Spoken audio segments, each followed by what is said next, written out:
Chapter 1. Lorelei.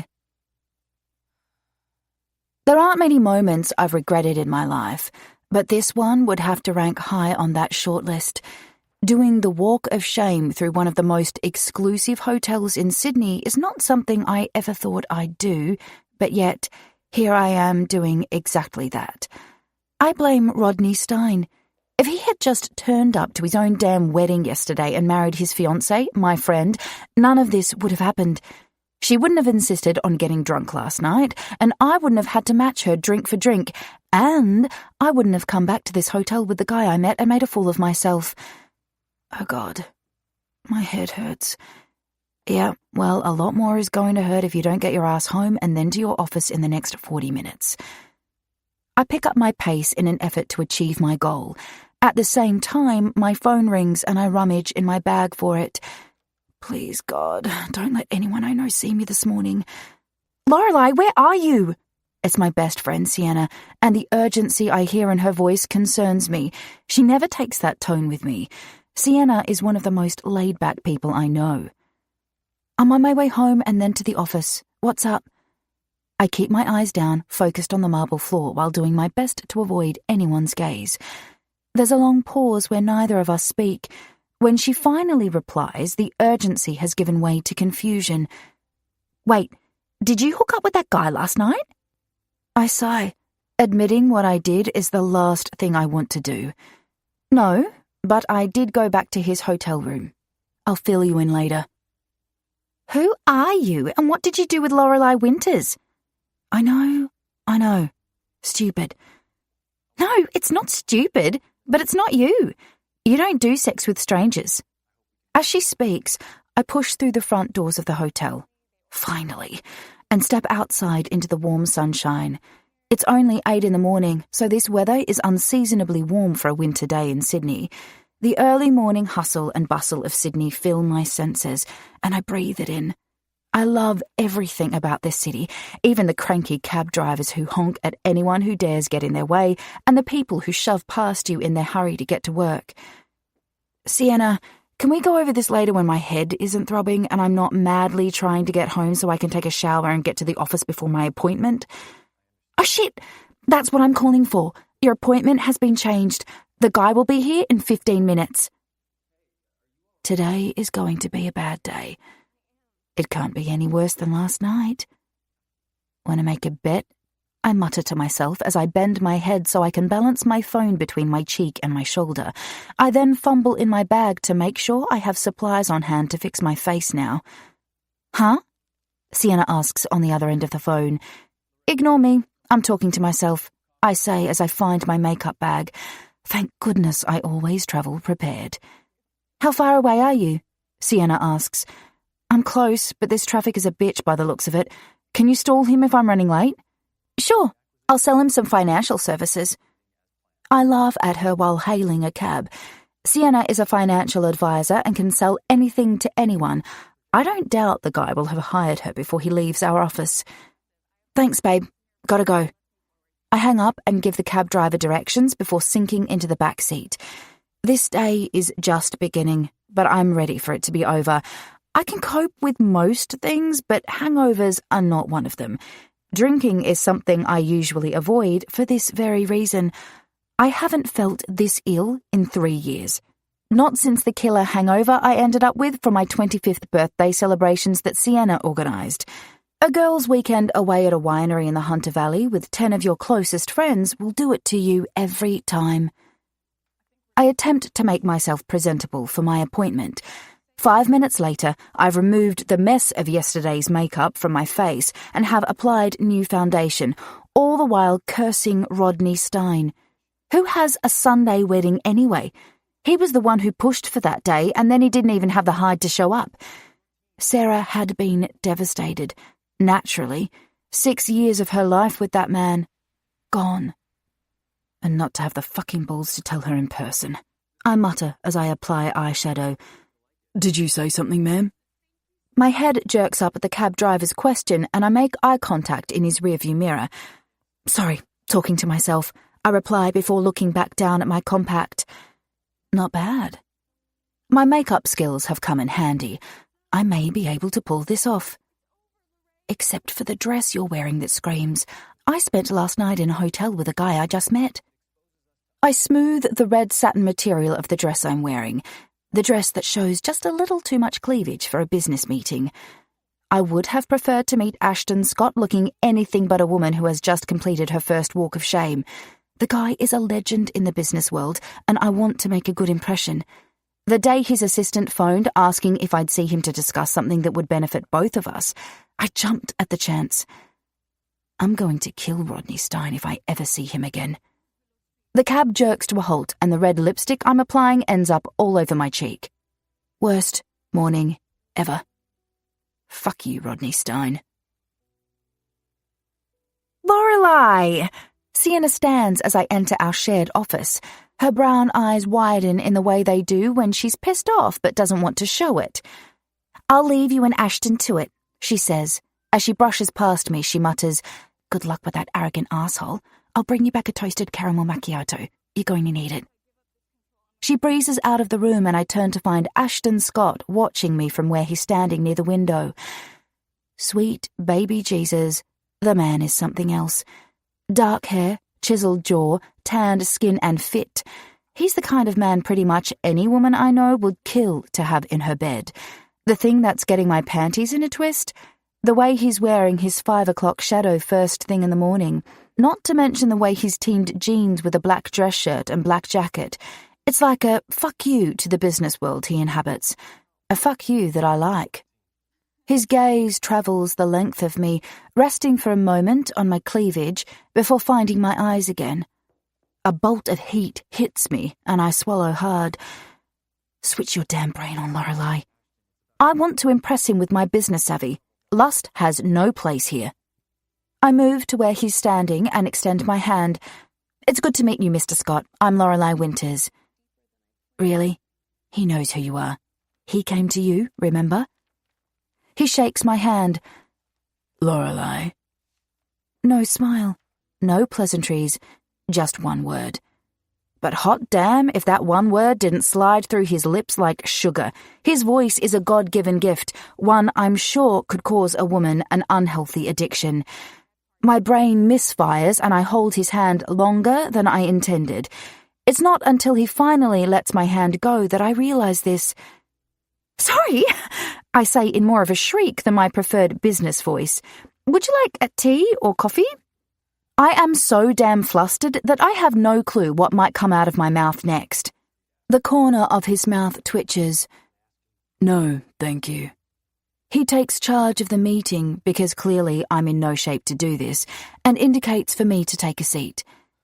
The office I share with Sienna is a room we've rented off a friend on his company premises. It's a modern space rather than a traditional business office. We have one large round glass table that we both work at in the center of the room. There is usually a large vase of flowers in the middle of the table, but being Monday, neither of us has filled the vase yet. Cream paint on the walls is covered by a selection of art prints we love, including a large canvas I painted with some of our favorite inspirational quotes. A floor-to-ceiling window takes up one wall, and we've hung a sheer pale pink curtain that allows light to filter through. Ashton takes the seat right next to me. His leg brushes against mine as he leans forward to speak. Damn you, round table. I should never have convinced Sienna to get this table. I heard you were selling the building you own. He says, I've come to make you an offer. My business senses finally kick in. Which one? I only own one building, but he doesn't need to know that. He quirks a brow. The one on Willow Street. He totally knows I'm lying, but he's humouring me. I'm not sure which is worse. No, it isn't for sale. My grandmother would roll over in her grave if I sold the building she left me when she died. His lips pinched together. I've heard it is. How strange. I wouldn't have thought the building he's referring to would even be on his radar. Ashton is a property developer who deals in high-end properties, from what I understand. My building doesn't fit into that category at all, and it's definitely not for sale. I think perhaps whoever told you that has mixed up the information. There are 3 shops in my building and one has just come up for lease, but the building isn't for sale. The person who told me never mixes up their information, Lorelei. The sugar disappears from his voice, and it's clear I've said something he doesn't like. I straighten in my seat, slightly annoyed at the tone he's taking with me. I'm not sure who you've been getting your news from, but I can assure you it's wrong. I remove the friendliness from my voice to match his.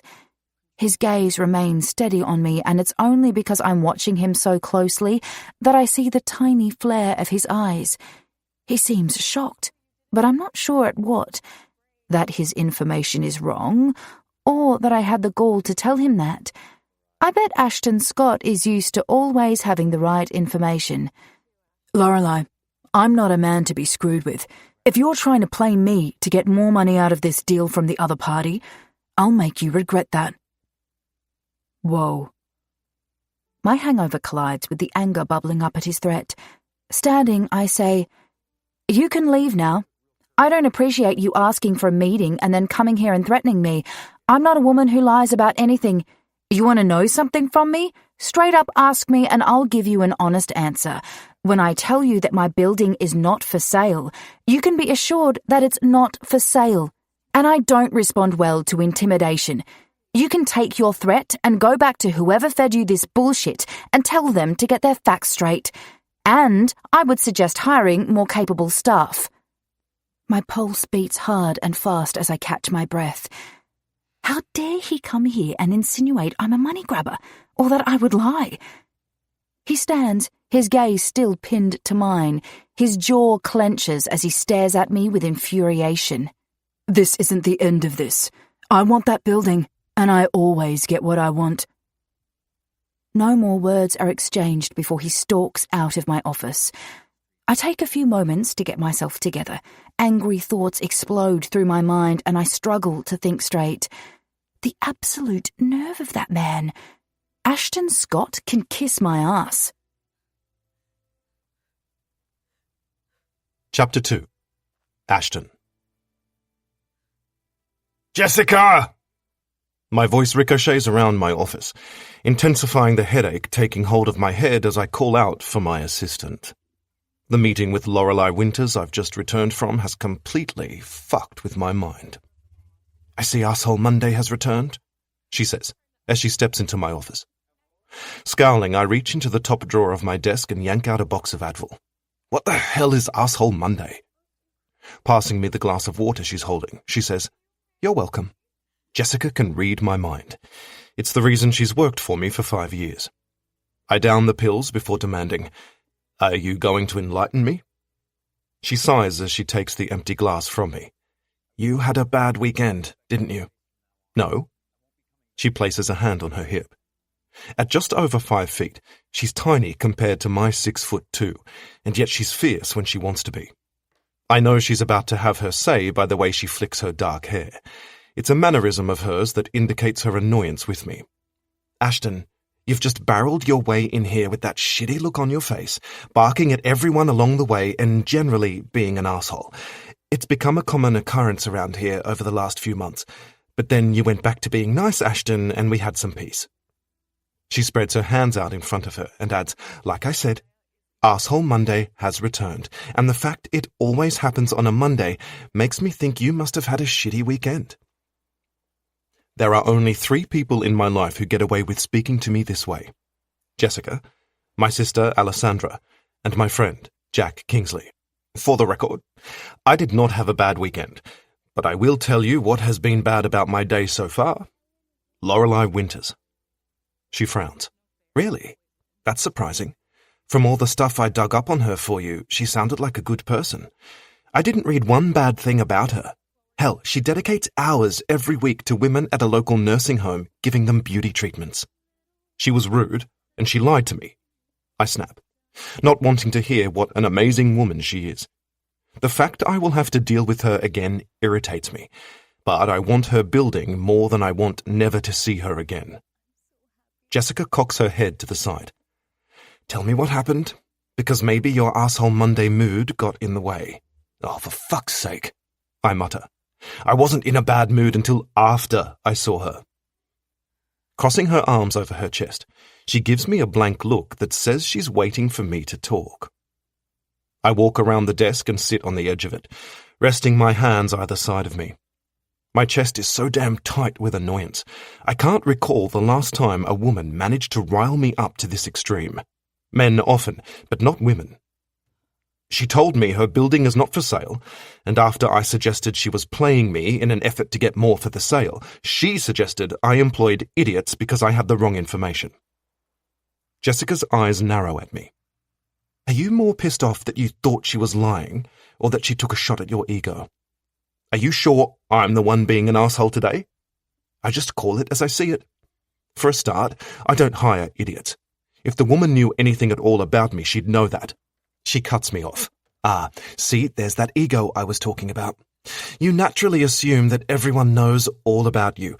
From what I read about her, Lorelei isn't your standard businesswoman. She inherited everything she owns from her grandmother a year ago and has been stumbling her way through the business world since then. She probably doesn't know that much about you at all. Jessica has this way of pulling my ass into line, and it would appear she's doing it again this morning.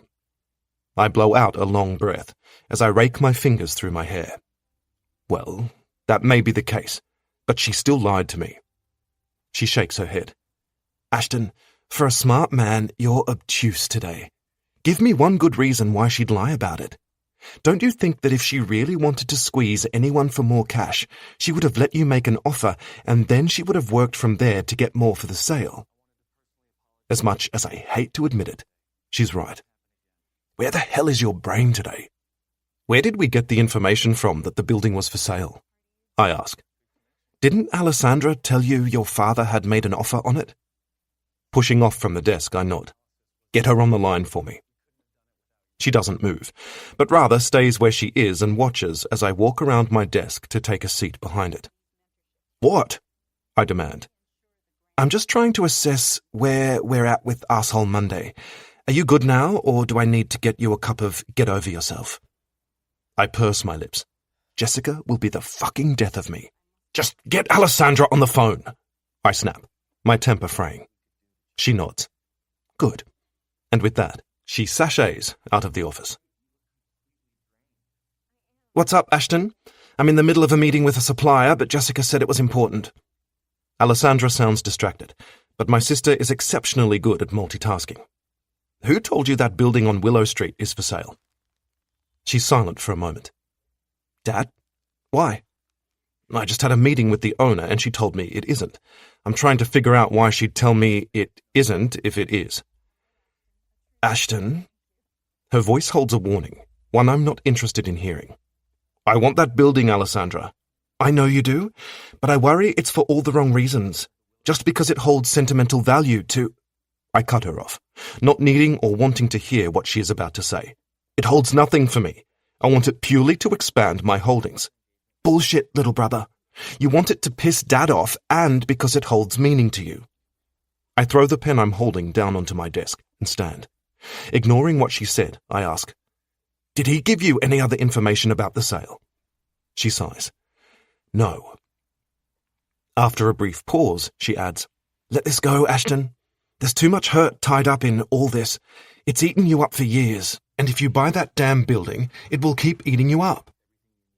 I've made my way out to Jessica's office, and motion for her to stop what she's doing. Ignoring Alessandra again, I mutter, I'll see you tonight, Ali. Before she can reply, I end the call and give my attention to Jessica. What meetings have I got today? You're back-to-back from 10 until 3, and then you're free to go and apologize to Lorelei. The look of expectation on her face makes it clear she wants me to do what she has said. Block off the rest of my day, I direct, and phone Lorelei to arrange another meeting, please. Are we sure your mood will have improved by then? I turn to head back into my office. Calling over my shoulder as I leave, I say, No one likes a smart-ass, Jessica. Her laughter floats through the air between our offices. You do, or else I wouldn't still be here. The knots I felt in my neck for days ease a little. If there's one thing Jessica does well besides organizing me, it's snapping me out of a bad mood, and God knows I could do with it today. After the weekend I've had, and Lorelei Winters putting me off my game this morning, I need Jessica to work her magic. Chapter 3. Lorelei. Resting my head on the table, I squeeze my eyes shut and try to block the world out. Over the course of 7 hours, this day has gone from bad to worse. First, I discovered one of my Willow Street tenants is going through a nasty divorce, and her ex is causing all sorts of trouble, including vandalizing her shop.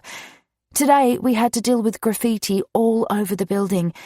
Then I found out the roof on the building is in urgent need of repair.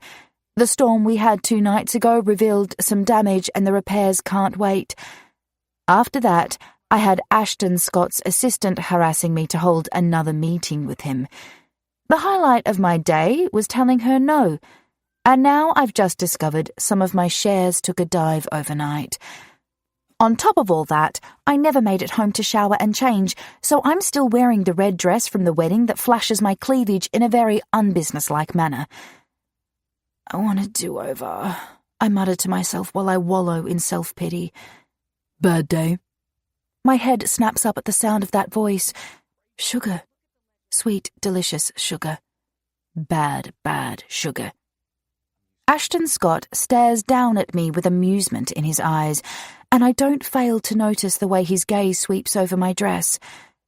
As much as I want to stand and tell him where to go, I can't summon the energy to do that. If you've come to issue threats again or call me a money grabber, I don't want to hear it. He holds his hands up as if he's surrendering. I wouldn't dream of it. Nodding at the chair next to mine, he says, Mind if I join you? I exhale my frustration. I told your assistant that I didn't have time for another meeting. Ignoring me, he sits. Looks like you can squeeze me in. So when you asked whether I minded if you joined me, what you really meant to say was that you were joining me. His eyes capture mine in a way that doesn't let go. I'm not a man who usually asks, Lorelei. There's no denying the dominance surrounding this man. Everything about him declares control and power, from the way he stands tall with his shoulders back, to the deep, commanding tone of his voice, to the way he watches me with complete self-assurance. I imagine he doesn't ever have to ask for anything. I bet you aren't. He doesn't react to that except to wait a moment before saying, I want to apologize for the way I spoke to you this morning. I was out of line with what I said, and I'd like us to begin again.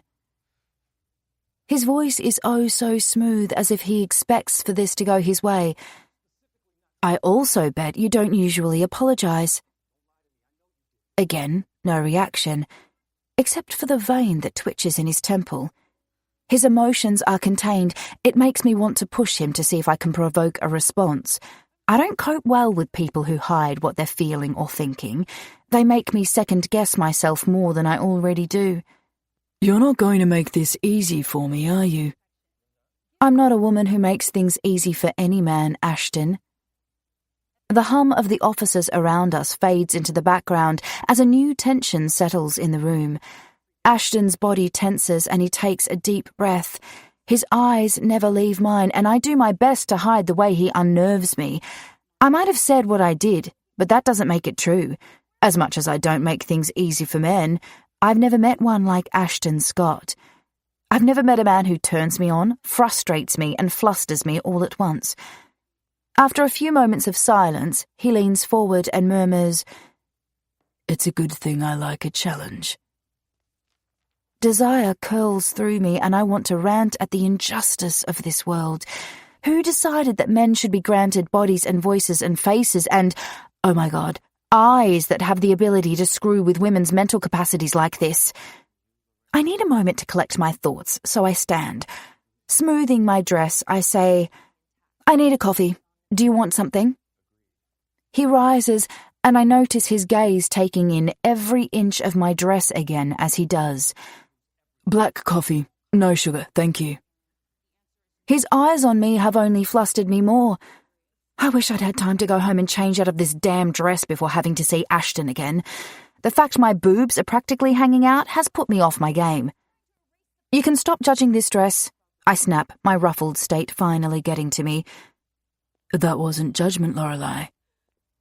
His deep voice moves through me as heat flushes my skin. Oh dear Lord, is there no end to his assault on my senses? Focus. Deep breaths. He can kiss your ass, remember? What do you want, Ashton? I've already told you my building isn't for sale, so I'm not sure why you're here. I load the Nespresso with a coffee pod as I speak, doing my best to ignore the war of emotions rushing through me. Everything in this world is for sale for the right price. If there's one thing my grandmother taught me, it's manners. Those manners are the only thing holding me back from telling him what I really think about that statement. Instead, I face him and calmly say, "It would seem you've found something that isn't." He rests against the counter and casually crosses one ankle over the other as if he's settling in. You're attached to that building. It isn't a question, but rather a statement. Yes, my grandmother owned it for years while I was growing up. She loved the opportunity it gives people. Frown lines etch his forehead. What opportunity? I shake my head in annoyance. You know nothing about that building. I know there are 3 businesses that you lease space to in it, and that it's a piece of prime real estate in Potts Point. I'm guessing the opportunity you're talking about is the exposure its location gives those businesses. It's moments like these I truly question my chosen path of building a business. The Willow Street building is all those things he mentioned, and yet it is so much more. However, the other things aren't likely to rate high on any list that a man like Ashton checks off when considering acquiring an asset.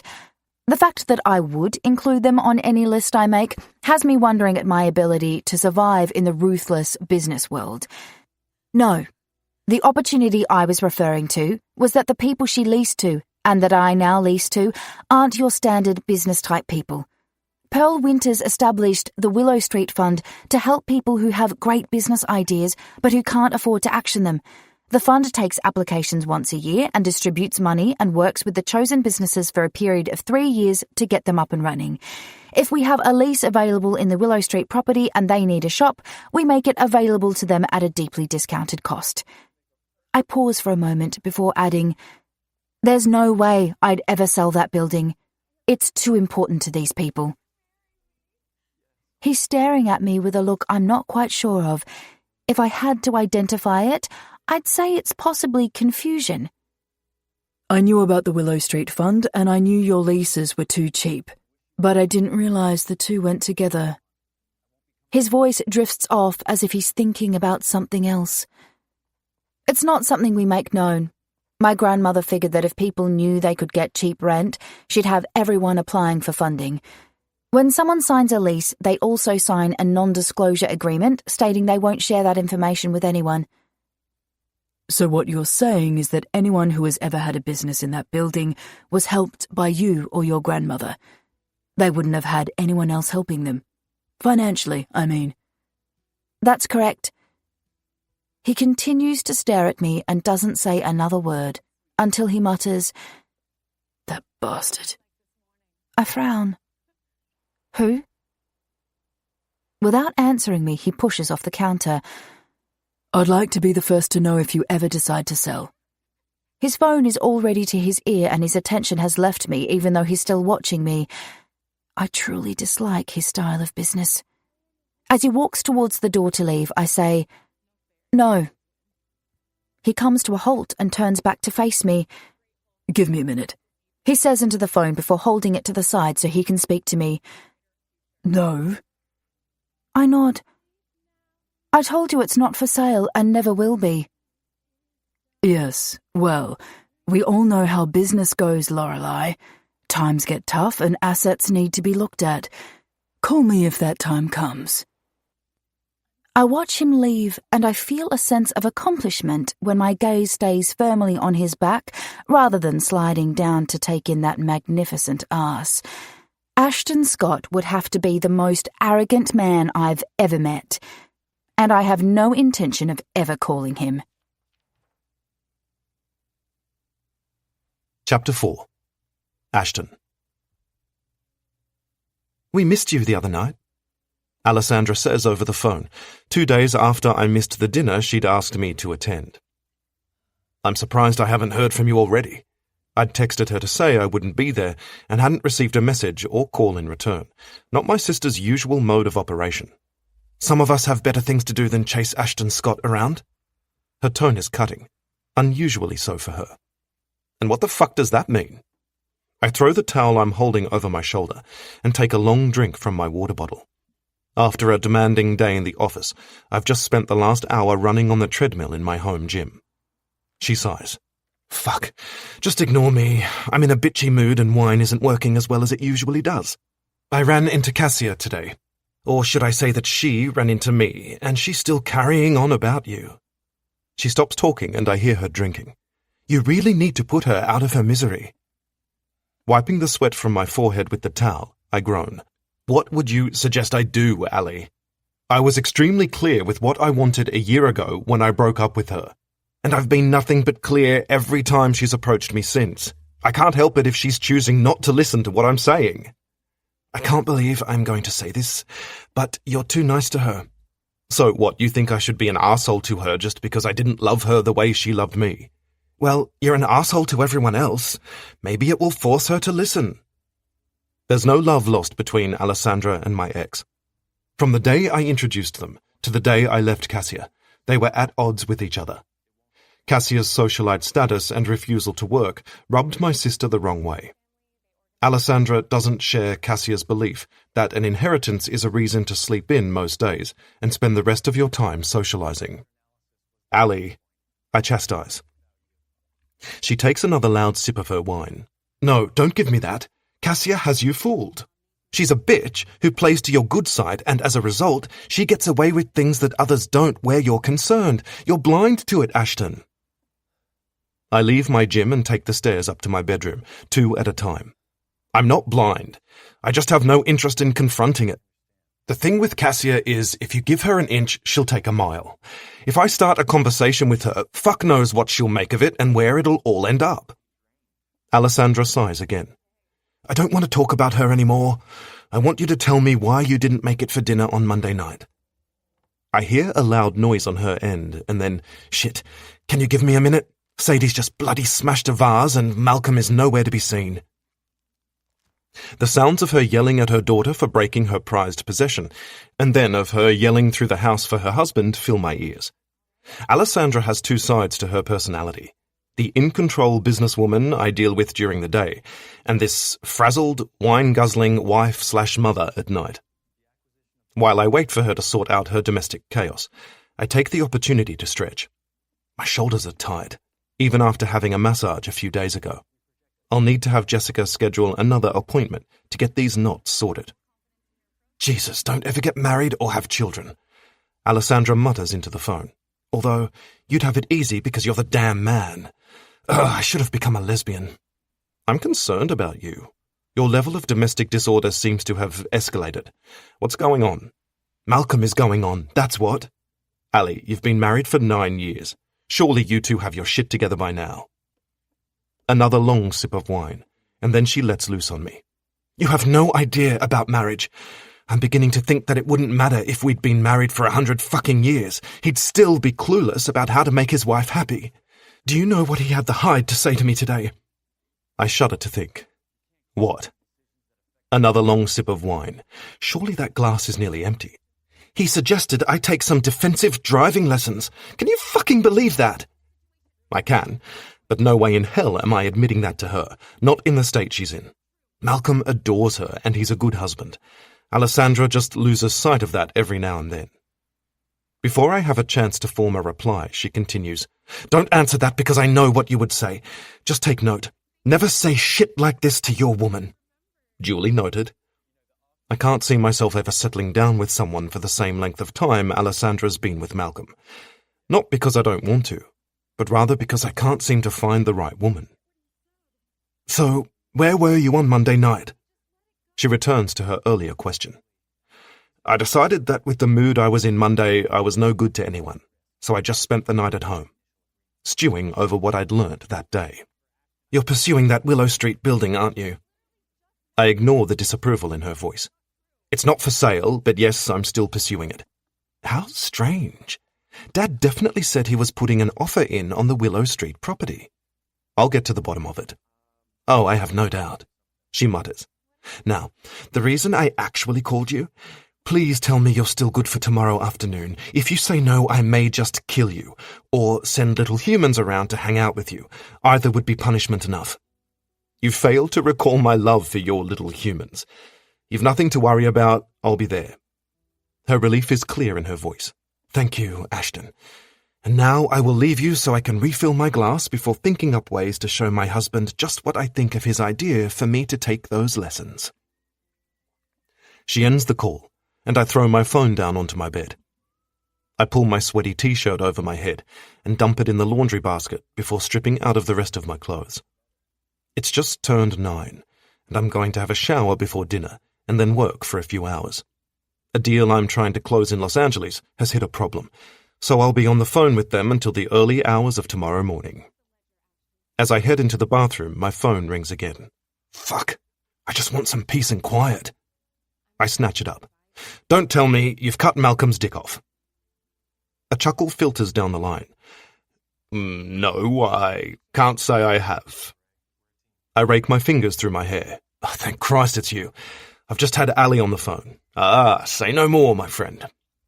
Jack Kingsley is my oldest friend, and any day I hear from him is a good day. Sitting on the end of my bed, I rest my elbows on my knees and drop my head forward. You're awake early? Jack lives in LA. Yeah, can't sleep. Too much shit taking over my mind. How the hell do you do it? Exhaustion threads its way through his words, and I wonder what's going on with him. I haven't seen Jack for a good 3 months, which is unusual for us. Between my trips overseas and his, we normally manage to see each other every other month. Do what? I ask. Juggle all the balls in your court without going crazy or blocking it all out with an unhealthy addiction. Fuck. Jack has a long history with drugs, and I've lost count of the number of times I've worried he might not wake up in the morning. You forget, work is my unhealthy addiction. I tread carefully. We've had more than one bad argument over his vice. Yes, well, I've tried to take that addiction up, and all I feel is 10 fucking times worse. He blows out a harsh breath. I'm coming home. I've had enough. For how long? I'm done, Ashton. I'm coming home for good. Jesus, Jack. What the fuck is going on over there? As much as I want him back in Australia, I know it's not where he needs to be. Every time he comes back here, he spirals further down the abyss of despair he lives most of his life in. Jack lives and breathes LA. He has no place living in Australia. Directors who are trying to kill my soul, and actresses who use me on their way up and throw me away the minute I no longer serve a purpose. That's what's going on over here. His words are sour, and he spits them out as if they are causing him extreme discomfort. But what's different? Because you've been doing this for 14 years now, and fuck knows you've been dealing with asshole directors and fame-hungry bitches for a long time. What's happened this time to make you want to quit? He's actually been acting for a lot longer than 14 years, but that's how long he's been doing it professionally. What's the point to it all, Ashton? Why the fuck do I do what I do? I'm different this time. It's me. If I have no point, no reason for putting up with all this shit, then I have no reason to continue. My head jerks up and I push up off the bed. Have you booked a flight? I'm fucking concerned about him now. More concerned than I've ever been, and the only thing I want to focus on is getting him home. The rest can be dealt with once I have him here safe. Yeah, I leave tonight just before midnight. Thank fuck. I'll pick you up when you get in, and you'll stay with me. Always trying to save me, he murmurs, and I feel his attention slipping away. You're a good friend. Are you using at the moment? I bite out, unable to stop myself anymore. He sighs. Nothing more than the occasional joint. A brief pause before he continues. I'll see you soon, my friend. And then he's gone. I don't waste a minute, dialing a number I know off by heart. I wait impatiently for the call to be answered. Fuck, Ashton, do you know what time it is over here? Bruce Nielsen's groggy voice filters through the phone. Yes, I know what time it is over there. I snap. Do you know that your client's mental state is fucked up at the moment? If he doesn't come back with the right answer, I swear to God I'll find ways to hurt him. Jack's manager has never impressed me. Tonight my tolerance for him has hit rock bottom. What? So he punched his director, and then went and got himself into a brawl with his ex's new boyfriend. It isn't like that shit hasn't happened before where Jack's concerned. This must have just happened because it's news to me. You're a piece of shit, Bruce, and I'm going to make sure Jack finally sees that, and then I'm going to ensure you don't work another day in Hollywood. I rip the phone away from my ear and stab at it to end the call before quickly looking up another number. She answers much faster than Bruce and is awake just as I knew she would be. Ashton, to what do I owe this pleasure? She purrs down the line. My dick stirs at the sound of that voice. Josephine Thorne and I go way back, and I briefly imagine the lips that voice escapes from. Those lips have given me many hours of bliss. At one moment in my life I thought they'd bring me decades of happiness, but she walked away before we could go down that path. We remained friends, though, and she's never let me down. Jack's not doing well. He's on a flight home tonight. Your time, but I'm concerned about what could happen in the hours between now and then. Josephine loves Jack just as much as she loves me. Hell, the three of us have a past that is entwined together in ways three people shouldn't be. She was the reason for one of his famous breakdowns after she walked away from him, too. She doesn't hesitate. I can go over to his place now. I'll be there in half an hour. I exhale the breath I've been holding. Thank you. Ashton, I've got this. You don't need to worry. I'll make sure he makes that flight. You just get our boy better, okay? God knows I've been trying. I frown. What do you mean? It's been a good 6 months since I've spoken to Josephine. He started going downhill about 4 months ago. It was hardly noticeable at first, but I know his signs as intimately as I know his body. I've spent so much time with him over the past few months, trying to help him, but nothing has gotten through. I really think he needs you. You're the only one who he's ever really listened to. I grit my teeth. I'm an asshole. My best friend has been suffering for months, and I've been too damn busy to notice. Thanks, Josephine. I'll make sure he gets the help he needs. I can't get off the phone fast enough. The urge to inflict damage on everything in this room explodes through me, and I punch the wall. Repeatedly. I lash out, trying to rid myself of the anger coursing through my veins. Anger at myself. Jack needed me, and what the fuck was I doing? Screwing my way through Sydney and London, and pushing deals through faster than I could keep up half the time, rather than being there for someone I love more than myself. Jack's right. What the fuck was it all for? The foreign feelings I've been experiencing lately rear their ugly heads, and I realize I'm going to need to take this anger and confusion back to the gym. Punching holes in my wall isn't going to cut it. Chapter 5. Lorelei. Have you heard from the dude you tried to have sex with after the wedding? Sienna asks me late Thursday afternoon. It's been 3 days since I scurried from the guy's hotel room, and I am more than thankful that I haven't heard from him. I close my laptop and run my fingers through my hair while stretching my neck. No, and I don't want to. Really? The look she's giving me tells me that she thinks I'm mad. Lorelei, that guy was hot. Like, off the charts, I'd do him in a heartbeat hot. Did you at least get his phone number? No, because I'm not interested. The only reason I went to his room with him was because I was so drunk I wasn't thinking straight. And then to fall asleep while he was... well, while he was doing what he was doing... My cheeks flame while I recall what happened. I was so embarrassed when he told me the next morning. I couldn't get out of there fast enough, and honestly, if he called me, I would probably die of embarrassment. Her mouth twitches, and a moment later, she bursts out laughing.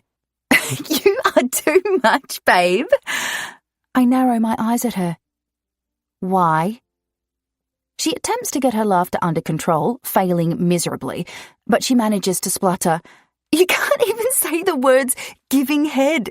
God, you make me laugh. Pursing my lips, I say, clearly. My cheeks still feel hot. And Who the hell falls asleep while a guy's eating her out? Unless he was really bad at it.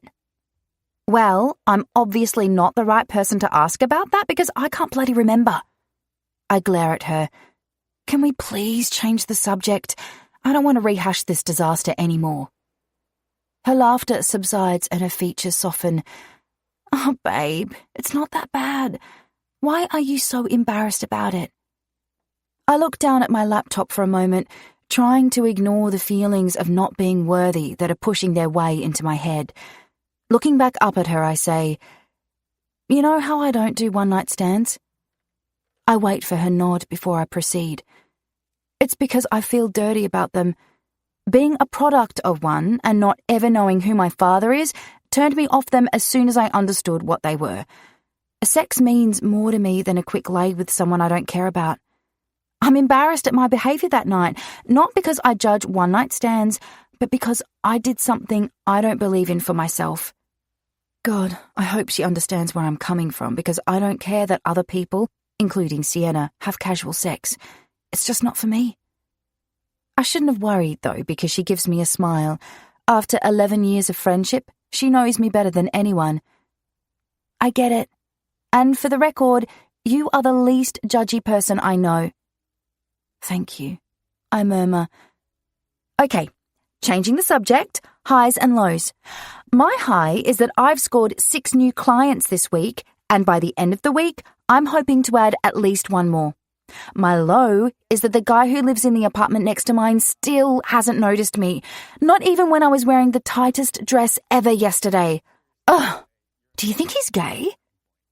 She looks so depressed over the fact the guy hasn't noticed her that I can't help but laugh.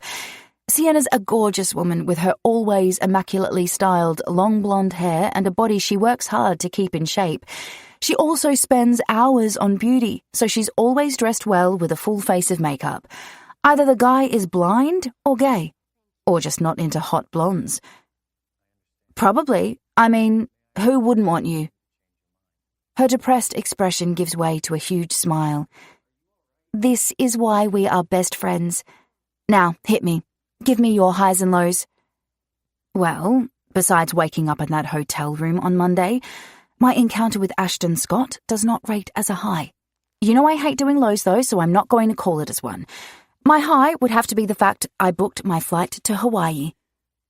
I've wanted to visit Hawaii for as long as I can remember. The trip I have planned will tick a few items off my bucket list. You haven't heard from Ashton again, have you? No, I think perhaps he got the message. Just thinking about him stirs feelings I don't want. Damn him. As much as he annoyed me, I've thought about him a few times this week, and some of those thoughts have been about his ass and his eyes and that voice. Ugh! Enough. Focus, Lorelei. Sienna's watching me intently. Pointing at me, she accuses, You were just thinking about him, weren't you? And I'm talking about an I want to jump his bones kind of thought. I groan. How do men manage to do this to us? I mean, I know I have no desire to date a man like him, and yet I can't help but think about him. She mimics my groan. I feel you, sister. I think God wanted some fun, so he dreamt up ways for men to irritate women, and now he just sits back and has a good laugh at our expense. Her phone rings, interrupting us, and I listen as she has what appears to be a pissed-off conversation. When she ends the call, she looks at me with that look she gives when she wants something. You love me lots, right? What do you need? She grins. I'm supposed to be taking my nephew to soccer practice this afternoon, but my mum just called and she needs someone to pick her up from the hospital. I'm the only one who can do it. I would love you forever if you took Tony to practice. What time? It's nearly 4 already. She pulls a pained face. You'd have to leave in the next 10 minutes. You'd just have to pick him up from my brother, get him there, and then stay until I arrive after I get my mum home. I stand. It's no worries. I'm finished my work for today. The relief is clear on her face. I'll shout you dinner after practice if you're up for it. If I'm up for it? She laughs and says with a wink, The kids all go to McDonald's afterwards, so it'll be a burger. Or you could just skip that and go straight for a sundae. I haven't had a sundae for years. You can shout me dinner. We make it to soccer practice 5 minutes late. I'm stressed because running late for anything always knots my stomach with worry. Tony, on the other hand, just shrugs and thanks me for bringing him. He then rushes ahead of me so he can join his team on the field. I wander to where the parents are standing to watch their kids. It's an under-9s game, and by the looks of it, most of the parents are settled on chairs they've brought with them, probably old hands at this by now. They're all engrossed either in watching their child or on their phone. That is, except for one mother. I eye her and bite back a laugh. I'm guessing from what she's wearing and her perfect blonde hair and face that she just came from the office, but she's projecting frazzled vibes. A young girl, probably about 4 or 5, is doing laps around her, refusing to conform to the woman's wishes. As I move closer, I hear the woman shriek, "Sadie, if you don't sit down now and stop making all that noise, there will be no McDonald's tonight." Sadie immediately stops what she's doing. Her bottom lip quivers and her face crumples. "I want McDonald's, Mummy. I want to go there with Uncle Her mother appears to be all out of patience and cuts the child off. "Well, sit down and be quiet." Sadie finally does as she's told, and as the woman lets out a long breath of relief, she sees me watching. Grimacing, she says, "Unfortunately, bribery is my chosen method of parenting. Please don't judge me." Something that doesn't happen often occurs. A memory of my mother flashes through my mind. I picture the two of us laughing at McDonald's after she took me to netball practice. I suck in a breath. This was right before she died. I let the memory consume me, the world becoming non-existent in that moment. It's not until the woman touches me on the arm that I realize I got lost in my thoughts. "Are you okay?" she asks, her voice full of warmth. Smiling, I nod. "Yeah, I just got lost there for a second, and I try never to judge anyone, especially parents. Happens to the best of us. Some of us get lost for full nights at a time." I frown, not quite sure where she's coming from with the last part of that. She waves in the air and says, "Kids, husbands, you'll understand one day." I hope so. I nod towards the field. "Your son's playing?" "Yes. Bradley loves his soccer. I love the peace and quiet I get when my 2 children are separated." I love her honesty. "This is my first time here. I'm with my friend's nephew, Tony." She chuckles. "Oh, I could tell it was your first time, honey, and that you weren't here with your own child." "How?" She sighs. "You still have that youthful glow that announces to the world that you haven't been sucked into the parenting vortex yet. And you're hardly dressed for mummy duty." Her gaze travels to my heels that are sinking into the grass as we speak. "You're not dressed for it either, and you don't look much older than me." She doesn't. Even up close, there's hardly a wrinkle on her face, and her slim body could easily pass as someone way younger than me. This woman is your classic blonde bombshell with her tousled bob, heavily made-up eyes and lips, and a sexy aura that clings to her even in the frazzled state I found her in. Her brows rise. Looking down, she puts a foot forward to show me the flats she is wearing. I hadn't noticed them before. I'd been so transfixed by her beauty and personality that I hadn't taken in the rest of her. I bet this woman has men falling all over her. She holds her hand out to me. "Alessandra Spencer. We can be friends because you say all the right things. For the record, I'm 35, and I only tell people I like that." I shake her hand, but before I can introduce myself, a whistle sounds loudly from the field, and the commotion happening there attracts our attention. The coach has obviously made a call that upset one of the parents because he's involved in a heated discussion with a father. Both men appear enraged. As their voices filter my way, my senses go into overdrive. I know that voice. "Oh, God." "What?" Alessandra asks. "He's the coach?" To say I'm stunned that I'm standing here staring at Ashton Scott is an understatement. I would never have picked him for a soccer coach. "Yes, he's not a crowd favourite, though," she replies as she watches another couple of parents circle Ashton, all giving him their opinion on whatever he did. It's no wonder. He's an arrogant ass. She turns to face me. You know him? I meet her gaze. Well, I wouldn't say I know him, but I've had the pleasure of meeting him, if you could call it that, and let's just say I was less than impressed. Alessandra stares at me for a couple of moments, and then her face breaks out into a huge grin. I can just tell that you and I are going to be great friends. Anyone who is that honest about my brother is someone I need in my life. Her brother? Well, shit. I swallow down the small amount of remorse I feel for insulting her brother. Holding out my hand, I say, It's great to meet you, Alessandra, sister to the most arrogant man I've met. My name is... A deep voice cuts into our conversation. Lorelei Winters. I spin around to find Ashton Scott standing less than 3 feet away, his eyes boring into mine. Oh, God. Those eyes. I straighten. Ashton? Lorelei. Oh, God. That voice. Tension swirls around us. A delicious tension that I hadn't noticed the last time we met. As we stand in silence watching each other, Alessandra says, Oh my, this is going to be fun. Neither of us move. Neither of us shift our attention from the other. And when his smouldering gaze travels the length of me before finding my eyes again, my legs feel weak, and I know this could get messy. Chapter 6. Ashton. You're at McDonald's? Jessica's disbelief blares loudly. I might not be standing in front of her, but even over the phone I can picture the look of shock I know is on her face. I continue watching Lorelei as she stands in line to order food with Tony and her friend. Yes. Well, I'm going to call it because I've heard it all now. Call what? You've finally lost the plot. What the hell has possessed you?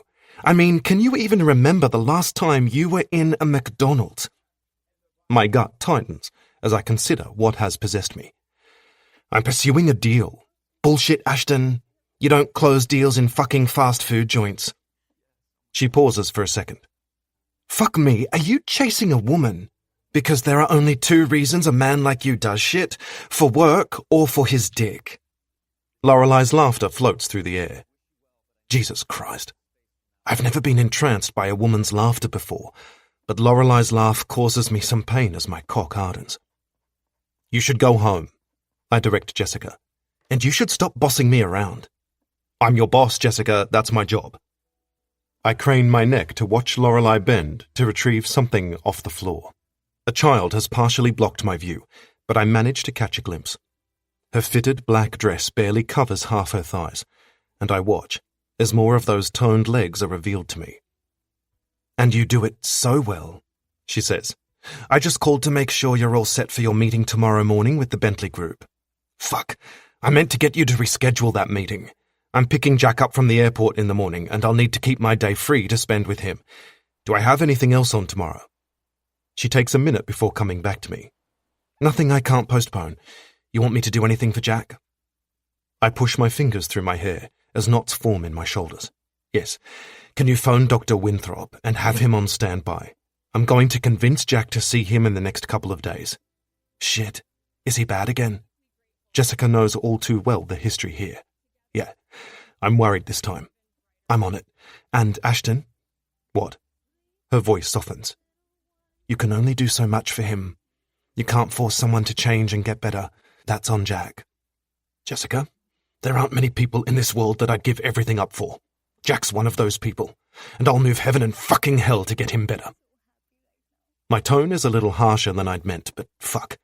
Every word I said is true. I know, she says. And then, I'll leave you to your vagina hunting now. I shake my head as we end the call. Jessica has a way with words. She would have to be the crassest woman I know, but then again, she does think of women in the same way as most men do. Are you going to order something to eat?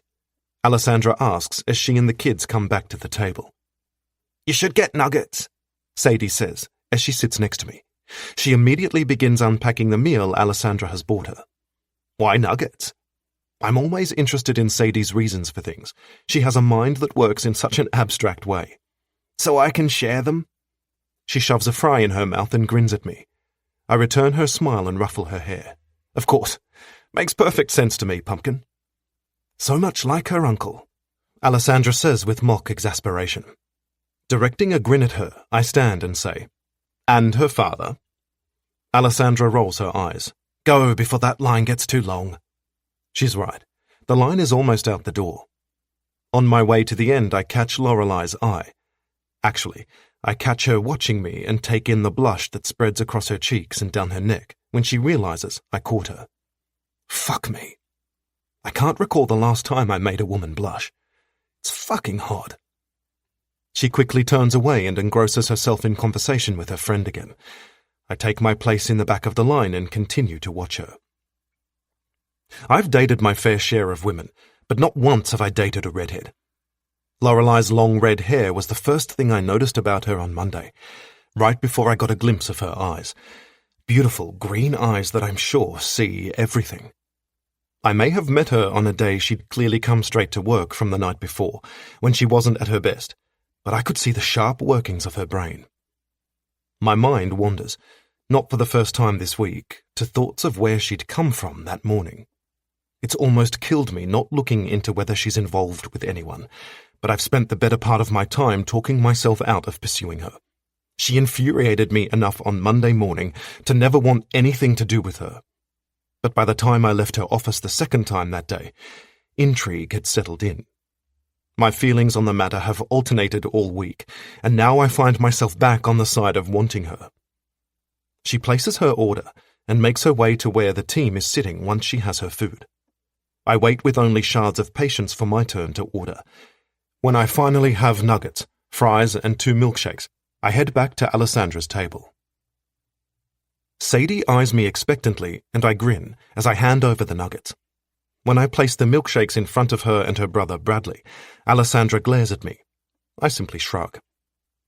I can't wait for the day you have children, she mutters. I'm going to be the most favorite auntie in the whole damn world. I chuckle as I reach for a nugget. I would expect nothing less, Allie. Until then, I'm going to continue being the most favorite uncle in the world. We finish eating and I forget my infatuation with watching Lorelei, while I dedicate my complete attention to Sadie and Bradley. The time I have with these two is sacred time. No deal or meeting comes before them.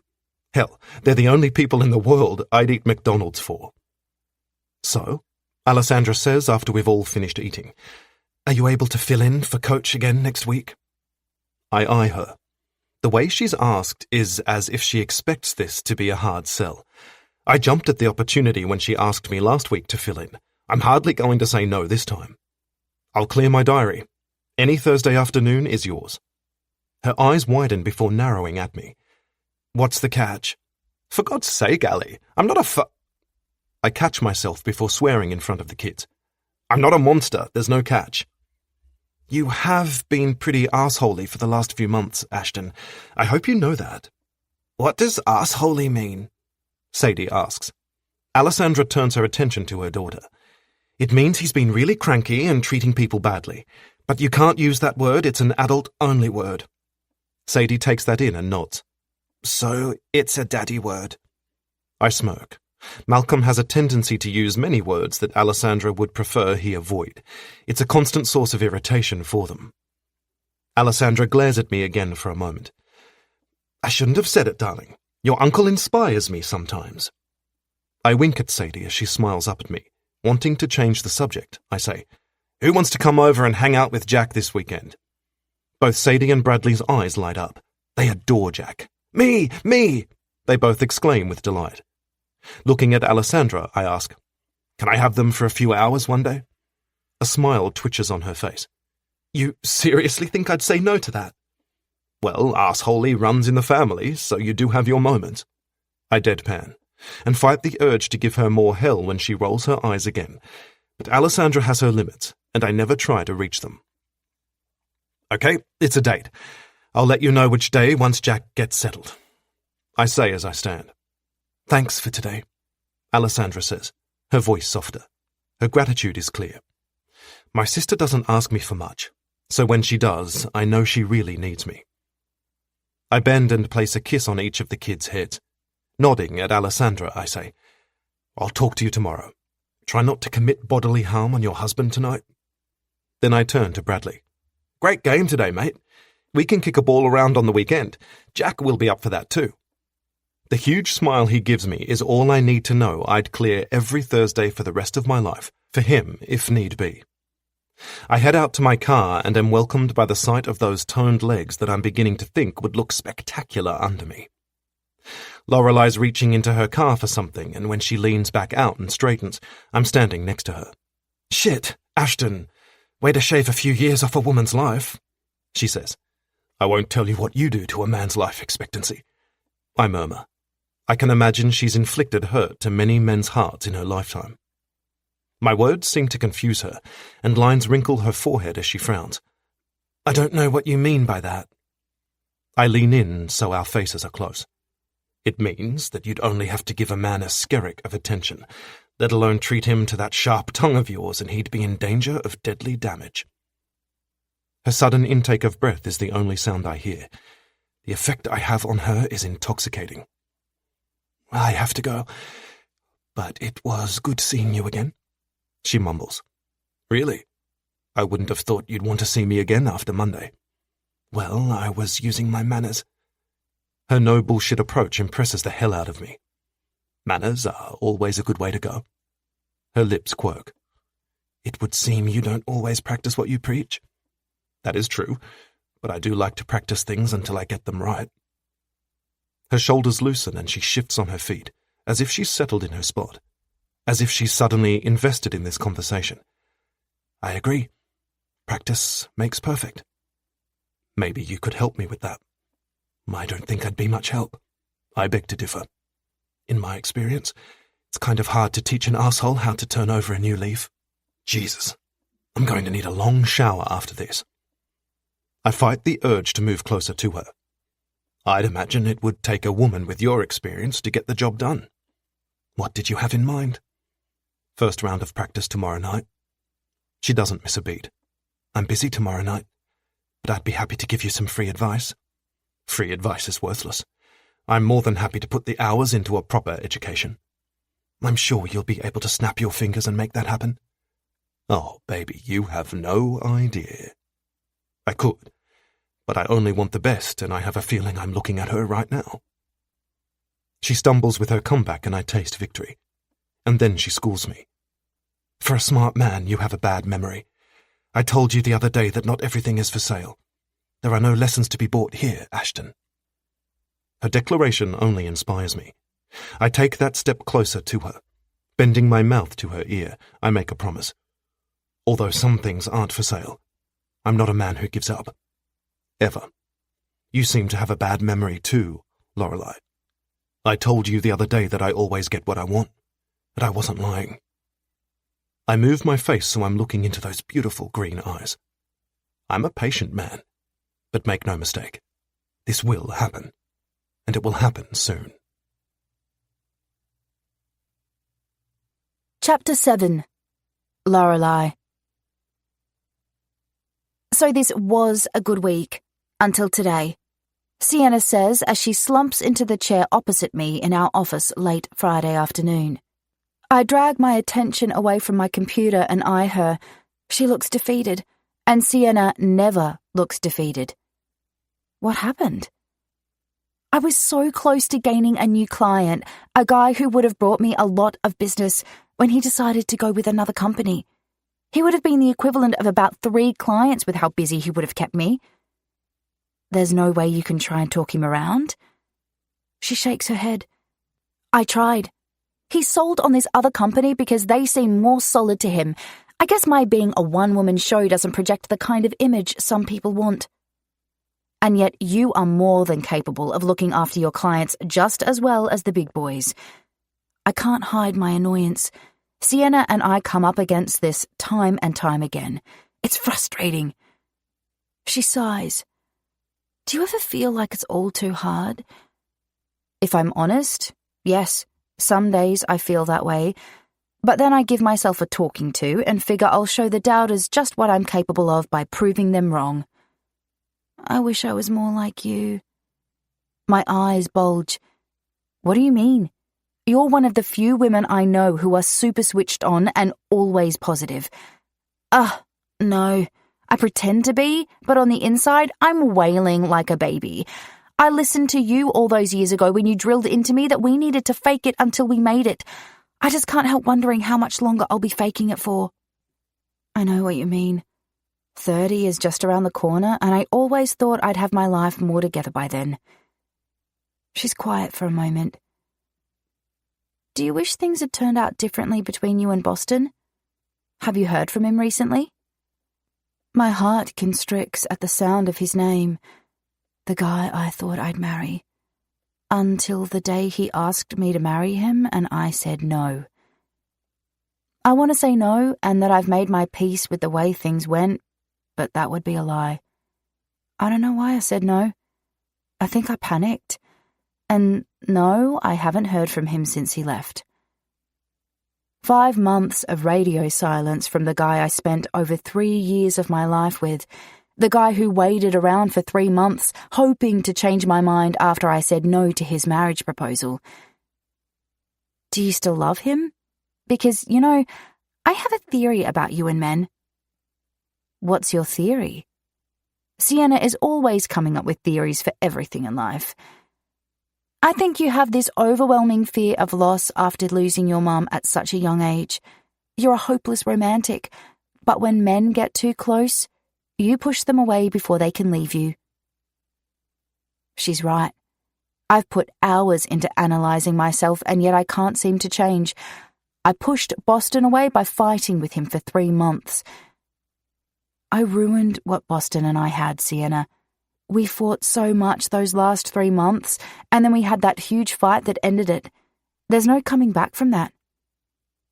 She gives me a wistful smile. There's always coming back from things, babe. If he's who you want in your life, you just need to tell him. Boston Haynes adores you. He only left town because he was hurting too much. Well, he did have a job come up overseas he could hardly turn down. Let's be honest, Boston's career is in America. He doesn't have half the opportunities in Australia that he'll have over there. She lifts a brow. And you don't think that man would give all that up in a heartbeat for you? I wouldn't want him to. You didn't answer my question. Do you still love him? I've thought about this a lot over the last 5 months. The heartache I felt when he left was extreme enough for me to know I did truly love him. But the thought I've been left with is, if I love him, why don't I still think about him every day? I will always love Boston. He was my first real experience of love. But I don't know if I am still in love with him. Just as she opens her mouth to speak, we're interrupted by the sound of a deep voice at the door. Lorelei Winters? Turning, I find myself looking at a man who reminds me so much of Ashton Scott that it can't be a coincidence. Even his voice has that same kind of deep, husky sexiness to it that Ashton's has. I stand. I'm Lorelei. I presume you're Mr. Scott. His eyes glitter with subtle amusement, as if he's humoured by me in a condescending way. That does not start us off on the right foot, because as good-looking as he is with his silver fox sexiness, that goatee he's sporting is hot. I refuse to be swayed by anything other than his personality. He walks to where I'm standing and extends his hand. Gregory Scott. Sienna excuses herself, leaving me alone with Ashton's father. Damn her. I would prefer not to deal with this man alone. I hold my hand out towards the table. Please, make yourself comfortable. Can I get you a drink at all? God, my need to use manners irritates me sometimes. I do not want to give this man any reason to stay longer than necessary. With a shake of his head, he says, No, I'll just get straight to the point, Miss Winters. I've come to make you an offer on your property at Willow Street.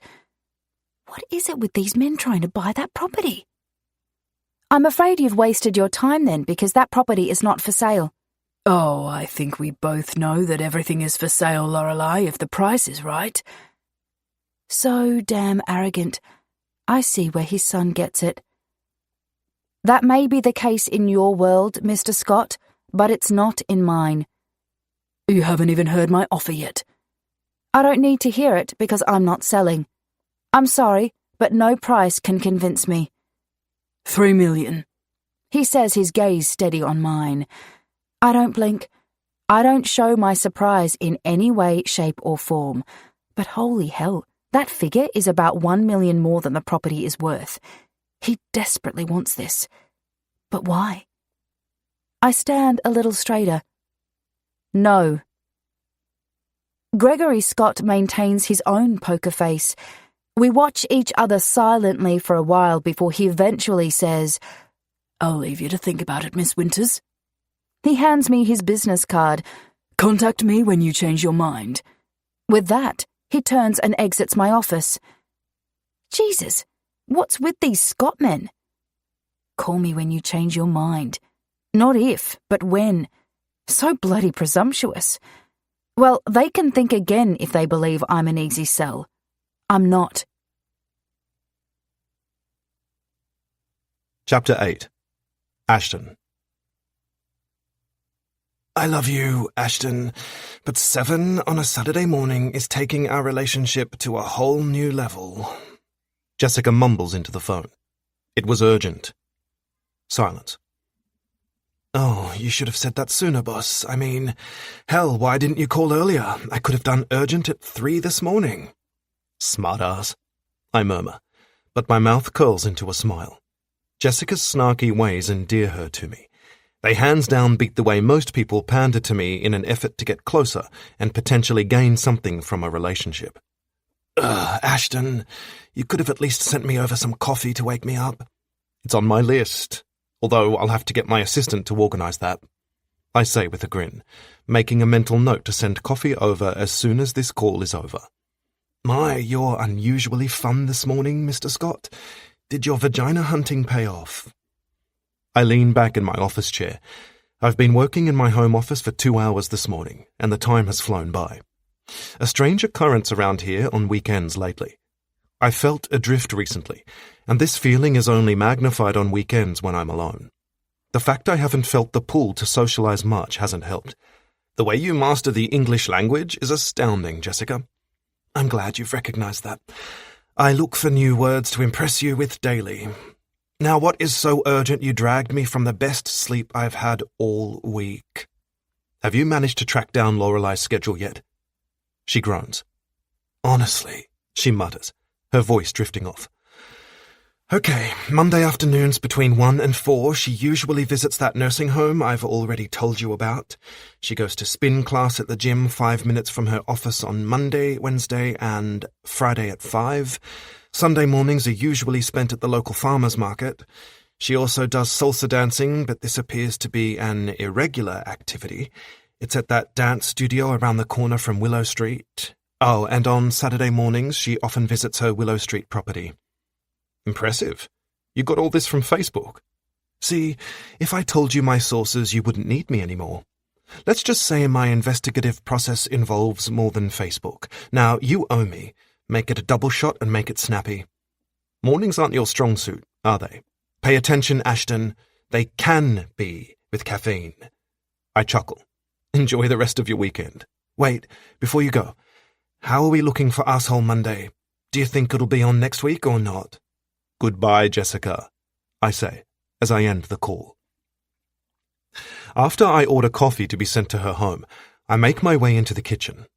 Jack surprises me when I find him in there. Morning, I say. I thought you'd be asleep after last night. After his long flight, he slept for hours yesterday, and as a result was wide awake at midnight. I slept for about 4 hours.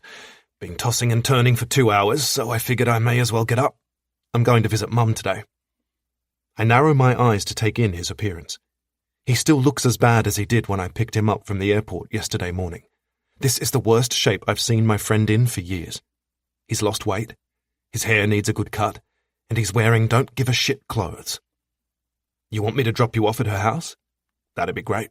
We haven't had a chance to talk yet. I'm hoping his mother might talk some sense into him, but in the meantime, I need to know he's travelling okay. I'm concerned, Jack. What the hell happened in LA? He watches me for a beat. You want coffee for this? I nod and he pulls another mug from the cupboard. Do you ever wonder how you ended up where you are in your life, Ashton? I think about that for a moment. This is important to Jack, and I want to give him the most honest answer I can. Finally, I nod. Yeah, some days. Actually, a lot more lately than ever before. Not to do with my work, though. That has been a carefully planned strategy. But the rest of my life feels a little empty these days. He passes my coffee and I slide onto one of the stools at the kitchen counter, while he stands on the other side. Do you remember back when we finished school? You and I had so many plans. I don't feel like we achieved any of the important ones. I frown. What haven't we achieved, Jack? We're both doing work we set out to do, and hell, we're both successful at it. He shakes his head. No, not work. We always said we'd give back once we made our millions. We always said we wouldn't become our fathers, and yet we both have. We're workaholics who are too fucking busy to look beyond ourselves. Well, I'm done, and I'm ready to get back to basics. I give time to a business group and donate to charity. What else can I do? I'm not talking about giving cash here. I'm talking about changing the fucking world. Fuck, he's on about this again. Jack always did have aspirations to change the world, and he's right. I wanted in on that endeavour when we were younger. These days I live in reality and understand that concept is futile. You can't change a world that doesn't want to be changed. Fuck, Ashton. When did you become so negative? When I realised the truth in life. And what's the truth? His voice is so full of scorn, and I do my best to ignore it, but I'm feeling agitated with this conversation. I just want him to work on himself first, and then I don't give a flying fuck if he dedicates the rest of his life to being the next Mother Teresa. The truth is that the challenges facing humanity are insurmountable unless people open their eyes and take a long, honest look at it all and sort the bullshit from the facts, all without being led by powerful people with hidden agendas. And then there's social media that drains people's attention and encourages superficial engagement with life. Shit, these days people think that supporting a cause is as easy as giving a fucking like on Facebook or sharing a post. If you want to change the world, you better be ready to yell long and loud just for a few to hear you. He stares at me as if I've got two heads. So much cynicism, my friend. I'm not talking about reaching billions all at once. I'm talking about changing one life at a time. I lean forward. Well, I know one that you can work on first. I say softly. He processes that, and then nods. Draining his coffee mug, he rinses it and places it in the dish rack before saying, I'm working on it. I watch as he leaves the kitchen. Fuck, I mutter under my breath. Not the way I wanted to start the day. After I drop Jack off at his mother's house, I steer the car towards Willow Street. It's just after 9, and I'm hoping to catch Lorelei there. It takes me nearly half an hour in traffic to reach my destination, and after I cruise the street a few times looking for her, I decide to park my car. The street is busy today, and it takes me a good 10 minutes to find a park. By the time I'm standing in front of her building, my patience is fraying. But one glance at the empty retail shop I know so well soothes my irritation as the memories come flooding back. It's been a good 15 years since I've been here, but it feels just like yesterday. That shop isn't for lease anymore, a woman says from behind me. I'll be opening a florist there in a few weeks. I turn to see a plump, middle-aged woman eyeing the shop with excitement. When her eyes finally meet mine, I say, What about the shop next door? Lorelei's building houses 3 retail shops, of which 2 are currently vacant. She shakes her head. No, it's taken 2. A cafe, I think, which is a perfect match for the hairdresser on the other side and me. I have to agree. Grouping businesses together that women frequent, rather than slotting in a male-orientated business, should give them a fighting chance at success. Thank you, I say, and take a step in the direction of the cafe I passed earlier. This is an older area of Willow Street, still untouched by corporations who have swooped in and knocked down the buildings to erect shopping centres in their place. The cafe I saw looked quaint and welcoming, and I have a hunch they'll know how to make good coffee, rather than the shit pumped out at the coffee chains. "Sorry there are no shops left for you," the woman says, as I walk away. "I don't need a shop," I call back over my shoulder. I just need the woman who owns the shops. I haven't been able to get Lorelei out of my mind since I made that promise to her 2 days ago, and I meant every word I said. She will be mine. She'll be the best sex I've ever had, because sex you have to work for is a sweet victory. 15 minutes later, I'm sitting in the corner of the cafe, drinking what is perhaps the best coffee in Sydney. Mental note, tell Jessica about this place. The owner is a lively Italian woman, probably about 40 and possibly the mother to a challenging brood if her frazzled state is anything to go by. She reminds me of Alessandra in this respect. Either her business is giving her hell or her family is. The cafe is a cluttered mess of knickknacks and tables pushed too close together, but the customers seem more than happy to be here. With coffee this good, I can see why. "Lorelei, bless you for coming," the owner says loudly while I'm getting lost in my thoughts. My head snaps up at that name, and my gut tightens when I catch sight of the stunning redhead I'm slowly losing my time to. Fuck, can she get any more beautiful? She's wearing skin-tight leather pants that show off her long legs with a black biker jacket. Her feet are encased in stiletto boots. While I love this outfit, it's her windswept hair and flushed face that pulses desire through my veins. It's her lack of fake polish that screams at me. I inhabit a world of perfectly put-together women, and I'm bored with the superficial perfection. She swoops in and pulls the woman into a hug before kissing both her cheeks. "You know I'm here for you any time, Francesca." Francesca hits her with a smile that communicates her extreme relief and happiness to see Lorelei. I watch as Lorelei moves to join the woman behind the counter. She grabs an apron and secures it around her waist, and then she gets to work, helping serve customers. The two women work hard for the next hour until a man joins them. I assume he's Francesca's husband, by the way he kisses her and slips his arm around her waist. Then the three of them spend another half hour serving the remaining customers. This cafe is one of the busiest I've ever come across. The couple thank Lorelei profusely before she slings her handbag over her shoulder and exits the cafe. I leave my table and follow her. When I catch up, she's waiting at a bus stop. Her gaze falls on me, and she blinks her surprise. "Ashton?" "Lorelei?" Her brows furrow. "What are you doing here?" "Looking for you." Honesty is my preference at all times. "You don't beat around the bush, do you?" "No." "Did you have a plan in place for when you found me?" "Of course. I'm not the kind of man to act without a plan." She shifts her weight onto one foot and crosses her arms over her chest. "What does this plan involve?" As much as she's trying to project indifference, I'm hearing enough interest in her voice to know she's into this.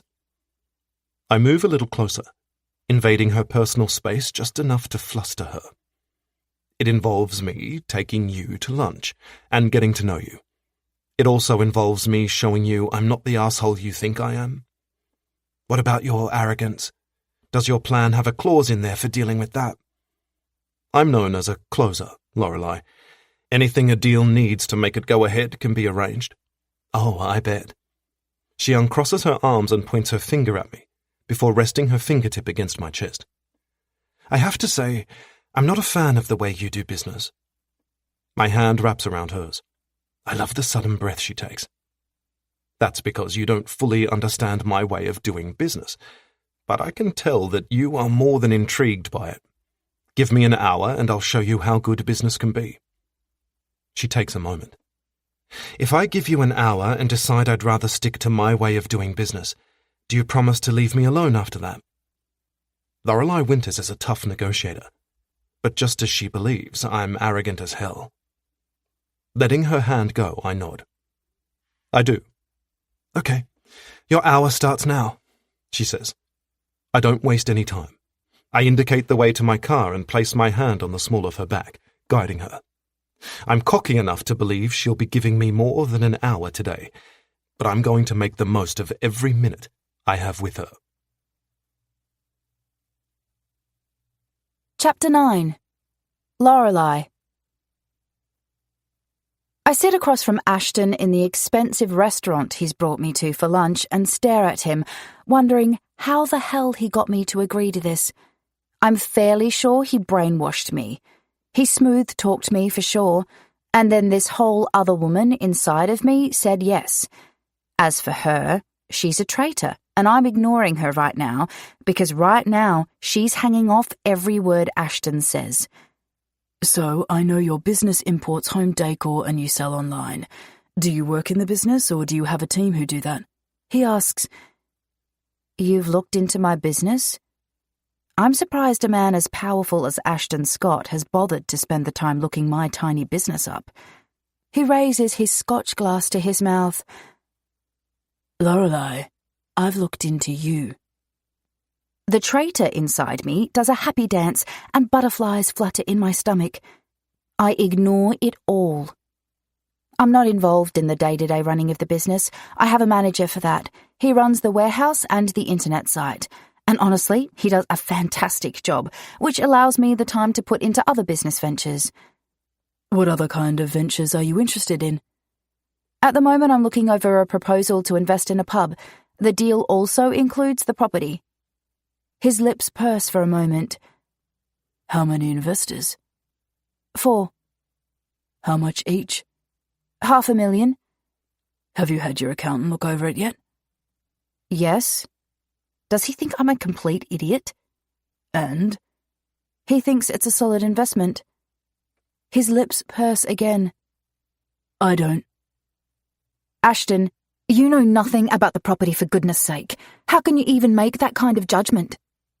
Because 4 partners in not only a property deal but also a business running a pub is a recipe for disaster.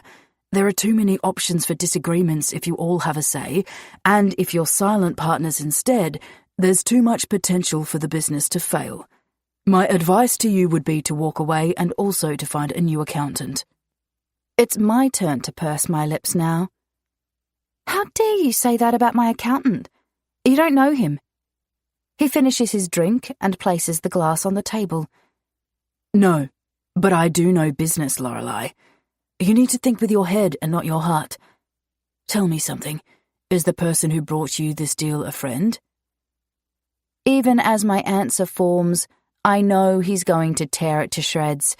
And the stupid thing is that I knew this. I freaking knew this, but I didn't want to face it. Yes. I refuse to show him the frustration I feel with myself. Instead, I hold my head high and choose to project confidence. When my grandmother left me her money, she believed in me. It's time I do too. I thought so. Never go into business with a friend, and never bring emotions into your deals. His tone is matter-of-fact and overly confident. It feels like he's lecturing me, and I don't appreciate it. Solicited advice is one thing, but I didn't ask for this. I want to wipe that look off his face, the one that says he knows everything. Instead, I stand. Looking down at him, I say, You might know a lot about business, Ashton, but you know nothing about me and my life. In my opinion, your people skills also need some work. You might be able to control people and boss them around in your world, but out here in mine, you have no say. I know I've got a lot to learn about business, but I don't want to learn it from a man like you. And the other thing, we all have different goals in life and business. Before you start lecturing someone, perhaps you should ascertain what their goals are so you can advise them accordingly. I grab my handbag before adding, I'm going to the bathroom. When I come back, I'd like a Moscato to be waiting for me, please. With that, I move as quickly as I can towards the bathroom. I need a minute to get myself under control because this man is causing all manner of confusion inside me. It takes a good 10 minutes to sort myself out. Ashton brings out all kinds of emotions in me. I want to simultaneously punch and kiss him. By the time I'm calm enough to head back to the table, I wonder if he'll still be waiting for me. I wouldn't be surprised if he's decided I'm more of a handful than he wants.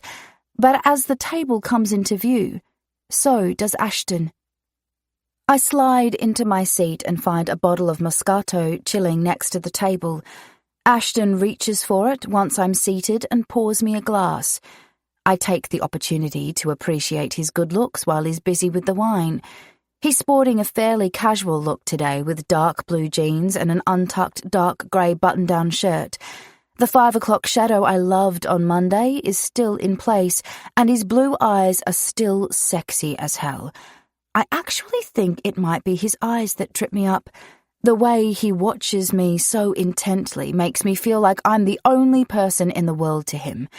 So while the words coming out of his mouth annoy the hell out of me, his eyes completely captivate me. I think we should start over, from the very beginning, he says once he's finished pouring the wine. Reaching for my glass, I say, "And how do you propose we do that?" He smiles. Holy shit. Holy freaking shit. When Ashton Scott smiles, the world lights up, and my butterflies go into overdrive. Extending his hand, he says, "Hi, I'm Ashton Scott. I'm 32, a property developer, and I travel a lot with work.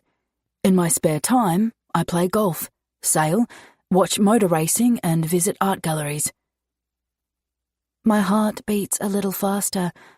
For the first time since I met him 5 days ago, Ashton looks a little unsure of himself.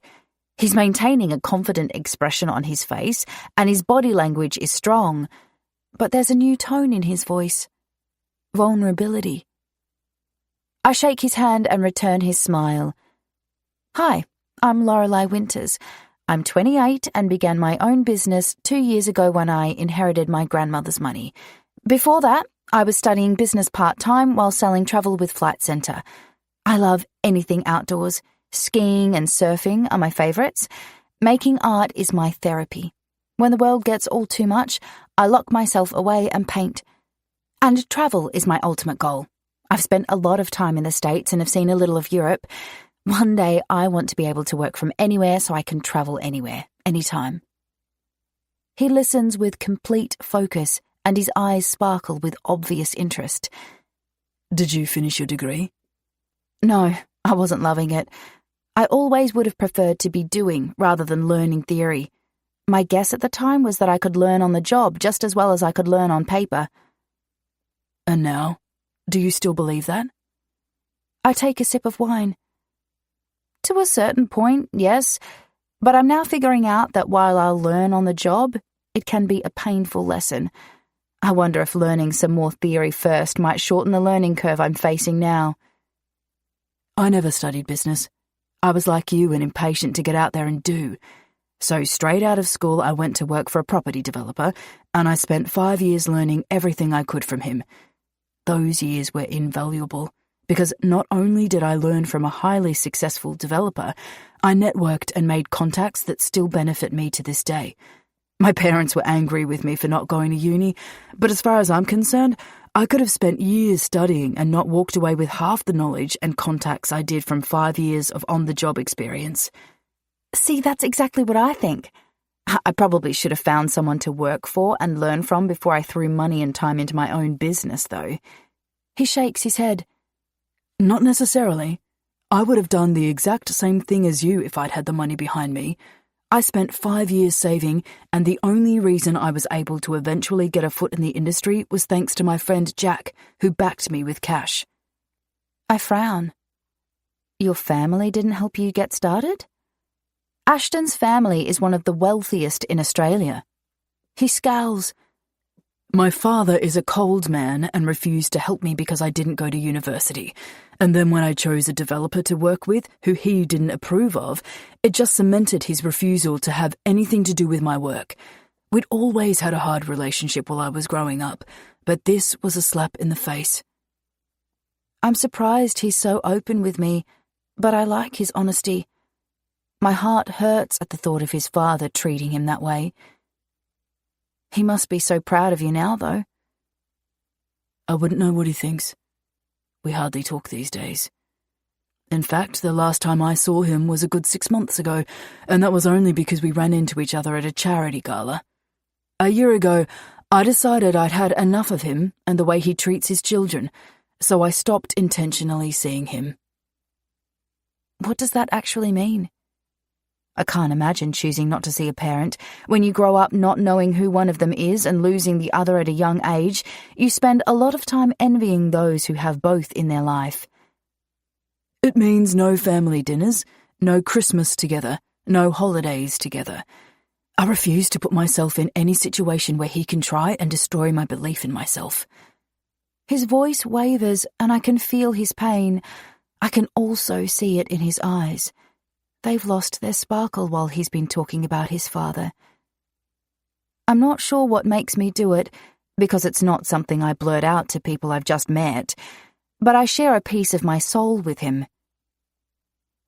I don't know who my father is, and my mother died when I was 8. I grew up with my grandmother. I can't imagine what it's like having a parent who doesn't build you up, because my grandmother dedicated her life to helping me become an independent woman with a good dose of self-belief. The sparkle returns to his eyes and he smiles again. From the little I've seen this week, it appears she succeeded. When Ashton Scott switches off his inner asshole, he's the kind of man who could charm every woman in sight without breaking a sweat. I've heard mixed things about him. Some say he's a player, others mention the long-term relationship he ended last year, noting that his ex still pines for him. They believe this shows he's a good guy. I always prefer to form my own opinion of people, so I'm withholding judgment. It would seem, though, that my earlier assessment of him might have been a little hasty if this new side he's showing me is anything to go by. I drink the rest of my wine and decide to see how far I can push him to open up. Tell me one of your favourite childhood memories. He refills my glass as he speaks. I'm impressed that he doesn't hesitate to share the memory with me. I was 14 and on a holiday with my mother and sister in France. Family holidays usually consisted of the 3 of us visiting some exotic beach destination. My mother would spend most of it by the pool with a cocktail, while Alessandra took me exploring. This particular holiday, though, we went to France for 3 weeks and did a lot of sightseeing. Mum didn't spend it drinking. She spent it with us. But on one of those days we were in Paris, she was ill. So Alessandra and I spent the day on the metro and saw many parts of the city we probably wouldn't have if Mum had been with us. To this day, Paris is one of my favourite cities in the world. Every time I visit, I'm reminded of that day. He leans forward and says, Tell me one of your favourite memories. I want to know what a beautiful woman like you remembers from her childhood. I take a longer sip of wine. He's making me nervous, because as much as he thinks he's looking at a self-confident woman, I feel out of my depth with a man like him. A man who is so at ease in his own skin and who knows exactly what he wants and believes he will always get it. I was 9 and with my grandmother while she was visiting the Willow Street property. She liked to check in weekly with the business owners and make sure they were doing okay.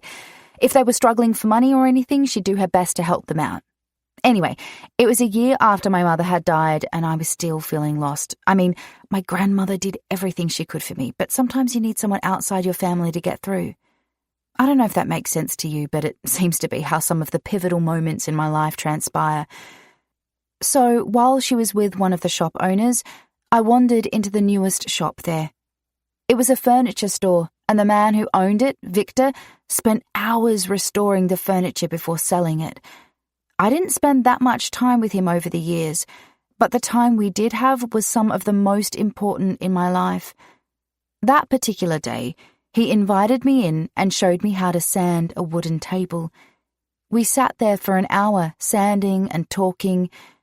It was the first time since my mother's death I remember not feeling so lost. He didn't know my history, so he didn't look at me with sad eyes like everyone else in my life did. We talked about the world. He'd done a lot of travelling, and he told me stories that made me want to see the world. Victor's the person who gave me the travel bug. Ashton has been listening intently to everything I've said, but now he's staring at me like he's seen a ghost. The waitress interrupts us before I can ask him why. By the time we've given her our orders, He's recovered and watches me with warm eyes rather than that haunted expression. What's the next trip you have planned? He asks, and we lose ourselves in a long conversation about travel destinations. I managed to consume 3/4 of the bottle of Moscato during lunch. For a woman who doesn't really drink, this is not good, and I can't believe I've done this again in the space of a week. I'm more than tipsy. I'm on my way to being plastered. Wine goes straight to my head. When I asked Ashton to get me a Moscato, I didn't mean a whole bottle, but my nerves got the better of me and I just kept sipping. The bathroom is calling, and as I excuse myself and stand, Ashton eyes my wobbly state and looks at me with concern. He also stands and says, Are you okay to get there by yourself? Absolutely, I say as I wave him away, full of fake alcohol-induced confidence. The concern in his eyes doesn't ease. I'll get the bill while you're gone and then I'll take you home. No! He quirks a brow. You don't want to go home? I meant don't pay the bill. I'll pay for my share. Amusement flickers across his face and he jerks his chin in the direction of the bathroom. Go. I'll get this one. I place a hand on my hip and attempt a stern glare. No, you won't. I'm a woman who can pay my way. The amusement on his face gives way to a full grin, and oh, how I love that grin. I want to kiss that grin right off his face. Oh shit. No, I don't. Oh, but I do. Damn you, alcohol, for making me want things I don't want. He moves his face closer and murmurs low, I know you're a woman who can pay her way, but you're also the sexiest damn woman I've ever had the pleasure of eating with, and this is going to be the first of many meals I pay for. When he moves his face away from mine and gives me a look that says, Don't argue with me, I do what I've been told. Even my addled brain can figure out it's not worth arguing with him over this. I'm beginning to grasp that Ashton is a man who gets his way often, and if we're going to keep doing this dance together, I'll need to choose my battles wisely. Chapter 10. Ashton. I settle into the driver's seat of my Aston Martin and glance at Lorelei sitting next to me. She consumed a lot of wine at lunch and is pretty messy now. Unfortunately, it means we're going to have to cut this date short so I can take her home. A shame, because we were finally getting somewhere. I'm hoping it wasn't just the alcohol that loosened her up. She meets my gaze and smiles. Thank you for driving me home. Her words are a little slurred. I would hardly leave you to catch public transport alone. She informed me that while she can drive, she prefers public transport or cabs. I wouldn't have left her here sober, let alone drunk. Her head lolls back against the headrest, and she continues to smile. I'm fairly sure I could say anything at the moment, and she'd give me that drunken smile. Lorelei is a happy drunk. I turn the key, but before we exit the car park, my phone rings. Jack. What's up? I ask, as I answer it. Ashton! He's drunk too. I hear the sounds of a noisy pub in the background. I need a lift. You far? I lean my head back. That depends on which pub you're at, Jack. Oh, is it that one? No, it is that one near your office, he says, laughing at his own mix-up with his words. I check my watch. I'll be there in about 15 minutes, depending on traffic. Try to stay away from the alcohol. Yes, boss. He's still laughing, clearly amused at himself. We have to make a slight detour, I say to Lorelei, after I end the call. She shrugs. I don't have anywhere to be. We drive in silence for most of the way to the pub. Lorelei seems content to stare out the window, taking in the busy Sydney streets. My mind has wandered to Jack, concerned at his mental state. Who are you picking up? Lorelei asks. I glance at her. She's still watching me with that beautiful smile. My best friend Jack. He's in town for a visit, and by the sound of it, he's spent a fair bit of time today at the pub. Her eyes narrow on me. You sound disappointed by that. I grip the steering wheel tighter. I am. Because? I come to stop at a red light. Turning to give her my full attention while I have the chance, I say, because the last thing Jack needs right now is alcohol. She's quiet, thinking. I like that, she murmurs. I frown. What? I like what I can hear when you talk about your friend. Obviously you care deeply for him because it's right there in your voice. A horn blares, diverting my attention from the conversation momentarily. When I turn back to Lorelei, she's smiling at me. Jesus, this woman could get herself into trouble while out drinking. Her beauty is intoxicating, and the way she loosens right up with some alcohol in her could lead men to try and take advantage of her. I make a mental note to keep track of her at all times going forward. We sit in silence, each simply watching the other.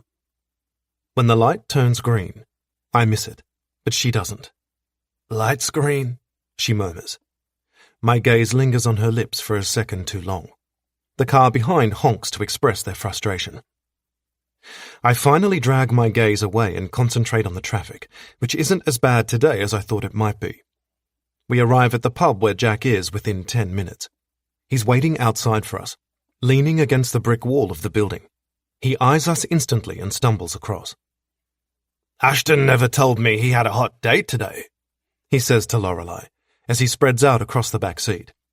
Facing him, she says, and he never told me he had a hot-as-hell best friend either. I glance in the rearview mirror. He's watching her like he wants to fuck her, but I know he never will. Jack and I share the same taste in women, and we've shared one before, but it's not something we'll ever do again. Lessons from the past guarantee that. Do tell. How long have you two been seeing each other? Jack asks. We're not seeing each other. It's more of a situation where Ashton thinks he's going to get some, but he's living in a fantasy land. I raise a brow at Lorelei. Me and Fantasyland have never been friends. Well, I think you've recently taken a detour. It's a dead end there, and I'm not looking at a dead end right now. Her hand absently moves to her collarbone, and she fiddles with the necklace she's wearing. Jack chuckles. Hate to break it to you, sweetheart, but from where I'm sitting, you two are one step away from fucking. He leans forward and shoves his hand at her. I'm Jack. She shakes his hand. Lorelei, and I hate to break it to you, Jack, but I don't enjoy casual sex, so it's not going to happen. Ah, you're more the commitment type. I'm more the find a man who is satisfied with one woman kind of woman. And you don't think my friend here could be satisfied with one woman? I've only just met your friend. I don't know him well enough to make that call, but he's smooth as hell, and that makes me think he's a pro at whining and dining women. You might be pleasantly surprised, Lorelei, Jack says. His eyes meet mine in the mirror. He always has my back. So I can hear a slight accent there, Jack. Where are you from? I'm Aussie, but I live in LA at the moment. She's silent for a moment, and I glance at her to find her squinting at Jack. Are you that actor? I can hear the grin in his voice when he answers her. Jack's ego loves recognition. That would depend on which one you're thinking of. She clicks her fingers as if the name is on the tip of her tongue. Shit, I have it. Help me out, Ashton. Before I can reply, she exclaims, No, wait, I have it. Jack Kingsley. She swivels her body to look at him. Am I right? I think I should perhaps be a little offended that you're still not absolutely sure. Oh, God, I'm sorry. It's the damn alcohol. I never drink. Well, clearly that's not entirely true, because this is the second time in a week I've been drunk. And let's just say the last time ended up far messier than today. It seems alcohol really loosens Lorelei. I have a feeling we're about to learn more about her than she'd perhaps prefer if Jack has anything to do with it. He has a way of getting women to reveal their innermost thoughts. What does messy look like on you, sweetheart? He asks, proving me correct. You do not want to know. Try me. I glance at her again. Her hand covers her face as she remembers. Jesus, I need to know what it was, if it's causing this reaction in her. Let's just say I embarrassed myself by agreeing to something that, in the end, I didn't go through with. The next morning was one of the most mortifying mornings of my life. And here I thought you don't do casual sex, Jack says, echoing my thoughts. I didn't end up sleeping with him. Ah, but you had the intent if you woke up with him the next morning. I was so damn drunk I didn't know what I was doing. And that right there proves my earlier thoughts correct. Lorelei drunk is a recipe for disaster. I've reached her apartment and pulled the car into a space that is conveniently empty, right outside the complex. As I switch off the car, she says, "How did you know where I live? I didn't tell you." Jack chuckles. "Lorelei, sweetheart, you and I need to sit down and swap notes on Ashton. If you don't think he knows everything there is to know about you, you're the one living in a fantasy land." I exit the car and walk around to her side. She opens the door before I reach it, and I place my hand on her back to steady her after she stands. Her eyes find mine. "I can manage on my own." "I'd rather make sure you don't fall." "I might be drunk, Ashton, but I'm still capable of looking out for myself." "I have no doubt," I murmur. My hand stays where it is as I walk her in. Jack comes with us, clearly attached to Lorelei already. When we reach her front door, she fumbles in her bag for her keys. I take the bag out of her hands and locate the key for her, ignoring the irritation she levels on me. She puts her hand out and says, "Can I at least open my own door?" My lips twitch. Her fight turns me on more than I've been turned on in a long fucking time. I hold up the key and she swipes it from my hand. A moment later, she opens the door, and I step into an apartment that is as different to mine as you could get. Lorelei's home is colourful and cluttered, but not cluttered in a messy way. Rather, it's immaculately tidy, just packed full with books, art, photos, plants, pillows on couches, candles, and more colour. So much colour. She leads us into her kitchen where I discover more plants, along with recipe books. Large windows line one wall in here, and a window seat scattered with cushions sits under the windows. Lights hang low over a long wooden island bench, and I can picture her cooking here. I imagine Lorelei to be an amazing cook from what I see. Jack whistles as he takes it in. "When are you having us over for dinner?" At her frown, he adds, "Tell me this isn't all for show. You do cook, right?" "Oh, that. Yes, I love to cook. Nothing for show here." She looks genuinely confused as to why anyone would bother to put on a show in their home. She hasn't met the people Jack and I usually associate with. I track Lorelei's movements while Jack wanders off and leaves us alone. She fusses for a few minutes, tidying the books and papers on the island bench. When she looks up at me, I'm surprised to see uncertainty in her eyes. I've not seen this emotion in her. Lorelei always appears confident and sure of herself. "Thank you for lunch," she says softly. I close the distance between us. It won't be our last. She stills and her breathing slows. "I'm beginning to think you aren't the man I assumed you were." "What did you assume?" The uncertainty disappears from her gaze. "I thought you were an asshole. An arrogant asshole who pushed people around until you got what you wanted." My lips quirk. Her honesty is refreshing. Most women just talk dirty to me. I'm all for dirty, but this is far more interesting. "And now?" She cocks her head as she considers that. "Now I think you're just a man who knows what he wants, and your laser focus on it means you don't always realize the things you say or do brand you as an asshole." She steps closer, which means our bodies are almost touching because we were already damn close. Her hand lands on my chest a second later, and I take a deep breath to steady myself. "I think that although the world thinks you're this put-together man with more money than he'll ever need, you're actually a man with issues just like the rest of us who can't actually use that money to buy the things he needs in his life." Our eyes lock. Those beautiful green eyes of hers see so much. I feel more exposed than I usually allow myself to be. "You want to know what I thought of you the first time I met you?" That damn uncertainty flares in her eyes again. "Sure. Knock yourself out." I shake my head. "Don't do that, Lorelei." She frowns. "Do what?" "Don't doubt yourself." Her chest rises as she takes a breath. I don't doubt myself. Yes, you do. But you have no reason to. Ashton, the day we met was not a good morning for me, so I can only imagine what you first thought. I'd love to see what you consider a good morning, because what I saw that day was a sexy woman who stands up for what she believes in, and who doesn't waver from her convictions. She grips my shirt. I doubt she realizes she's doing it. And now?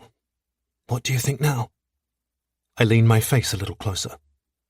Now I want to get to know you a hell of a lot better. I dip my face so I can experience those lips of hers that have been driving me crazy in one way or another since I first saw them. I expect her to resist, but she doesn't. Instead, she opens herself up to me. I sweep my tongue across hers, and she moans as her body angles towards mine. I slide my hand around her waist and pull her hard against me while deepening the kiss.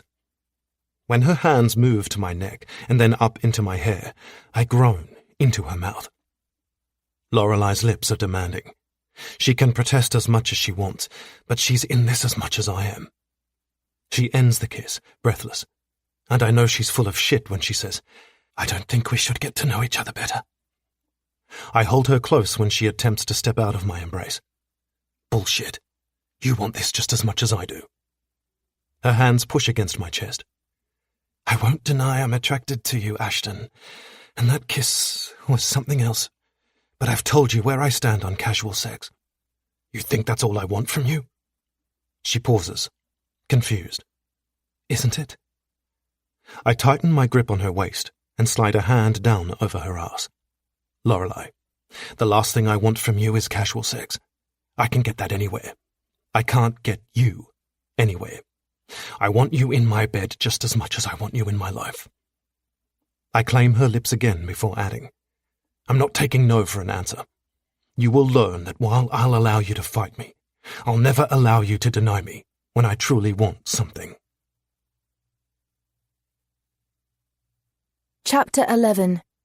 Lorelei. I am never drinking again. Sliding my sunglasses on, I enter the market and scan the crowd for Sienna. The sun is shining too brightly for me. I don't have a hangover, but I don't feel my best, and the sun is not helping. Lorelei! I turn at the sound of my name and find Sienna walking my way. Morning, I greet her. Don't even go there, I mutter when she scrunches her face at my appearance. Frowning, she says, What happened to your face? A face mask. You had a reaction to it? Yeah, I was drunk though when I put it on. It tingled, but in hindsight, that was probably a burn I was feeling without realizing. She stares at me in shock. You were drunk? I know, so unlike me. She grins and grabs my arm. Girl, we need to talk. Something has clearly happened here that I am unaware of, and I want to know what it is. A couple of minutes later, after pushing her way through the busy market, she finds us a table to sit and chat at. I dump my bag on the table. I had lunch with Ashton yesterday and drank almost a full bottle of wine. After lunch, he took me home and kissed me. It was hot, and that's a whole other story, which I'll get into in a moment. In my drunken state, I decided a facial would be a good idea after he left. I point to the rash on my face. And now I have this. Putting Ashton aside for a moment, is your face sore? It looks it. Yes, it's really tender. I wasn't game to even attempt foundation to try and cover some of the nastiness. She leans forward, resting her elbows on the table. What the hell possessed you to do a mask while you were drunk? Most people would just pass out or some shit. I couldn't pass out because my mind wouldn't stop thinking about Ashton. The man kissed me. Sienna laughs. You make it sound like he fucked you. He practically did. You have no idea. Her eyes widen and she turns to look behind her for a moment. We need coffee for this. I'll be back. She's out of her seat before I can blink. When she returns, her eyes hold excitement as she exclaims, "Now, tell me everything." He's different to what I thought. I mean, he's not a complete arsehole from what I can work out. And he has this awesome best friend. You can't have a great best friend if you're a dick, right? At her nod, I continue. So they took me home and walked me in. When Jack left us alone, Ashton kissed me after telling me he wants more than just a casual hookup. And let me tell you, that kiss was the best kiss I've ever had. She holds her hand up. Wait, I'm a little confused here. Jack is his best friend, and he was at lunch too? How did this lunch eventuate? I fill her in on what happened yesterday, adding, his friend is that actor Jack Kingsley. You know him, right? Oh, wow. She nods. Yeah, I've seen some of his movies. You know me, though. I'm not really up on movies or actors, so the name is familiar, but I might not recognize him if he were to walk past us right now. I didn't recognize him at first, but that could be because I was drunk. So this kiss, on a scale of 1 to 10, what would you rate it? A 20. It must have been good. You're a hard woman to please. You have no idea. It wasn't just the kiss. It was the way he touched me and spoke to me too. Goodness, the man is lethal. She laughs. This is gonna be fun. What? Watching you deal with a man like Ashton Scott? You're no pushover, so for him to have you all worked up like this tells me a lot. When are you seeing him again? We have no plans. Right? Well, I want updates. I need to know the minute he calls you. I run my fingers through my hair and take a deep breath. I'm totally out of my depth here, Sienna. I've never dated a man like Ashton. Hell, I've never met a man like him. Until yesterday, I didn't want anything to do with him, but now he's all I can think about. What do you mean by a man like Ashton? You dated Boston for 3 years. He wasn't anything like Ashton. Sure he was. Well, except for the arsehole bit. He definitely wasn't that. But he was confident and sexy as hell. I shake my head. Boston was many things, but he wasn't as... God, I didn't even know what the right word is. Ashton is so in your face. He's... bossy? I laugh. Yeah, bossy, but so much more than that too. He's the kind of man you can't help noticing the minute he walks into a room. He's powerful. I can't do powerful. She grins. Well, powerful can definitely do you. I drink some coffee before admitting what I'm truthfully scared of. I don't want to be consumed by a man. You know what I'm like. I have this way of losing myself when I'm with a man, and I don't want to do that again. I do. Your inner hopeless romantic does tend to take over sometimes and lead you astray. But you won't know unless you try, babe. I say give it a go. And honestly, I think you need a powerful man like Ashton in your life. You're too strong and independent yourself to have anyone less. Boston walked away when he should have fought for you. I have no idea what is down the track for you and Ashton, but if you guys get serious, I could never see him giving up without a fight. Oh God, he'd just bulldoze his way through. That's a whole other problem with him. I don't want to be pushed into anything. Okay, let's calm down and be rational here. You're thinking too much. Just have sex with the guy and see if you like it. He might suck in bed and then all this worry would be for nothing. I pull a face. You seriously think Ashton would suck in bed? Her eyes sparkle with humour. I'm not the one who he fucked with his mouth, so I have nothing to base my opinion on, but I'd say no. I don't think he'd suck in bed. One has to test these things, though. Am I right? You know I'm not a fan of jumping straight into bed. I want to get to know him first. She rolls her eyes. Of course you do.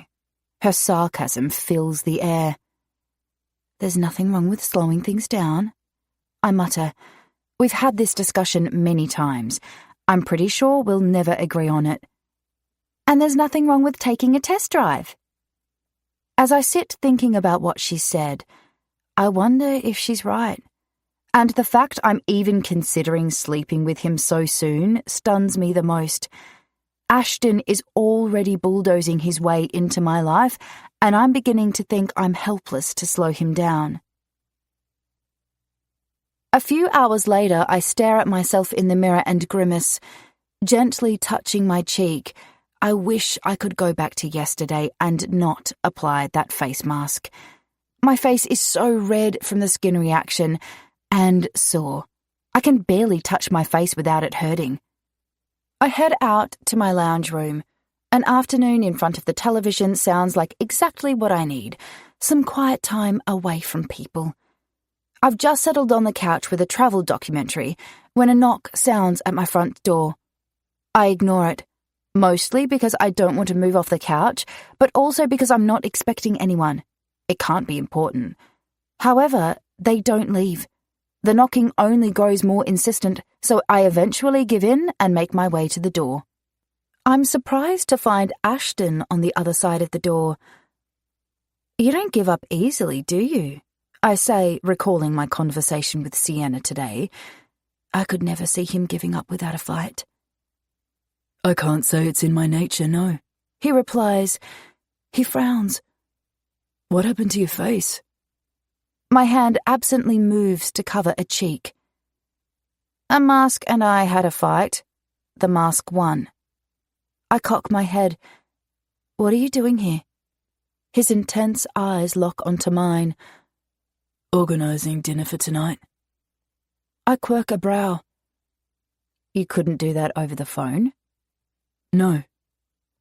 His intensity flusters me. I don't know what to say to that, so I take a moment to try and figure out a response. I mean, who doesn't just pick up the phone to organise a date? He doesn't wait for me to reply. "I'll pick you up at 7. I bite the inside of my lip, still flustered. "Do you organise all your dates like this?" A flicker of amusement touches his expression.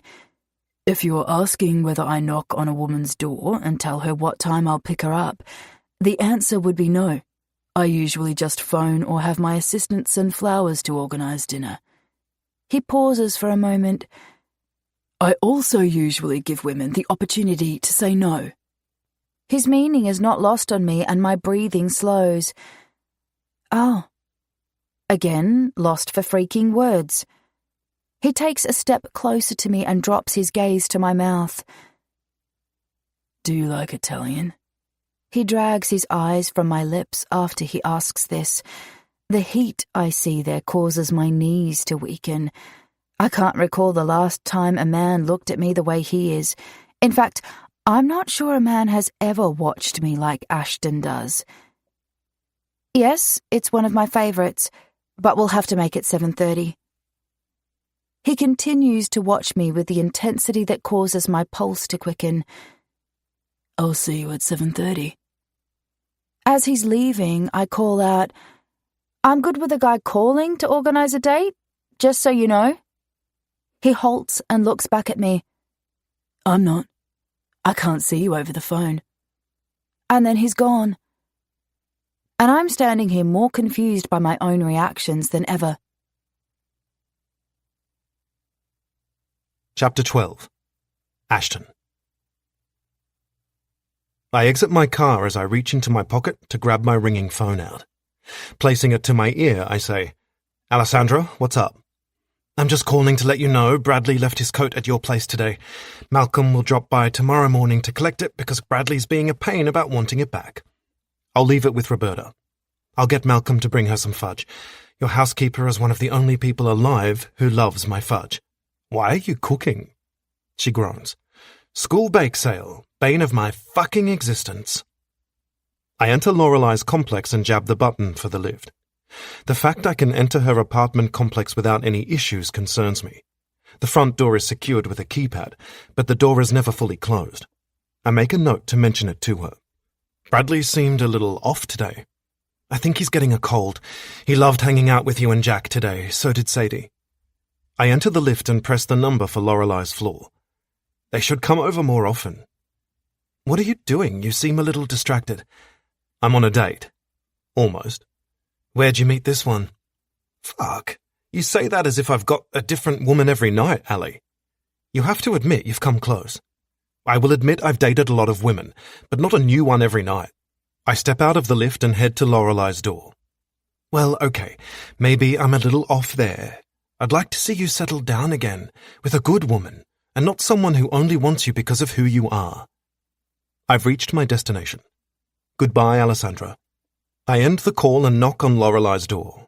She doesn't take long to answer it, and I stand, staring at the most beautiful woman I've ever met. My gaze sweeps over her body, taking in the black dress painted over her curves and the heels that accentuate her toned legs. Heels I'd like to remove slowly before making my way up those legs. You're early, she says. I check my watch. 7:15. No, I'm late. I said 7. And I said 7:30.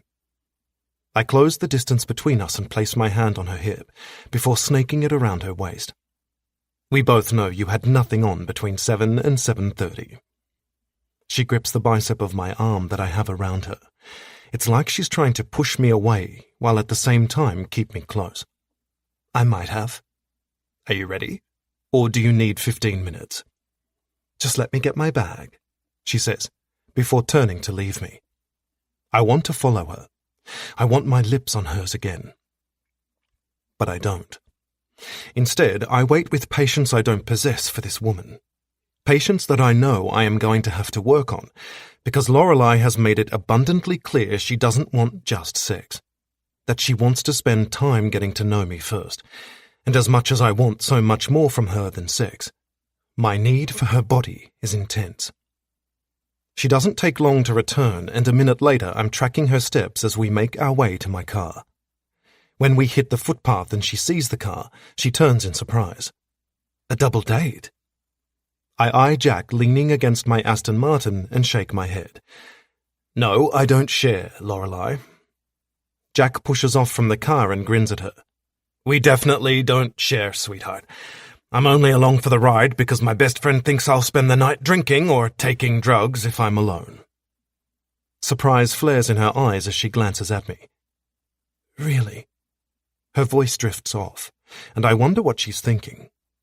One of the things I like about her is that I can't always figure her out. She keeps me guessing.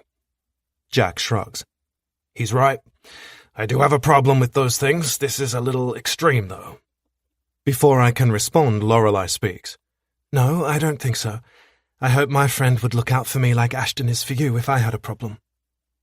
Jack mutters something under his breath about me taking things to the extreme, as we all settle in the car, him in the back, Lorelei next to me. The argument he and I had before leaving tonight is long forgotten, though which is our way. We've always had our say and then moved on without holding on to shit. He didn't want to come tonight, but I forced him. I refused to take no for an answer.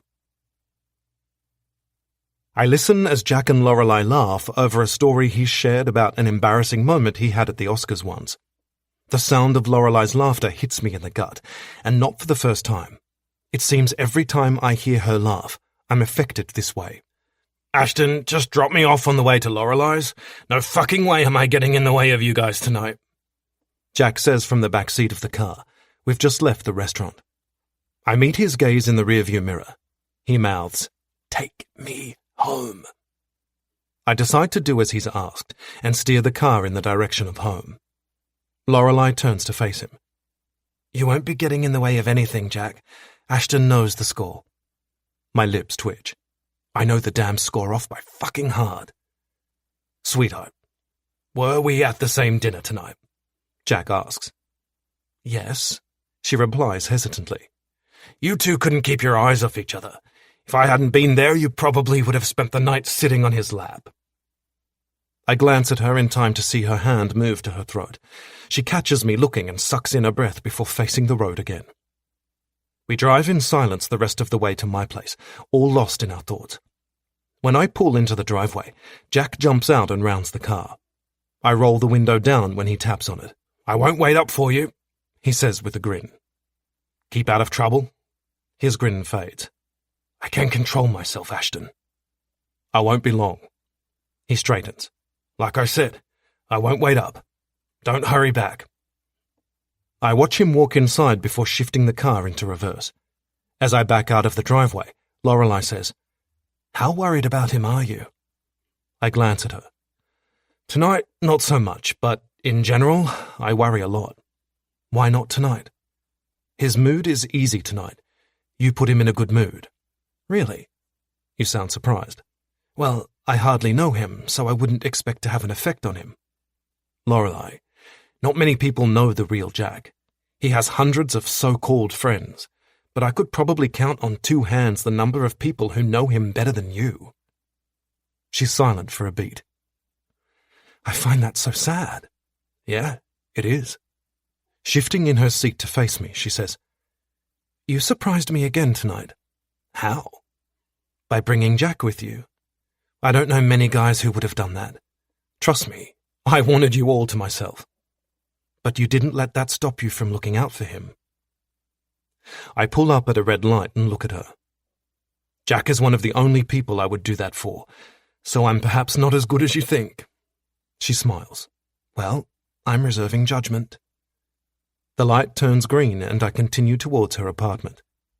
We arrive 5 minutes later, and I make my way around to her side of the car to open the door. She exits the car before I hit her side, though, and frowns at my expression when she meets my eyes. "What?" she asks. I ignore her question and guide her inside. I've never been a man to open car doors for women before, so my actions are perplexing to me also.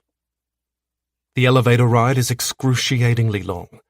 Being so close to Lorelei and not touching her takes all my control. As I step out of the lift and follow her, my gaze is drawn to her arse and down her legs. I groan inwardly. This will be the hardest part of tonight. She turns the key in the door, pushes it open, and then turns to face me. Our eyes meet. "Thank you for dinner," she says softly. My eyes drop to her lips. I need to taste those lips again. Hooking my arm around her waist, I pull her close. "You're mine again tomorrow night." Her eyes widen a touch, and her breath catches. "What if I'm busy?" I don't let her go. "Are you?" She hesitates for only a second. "No. I'll pick you up at 7:30. "I'll be ready at 7.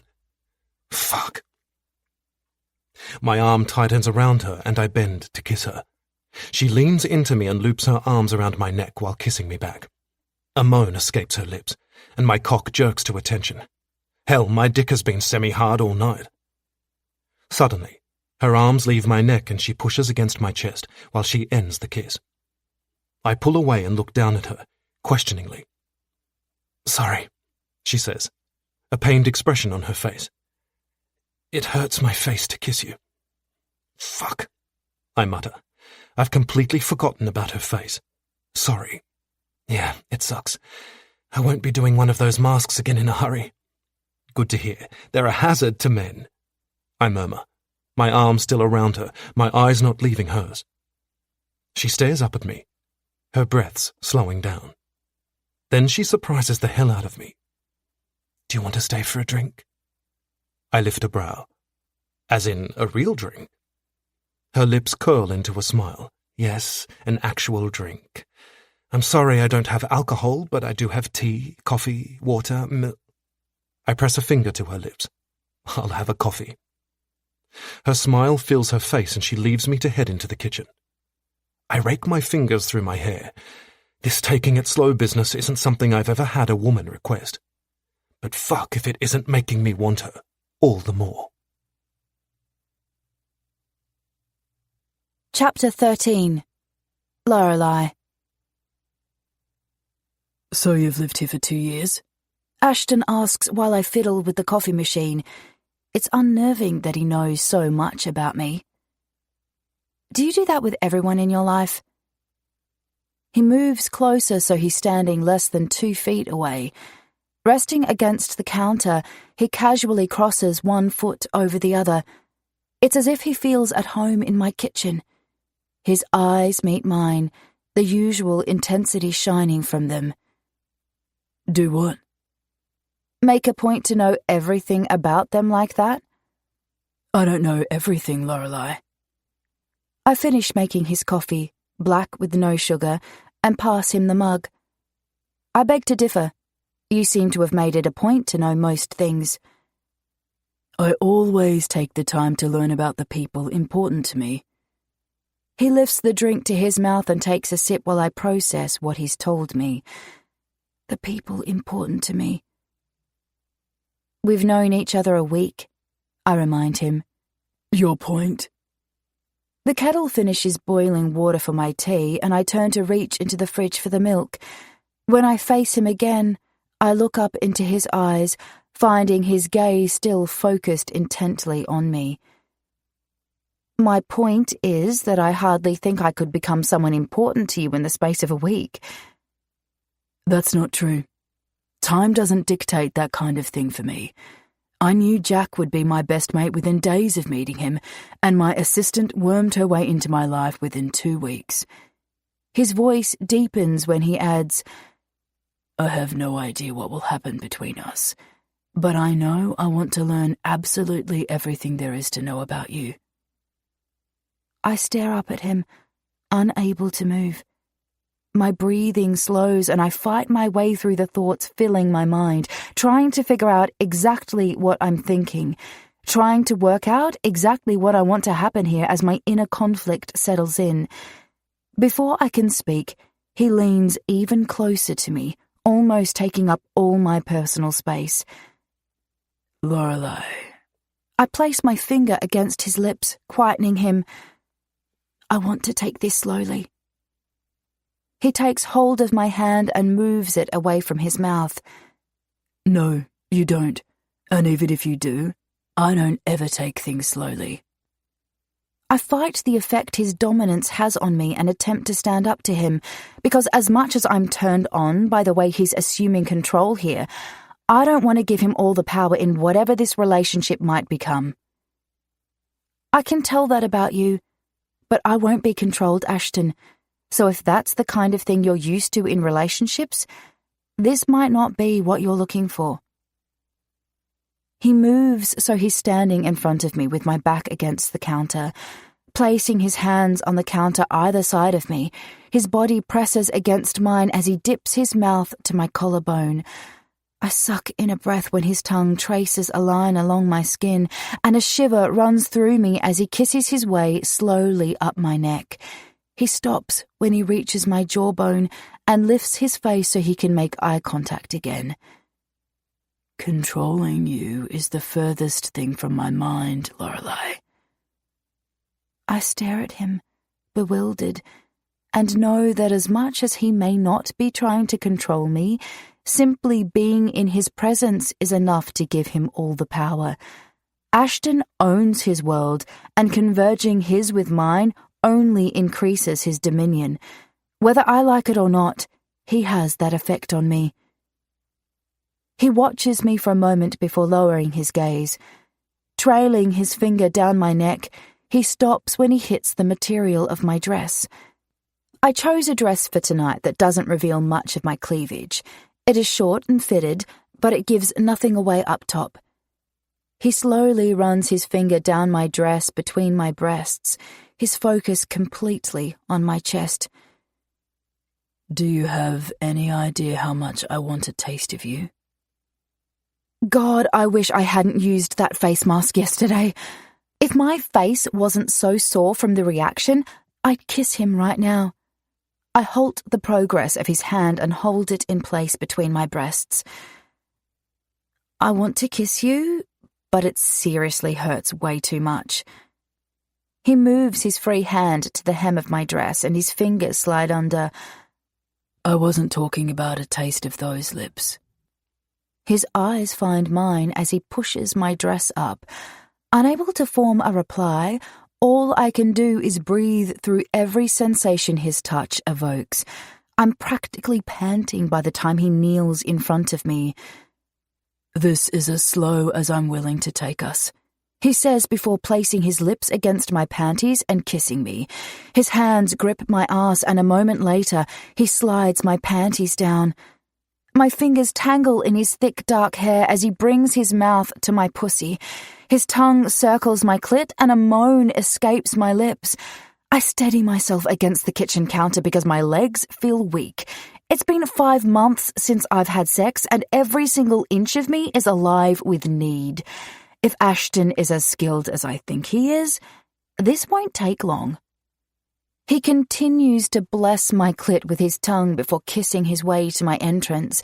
As he pushes his tongue inside me, he lifts my left leg and rests it over his shoulder, burying his face in my pussy. He then shows me just how skilled he is at making a woman come.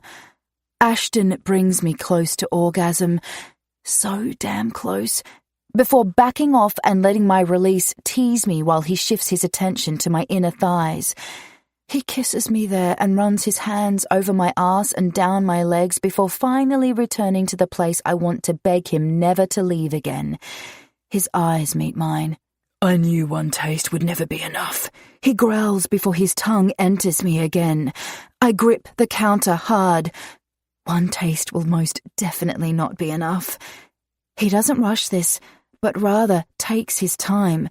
I ride the waves of pleasure he gives me, losing track of my thoughts along the way. By the time he brings me close to orgasm again, I'm completely consumed by him.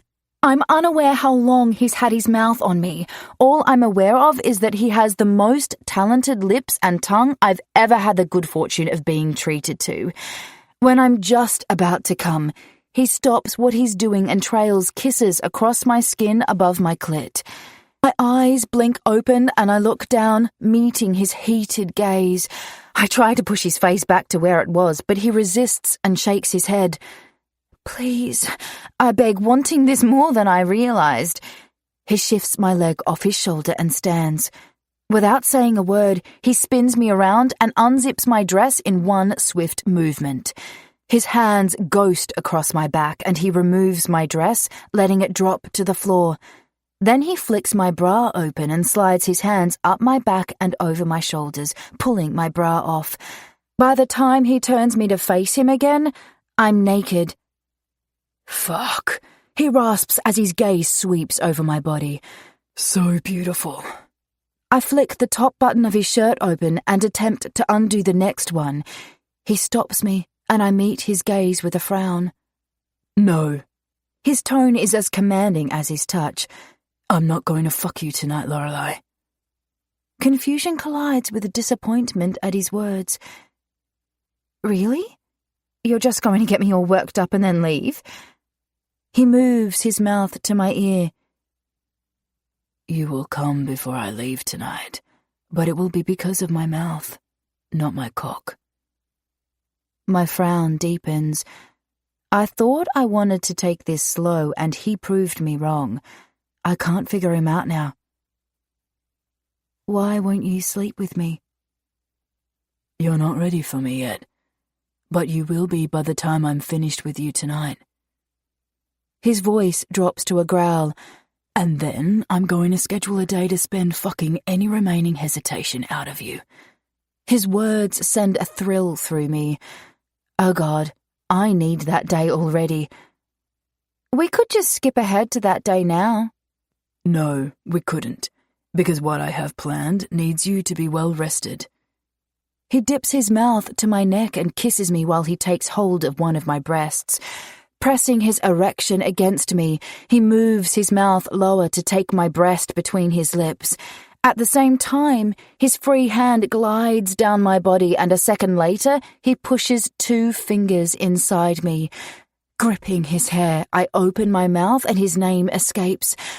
Ashton.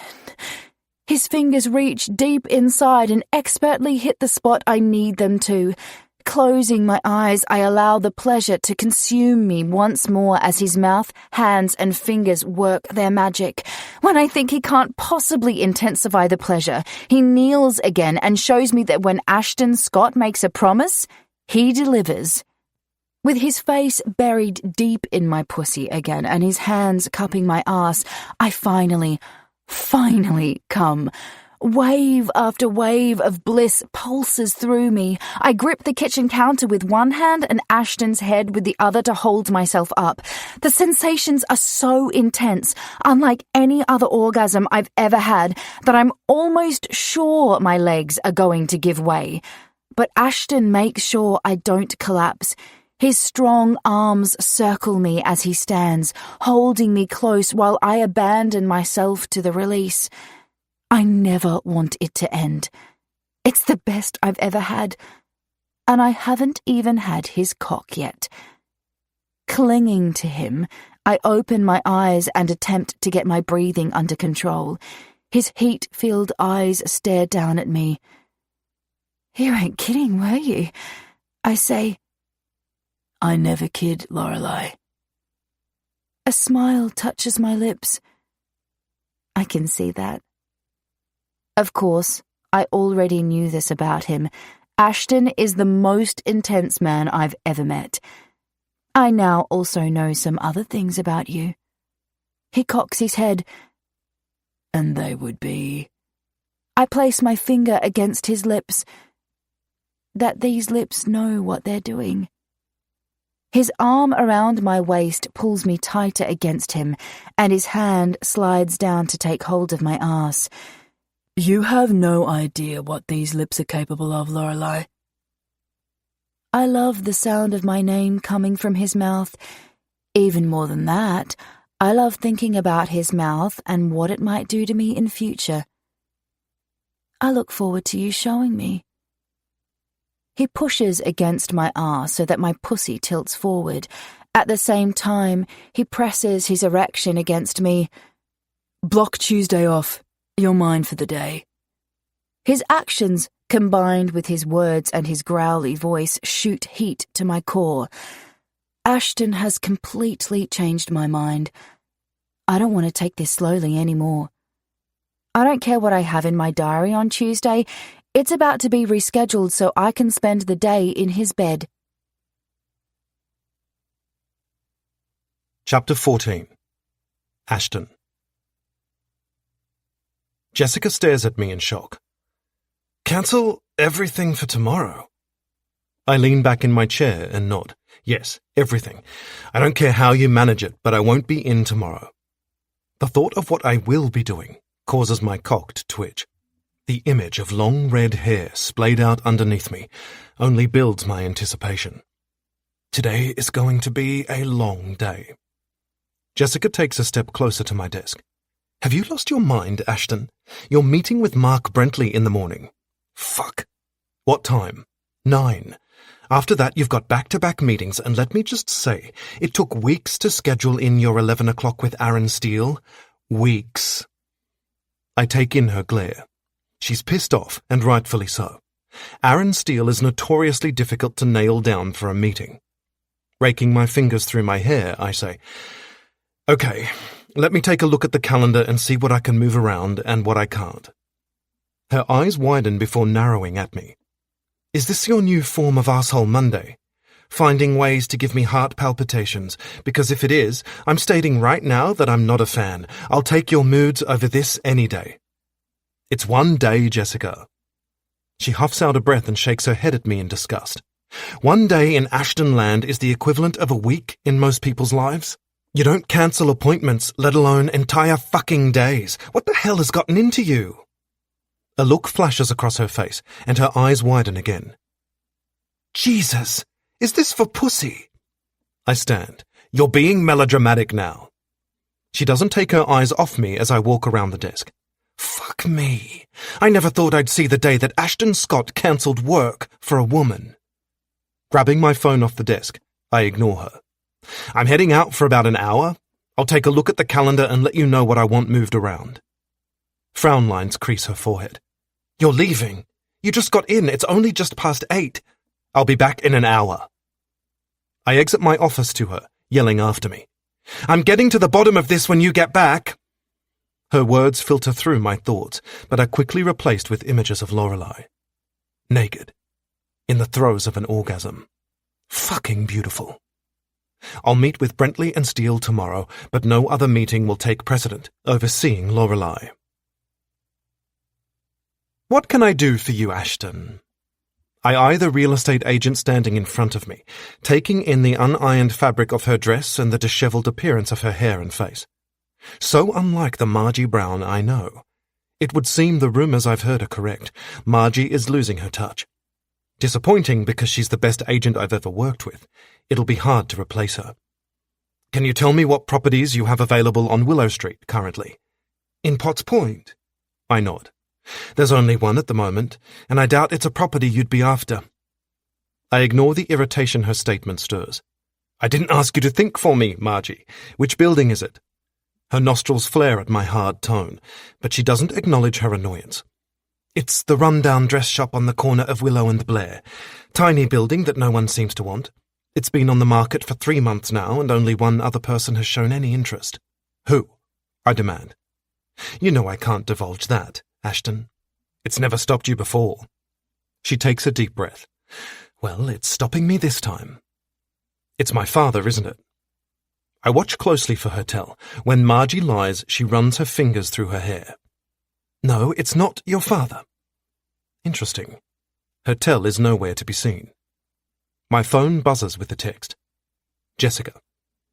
Aaron Steele just rescheduled his meeting to Wednesday. It would seem the universe is on board with your quest for pussy. I look back up at Margie. Email me the info on that property, and the second anyone makes an offer, I want to know. Also, advise me if any other properties on Willow Street become available. She nods. There's plenty of other properties for sale in Potts Point. I can email the best listings to you. I'm not interested in anything else. Just send me what I've requested. Without waiting for her to reply, I leave her office. Placing my phone to my ear, I wait for Jessica to pick up. Did you get my text? She asks. Yes. I also just discovered I require a new real estate agent. Can you compile a shortlist? What happened to Margie? If the gossips are to be believed, her drug habit has kicked up a notch. I wouldn't be surprised, but I don't really care what it is. She's not on my side anymore, and I need someone on my side. I've worked with Margie for 5 years, and not once in that time has she refused to divulge any information I need. Don't you think that's being a little rash? Maybe she Jessica, I don't fuck around. You know that. Find me someone I can trust, and reschedule every meeting for tomorrow except the one with Brentley. I've already started. Oh, and Jack dropped by. Said his appointment with Dr. Winthrop was a waste of fucking time and he's finding a new doctor. You might want to track him down because he didn't look the best. I rake my fingers through my hair. Today is slowly turning to shit. I find Jack at home. What do you want, Ashton? He scowls at me from the sofa before raising his drink to his mouth and draining the glass. I move further into the living room to join him. Whiskey so early in the morning. I thought you usually reserved that for late-night drinking. He stands, and I don't fail to notice he's wearing the same clothes he wore yesterday. I reserve whiskey for when life really fucks me in the ass.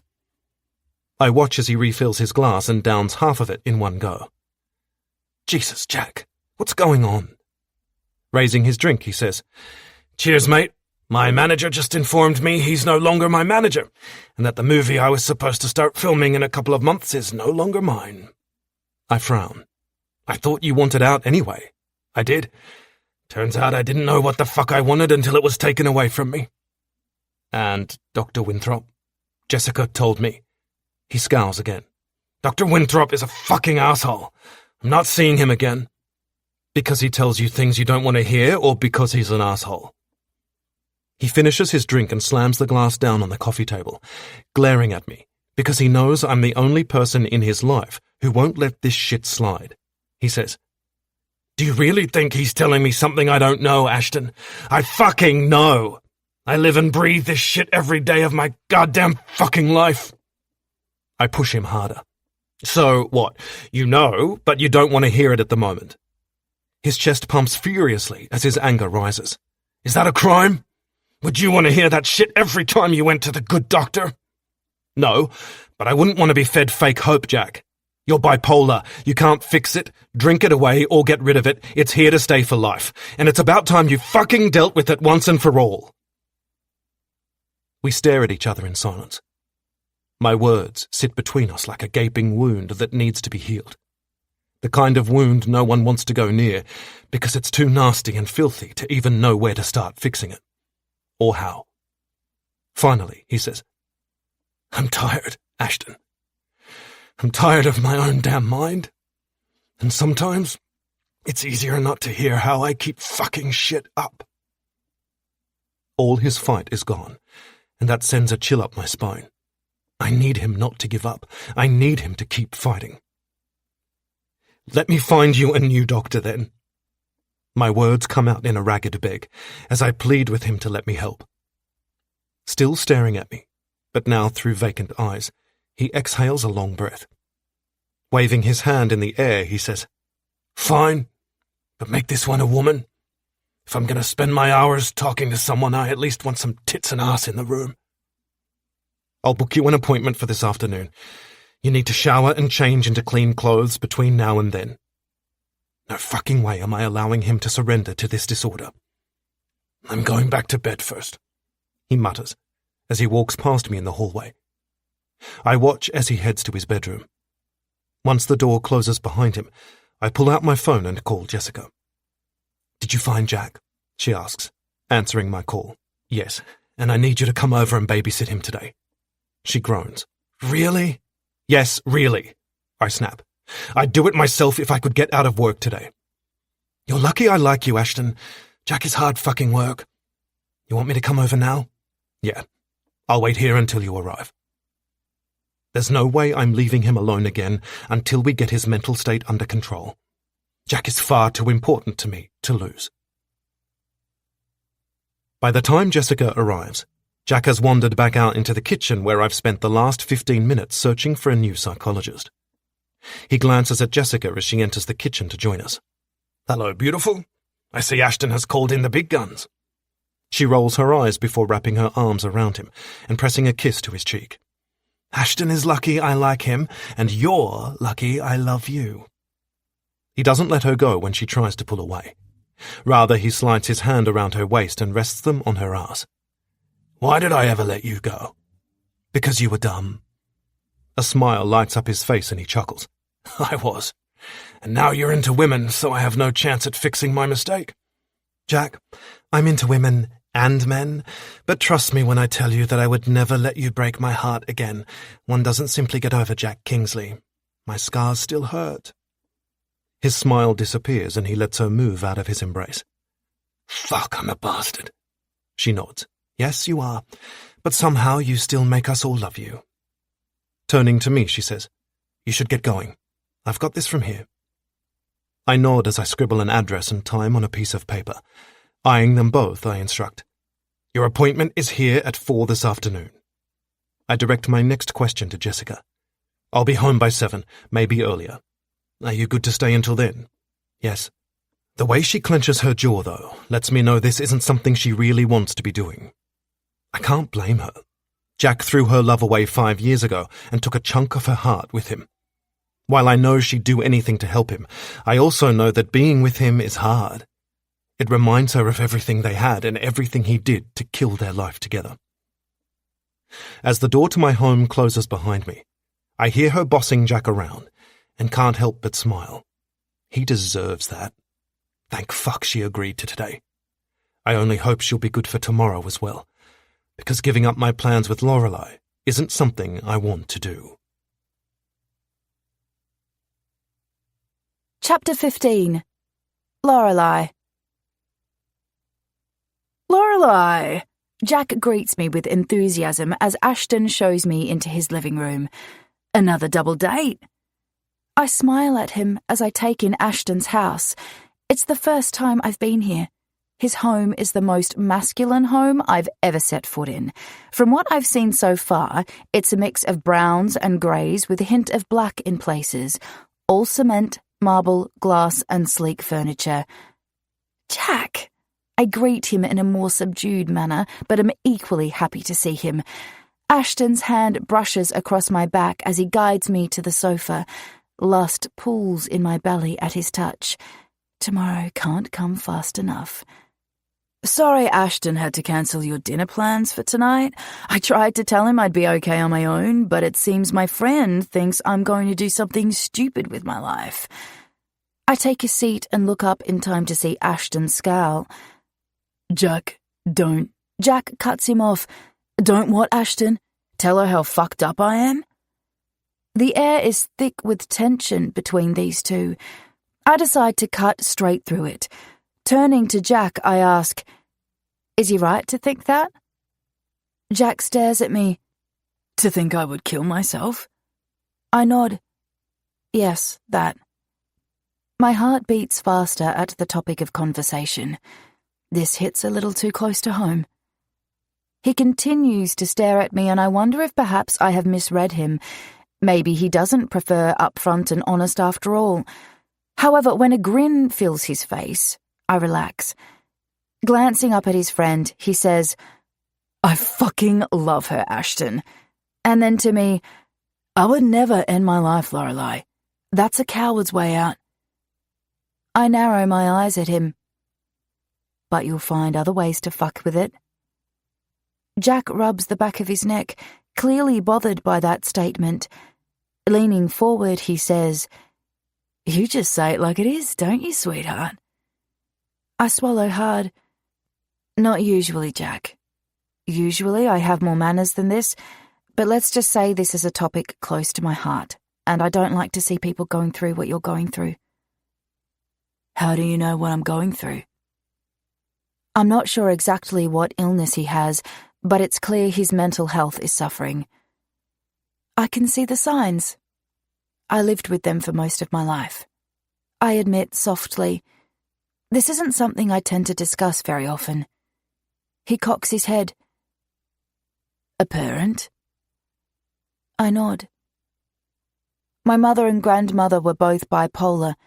Mum didn't look after herself, whereas my grandmother did. A car accident ended up taking my mother's life, but that was after 2 failed suicide attempts. Ashton, who has sat next to me, places his hand on my leg as I speak, and I'm thankful for his touch. It calms me, and my heart rate slows. Jack leans back and blows out a long breath. Fuck, I'm sorry to hear that. How old were you when she died? 8. My grandmother raised me after that and gave me the stable life I'd never known. Mum had always been all over the place, going from one guy to another and one job to the next. I think she was always trying to find a way to make herself feel better. She wasn't a bad mother, she just wasn't there emotionally for me. Jack's eyes glaze over. He seems lost in his thoughts. Sometimes it's just about making yourself feel something, anything, because some days when stuff happens to you that you know you should feel, all you have is this nothingness. There's just this fucking dark void, a blank space, and all you want is anything but that. He stands and gives me one last glance before looking at Ashton. I'm gonna check out your gym. Ashton nods. Let me know if you need anything. We watch him leave and I can't help but think how scruffy he looks in his worn dark jeans, faded grey t-shirt and day-old stubble.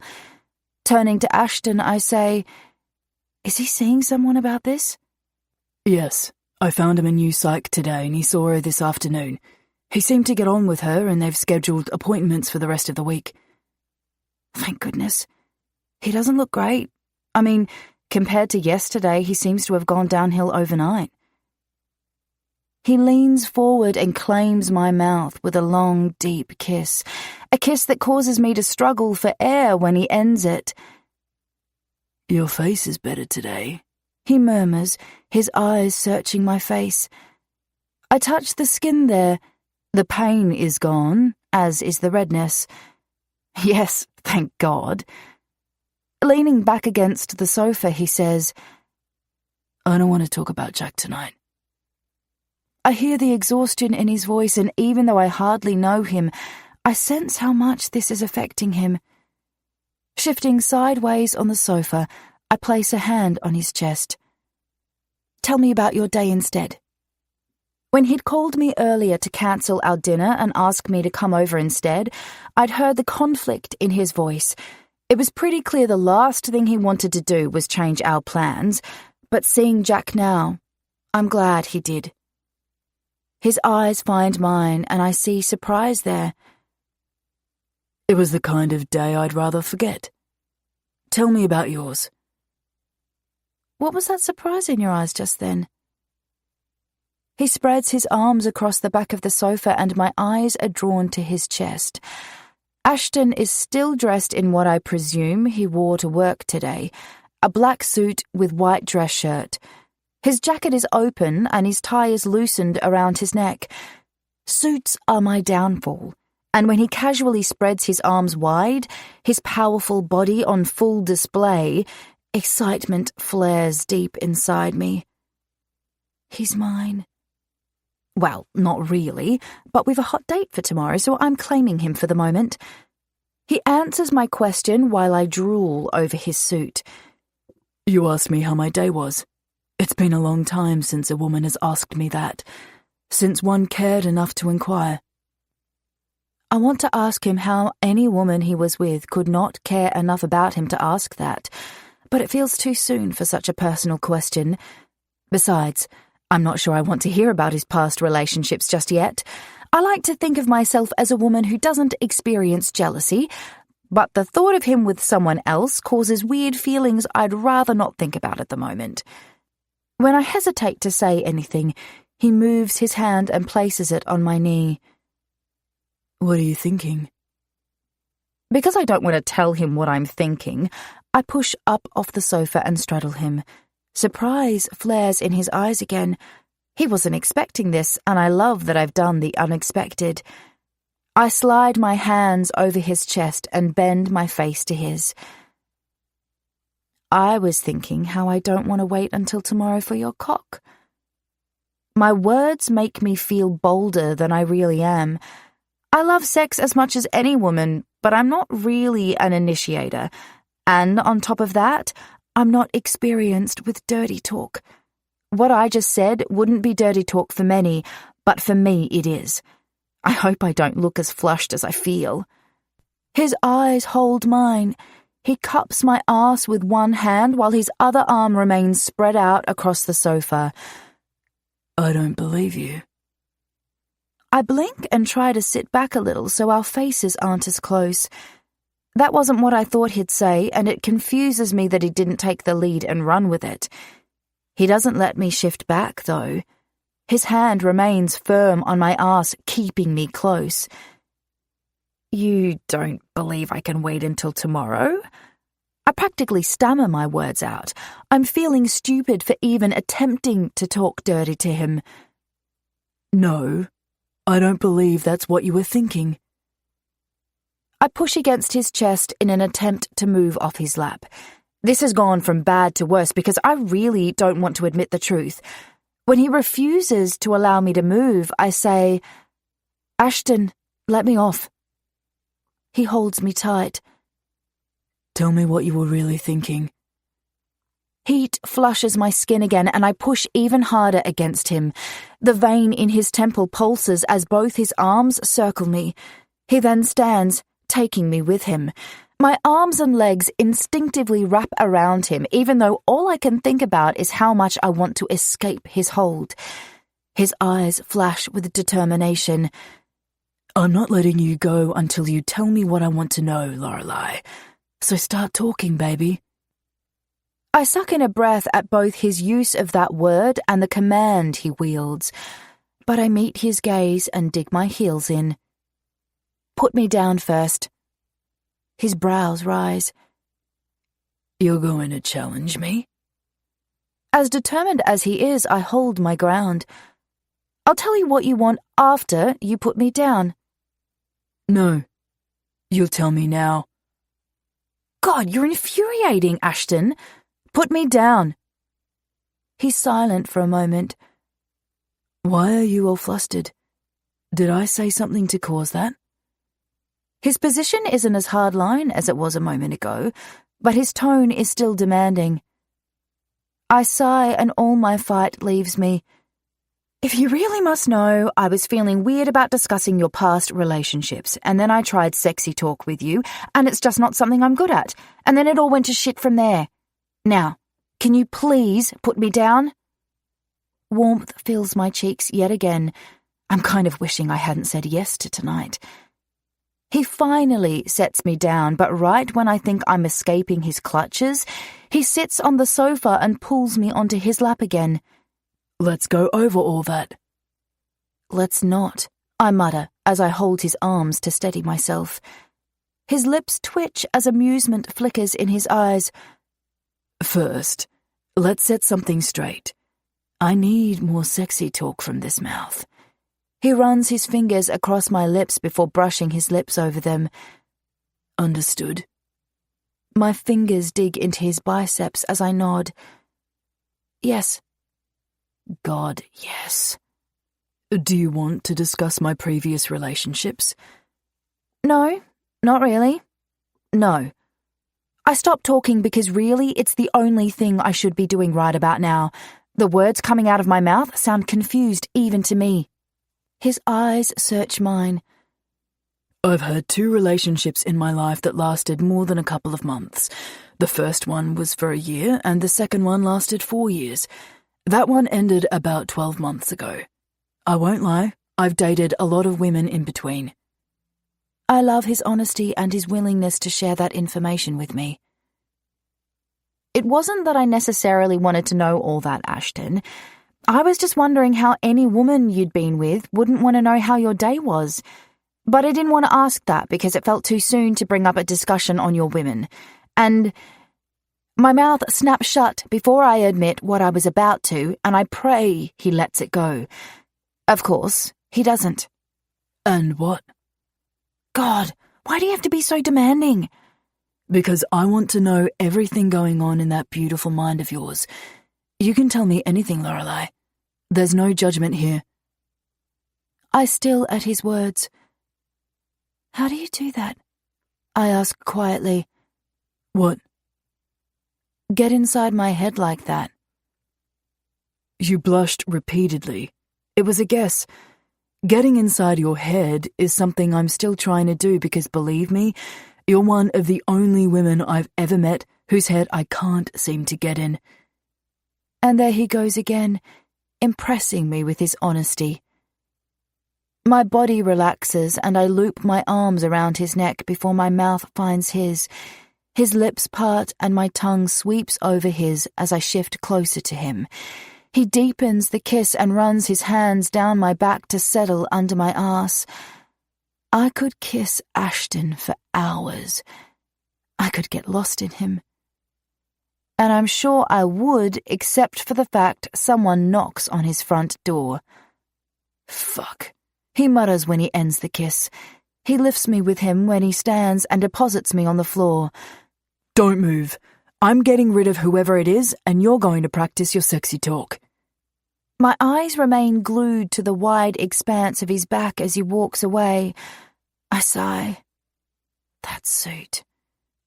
When I can no longer see him, I take a seat on the sofa and attempt to get my thoughts and emotions under control. Tonight has not gone the way I thought it would, not even close.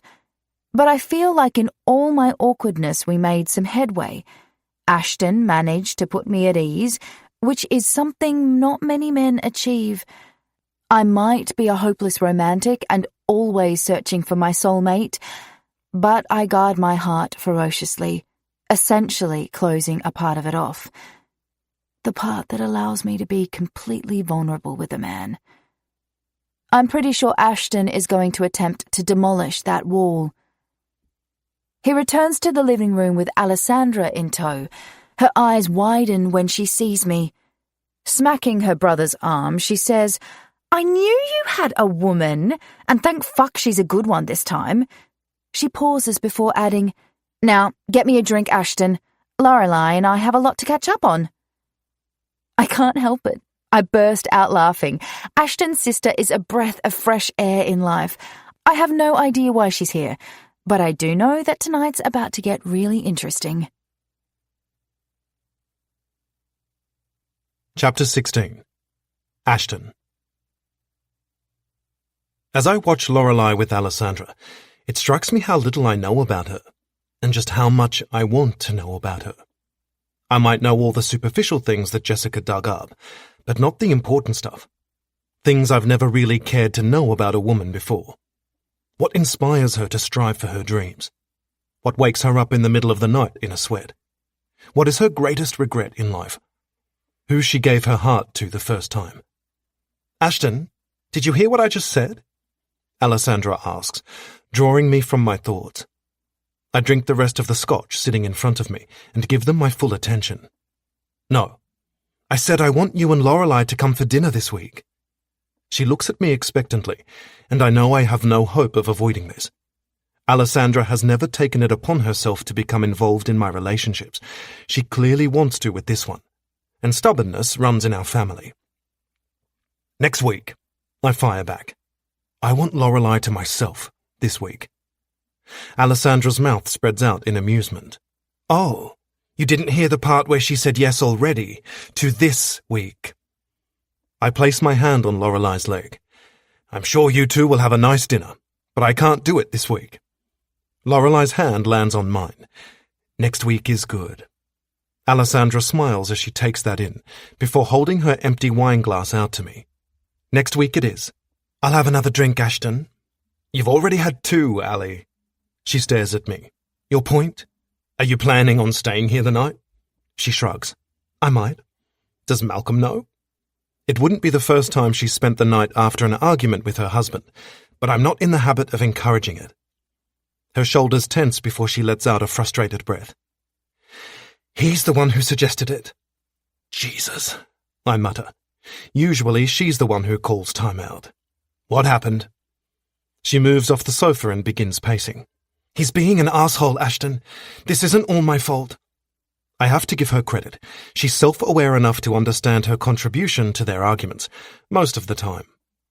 I don't reply, but simply wait for her to continue.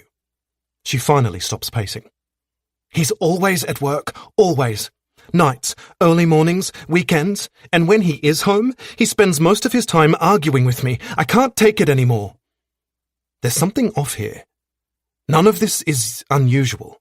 What's really going on? Her eyes are everywhere but on me, and her posture isn't as confident as usual. I take in the dark circles under her eyes that I missed noticing earlier. She bites her lip, and when she speaks, her voice lacks the certainty it usually holds. He's got a new assistant. I stand and move to her, placing my hands on her shoulders. Allie, Malcolm adores you. Her eyes find mine, and I see so much doubt there that it hits me in the gut. This is not my sister.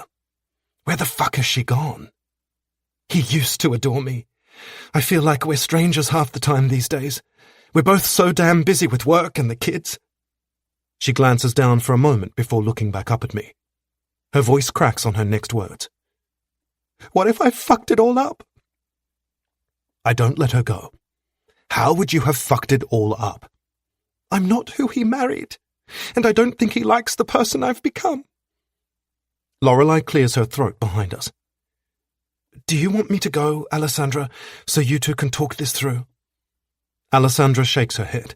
No, we don't need to talk about this. I just need to get a good night's sleep, and... I cut her off as I let her go.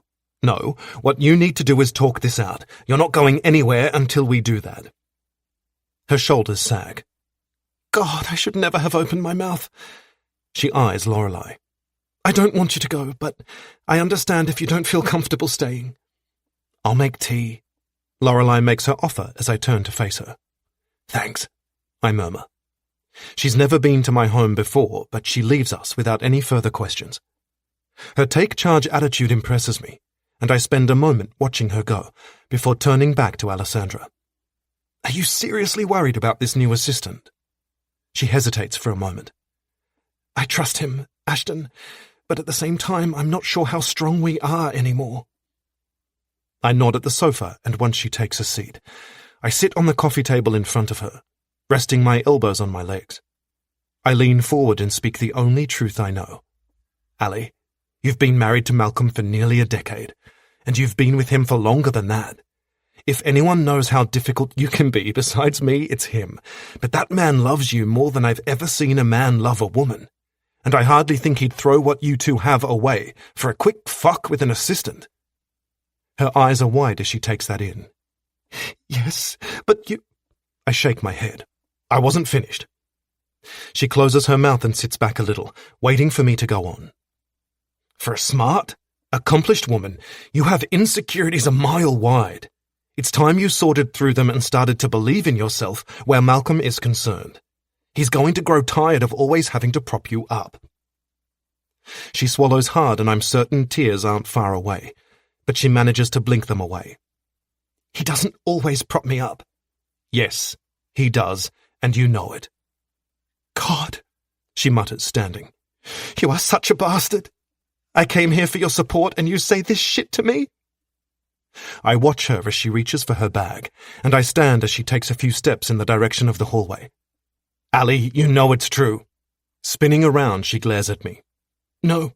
What I know is that you never have my back where Malcolm is concerned. You've always sided with him when we've fought.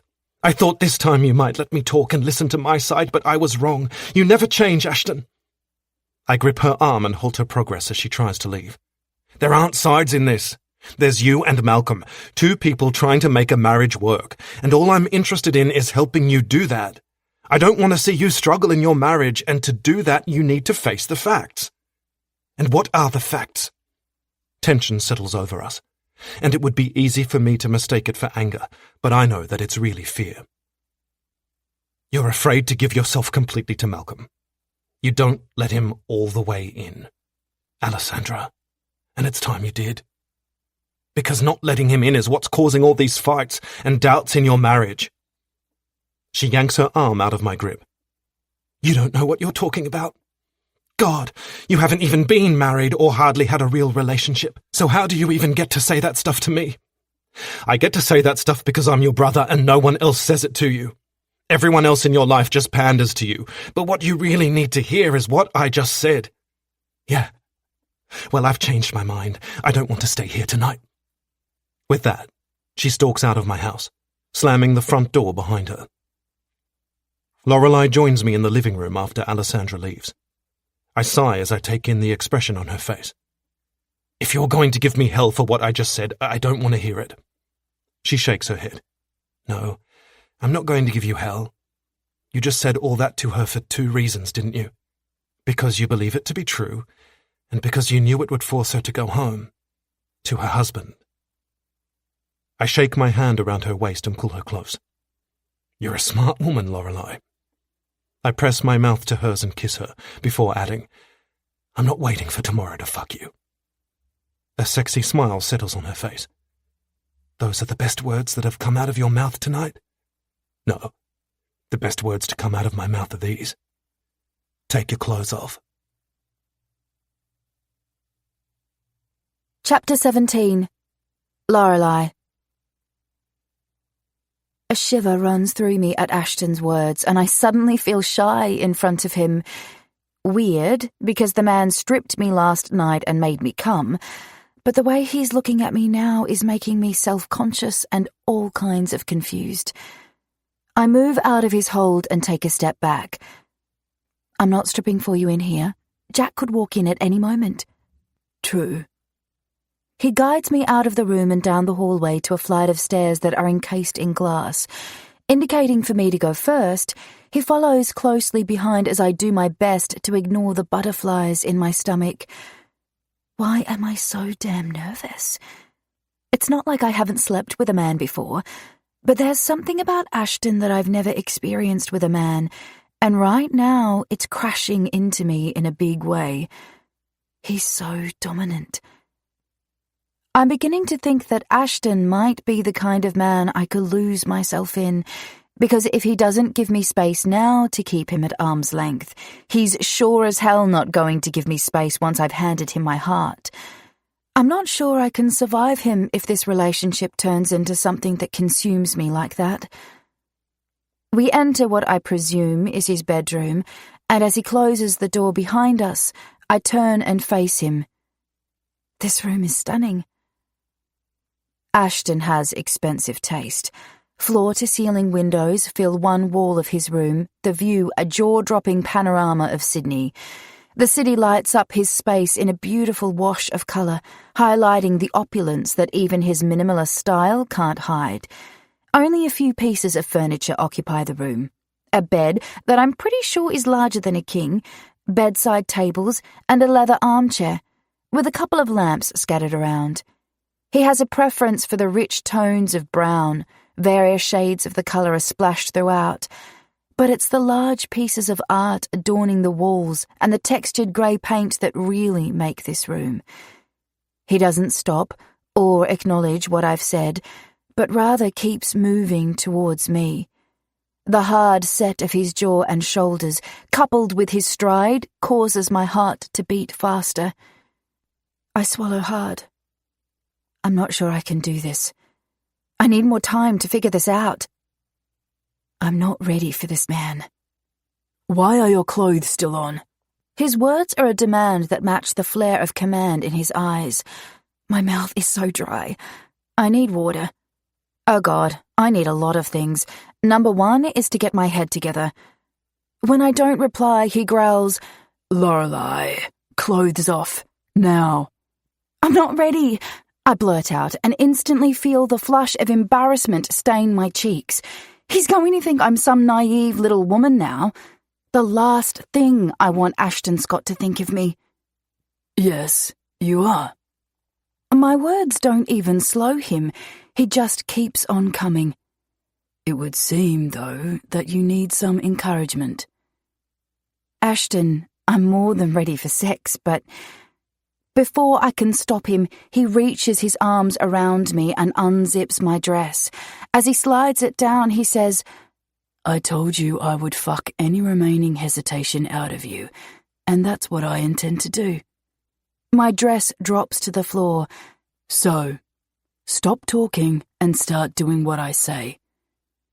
I stare at him as I make a mental note to stop wearing dresses with zips when I'm with him. His eyes meet mine, and his hands move to undo my bra. When my breasts are bare, I draw a sharp breath. Maybe it's the way Ashton's attention remains fixed on my face. Where any other man I've ever been with would be moving this forward, he's finally stopped and appears to be waiting. For what? I'm not sure.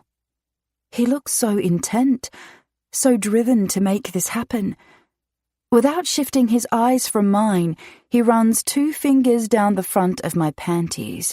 His thumb rubs my clit through the silky fabric and my back arches. It feels so good. I can do this. I won't allow him to consume me. Pushing my reservations away, I reach for his tie. Once I've removed it, I slowly unbutton his shirt, revealing chiseled muscles unlike any I've ever seen. His lips claim mine in a searing kiss as he steps closer, pressing his hard body up against mine. Strong arms circle me before he takes hold of my arse and pulls me in close. His lips leave mine before he demands, Do we have a problem? I frown. With what? His intense eyes bore into mine. With me burning my name into your memory forever. We never had a problem with that, Ashton. His eyes continue to search mine for a few moments before raking over my body.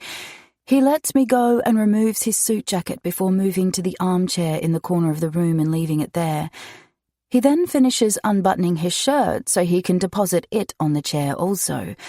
When he stands in front of me again, his belt is undone. I reach for his zip and our hands meet. His skin scorches mine and I lick my lips in anticipation. This man turns me on more than any man ever has. I'm in over my head here. His hand wraps around mine and he helps me push his zip down. A few moments later, we've shed every last barrier between his body and mine, and I sweep my gaze over his muscles. Ashton must spend hours working out because his body is a work of art. Lorelei. His deep voice snaps me out of my inspection and I meet his gaze again. Such a shame, because I was drooling over his cock. His larger than I've ever had cock. While I imagine all the things he could do to me with it, he surprises me by wrapping his arms around my body, picking me up and walking me backwards. He's caught me completely off guard and I scramble to hold on tight. My back hits the wall and without giving me even a second to prepare, his mouth crashes down onto mine. Any last lingering thoughts about not being ready for him are forgotten.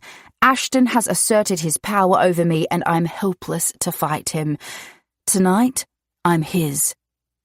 As his mouth dominates me, he reaches down between us to slide his finger into my pussy. Dragging his mouth from mine, he growls, "You are more than ready for me, Lorelei." Pressing his mouth to my ear as he pushes his finger inside me, he continues, "But just so there's no leftover doubts, I'm going to finger fuck you until you're screaming for my cock." His dirty words cause my core to clench. While I love what his fingers are doing to me, I need his dick inside me already. My hands glide up his neck so I can grip his hair. "It's not your cock I'm unsure of, Ashton. It's you." He reaches deep inside me while his eyes remain firmly on mine. "I know." He adds another finger. "I'm going to show you there's nothing to be unsure of." I arch my back, pressing myself against him and tighten my hold as he builds my pleasure. Each second he's in me is a sublime promise of what's to come. We watch each other while he fucks me with his fingers. No kissing, no talking. It's the most erotic experience I've ever had. The sounds of our breathing only intensify this feeling. I'm almost panting and Ashton's breaths are coming harder. When my orgasm hits, I squeeze my fingers tighter in his hair and moan a bunch of words I don't even recognize myself. The orgasm takes over, rendering me useless. It's a burst of light and emotion and intense bliss that I never want to end. Ashton's lips find mine, and he kisses me hard before a deep growl cuts through my thoughts. "Watching you come is something I need to do more of." I blink, trying to catch my breath and my thoughts. "We could make that happen." He trails kisses up my neck. The way his teeth graze my skin is hot. I want more of that. When he reaches my ear, he rasps, "I'm going to make it happen right now." Depositing me on the floor, he strides to his bedside table and searches the top drawer. After he locates what he's after, he returns to me, condom in hand. Ripping the foil packet open, he takes hold of his cock and rolls the condom on. Then his eyes settle on mine again as he reaches an arm around my waist, pulling me close while at the same time kicking my feet apart. Bending his knees slightly, he pushes his dick up against my entrance. He doesn't enter me fully, just teases me by pushing in and then out, over and over until I'm a hot mess of desire. "Ashton," I moan, gripping his biceps. "Just fuck me already."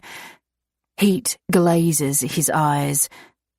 "I see you're practicing your dirty talk."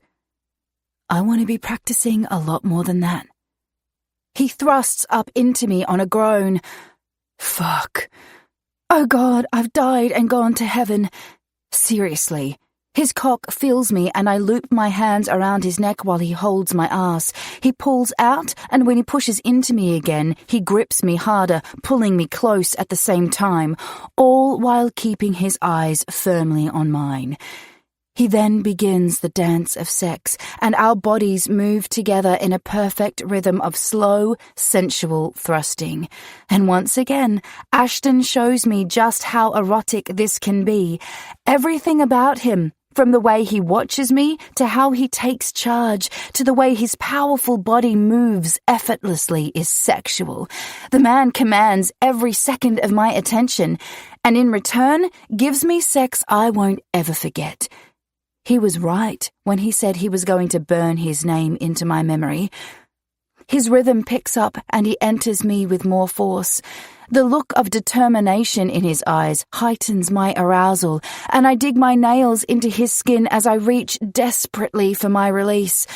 Our slow dance turns into a rough chase of pleasure, and Ashton switches it up when he pulls out of me and spins me around. Taking hold of my hips, he orders, "Hands on the floor." I do as he says without hesitation. I've never had sex this way, but I'm pretty sure that if Ashton is demanding it, it's going to be good. He holds my waist and enters me in one quick motion. Oh, God. He's so deep, and it's so damn good. Before I can catch my breath, he pulls out and thrusts deep again. This isn't going to take long. With this angle, each thrust causes the delicious friction I need. And then he blows my damn mind. Keeping one hand firmly around my waist while he continues to thrust in and out, he reaches his other hand around so he can rub my clit. Beautiful circles of bliss. Around and around, thrusting in and out, over and over. Ashton delivers me straight into his own little piece of nirvana, and all I can do is squeeze my eyes shut and pant in ecstasy. My mind explodes. It's like a glorious sunset, colours colliding behind my eyes, painting a masterpiece of pleasure. I'm adrift, floating along that rush of joy. And then he grips me harder and climaxes, and we're joined in our pleasure. I lose track of time. I don't know how long we stay connected like that. It's not until Ashton pulls out and turns me to face him that I gather myself again. Blinking, I find him staring down at me. That was amazing. My voice sounds all breathy, so unlike me. His expression is still serious, intense. That was just the beginning, Lorelei. You won't be leaving this room tonight. He's growly, forceful. Sliding both arms around him, I lean against his body. I'm still floaty and breathy, thoroughly fucked. I don't want to leave this room tonight. He removes my arms from around him. I want you on my bed, on your back. My eyes widen. I think I need a breather, Ashton. He stares down at me. On my bed, now. His words are an order, and this time I obey. I'm figuring out pretty fast that when Ashton Scott demands something of you in the bedroom, you don't argue. I'm also figuring out that I like relinquishing control to him here. Chapter 18. Ashton. I shake Mark Brentley's hand. I'll be in touch. He nods. Are you free on Thursday night? We're holding our annual charity gala. I'd like you to be there. I'll make it happen. Good. As he leaves my office, my mind wanders to his proposal. It was a good one, and I'm almost certain we'll do business together. He looked happy. I glance up to find Jessica entering the office. He should be. You think you'll say yes to him? I'd say so from what I've seen today, but we'll do the research and see if it pans out. Mark's group is heading a multi-million-dollar development in the heart of Sydney. I heard it would be the tallest building in Sydney if it goes ahead. Is that true? It is. I hand her the documents he left with me. Can you get the ball rolling on this? Jessica will begin the research, and after she presents me with her findings, I'll finalize it. In the years we've worked together, I've trained her to know what to look for, and she's damn good at her job. I've already started. Of course she has. I check my watch. The meeting with Mark ran over, so I'm more than ready to get out of here. Giving Jessica my attention again, I ask, anything urgent come up this morning? Alessandra called and asked for you to phone her back, and your new real estate agent returned your call from yesterday. I reach for my phone and car keys. Did you finalize my plans for today? I did. She grabs my phone off me and presses the button to light up the screen and check the time. Lorelei will be receiving her first delivery right about now. I take the phone when she hands it back. Call me only if absolutely necessary. And you still want me to work from your place today so I can be with Jack? Yes. What about tomorrow? How long do you envision this gig will last? Let's play it by ear. I'll assess his frame of mind tonight and let you know. We might need to work from home tomorrow too. You do know that at some point you're going to have to ease up on this, don't you? You can't spend every minute of your life watching him, Ashton. I purse my lips.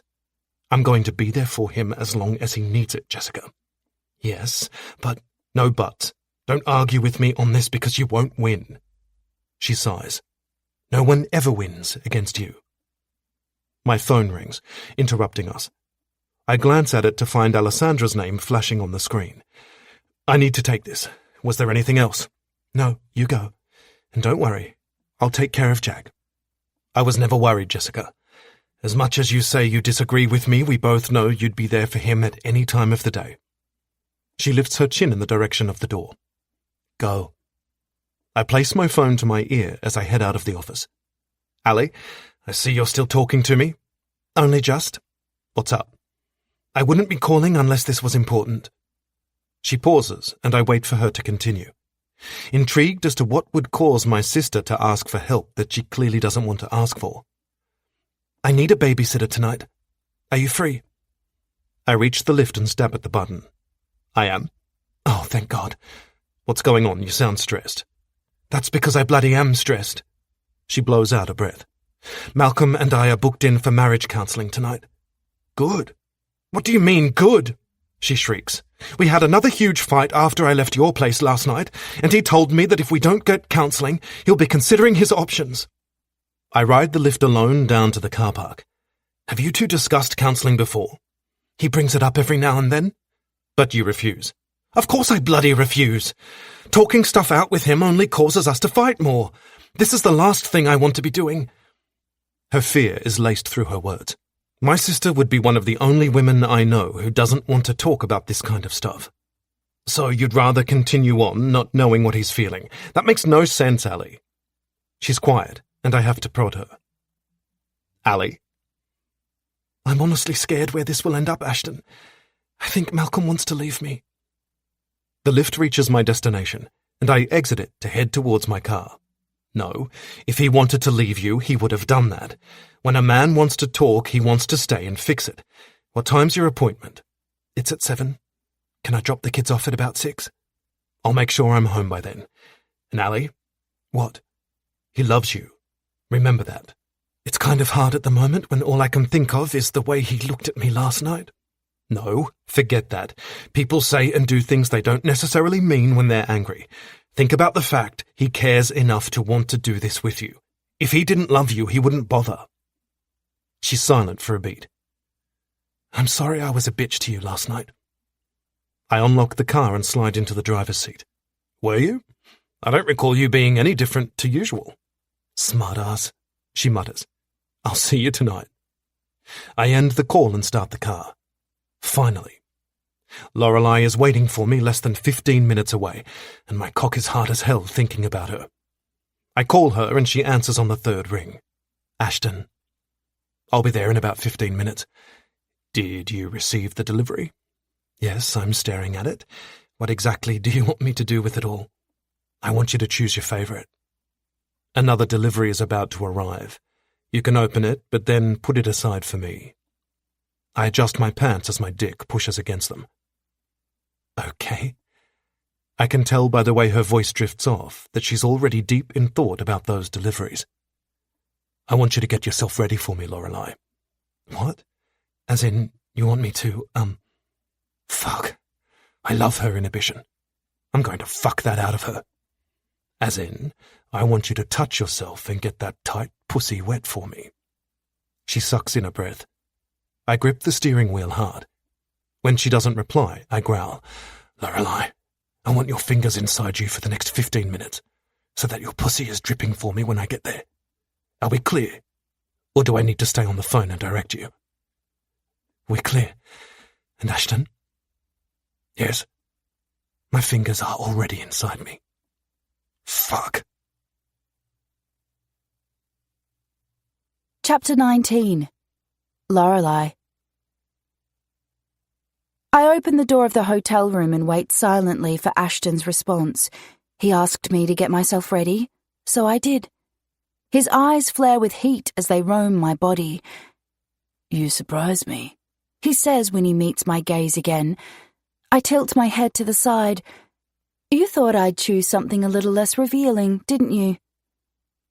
Stepping inside the hotel room he sent me to this morning, he closes the door and runs his finger along the top of the black crotchless lace thong I'm wearing. Besides the sheer thigh-high stockings attached to it with suspender straps and heels, it's the only thing I'm wearing. He nods in response to my question. I certainly didn't imagine you'd choose this out of everything I had delivered. Ashton's first delivery had consisted of an assortment of lingerie. He told me to choose my favourite, but I struggled to pick between them all. The man has exquisite taste, and I fell in love with each item, so I decided to go with what I thought would be his favourite. This one allows you easy access. I hold his gaze while I lick my bottom lip and work myself up to saying what I want to say to him. My heart beats faster as the words fall out of my mouth. It's time for your fingers to be where mine were a minute ago. He loosens his tie with one hand while his other glides over my hip and around to my arse. How wet are you? My heart practically bangs in my chest as my pussy clenches. Having no experience with dirty talk like this, I'm a contradictory mix of turned on and self-conscious. I step closer to him and run my hand down his chest. So wet that you could easily slide more than one finger inside me. His face angles down so he can press his mouth against my ear. Let's test that. He turns the heat up when he moves his hand from my arse and brings it around to my front so he can push 2 fingers inside me. I bite my lip and suck in a breath while placing one hand on his shoulder to steady myself. His eyes meet mine again as he strokes my G-spot. Did my other package arrive? Yes. And you opened it? I did. He reaches deeper inside me. Did you go through the box? I steady myself against him with both hands on his shoulders because I'm not sure I'll be able to stand much longer with the pleasure he's giving me. When I don't answer him straight away, he pushes me. Lorelei. The dominance in his tone is enough to get me off. Add to it what he's doing with his fingers and the images flashing through my mind of what's in the box, and an orgasm teases me. I grip his shoulders hard and moan louder than I've ever moaned. Ashton brings that side out of me. He makes me feel pleasure in a way I wish I had before, because this kind of pleasure is the kind a woman would beg a man for. I went through the box. I finally answer him. He slides his fingers out of me, and I instantly miss them. Did you see something you liked? Letting go of his shoulders, I move my hand down to the top button of his shirt and undo it. There were so many things in that box I liked, Ashton. I undo his second button. The question is, which one are you going to use first? The third and fourth buttons pop open before he places his hand over mine and stops me. His mouth crashes down onto mine and a shudder runs through me at the force with which he kisses me. When he scoops me up into his arms and stalks into the bedroom, I quickly loop my hands around his neck and hold on while need burns in my veins. God, how I want this man. I was stupid to think I could slow him down last night. Ashton is not a man to be slowed, and regardless of where this ends up between us, I'm ready to take a chance. After he deposits me on the floor in the bedroom, he sits on the edge of the bed. Circling his arm around my body, he pulls me between his legs. Pressing his lips to my bare stomach, he then trails kisses down my body while circling his fingers inside the entrance to my pussy. Around and around. It's divine. But I want more. I want his fingers all the way inside me. He teases me by pushing in a little deeper and then licking along my slit. But right when I think he'll give me more, he lifts his face to look up at me. Was there anything in the box you've never used before? I grip his hair. Seriously? You're going to stop what you're doing to have a conversation about that? He moves swiftly, pulling me to straddle him. His intense eyes demand my complete attention. I'll stop everything until you tell me what I want to know. My pulse races. God, I love this side of him. A little too much. I relax in his hold. I've never used most of the things in that box. Ashton is good at concealing his thoughts and emotions, but I catch the flare of approval in his eyes at my confession. I'm a little shy to admit I don't have much experience with sex toys, but he appears to like that fact. He grasps my hair and angles my head back to expose my throat. He then dips his face and licks a line from my collarbone up the side of my neck before sucking my skin and nipping at it with his teeth. When he's finished with my neck, he meets my gaze again. I'm going to explore every inch of your skin today, but first, I need to fuck you. Finally. I press my body against his. I'm down with that. He pulls my hair, rougher. It's not going to be slow, Lorelei. He growls and I hear the need in his voice. It matches my own. I dig my nails into his back. Like I said, I'm good with that. A moment later, after he quickly rolls a condom on, I'm on my hands and knees on the bed and he thrusts his cock inside me from behind. He grips my hips and increases his pace until he's slamming into me hard and fast. I was so damn wet and ready for him that it doesn't take me long to orgasm. I ride the pleasure while he chases his own orgasm, and as promised, it doesn't take long before he thrusts in one last time on a deeply satisfied roar. Dropping my head, I try to catch my breath and refocus. When he pulls out and leaves the bed, I collapse onto my stomach. Rolling onto my side, I watch as his arse disappears into the bathroom. I love his arse. I want to spend hours with that arse. He re-enters the room, and I run my gaze over his body as he walks towards me. Ashton is built with muscles that scream power and strength. I watch, transfixed, as those muscles flex when he sits on the edge of the bed. Are you ready? He asks, confusing me. I drag my eyes from his chest. For what? His eyes darken. To play. I've died and gone to heaven. Surely.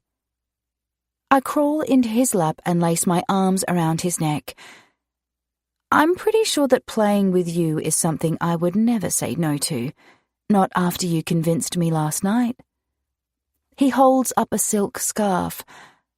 I'm going to put this on you, and then I want you to lie on the bed on your back. I'm confused again, wondering where he got the scarf. Staring at it, I ask, "Where did you get that?" He ignores my question for a moment while he secures the scarf over my eyes. Once it's in place and I can't see anything but darkness, he murmurs against my ear, I always come prepared, Lorelei. You will soon understand that about me. Goodness, if I thought I'd died and gone to heaven a moment ago, I was seriously mistaken. His warm breath and his touch collide with my temporary blindness, sending a new wave of anticipation through my entire body.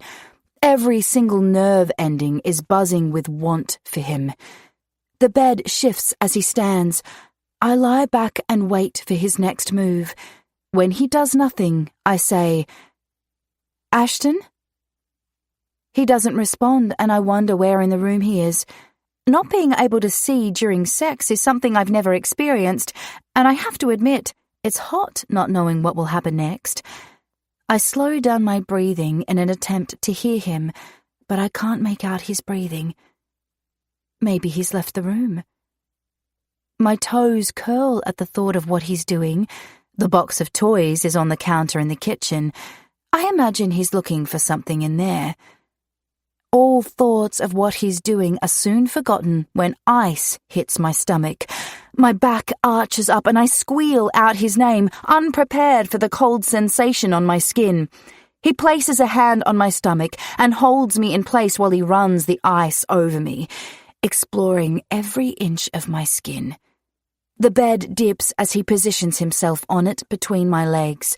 A moment later, his tongue circles my clit and I arch up again. "Ashton!" His name escapes my lips on a moan.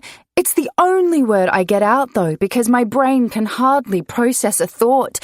He doesn't reply, just simply continues to circle my clit with his tongue and run ice over my stomach and hips. And then he stops everything. I try to get my breathing under control, but I only manage to draw one ragged breath in before his mouth presses to my clit again. Oh, God. My arms fling out to the side and I grip the sheets. He sucked the ice cube before he went down on me. My attempt to control my breathing flies out the window as I hold my breath. I can't. It's too much. Way too much. Breathe, Lorelei. His deep voice cuts through my thoughts. I take a deep breath. Are you trying to make me come fast? Because I'm pretty sure that's what is about to happen. I might be unable to see him, but I can feel him as his body moves over mine. My mouth is quick to respond when he kisses me. His tongue sweeps over my lips before pushing inside. He deepens the kiss, dominating me completely, totally wiping away any ability I have left to process what's happening. You won't come fast. I'm going to take you close, over and over, until you're begging me to fuck you. Before I can respond, he moves back down my body to lick my clit again, and then he flips me onto my stomach. His strong hands make their way up my back to massage my shoulders as he positions his legs either side of me. Cold liquid hits my back, and my breathing slows again as he massages the oil into my shoulders and back. His hands move slowly, gradually making their way down towards my arse. His movements are deliberate and designed to drag me closer to the edge of release. Every so often he slides his hands over my butt or down around my side to massage my breasts. But it's the moments when his fingers glide through my pussy that really light me up. By the time he's finished the massage, every inch of my body thrums with need. When he flips me onto my back and starts his erotic massage on my front, I want to beg him to stop and just fuck me. But I don't. Instead, I reach for him, trying to find his face so I can pull him close and kiss him. He avoids my hands and breaks our silence. Tell me what you want me to do to you. I want you to kiss me. No. Tell me where you want my fingers. He demands on a growl. I want them all over me, Ashton. His warm breath hits my ear. If you could only choose one place, what would that be? My pussy clenches. There. I reach for his hand. Let me show you. He grabs hold of my hand instead. No, he orders. Tell me. I want to hear you say it. Oh, for the love of God. I want your fingers inside me. And? Deep inside me. Heat flames my cheeks, and I pray it isn't visible to him. He slides a finger into me slowly. Do you want me to go slow or fast? Tell me exactly how you want me to touch you, Lorelei. Fuck it. If he wants me to talk dirty to him, I will. I want you to find my G-spot and stroke me there. Slow to start with, and then I want you to go faster until you make me come. At my request, Ashton moves so fast I hardly have time to realize what's happening. Flipping me onto my stomach again, he positions himself on top of me and rubs his cock over my ass while pinning my hands to the bed above my head. He pushes my legs apart to give his cock access to my pussy. Do you want this? He demands as he slides through my wetness. I moan into the mattress. Yes. It comes out like a whimper, revealing how desperately I want that. You're going to have to work for it, and that means I want you to tell me your dirtiest fantasy. Heat floods my face again, and I'm relieved he can't see it because I'm sure I couldn't hide my embarrassment. When I don't reply, he pushes his cock inside, just the head, but it's enough to make me want more. I fantasize about being a stripper, I blurt out. He stills, his cock resting against my slit. And what else? That's it. No. Everyone has more than one fantasy. His cock enters me again, and he teases me once more by only pushing in a little before pulling back out. He then flips me onto my back and removes the scarf. Once my eyes adjust to the light, I reach for his dick, but he's too quick and stops me. Bending, he takes one of my nipples into his mouth and sucks. He then begins a maddening assault on my pussy by pushing in and then out with his cock, far enough to drive me wild, but not far enough to get me off. I take hold of his neck and drag his mouth to mine. After I kiss him hard, I hold his gaze and say, "I want to fuck you in public. I want everyone to watch as I ride your cock and make you come harder than you ever have in your entire life. That's my real fantasy." Heat flares in his eyes and his lips crash down onto mine. His kiss is savage, demanding, claiming. A growl rips from his chest and he ends the kiss and moves off the bed. "Stay there. I'll be back," he orders before leaving the room.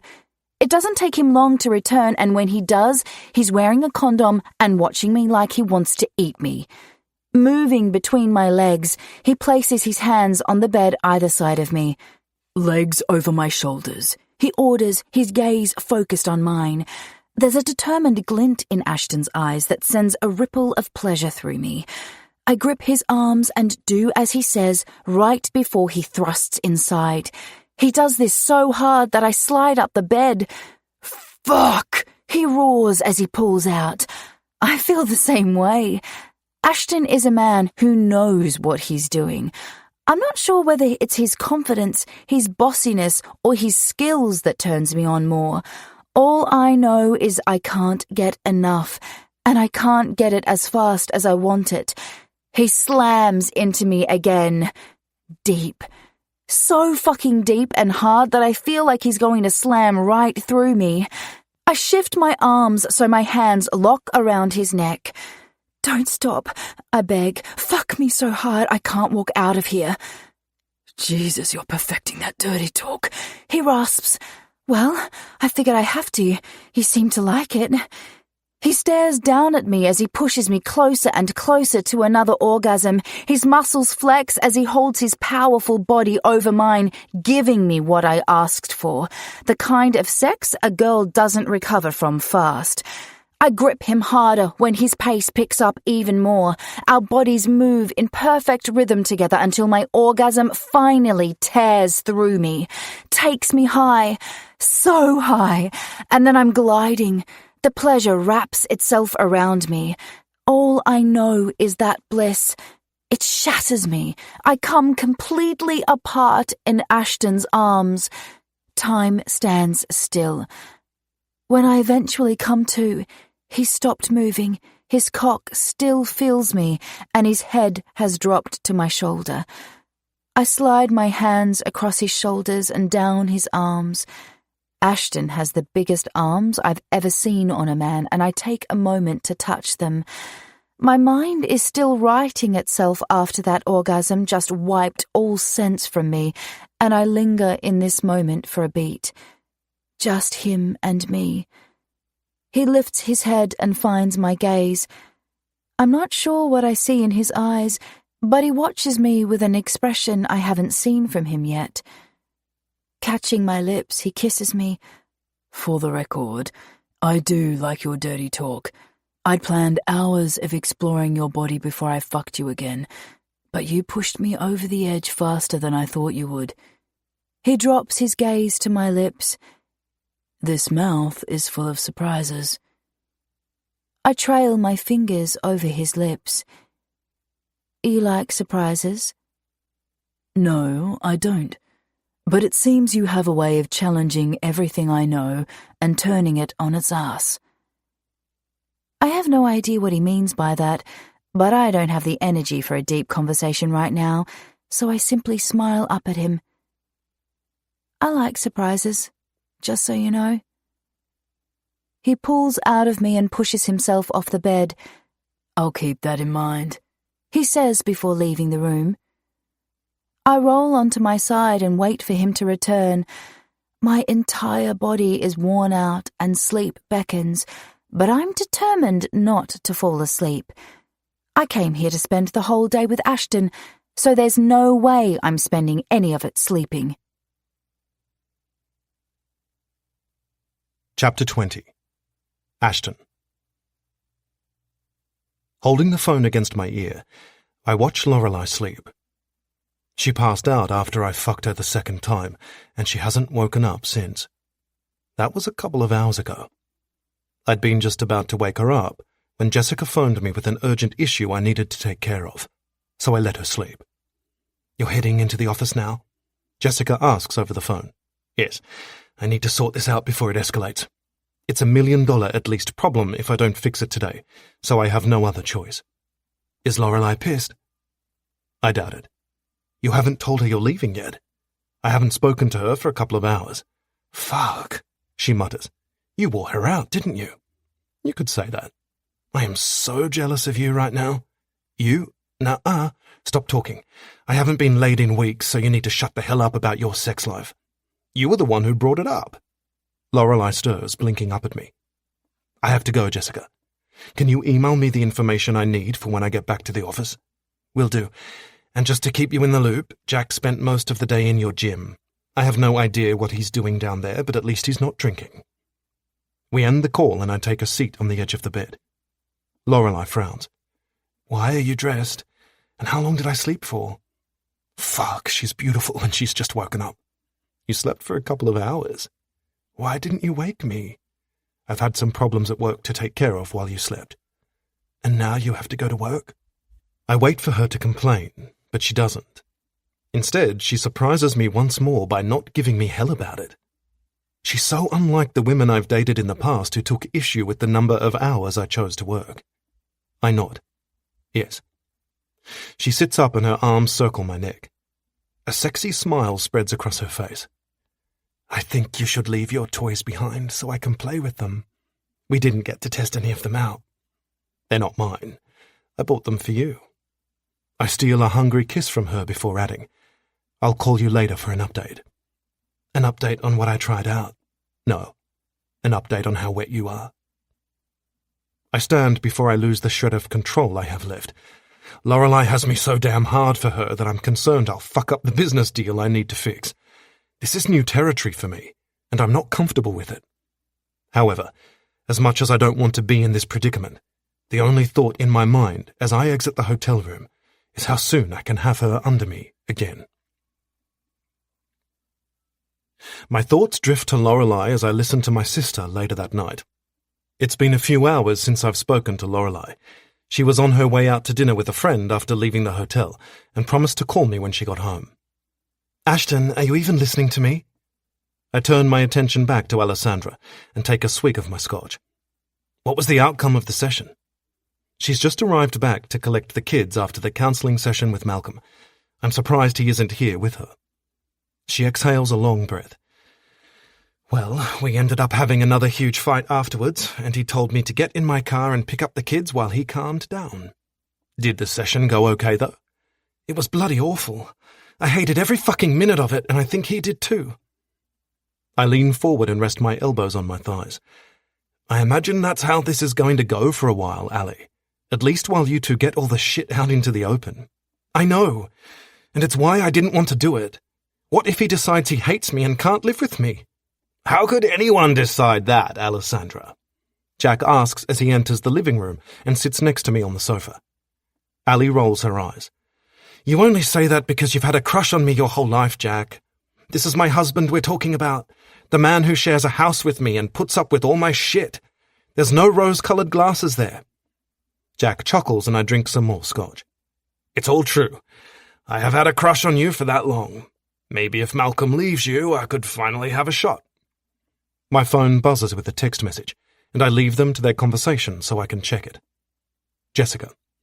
"Your father is doing the rounds on Willow Street trying to buy up property." Me. "Where did you hear this?" Jessica. "I just had drinks with your new real estate agent, Sean. It only took me 3 drinks and some sweet talk to get it out of her." Me. "Leave it with me." Jessica. "Oh, I was planning to. I've got better things to do now.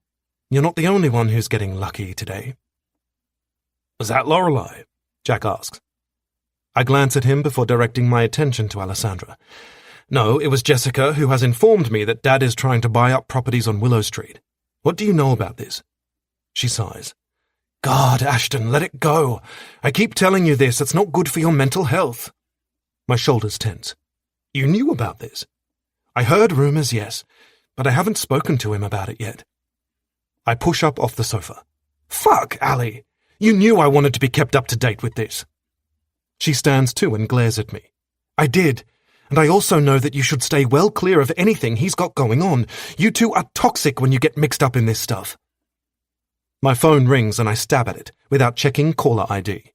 Holding Alessandra's gaze, I bark, Yes? There's a pause before Lorelei's voice sounds. Have I done something to piss you off?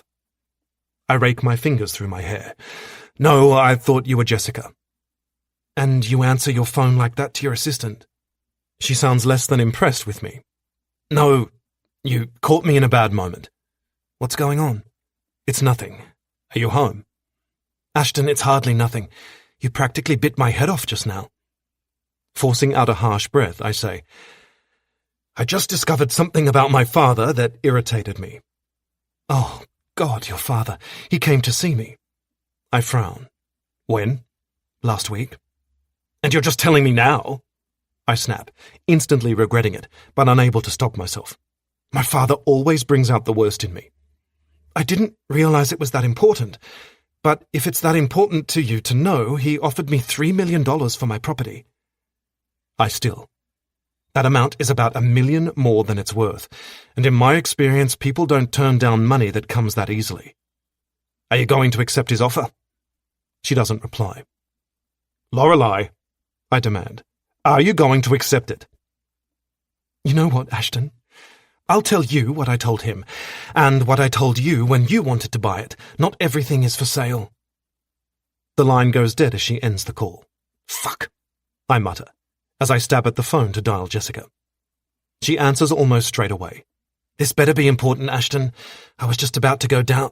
Find out everything you can from Sian tonight, and then first thing tomorrow, I want an estimate of how much each property on Willow Street is worth, and I want an appointment set up with my father. Done. Now can you please leave me in pussy heaven? I end the call and throw my phone down on the coffee table. Alessandra stares at me. What are you doing? I stare back at her. I'm buying up Willow Street. No fucking way is he getting his hands on that street. Her eyes widen. Oh God, this is not a battle you want to fight with him, Ashton. This, I stab in the air at her, is not a fight he should have waged. He fucking knows what it means to me. I won't allow him to have it. My phone buzzes with another text, and I snatch it up off the coffee table. Lorelei, I think we made a mistake. I'm going to send these toys back to you. I exit the living room as I phone her, wanting privacy for this call. Ashton, I don't want... Lorelei, you want me. You can't deny it. I might want your body, but I forgot that I don't like the way you do business, and that's a huge part of you. So I think we should just stop this now before it goes any further. We're just too different to be able to make anything work between us. Bullshit. You told me last night you weren't ready for me, and I knew what that meant. But I also know you just need some time, and now you're using this as an excuse to pull away. That's not true. Yes, it is. And I'm not taking no for an answer. Well, you're just going to have to for once in your life, because I'm not saying yes to you. I'm coming over. No, you're not. I'll see you in 20. I end the call before she can argue with me anymore and stalk back into the living room. I have to head out. Are you good to get the kids into the car? I ask Alessandra. You go, Jack says. I'll make sure Ali's okay. Thanks. As I'm leaving, Alessandra yells out, I'm calling you tomorrow morning to try to talk some sense into you. I ignore her, my thoughts completely on Lorelei. There's no way I'm letting her walk away from this. As much as she thinks she can say no, it's not a word anyone ever says to me. Chapter 21. Lorelei. 15 minutes after he hung up on me, Ashton bangs on my front door. The man is infuriating. I told him not to come over for a good reason, and he just barges right on over. I know if I let him in that door, he'll convince me to change my mind. And God damn it, I don't want to change my mind. He may have given me the best sex I've ever had, but he's too much in every other way. My heart isn't ready for what I know he'll demand. He bangs harder. Lorelei, open the door. I give in, expecting him to stride through the door, but he doesn't. Instead, he stays where he is and watches me, waiting. It unnerves me.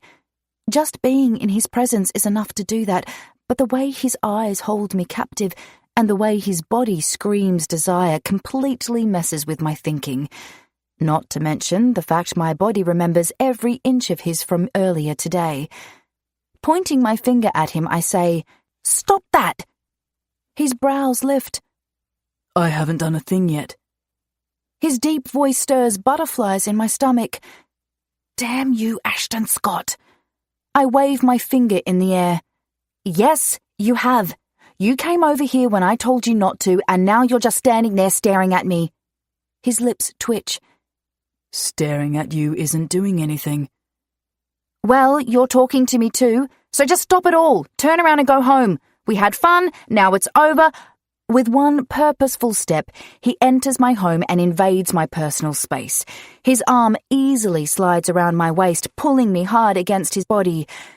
It is so far from over, Lorelei. I know that, and as much as you're trying to convince yourself otherwise, you know it too. My heart races so fast I can feel it all over my skin. My core is begging for him. Traitor. He holds me tighter and forces his way further into my home while closing the door behind him. Once the door's closed, he turns me and backs me up against it. Pressing his erection into me, he growls, Tell me you don't want this and I'll leave. My hands go to his chest and I attempt to push against him, but my effort is weak at best. I open my mouth to reply, not even sure what I'm about to say. When no words come, I snap my mouth shut. His eyes search mine. I thought so. A second later, his mouth crashes down onto mine. The traitor that it is, my body responds without hesitation. My arms circle him and my hips rock against him while my lips show him just how much I want this. No, no, no. Unwrapping my arms from around him, I push on his chest. Breathless, I manage to get out. I can't. You need to go. I'm scattered and still fighting to think straight, but I need to end this. Why? I blink, staring up at him. Again, he didn't do what I expected. I assumed he would continue to try and force his way in, but he's not. And that only bewilders me more. I told you on the phone, we're too different for this to go anywhere.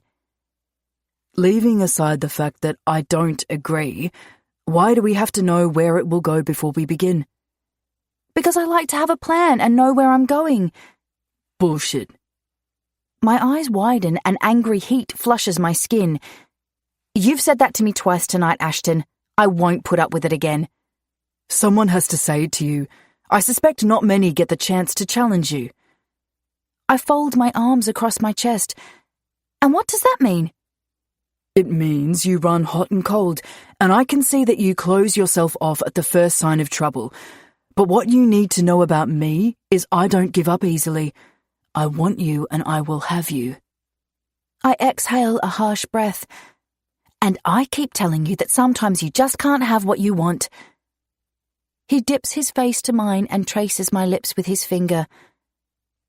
Baby, you can keep fighting me if you want, because trust me, I fucking love a good fight. But what I'd really love you to do is let me fuck that fight out of you. I thought I'd done that today. Clearly, I need to up my game. My legs sway. Ashton does not need to up his game. Far from it. But I'm finished playing his game. I drop my arms, straighten my shoulders, and take a deep breath. No, I want you to leave. His face is still close and he doesn't shift away fast.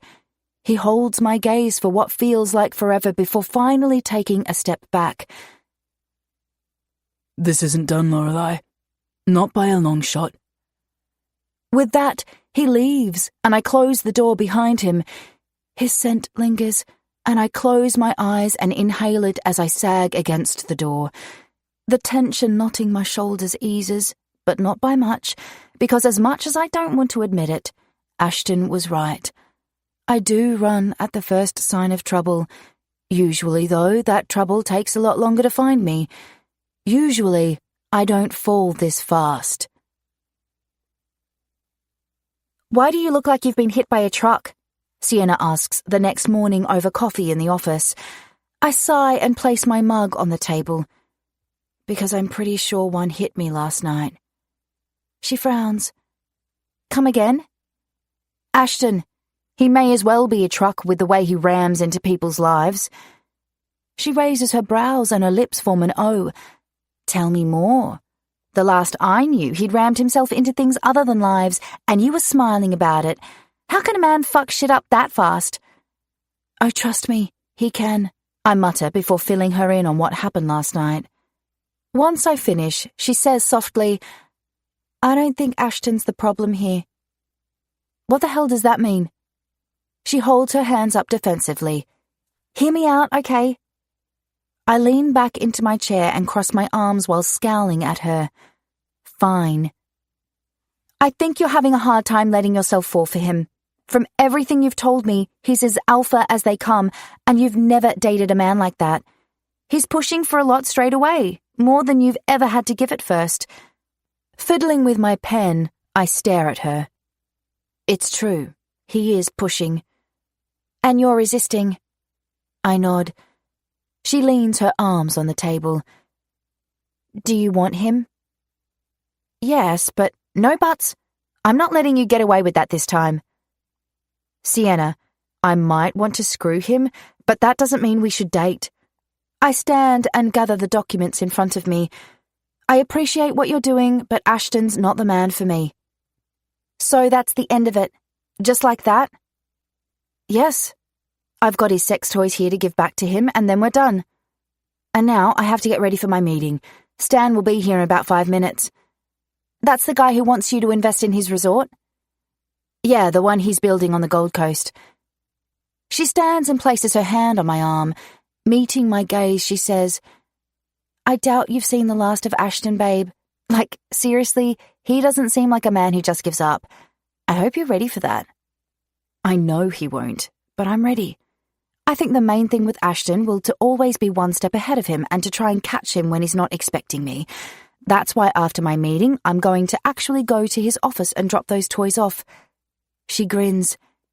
"You're playing offense." I return her smile. I'm pretty sure it's the only type of play when your opponent is Ashton Scott. A deep voice sounds from the doorway. "It's a smart move, but when your opponent is Ashton Scott, you need to remember one thing, Lorelei. He's the one playing offense." His voice hits me first, and then his smell.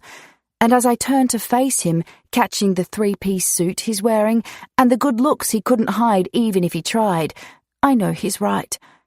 While I wanted to be the one who was a step ahead, Ashton is probably about 5 steps ahead already. He watches me intently as he moves closer. "Shall we get started?" I frown. "Started with what?" "With the meeting." He checks his watch. "I know I'm a minute or so early and that Stan isn't here yet, but you and I can get started." My heart beats faster. "You're part of the deal?" A slow smile spreads across his face. "Stan didn't tell you? I signed up this morning." I stare at him for a few long moments. God damn it. I am so far from playing offense, it isn't funny. Chapter 22. Ashton. Lorelei glares at me like she wants to strangle me. This isn't what I agreed to with Stan. Christ, her fight turns me on. I would have paid double what Stan needed on this deal just to ensure I could work with her. I run my gaze down her body. Slowly. Deliberately so. It's a bad move because today she's opted to wear the tight black leather pants I love on her, and stilettos that may keep me hard all day. The mental image of fucking her in nothing but those shoes will be difficult to remove from my mind. When I meet her gaze again, I'm pleased to see heat there. She might be telling me no with her mouth, but her eyes and body are telling me exactly what I want to know. Stan's looking forward to working with you. Don't disappoint him by backing out now. She continues to glare at me. I'm not backing out, but I'd like you to reconsider your involvement, unless you're planning on a silent investment. I don't ever invest silently. Our hands almost touch when I step closer to her. Again, my movements are deliberate when I don't allow any contact. That will come later, once I've worked her up to it. I'm not reconsidering. This is a good investment. Sienna coughs. I've got an appointment, Lorelei. Are you good, babe? Lorelei's eyes don't leave mine as she answers her friend. You go, I've got this. I fight the smile forming on my lips. She's going to give me one hell of a chase. Sienna says her goodbyes and leaves us alone. I note the exhaustion in Lorelei's eyes. You didn't sleep last night? I was busy. I quirk my brows. Playing with the toys I gave you? No, planning a holiday. For when? I leave in a week. Where to? I'm going on a cruise to the Pacific Islands. That's your way of playing offense. Running away. Her glare returns after easing for a few moments. I'm not running away. I haven't had any time off in ages and I want to get away from everything. So a cruise is perfect. Stan interrupts us. Good. I see you two have met. With one last glare, Lorelei turns to greet him, a smile fixed on her face. We have. Gesturing for him to take a seat, she adds, I didn't realize you were bringing Ashton on board. As we all sit, Stan replies, I was as surprised as you, Lorelei. But when he phoned this morning to discuss it, we solved some problems I was having. Her eyes widen and she looks at me. This morning, huh? Stan glances between the two of us before settling his attention on her. Yes, as a matter of fact, it was about half an hour after my other major investor pulled out, so Ashton saved my ass. After I promised you I had everything sorted, the last thing I wanted to do was attend this meeting and have to tell you I didn't. I lean forward, checking my watch. Can we get started? I have another meeting after this one. She purses her lips. Absolutely, Ashton.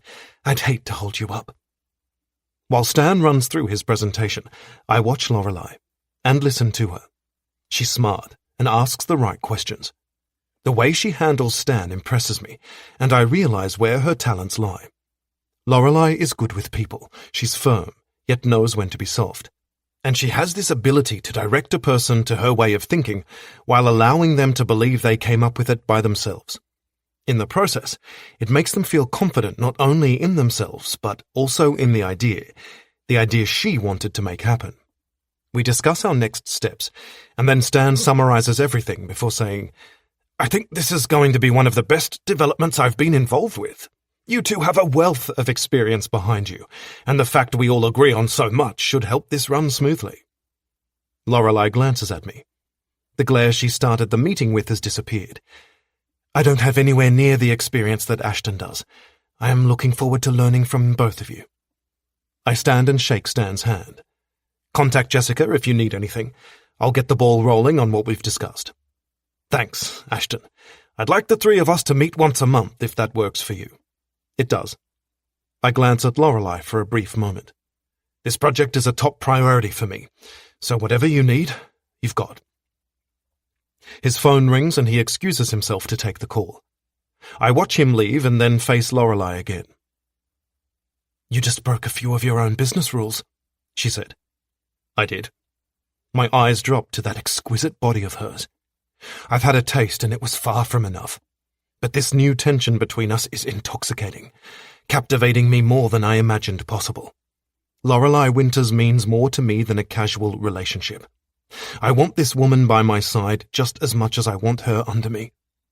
Meeting her gaze again, I continue. It seems you bring that out in me, Lorelei. I'm just concerned for Stan. This project is everything to him and you're treating it like a game. I close the distance between us. I may have broken some of my rules today, but I never treat business like a game. I'm here for 2 reasons, the main one still being to make money. And what's the other one? Her breathing is a little shaky as she asks this question, and I know this is my moment to push her.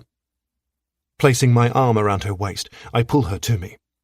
Moving my mouth to her ear, I growl, "I'm here to show you just how I do business, so we can move past the standstill we're at. And what if you fail to change my mind?" I draw back so I can look into her eyes. I won't. I'm good at two things in life, Lorelei. Business and sex. I've shown you one. Now I'll show you the other. And when I tell you I'm better at business than sex, that should mean something to you. Because we both know that even though you're saying no to me, your pussy is begging you to change your mind. Her eyes burn with lust, but she doesn't disappoint me by giving in easily. Instead, she steps out of my hold and says, "You should leave now." "I am. Jessica will be in touch." "What for?" "I thought you missed that point in the meeting. I really need to teach you to listen more carefully when I'm involved in a business deal." She places her hands on her hips. "What damn point?" "The one that put me and you in charge of the interior design." "I didn't miss that. I just thought we'd be overseeing a team who did that." "Welcome to my way of doing business. I believe in being hands-on. This is going to be the most luxurious resort in Australia by the time we're finished with it. To ensure that happens, you and I need to check out our competition." Her eyes narrow at me.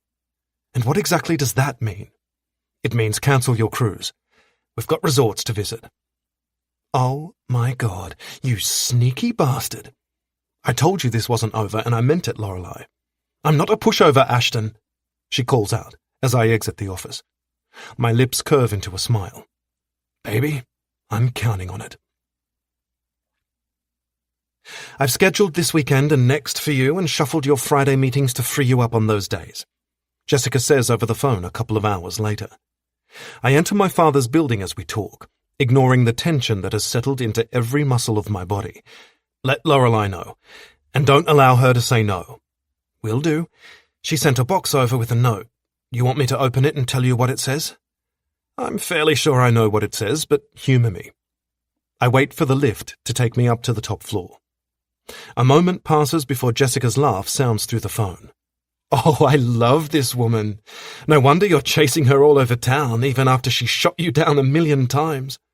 "Tell me what it says," I mutter. "She says she's keeping the toys you sent her except for the one that's in the box. She'll need all the rest because she's decided to take a break from Dick for a while. And she thinks you should stick the toy she sent back in the same place you should stick your idea for her to go away with you." "She sent the butt plug back." "She did." Stepping into the lift, I smile.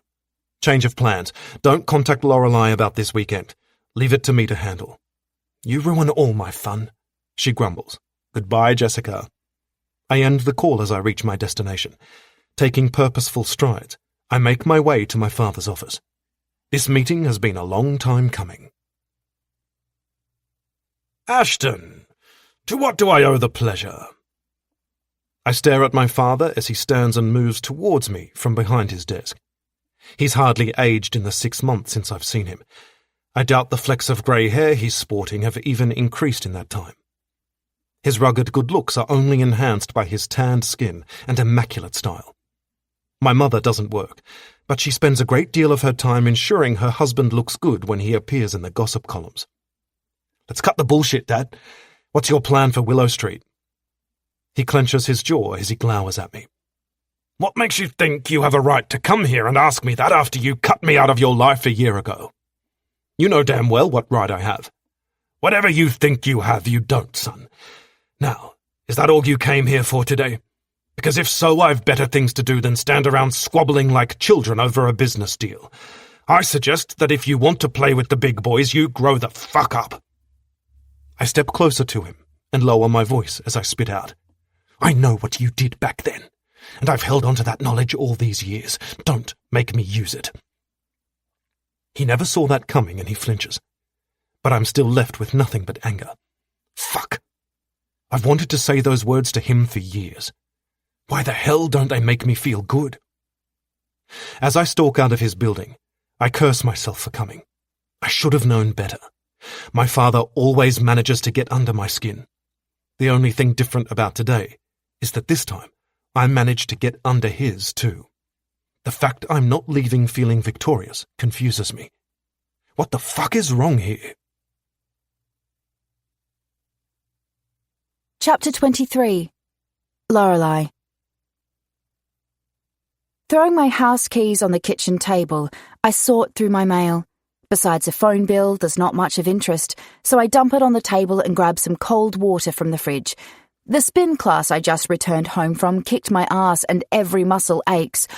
Or maybe that was the sex with Ashton yesterday that did that. Just thinking about the man causes my blood to boil. When he turned up to the meeting with Stan this morning, it threw me. To then discover he'd forced his way into the project irritated me, but when he dictated to me that we'd have to spend time away at resorts together, that just pissed me off. Why can't he take no for an answer? I finish my drink and head into my bedroom to take a shower. The class ran over tonight and it's now past 7:30.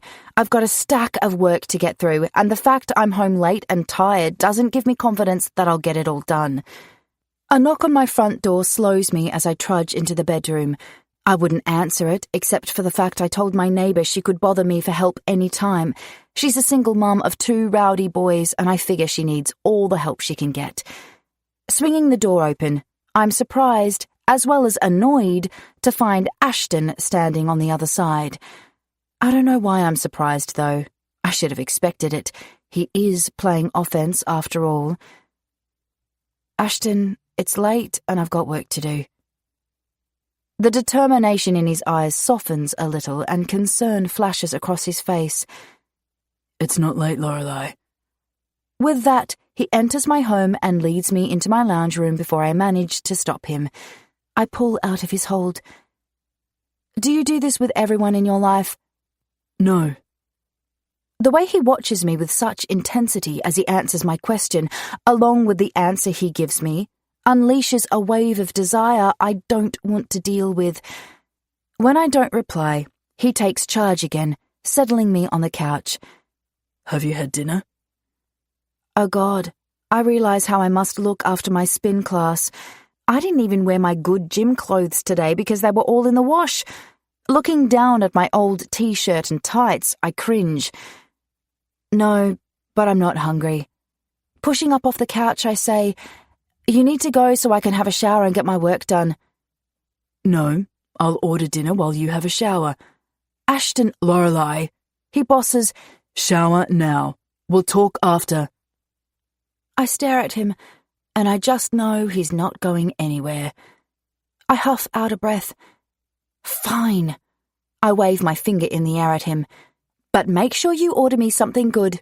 And a cupcake. If I have to deal with you tonight, I want a bloody cupcake. With that, I stalk into my bedroom without waiting for his reply. Bloody infuriating man. After my shower, I find Ashton engrossed on his phone at my kitchen table. When he hears me enter the room, his gaze sweeps slowly up my body before settling on my face. Jesus, the man has perfected the art of sending a woman from 0 to 100 in 1 second flat. By the time he finds my eyes, my body is panting. Well, it would be if it could. Dinner is on its way, as is your cupcake. I feel a tinge of guilt about my irrational request for that cupcake.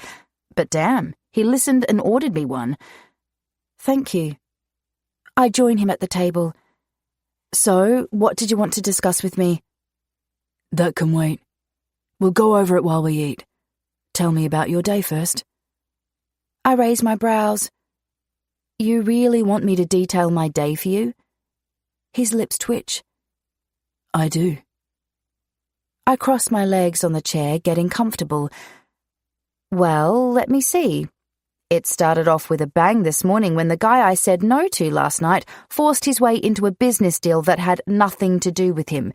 Then I discovered my building had been vandalized. Again, and after that, I found out the council is looking into noise complaints at that address. So I've had a pretty craptacular day, really. Let's start at the beginning. You have to admit I bring a lot to the table with that deal. I don't want to admit he's right, but it's the truth, so I begrudgingly give him that one. Sighing, I nod.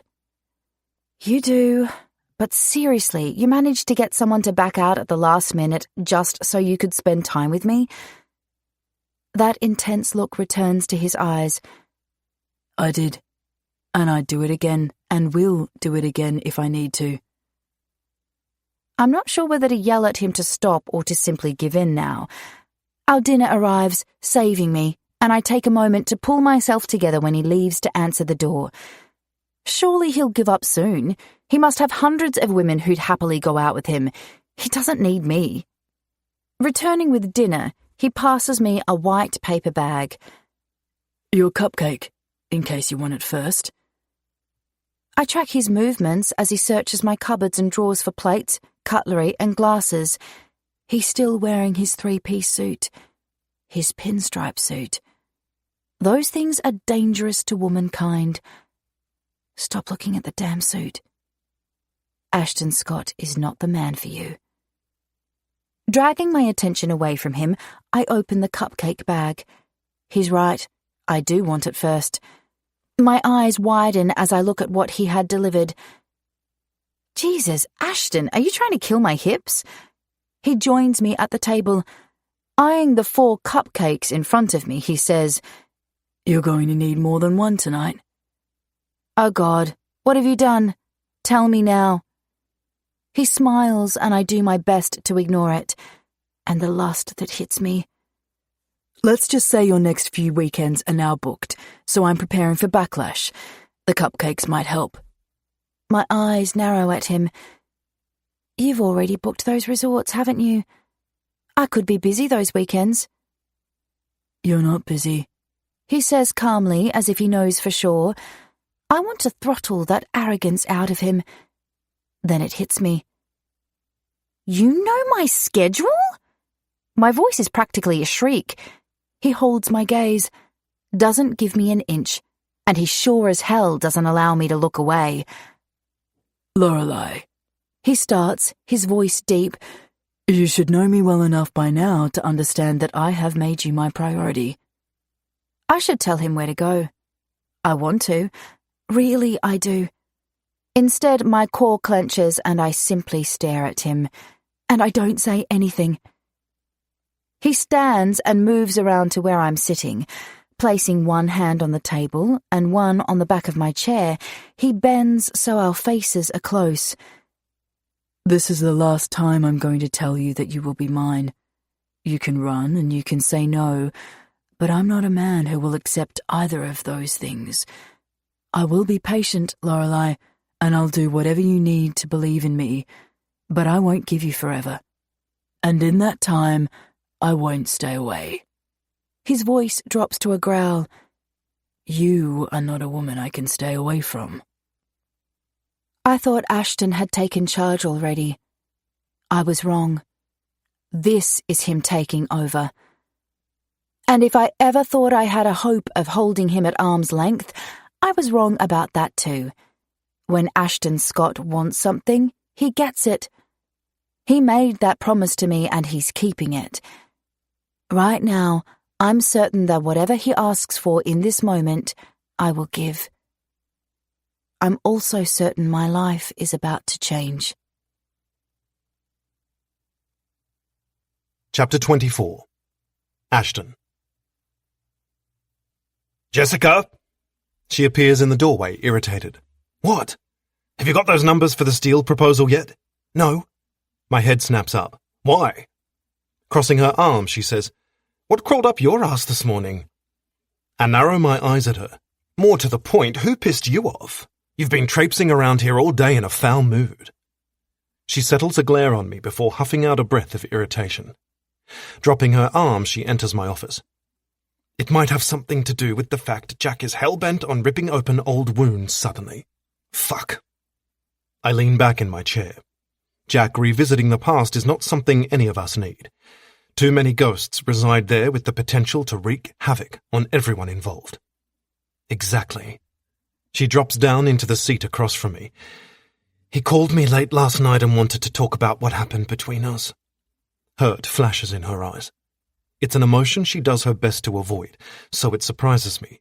It shouldn't, though, because what went down between them wasn't pretty.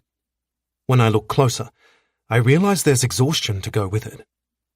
I can't do this again with him, Ashton.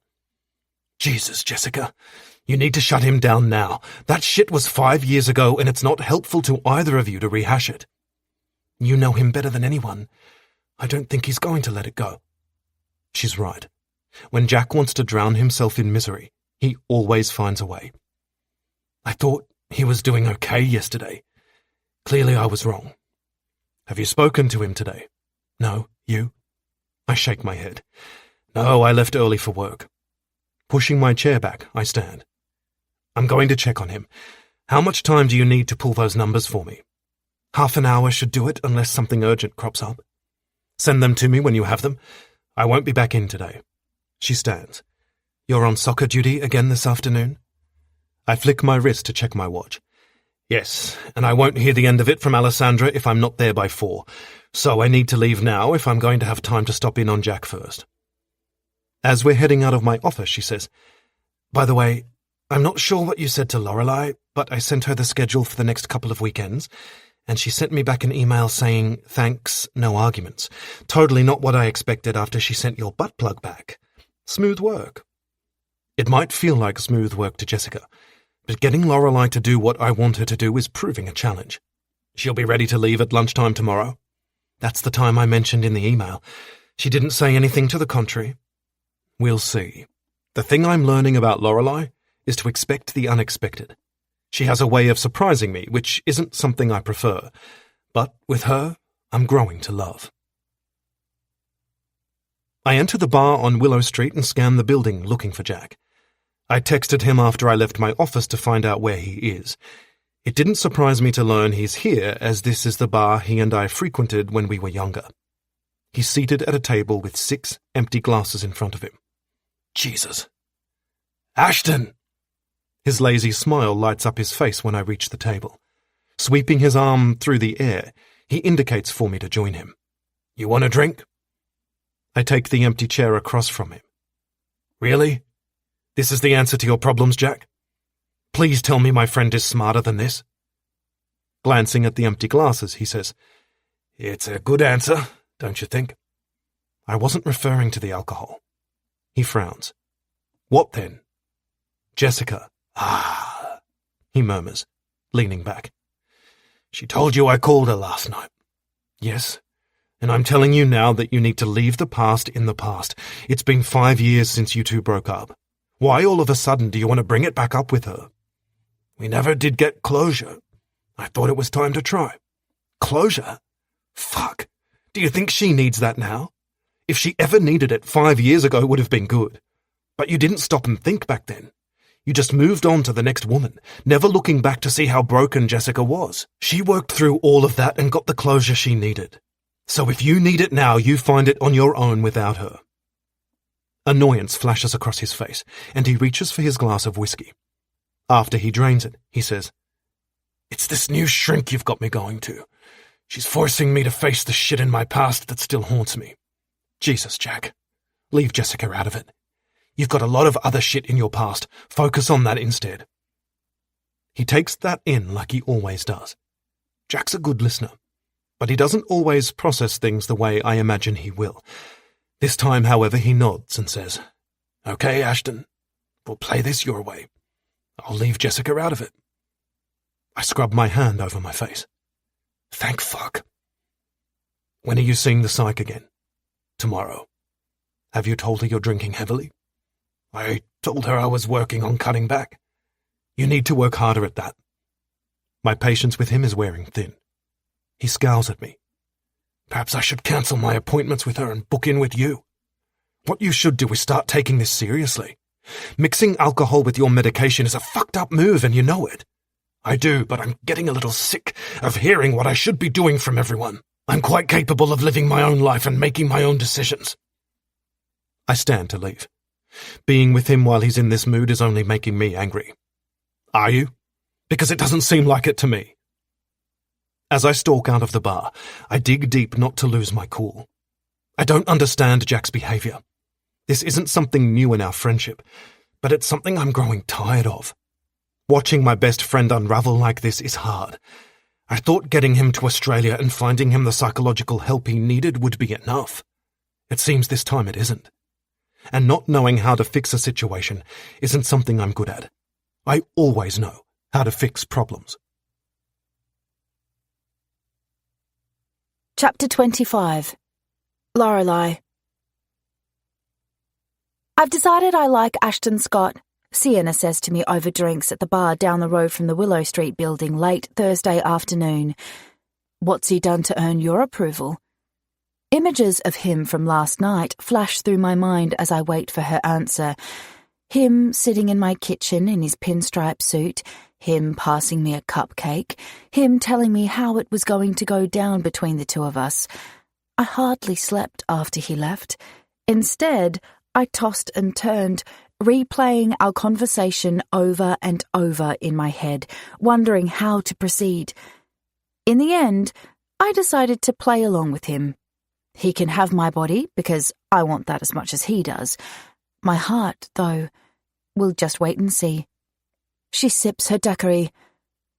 I dropped my nephew off at soccer and Ashton was there coaching again. In my opinion, any man who gives up his time to help kids is a man worth knowing. My heart melts at the mention of Ashton coaching kids. When I don't say anything, she nudges me. Well, don't you agree? I sigh. He came to see me last night. Her eyes widen. You've gone all day without telling me this news? You better start talking and spill everything. Do not leave any detail out. For a start, he's a stubborn, bossy man. Her eyes twinkle as a grin forms on her lips, which is exactly what you need. I take a long sip of my wine. I decided alcohol is definitely needed tonight while we discuss Ashton. Although I haven't talked to Sienna about him today, I invited her to the bar after work with the intention of going over every little detail with her. I'm not so sure that's exactly what I need, but I have decided I need sex with him again. The man sure knows how to do that. Do you think that's all he wants? I don't think so. I'm pretty sure he's looking for more from me.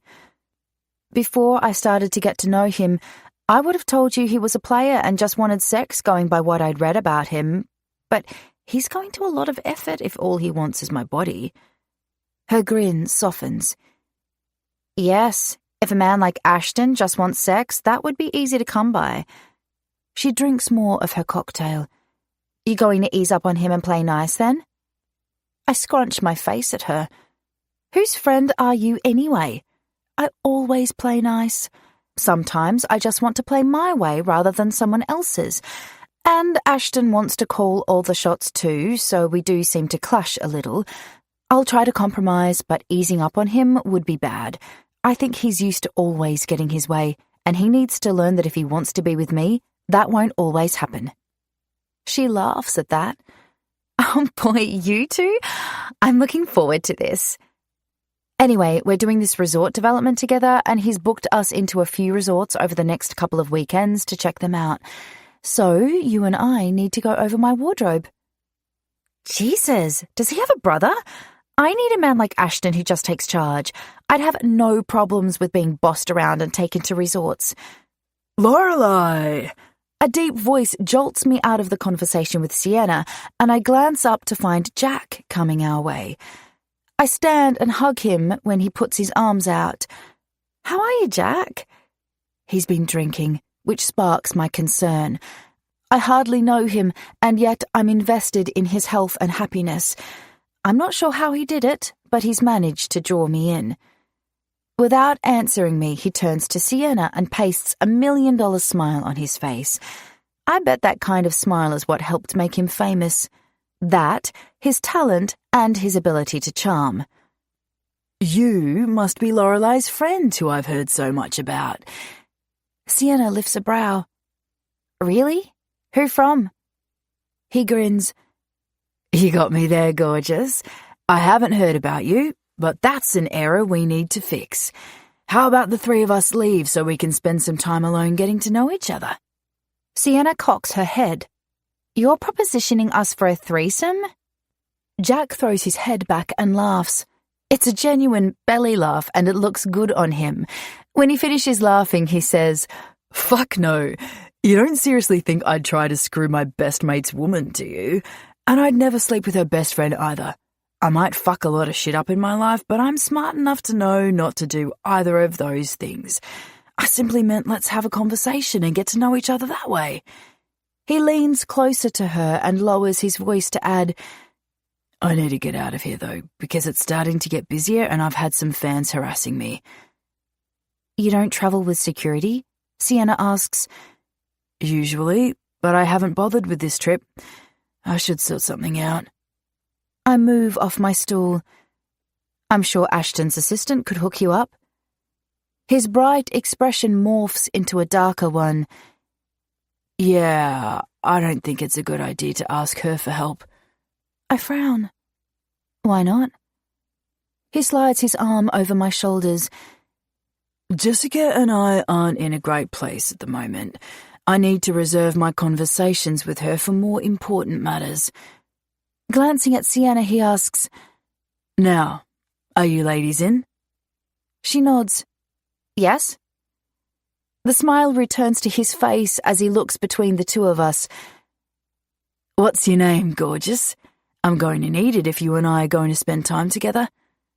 She gives him her name and he says, "Sienna. Fucking beautiful." As the three of us leave the bar, chatting and laughing, I can't help but notice that Sienna is hanging off every word he says. I hope he makes good on his promise not to sleep with her. She doesn't need Jack complicating her life. Chapter 26. Ashton. My eyes meet Lorelei's as I enter my living room after soccer practice. She's sitting with Jack and her friend on the sofa, laughing at something he's just said. Her laughter dies on her lips when she sees me, but the smile remains. "Ashton," Jack says, seriousness replacing his fun demeanour. "How was soccer?" I drag my gaze from Lorelei. My earlier anger with him is still there, but it's dulled a little. We have the kind of friendship where we don't tend to hold on to arguments. The kids did great. The parents, on the other hand, leave a lot to be desired. It's a good thing Ali wasn't there today. She would have found an argument to involve herself in. "Malcolm was there instead?" Jack asks. "Yeah." My eyes lock onto Lorelei again. "Have you three had dinner?" She shakes her head. "You got cupcakes?"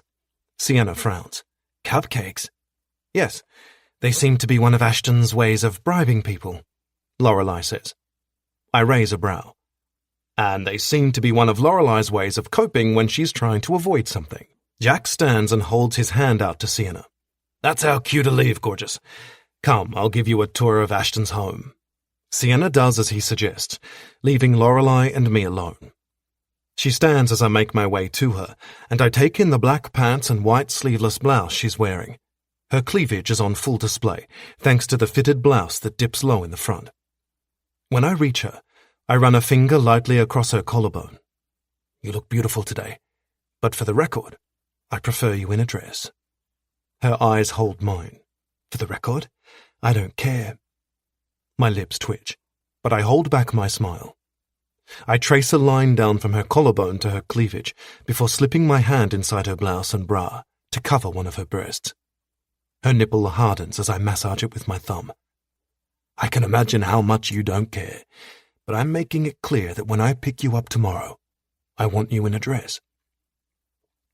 She steps closer and slides her hand into my shorts so she can take hold of my cock. My breathing slows as she wraps her hand around it. "I've decided how you're going to fuck me first tomorrow." My dick is hard as hell listening to her dirty talk. Not to mention the fact she's making plans for sex. I was clear last night with what I wanted to happen between us, but I still wasn't sure how long it would take for her to come around. "How?" I demand, letting go of her breast so I can undo her blouse. Stroking my cock, she says, "I want you to fuck me on the balcony. I'm going to face the beach while you take me from behind. You're going to make me scream out your name while you give me an orgasm that will exhaust me. Then we're going to have a spa bath together where you'll kiss me forever. because kisses are my downfall and get me so ready for you that I'll be begging you to fuck me again, which you'll do in that spa bath before carrying me to the bed, so I can recover in time for dinner. She squeezes my cock harder, increasing her pace before continuing to detail her fantasy. You'll take me to an amazing Italian restaurant, where I'll tease your cock all night so that you can't wait to get me back to the room and fuck me until I pass out. Pressing her lips to mine, she murmurs, and then the next day, I'll wake you up reverse cowgirl style, and we'll start all over again. Fuck. Without any warning, I lift her up over my shoulder and carry her to my bedroom. She squeals her surprise but doesn't fight me. When I deposit her on the floor in my room, I slide her blouse off and undo her pants. I see you've spent some time today fantasizing. Just so you know, though, I've already put some thought into how I'll fuck you tomorrow. As we remove each other's clothes, she says, I bet you have.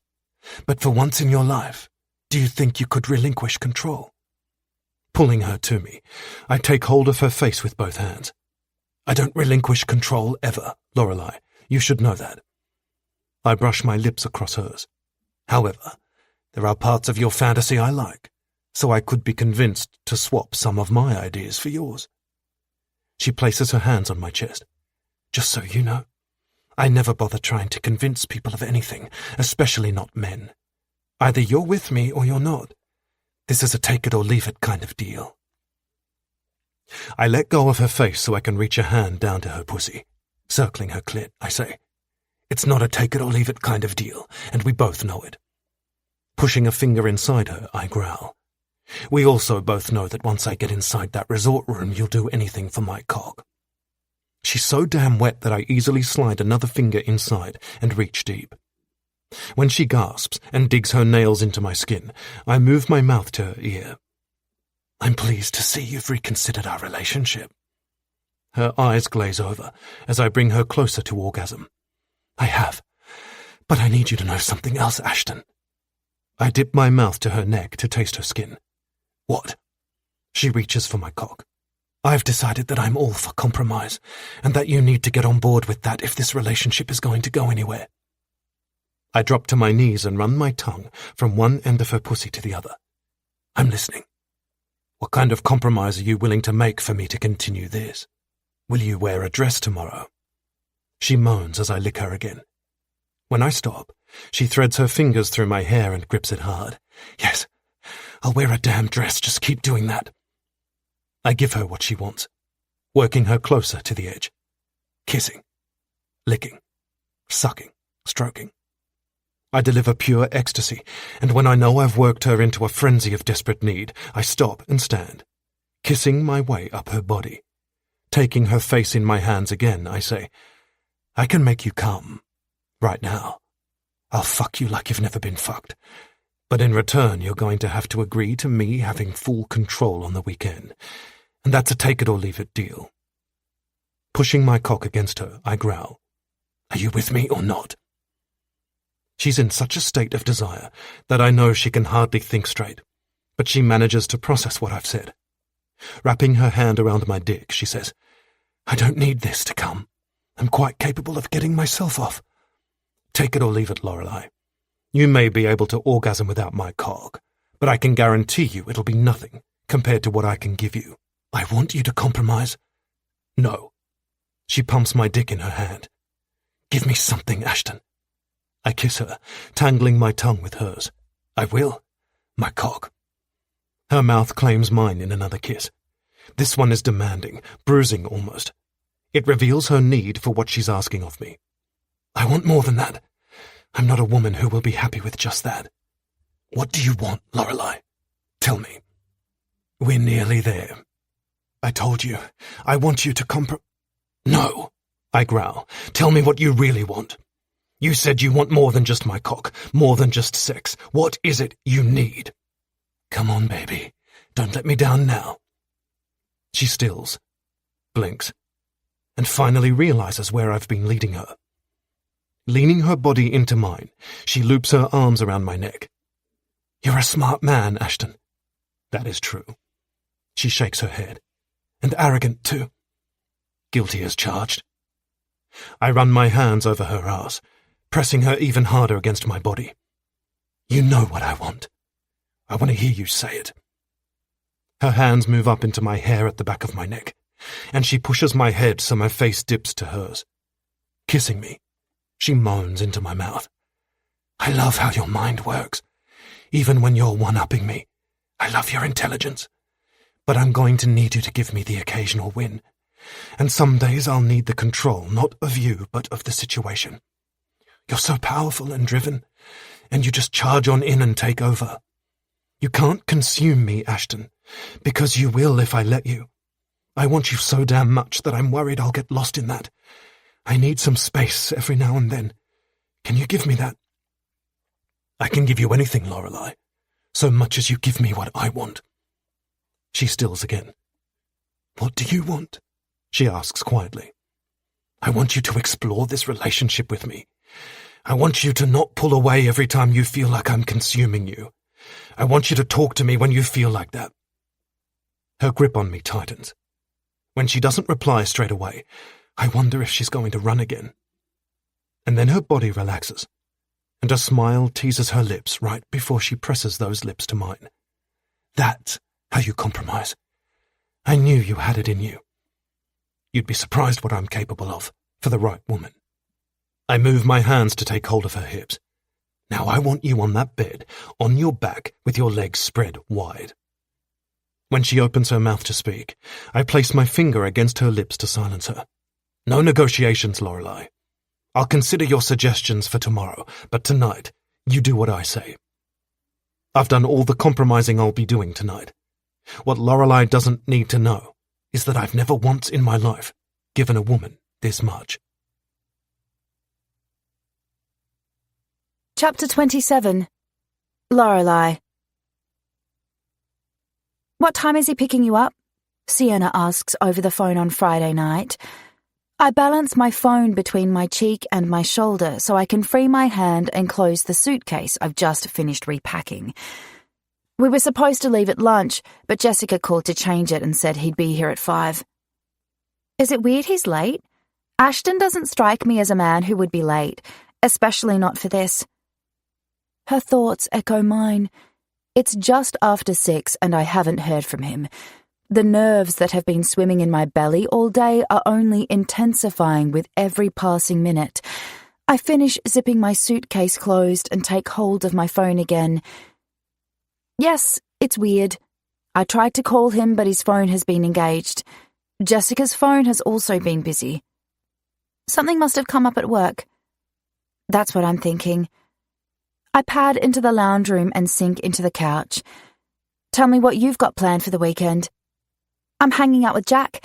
He called me today after making me friend him on Facebook last night and then begging me for my phone number. We're going to take a drive up to Nelson Bay tomorrow. Is this like a date? God, no. Jack might be hot, but he's not a guy I want to date. I think he'll be a lot of fun to hang out with, though. Why wouldn't you want to date him? Are you serious, babe? Would you? The guy has some major baggage. I checked him out online last night and he's into everything from what I can work out. Drugs, alcohol, women. No way would I go near all that. Plus, I don't want to date a movie star that every damn woman in the world wants. And just on a side note, do you know just how famous he is? I had no idea. Well, I know he's won a couple of Oscars. Sienna and I don't follow celebrity news. We could run into the most famous celebrity in the world and neither of us would know. He's one of the most sought-after actors in Hollywood at the moment. They paid him something like $15 million for his last movie. Before I get a chance to reply, a knock sounds on my front door. I practically jump out of my seat. God, Ashton has me eating out of his hand. I've got to go, Sienna. Ashton's here. Go, get your dirty on, and don't forget to do that thing to him I told you about. I'd opened up to her this morning at work about feeling self-conscious with dirty talk. That led us to a conversation about sex, and Sienna has given me a heap of ideas on how to blow Ashton's mind. Oh God, if I manage to pull that off, I'll be the one who should get an Oscar. I don't consider myself a prude when it comes to sex, but the thought of doing what she suggested causes a rush of nervous energy to swell in my stomach. I'm not sure I have the confidence to pull it off with Ashton.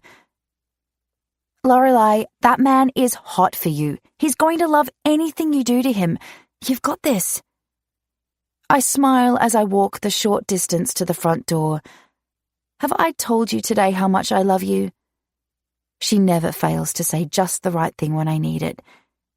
No, I don't believe you have. Laughing, I say, I love you, but I need to hang up on you now. Call me the minute you can and give me all the goss. With that, she ends the call and I open the door to Ashton. He stands on the other side staring at me through eyes that tell me he's had a rough day. Sorry I'm late, he says, and in those words, I hear just how rough his day has been. Ashton is off, and I suspect something is very wrong with him. What's happened? He doesn't answer me straight away, but rather rubs the back of his neck while keeping hold of my gaze. Then he says, There's been a fire at one of my building sites in Perth. He pauses for a beat, and when he continues, his voice is thick with emotion. 3 of my guys died in it. I swallow down the sick feeling his news causes and try to find the right words to say to him. Nothing comes, though, and I feel useless. In the end, I go with, I'm so sorry, Ashton. I'll have to cancel our plans for this weekend. I'm going to fly to Perth instead and get to the bottom of exactly what happened. While I agree this is the best thing he could do, disappointment floods me. I'm surprised by how deeply I feel it. I didn't realize I was this attached to going away with him, but clearly I was. Nodding, I say, What time do you fly out? He checks his watch. In about 4 hours. It was the earliest we could charter a plane. Reaching for his hand, I gently pull him inside. That means you have enough time for me to make you a coffee and to listen to whatever you need to talk about. He hesitates for a moment. It's unusual to see Ashton hesitate, but then again, I've not seen him like this at all. Ashton is always sure of himself. This is a whole other side to him. Finally, he nods and allows me to lead him inside to my kitchen. I busy myself with making coffee while he remains silent next to me. I know his eyes are on me because every time I glance his way, he's watching. When he doesn't speak, I stop what I'm doing and give him my full attention. This has really shaken you up, hasn't it? Yes. He rakes his fingers through his hair and blows out a long breath. This kind of thing doesn't happen on my developments. I hire the best construction crews and we have the best safety procedures in place. It shouldn't have happened.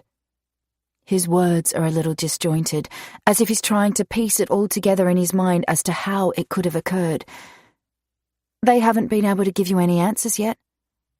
He shakes his head. No. It's why I want to head over to Perth now, so I can make sure they hurry up with those answers.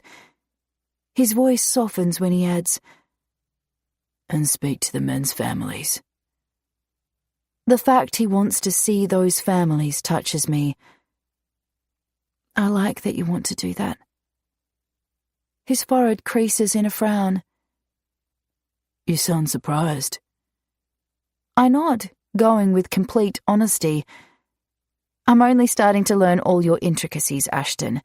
What I know of your business style so far is that you're extremely driven to achieve your goals. You don't seem to have a problem with pushing your way into a deal, and that you're very arrogant about it all. This is a new side to you I'm seeing tonight. One I like. His face is impassive while he listens to what I say, to the point where I'm not sure how he's taking it. But I've never held back with him, and I won't start now. If we've got any chance at a relationship, we're going to need full honesty. When I finish speaking, he slowly moves in front of me. This brings back memories of the night he made me come in my kitchen, and a wave of desire unleashes through me. Promise me you'll never stop being so damn honest with me, he says, his voice husky as hell. My breathing grows shallow as his eyes drop to my chest. I never want the way he watches me to change. Ashton could spend a whole week with me without talking, and I'd never beg him to utter a word so long as he looked at me the way he is right now. I place a hand on his chest and slide it up over his shirt towards his shoulder. He's wearing another one of his suits. He seems to have so many of them. Today's is a dark blue suit that he's teamed with a white shirt. No tie, which I love, because his top button is undone, treating me to a glimpse of skin. Honesty is all I have for you, so it's a good thing you like it so much, I say as my hand moves over his shoulder. He places his hand on my arse. Bending so his mouth is close to my ear, he says, "You wore a dress for me." Every inch of me sparks with lust. His voice guarantees that. When Ashton is pleased, it vibrates not only from his body but also through his voice. I sway closer to him. "You told me to." His hand glides slowly down my bottom to my leg so he can take hold of it and wrap it around him. The red dress I'm wearing isn't fitted, allowing him easy access to whatever he wants. He runs his hand back up my thigh and around to my arse again. Approval flashes in his eyes. "I should tell you to do things more often," he growls as he lifts me up onto the kitchen counter. Spreading my legs and lifting my dress, he drops his gaze to my bare pussy. I knew that wearing no panties tonight would be a good idea. I just didn't realize how good. I grip the back of his neck. "You don't need to get any bossier than you already are." His eyes flick back up to mine. "Lorelei, you have no idea how bossy I am going to get. I've been taking this far too slowly with you." My tummy somersaults in a million different directions. I'm not sure I want to know just how bossy he's going to get. What I am sure of, though, is the fact I like the idea of him trying to boss me around more. And they are the most confusing thoughts I think I've ever had in my life. Before I get a chance to say any of this, he lifts my dress over my head and drops it on the floor. "I didn't come here to fuck you tonight," he murmurs, his voice drifting off as he dedicates his attention to my body. "No." Stilling, he finds my eyes again. "No. I was going to phone to cancel, but I couldn't do that to you after making you wait for me. I only intended to stop by quickly to fill you in. To be honest, what happened at work killed the hard-on I had all morning while I thought about you." He catches my mouth in a kiss, then adds, "I should have known I can never resist you. That it only takes one glance at you and I'm hard as hell even when I didn't think it possible." I curl my hands around his neck and pull his lips to mine. This kiss is much deeper than the previous one and lasts for so long I begin to wonder if we'll ever stop. I'm drowning in it. In him. Every look, every word, every touch. Everything he says and does draws me further under the Ashton Scott spell. Our kiss ends, but just gives way to another one soon after. Our desire turns into a desperate need, and while we frantically free his cock and find a condom, neither of us seem ready to let the other's lips go. When he's ready for me, my arms and legs circle his body and hold on tight. Ashton growls out, "Fuck," as he enters me, and I drop my head back while his cock slams into me over and over. Every muscle in my body works hard while I cling to him and fuck him back. I've never had sex this rough, this primal. It's as if he's lost himself in the act. His mouth is all over my neck, and then so are his teeth, grazing me, biting me, marking me. His pace picks up the closer we move to orgasm, and then his fingers dig into my skin as his body tenses and he roars out my name. It sends me over the edge, tumbling into wave after wave of pleasure. I'm the one lost now, lost in bliss. I'm not sure I ever want to leave his arms again. Ashton may have finally fucked everything out of me he ever wanted to. "Lorelei," he says as he cups the back of my head. I find his gaze. My thoughts are a tangled mess, but I come up with, "God, you never told me you could fuck like that." His lips twitch. "If I knew you liked it rough, I would have given you that from the beginning." "Oh, God," I mutter, trying to catch my breath. He pulls out and helps me down from the counter. "Rough appears to bring out your dirty girl." I bite my lip as I stare up at him. Ashton's the best-looking man I've ever laid eyes on, and I can't help but stare at him sometimes. I wish he wasn't leaving. I wish he could stay with me all weekend and fuck me like that over and over. If only you knew the thoughts running through my mind right now. "You're not going to tell me those thoughts, are you?" I smile. "No, it'll give you something to think about all weekend. When you come home, you'll be so..." He cuts me off as he spins me around so his body is pressed up hard against mine. With his arm around my waist, fingers digging into my flesh, and his mouth to my ear, he growls, "When I come home, I'll be so fucking hard for you that I'll take you over my lap and fucking spank those thoughts out of you." My legs turn weak. He really does have me under his spell now. "You should hurry home," I whisper. His fingers dig into my skin harder. "I will.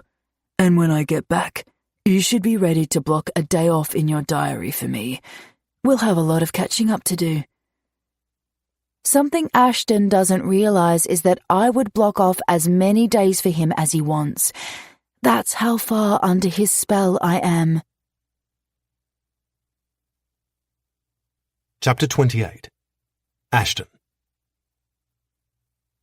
Entering my hotel room after my mid-morning run, I kick my shoes off and collapse into a chair.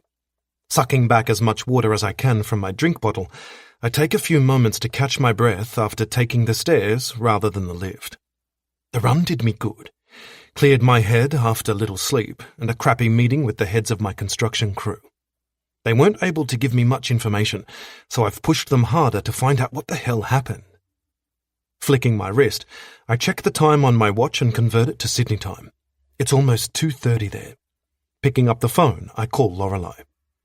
She takes so long to answer that I'm almost convinced she's not going to.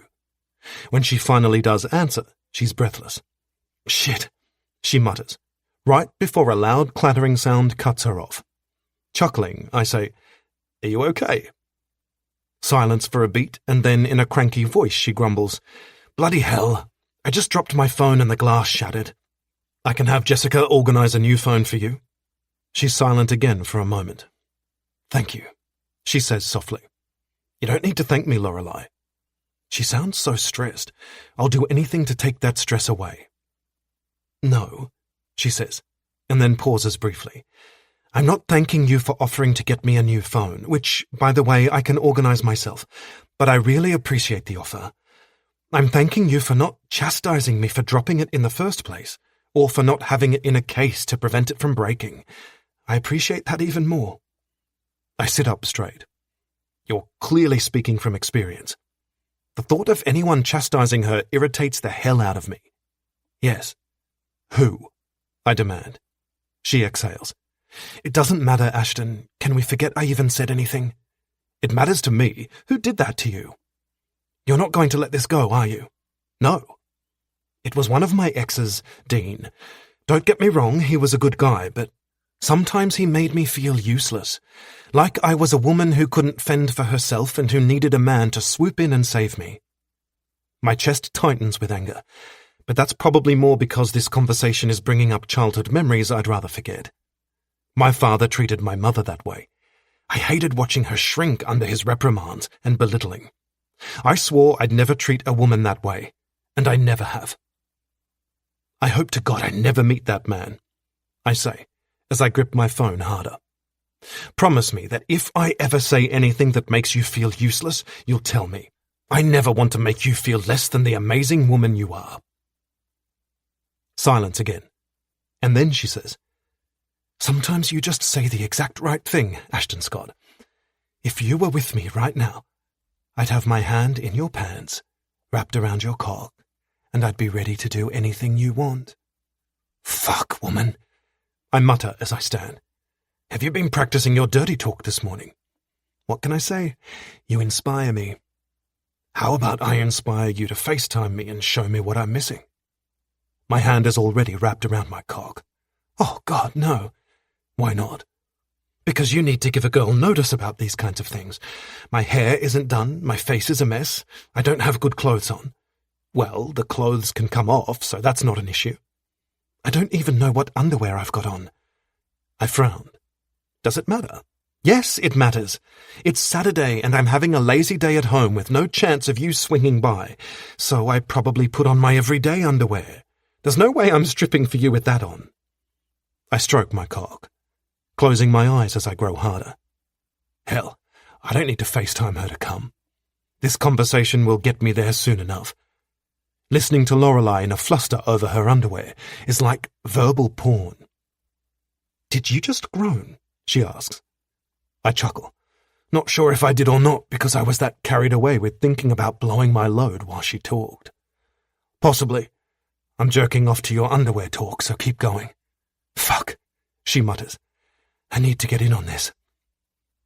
This time I groan loudly. The thought of Lorelei touching herself almost makes me come on the spot, but I slow it down, wanting to continue getting myself off while she does the same. Touch your clit, Lorelei, and tell me when you do. I hear her sharp intake of breath, and a moment later she says, "I'm touching it." Good girl. Now, take your finger and suck it, and then rub it over your clit again. Over and over, until I tell you to stop. I continue to stroke my cock, but I do it slowly, wanting to draw this out. Oh, God. Lorelei's voice filters through the phone, stirring my desire for her. Are you wet for me? Slide your finger through your pussy, and tell me how wet you are. She's practically panting when she says, I'm so wet that you could easily slide 3 fingers inside me, Ashton. Jesus fucking Christ. I suck in a long breath and squeeze my cock hard as I sit back in my seat. Do it. Fuck yourself with 3 fingers. Her breaths are ragged now, too. I can hear them through the phone, just as ragged as mine. She doesn't speak again. The only sounds I can hear are her breaths coming faster and her moans as she brings herself closer to an orgasm. Are you fucking yourself? Yes. Oh, fuck. I'm going to come, she says breathlessly. Oh, God. The sound of her orgasm fills my ears, and I pump my dick faster in an effort to come with her. A moment later, cum spurts all over me, and I groan loudly again. I've had phone sex before, but I've never come so quickly from it in my life. This is fast becoming my experience with Lorelei. Sex with her is better than I've ever had it with anyone. I think we should FaceTime tonight, she says, catching my attention again. I'll be ready for it then. I love her enthusiasm. I've got a dinner to go to with some of my guys here, but I'll make sure I'm back by 9. Be ready for then. And Lorelei? Yes? Her voice is so fucking sexy when she's just come. Be ready for a long night. Chapter 29. Lorelei. My back arches off the bed as I come for the 3rd time tonight. Gripping my phone with one hand and the sheet with the other, I say, I need a break, Ashton. My vagina is so sensitive, I think it might explode if I touch it again anytime soon. We've been FaceTiming for an hour and a half, mixing orgasms in between laughter and conversation about our lives. It's been amazing, but I'm honestly not sure I can go on much longer. He's wearing me out. His smile appears on my phone and he says, No more orgasms, but I'm not ready to hang up yet. I position one arm underneath my head on the pillow and hold my phone up in front of me with the other. Okay, tell me how you're going with the investigation into the fire. We haven't talked about that yet tonight. His smile disappears. I learnt some disturbing news today. It seems the 3 guys who died had been shooting up in the bathroom when the fire started, and that's why they died. Everyone else followed standard safety procedures, but these guys weren't where they should have been, so at first, the foreman didn't realize they were still inside. It wasn't until he was counting heads that he realized they were missing, but by the time the firemen got inside, they were dead. That's awful. Telling their families will be awful. I sit up and hold my phone in both hands. You're going to tell them? Wouldn't that be the foreman's job, or the police's? He runs his fingers through his hair. I'm going to do it. These men worked on my building. I feel a responsibility to their families. You're a good man, Ashton. He's quiet for a moment, the mood still somber, and then he says, I'm just doing what any boss would do. I shake my head. No, I'm not sure they would. I think a lot would pass the buck.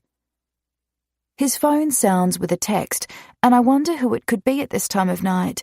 It's late in Perth, but super late in Sydney, 1:30 in the morning here to be exact. He checks his text and then says, What are you doing tomorrow? I haven't got any plans. Why? Alessandra could do with some company at a soccer game. You up for it? Sure. Just text me the info and I'll go hang out with her. I really like your sister. I try to stifle a yawn, but he sees it. You should go to sleep, beautiful. My tummy flutters when he calls me that. I can't deny that I like it. Yeah, I should. I don't want to, but I will. I'll be home tomorrow night. I'll take you out to dinner. I smile sleepily. Sounds good. Call me before you leave so I know what time to be ready for. We end the call and it doesn't take me long to drift off. I'm fairly sure my dreams tonight will consist of Ashton doing dirty things to me, because it's what I'm waiting for from him tomorrow. Alessandra raises her glass and clinks it with mine. Here's to girlfriends who get you through hard times. With that, she downs half her glass of wine. It's almost 6 on Sunday night, and she's been at my place for 2 hours drinking wine and laying her heart out for me. I arrived at soccer just after 3:30 to find her and Malcolm arguing. He suggested I take her home, and I'd agreed, but on the way, she said she didn't want to go home. Instead, she purchased 2 bottles of wine and asked me to bring her here. I sip my wine. I'm still on my second glass because I really didn't want to drink, but she'd insisted I should. What time is Malcolm coming to pick you up? I don't mind her staying, but I'm concerned she's going to write herself off before he arrives. He'll be here around 6:30, she says as she narrows her eyes at me. You haven't told me about your past boyfriends yet. You need to spill. What do you want to know? Her eyes sparkle with mischief as she drinks more wine. Everything! But I especially want to know if you always go for men like my brother. I laugh. God, no. I've never dated a man like Ashton. Okay, but you've dated. So tell me, who was your great love? The one who got away who you never thought would? This isn't something I want to discuss, so I shrug and say, None yet. I haven't met my great love. It's not really a lie. I'm not sure I have met him yet. Her forehead crinkles. Really? Really, I've met my fair share of assholes and guys who think they can get away with treating me like crap. And sure, there's been some guys who I thought could become more, but none of those relationships eventuated into something amazing. So I'm still looking. She lifts her glass to her mouth. Don't you think some days that life would be so much easier without men in it? Laughing, I nod. Yeah, but then they take their dicks out and show us how good life is with them in it, and we wouldn't have it any other way. She collapses in a fit of laughter, and soon we're both laughing so hard we start crying. I'm not sure why, but I'm guessing it's the wine mostly. It's at that point there's a knock on my front door. I answer it to find Malcolm standing on the other side. He gives me a smile, and I'm instantly reminded of how much I liked him this afternoon when we met at soccer. Although he and Alessandra spent a lot of that time arguing, I'd been impressed with the way he didn't lose his cool with her. He fought fairly, and when he knew they wouldn't be able to resolve their differences, he'd made the suggestion that she go home. And he hadn't made it with a nasty, belittling tone. He remained calm and treated her with respect. Lorelei, he greets me. I return his smile. Hey, Malcolm, come in. I've got the kids in the car, so I won't come in. But thank you. Oh, of course, I say, turning to call out for Alessandra.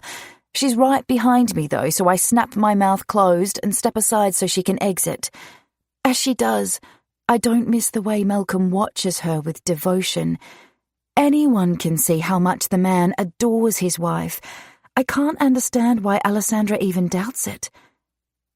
You ready to leave? He asks. She nods before glancing at me. Thank you for putting up with me this afternoon. We should do this again soon. There's a new day spa opening next week, and they sent me 2 invites. If you're free, I'd love you to come. I would love that.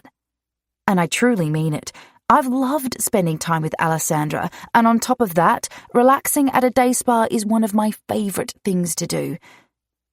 Good. I'll call you tomorrow to organise it.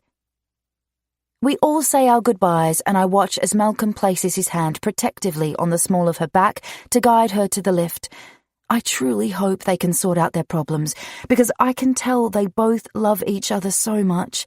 From everything Alessandra told me that afternoon, I know she'll be crushed if they can't work through it. Closing my apartment door behind me, I lean against it briefly, partly to steady myself, because the wine I drank made me a little tipsy after drinking on an empty stomach, and partly because my heart hurts thinking about love and all the problems it can cause. Pushing off the door, I leave those thoughts behind and head into the kitchen to grab a drink of water. Ashton will be here any minute to take me to dinner, so I need to hurry and find something to wear. I'd planned on taking my time getting ready for him, but now I'll be lucky if I have 10 minutes to spare. A knock on the door makes me curse. There goes my 10 minutes. I yank the door open and blurt out, I know I'm not looking sexy yet, but if you give me... I stop talking when I realise the man standing in front of me is not Ashton. Lorelei, he says, and my heart starts beating rapidly at the voice I haven't heard for 5 months. The voice that used to wrap me in love. The voice I thought I'd grow old with. I sway a little and reach out to grip the door. My thoughts are a mass of confusion. Is it possible I'm imagining this? I haven't seen him in months, but I was just thinking about him during my conversation with Alessandra. Maybe I imagined him into existence. When I don't say anything, he steps forward. Lorelei, are you okay? I stare into his beautiful green eyes. What are you doing here, Boston?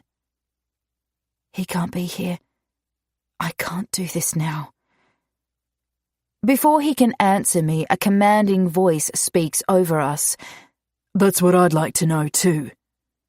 Ashton stands next to Boston, every inch of his body demanding an answer to his question. We've not talked about Boston yet, but knowing Ashton and his dedication to knowing everything about the people in his life, I wouldn't hesitate to believe he knows exactly who Boston is to me. Suddenly, I'm not sure if it's the wine causing my lightheadedness or the 2 men standing in front of me who both cause my heart to flutter and who both confuse the hell out of me because of my feelings for them. Chapter 30. Ashton. I'm staring at Boston fucking Haynes and trying to figure out why the hell it's taken him a week to turn up on Lorelei's doorstep.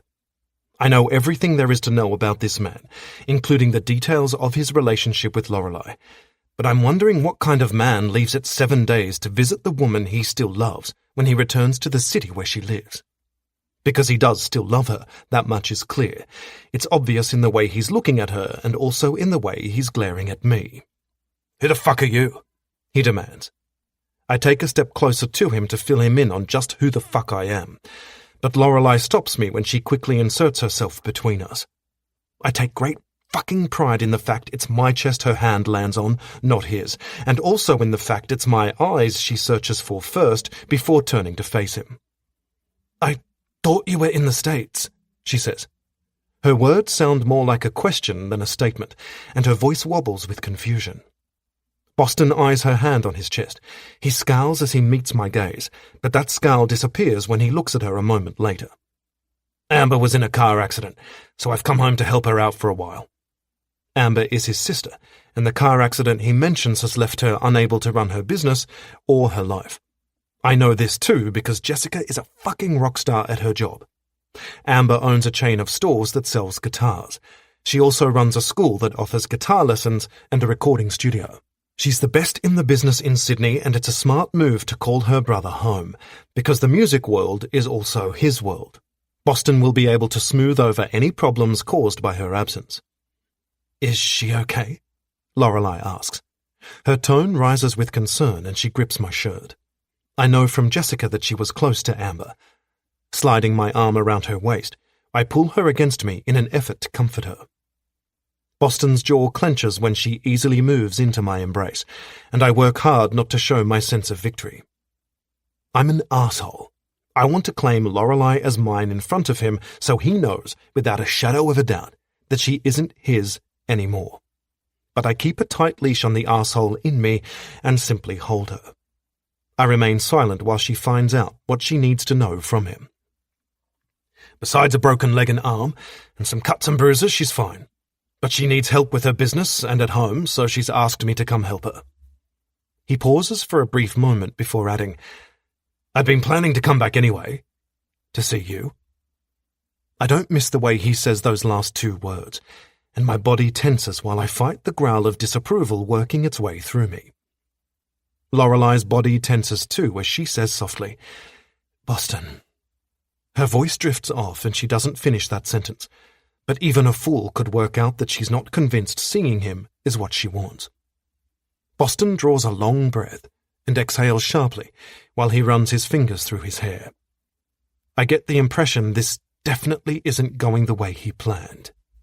"Can we talk, Lorelei? Just the 2 of us?" "Over my dead fucking body?" I step forward, keeping Lorelei in my hold but moving in such a way that she ends up further away from Boston than I do. "The time for you and Lorelei to talk has long passed, and besides, she's busy tonight. I'm about to take her out to dinner." The scowl returns to his face at the same time as his shoulders square. "I still don't know who the fuck you are." "Ashton Scott, and the only relevant thing you need to know about me is that Lorelei is mine now, so—" Lorelei cuts me off when she wiggles out of my embrace. "What Ashton is trying to say is that we're dating now," she says, with a hint of annoyance as she glares at me for a beat. "And in answer to your previous question, I don't think we have much to talk about, Boston. I'm going to check in with Amber, but you should go now." Boston's gaze shifts between Lorelei and me. He seems unsure of his next move, which only proves to me that he is not the man for Lorelei. If he were, he'd know exactly what to do in this situation, and that sure as hell wouldn't be to fuck around trying to figure out what to say or do. Finally, he says, "I'm not giving up here, Lorelei.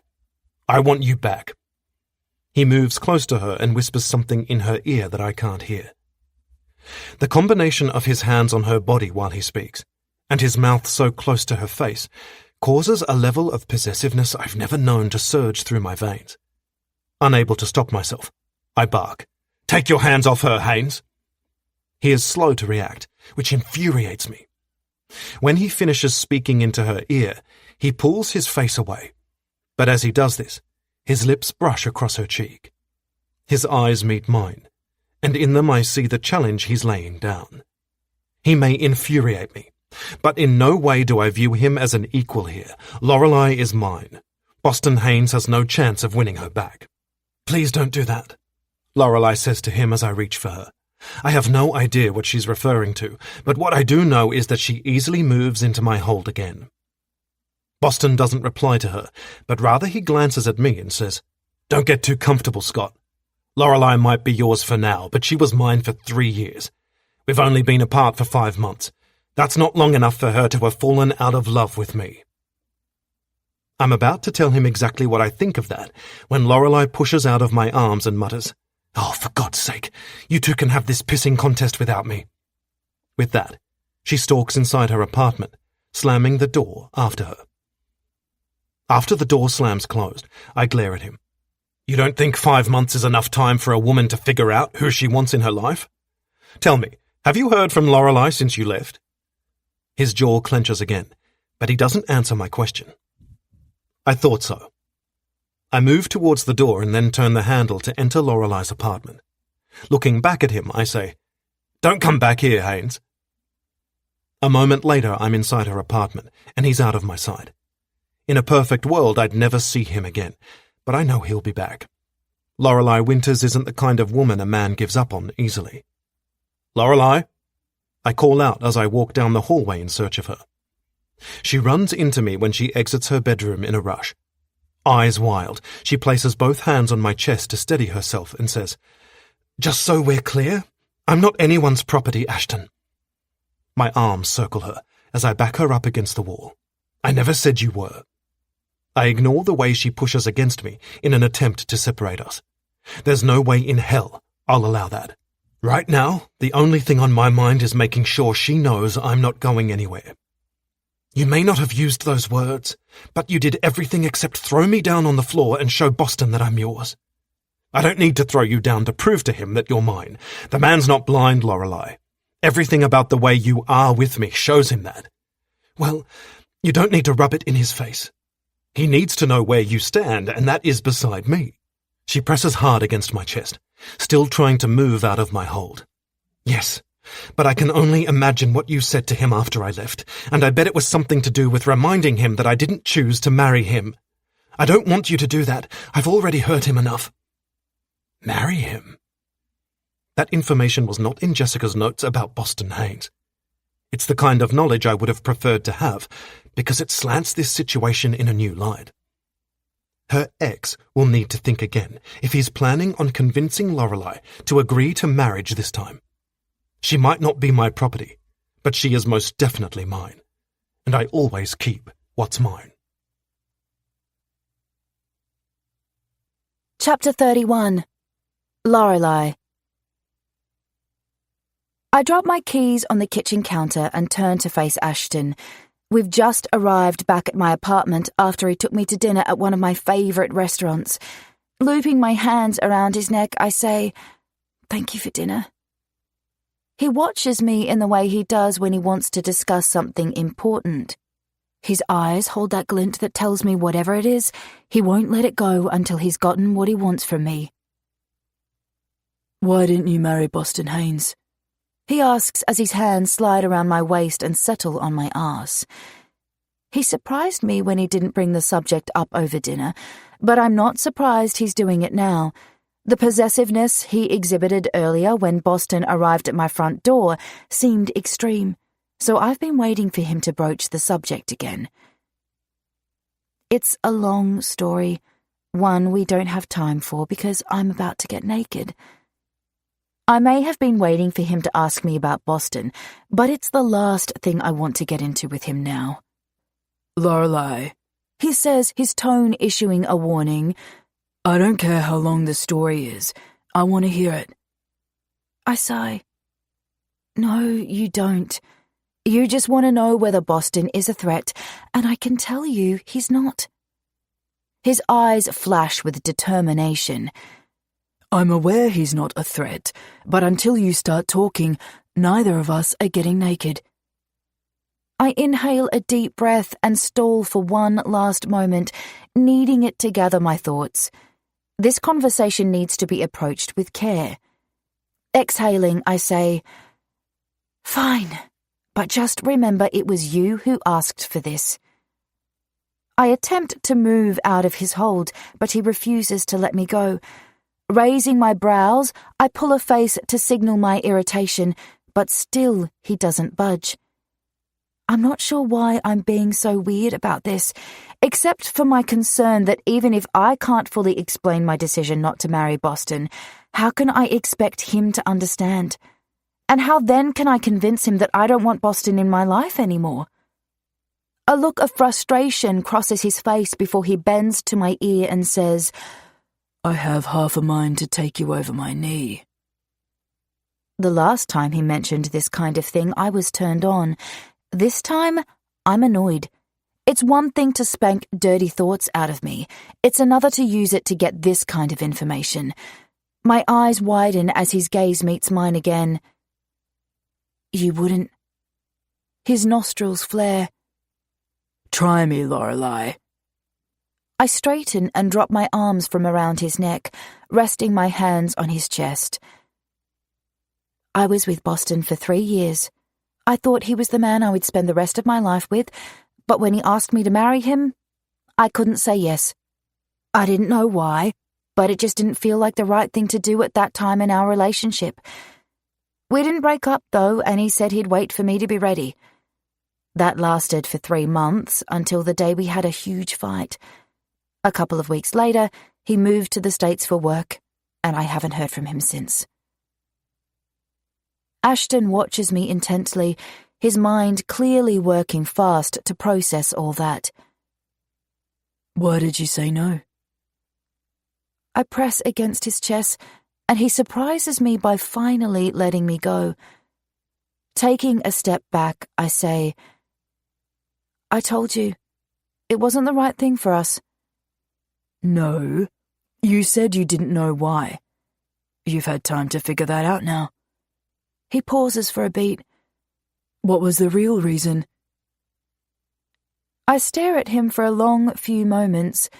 He stares right back, pinning my gaze to his. The man just doesn't give up, always pushing me to give him my truths that I don't want to share with anyone. It's one of the things I both love and hate about him. I have this fear of losing people, I say softly, so sometimes I push them away before I have the chance to lose them. "That may be so, and I don't doubt it because you've tried repeatedly to push me away, but it's not the full story here." I frown. I'm not lying to you, Ashton, if that's what you're trying to say. He shakes his head as he closes the small distance between us again. Placing his hand under my chin, he tilts my face to his.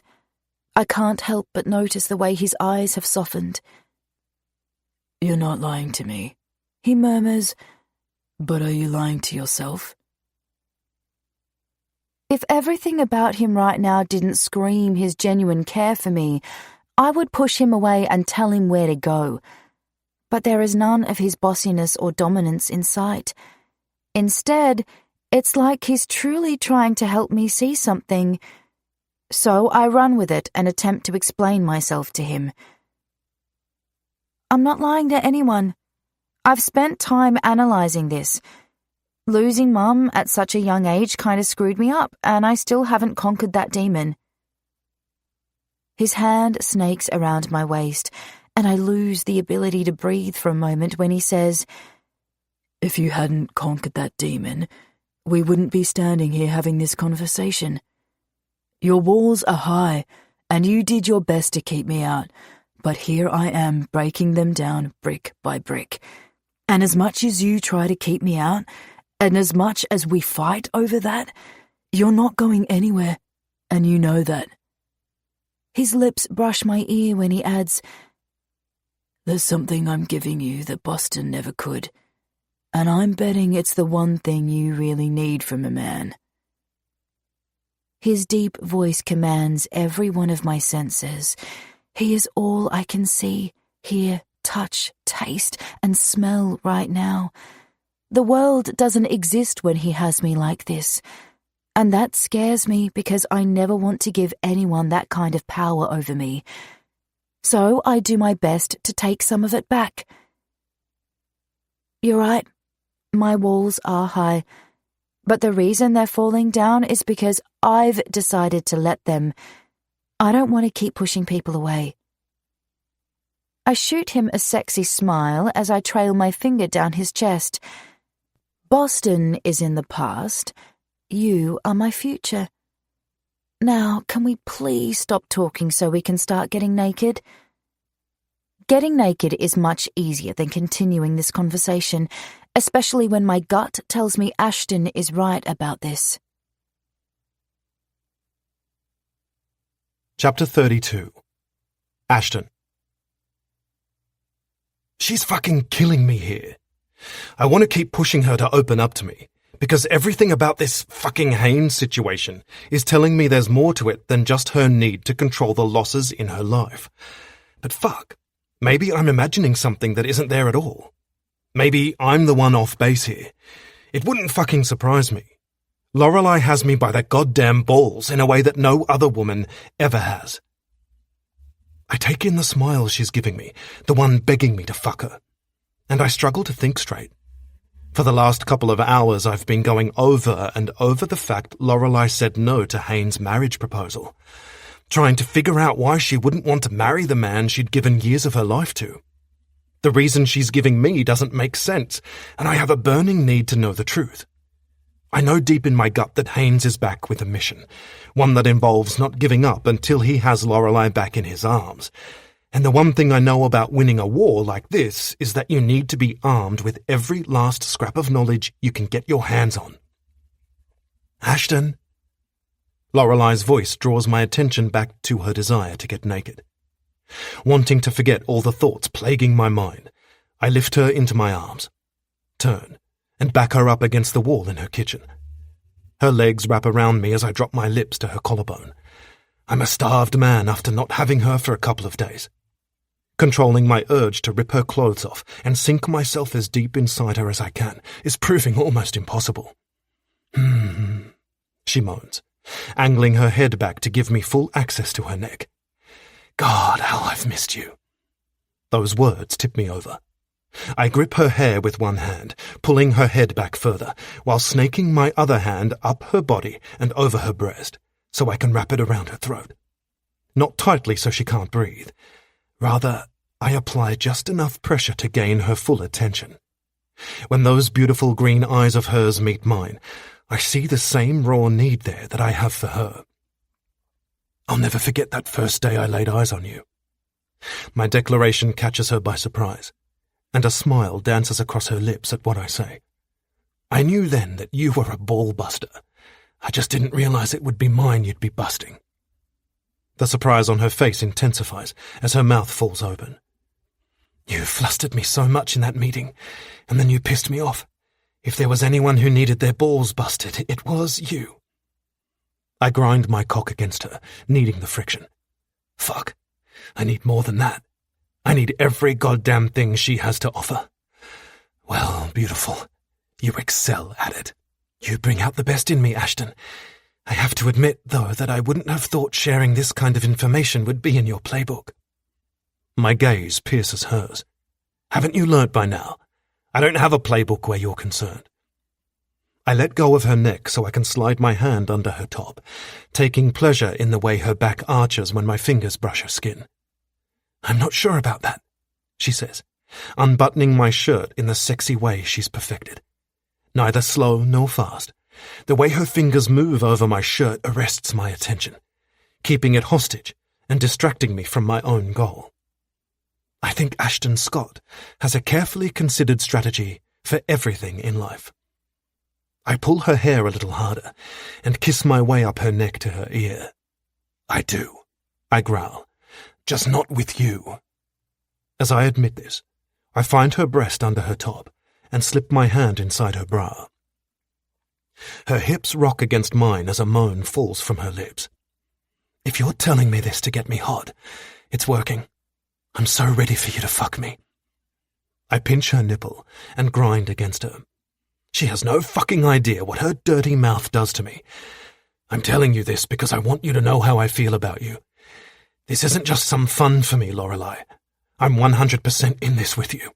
Hell, you could hand me a playbook that would work for you and I'd still not use it, because I don't want a chance fucking this up. Everything I say and do with you is completely honest. I'm not bringing any bullshit to this table. When I say I want you, I fucking want you. I draw away from her slightly to meet her gaze fully. And when I say you're busting my balls, I mean it. I want you to know that's the power you have over me. That's the power I'm choosing to give you. Her body stills, and she sucks in a breath while staring at me for a long few moments. Her lips search for mine once she composes herself, and her kiss almost wipes every thought from my mind. That's what she does to me. Her touch, her kiss, her body, her mind. It all eases something in me. I'm clueless to label exactly what just yet, but I do know there's an ache deep inside that only she can soothe. And I'll be damned if I ever let her take that balm away. When her mouth leaves mine, she meets my gaze again. Our faces close. I know you're not a strategist where I'm concerned, but just so you know, that kind of honesty will win me over every time, she says softly, her voice awash of vulnerability. She doesn't realize it, but that's what I've been looking for. A piece of her own raw honesty that reveals I'm not the only one with my dick swinging in the wind here. I step away from the wall where I have her and turn to walk us down her hallway. Now we can get naked, and you can continue talking dirty to me. Her mouth spreads out into the kind of smile I'd do anything to see every day. Threading her fingers through my hair, she says, "No, I want you to talk dirty to me." We reach her bedroom, and I throw her down on the bed. Without stopping for even a second, I undo my belt and rasp. My mouth is going to be too busy to be talking dirty, Lorelei. And if I have anything to do with it, my mouth is going to be busy for most of the night. Chapter 33. Lorelei. Thank God for lifts. That's all I can think as I stare silently at the display above the lift door, indicating which floor it's currently at. My phone is pressed to my ear while Sienna tells me what she did on the weekend, but I hardly take it in as I wait for the lift and try not to think about how sore my body is. "Lorelei!" Sienna snaps, and I blink back to attention. "What? Are you even listening to me?" The doors open and the 5 people in it exit, leaving me alone when I enter. As the doors close, I sag against the back wall and let out a long sigh. Sorry, I wasn't really listening because I can hardly focus today. She's quiet for a beat, and I imagine her eyes narrowing at me the way they do when she's trying to figure out why I said something. "What's going on?" Images of Ashton flash through my mind at that question, and I squeeze my legs together as a shot of heat hits me. Ashton is what's going on. He fucked me so hard and for so long last night that I can hardly walk this morning. She coughs as if she just choked on a drink. When she recovers, she says, "I only have 2 things to say to you right now. 1, when did you start talking like that? And 2, holy fuck! All night? And can you really not walk? Like, that's some serious fucking we are talking about. Jesus, I am so jealous of you right now." That was way more than 2 things. And seriously, if you were me today, you would not be jealous. Well, now you're just being ungrateful. I don't know any woman who wouldn't want a man like Ashton to keep her up all night, screwing the hell out of her. I groan. She's right. I loved every minute of it. But I woke up this morning wishing he wasn't quite as good at sex as he is. The lift reaches the floor I need, and I exit as I concede. The man is insatiable, Sienna. I think I need at least 3 days to recover. I make my way down the corridor I haven't seen in about 6 months and try to ignore the hesitation churning in my stomach. Coming here today could turn out to be a huge mistake, but I need to do it for my own peace of mind, if nothing else. Is that why you're taking the morning off? You were very mysterious on the phone earlier when you called to say you wouldn't be in. No, I'm taking it off so I can see Boston and clear some things up with him before they get out of control. The reason I was guarded on the phone was because Ashton was in the bathroom, and I didn't want to chance him finding out what I'm doing. So you're keeping this from him? I can hear the disapproval in her voice, but I block it out. I know what I'm doing. I'm not keeping it from him so much as I'm avoiding a potential argument that isn't necessary at this point. I'm going to make sure Boston knows where we stand, and once that's done, Ashton and I can continue on as we were before he showed back up. I don't see this going down the way you do. Before I can reply, Boston's voice sounds from behind me. Lorelei? I come to a stop and spin around to face him. He's been out running and is a sweaty mess. A very masculine sweaty mess with his chiseled muscles on display. Keeping my gaze firmly on his face, I say to Sienna, "I've got to go." And then to Boston, "Hi." I'm a tongue-tied fool standing here staring at him while trying to gather my thoughts.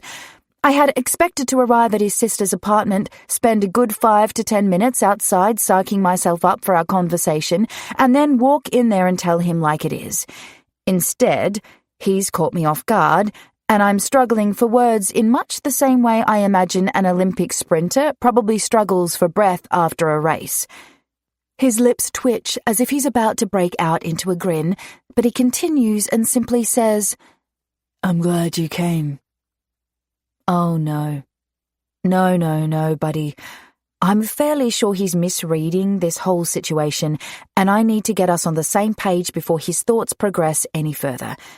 I raise my hands as if to say, "Stop," at the same time that he steps closer to me. Unfortunately, my hand lands on his chest. A moment later, his hand is resting over mine, and he's smiling down at me in a way that tells me he very much thinks there is more to this visit than there is. Oh, God.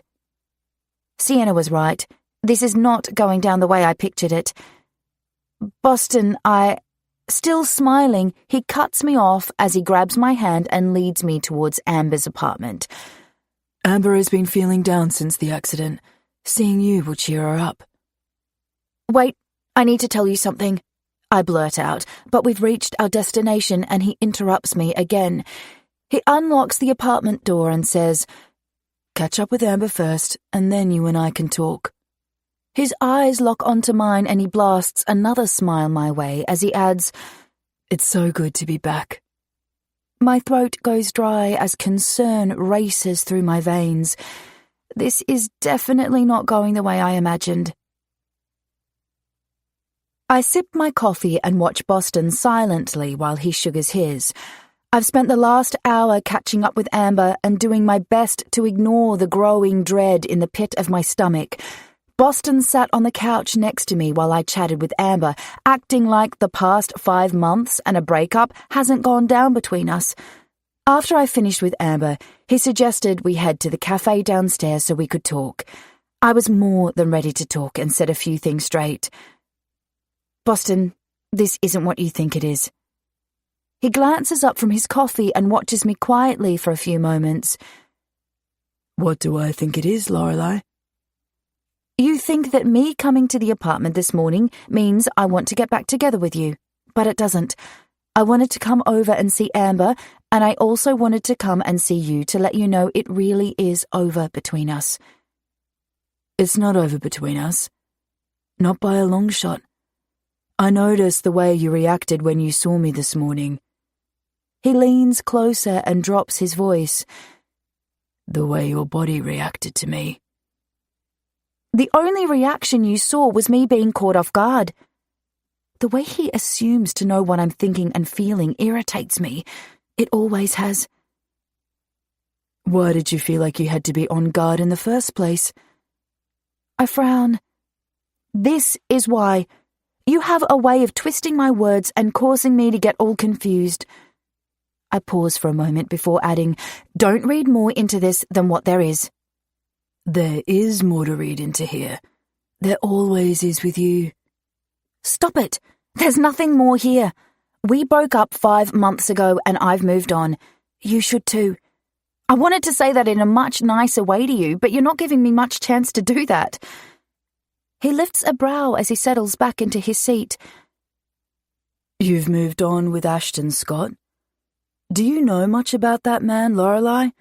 For instance, the fact that he sleeps with women all over the world and moves on to the next before he's hardly finished with the previous one. Anger bubbles up from deep within me, as well as a desire to protect Ashton and not allow Boston to trash talk him. I know more about him than you think, and to be honest, it surprises me that you would stoop so low as to put another man down. There are better ways to convince a woman to take you back than to resort to that kind of behaviour. I push my chair back and stand. Please listen to me when I tell you that there's no future for us. We had some fun, but we weren't meant to be together forever. He stands too, a determined look on his face. I told you last night that I wouldn't give up as easily this time, and I meant it. And I asked you to please not do that. I've just started seeing Ashton and I want to give our relationship a good chance. You loved me, Lorelei. You don't just fall out of love with someone in 5 months. I stare at him for a beat, trying to decide whether I want to hurt him with a truth I don't think he's considered. I decide the truth is always the best course of action. There are all kinds of love, Boston, and I'm not sure ours was the soulmate kind. Don't get me wrong. I loved you. I still do. But I don't think it's the kind you want it to be. He stiffens. When he doesn't respond to that straight away, I figure maybe he's finally taking it in. But then he says, That's bullshit and you know it. That's you running from this because you're scared, and Ashton is simply your safe place because you know he'll never ask for what I'm asking for. I'll give you the space to figure this out, but I won't walk away. Not again. My heart beats rapidly as I watch him leave. Shit. I don't think I fixed anything today. I think I just made it a whole lot more complicated. Chapter 34. Ashton. Lorelei's beauty never fails to catch my breath. When I asked her earlier today if she could attend a party with me tonight, giving her only a few hours' notice, she said yes, but she seemed a little panicked about finding a dress and getting ready on time. I told her it didn't matter if we were late, but in the end she managed to pull it all off with time to spare. She also managed to pull it off looking more beautiful than I've ever seen her. Watching her mingle with party guests, I take the opportunity to admire the strapless red dress she's wearing. It hugs every inch of her, ending just above her knees. There's nothing flashy about the dress, but Lorelei doesn't need flash to draw every eye in the room. She manages that all on her own. Smiling at me as the couple we've been talking to leave us, she cups my cheek and says, "You look deep in thought. What are you thinking?" I slide my arm around her waist and pull her close. "I was thinking about how much I love this dress on you, and how I'm not sure we'll be staying long at this party." She moves her hand from my cheek to the back of my neck. Threading her fingers through my hair, she says, "Do you know how much my body aches after you had your way with it last night? I'm not sure I'm up for another round tonight." I did fuck her hard last night. Sex is one area of a relationship where I never relinquish control, and after our conversation where I admitted the power she holds over me, I needed to be back in control again, so I'd used sex to do that. A tinge of guilt hits me, though, that I may have demanded too much from her, and yet it won't stop me from pushing her for more tonight. I bend my face to hers, and my lips brush her ear as I say, "Do you know how much I've been thinking about my face in your pussy? Tonight is happening, Lorelei." She grips my hair as her breath catches. Before she can respond, we're interrupted by Aaron Steele. He's the reason I'm here tonight, so I allow the interruption. "Good to see you, Ashton," he says, giving me a second of his attention before shifting his gaze to Lorelei. "And who's the lovely lady you're here with?" Lorelei's body stiffens, and I don't miss the brief flare of irritation in her eyes as she takes him in. Figuring she'll introduce herself, I don't answer his question. Extending her hand, she says, "Lorelei Winters." That's my girl. I curb the grin that wants to spread across my face. Steele is the kind of man who thinks women should be seen but not heard. I haven't mentioned him to Lorelei, but I'm guessing by her reaction that his reputation precedes him. Steele shakes her hand. "Aaron Steele." Turning to me, he says, "We need to talk." Lorelei lets me go and says, "I'll be back." I nod and watch her as she makes her way towards a woman who she greets with a hug. Steele draws my attention back to him when he says, "Cassia's here tonight." Jesus, even more of a reason to leave as soon as possible. Engaging in conversation with my ex is the last thing I want to be doing tonight. I ignore what he said. "What did you need to discuss?" His brows lift. "I'm surprised, Ashton. I never did understand why you let her go. Cassia Brampton would make the perfect wife for you with her family connections and ability to fit in and know her place in business." I don't like the tone of this conversation. If I wanted a woman who knew her place in anything, I could find that anywhere, Steele. I'm not in the market for that kind of woman. Actually, I'm not in the market for a woman full stop. I already have one, and I didn't come here to discuss my relationships with you. You're serious about Lorelei? His tone is incredulous, and my displeasure with his conversation intensifies. I don't want to discuss Lorelei with him, but I feel the need to set him straight. I'm deadly serious about Lorelei, and I'll ask you not to bring this topic up again. The only thing between you and me is a business deal. I have no interest in explaining my life decisions to you. Aaron Steele is a brilliant businessman, but he's on his third marriage and is well known for being an ass to women. He's not the kind of man I'd ever pursue a friendship with. Distaste clouds his face. This will be the last I'll mention it. I think you're a fool for walking away from Cassia, and an even bigger fool for choosing a woman like Lorelei. What does she contribute to your life? What do her family connections offer you? A smart man would think about those things when it comes to choosing a wife. By all means, keep her on the side, but never make her more than that. If Steele wasn't absolutely necessary for a deal to go through that I need to go through, I would walk away from him and never look back. Instead, I force my anger away and say, "Now that you got that off your chest, let's get back to business." Thankfully, he lets all talk of women drop, and we discuss what we need to. When our conversation ends about 15 minutes later, I'm more than ready to get out of here. But Lorelei is nowhere in sight. I begin searching for her, but am frustrated to run into Cassia before I find her. "Ashton," she murmurs, her eyes meeting mine after they run all over my body first. "Cassia?" I make sure to maintain eye contact. Cassia does not need any encouragement to think I'm interested in picking back up from where we left off. "How are you?" I ignore the step she takes to move closer to me, hoping that will be as close as she comes. If the past is any indication, it won't be, but a man can hope. "I'm well. You?" Fuck, I hate small talk. Her heart-shaped face lights up with pleasure at my question, and I realize too late it was the wrong course of action to take. "I'm good. Busy, though. You know what it's like. A party nearly every night to show your face at. I've been disappointed not to see you at too many lately, but I know you've been busy traveling. I'm happy to see you back in town now." I need to end this encounter now, before I manage to fuck it up any further than I already have. "I'm on my way out, Cassia, so I'll have to cut this short. But it's great to hear you're good."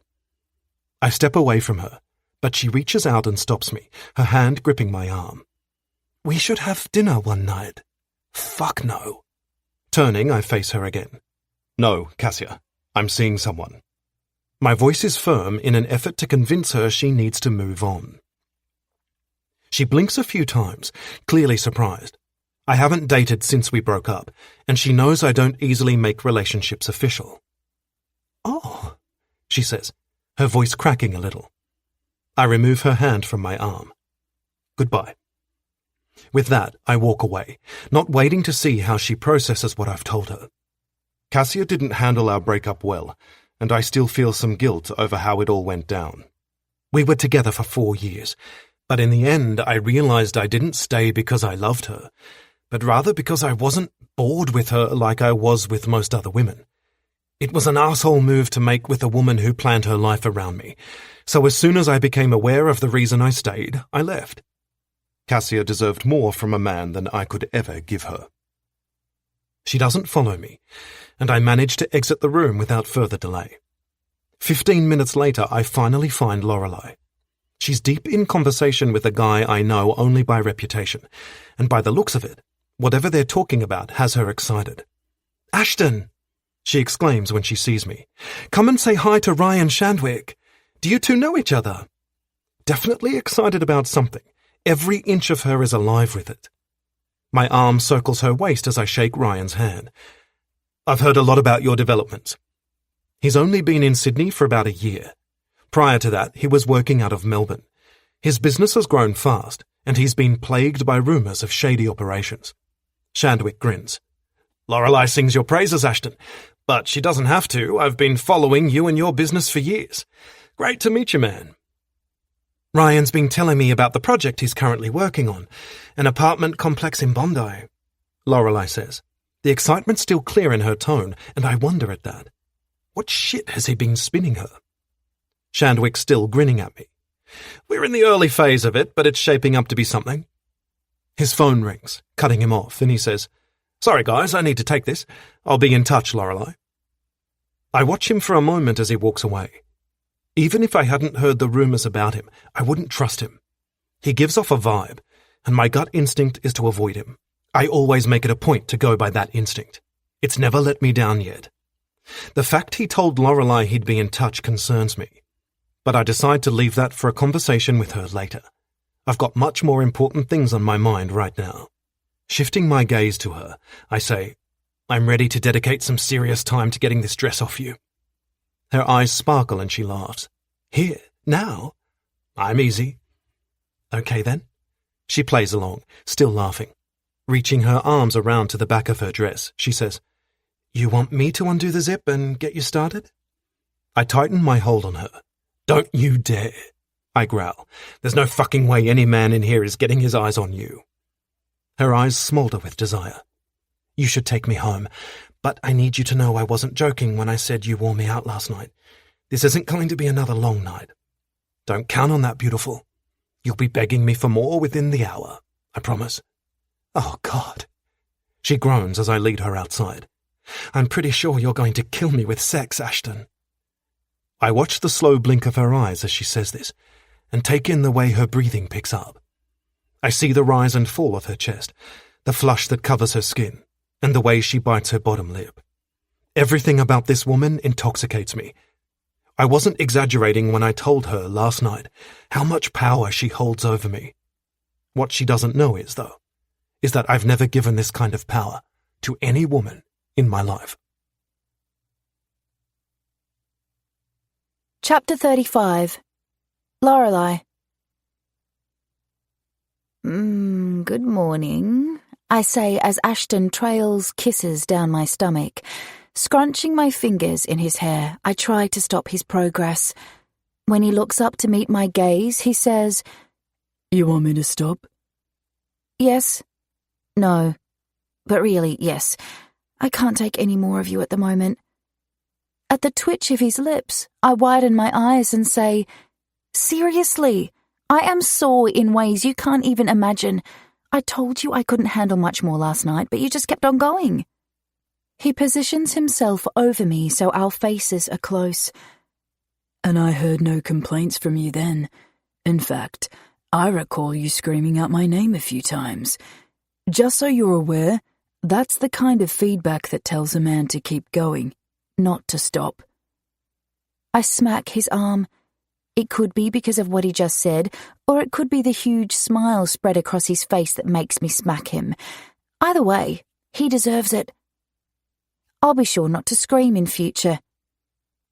He moves a strand of my hair off my face and drops a kiss on my lips. "Don't you dare stop screaming." Shifting, he lies next to me on the bed and lazily traces patterns on my stomach. "What have you got planned for today?" I love this side of Ashton. Fun, playful, and a little softer than usual.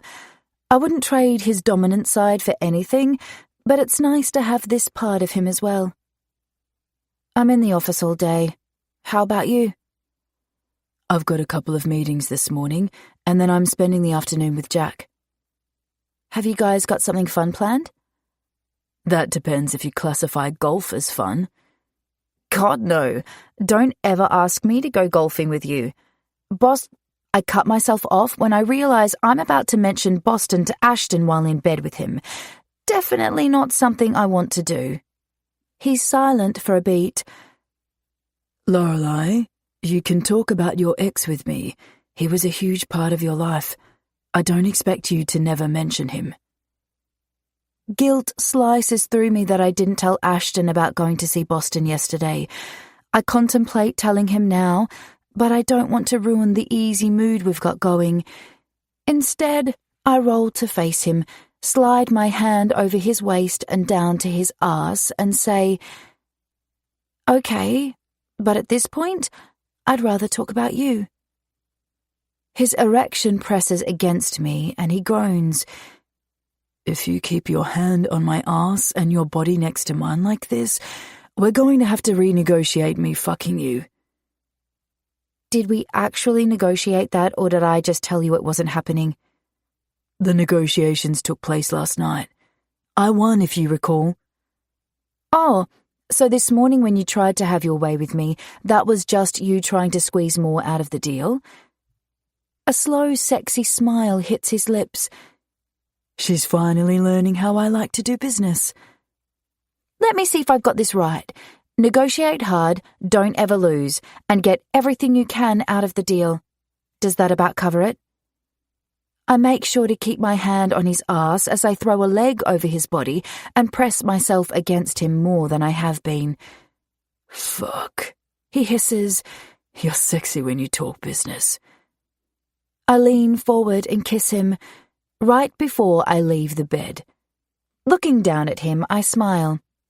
My turn to negotiate now. I've got 2 tickets to an advanced screening of Mr. Alpha tonight. I want you to take me. And before the movie, I want you to take me to dinner at Agostino's. He moves off the bed and joins me. I can't be sure, but I think there's approval in his gaze as he says, "You want me to take you to a chick flick?"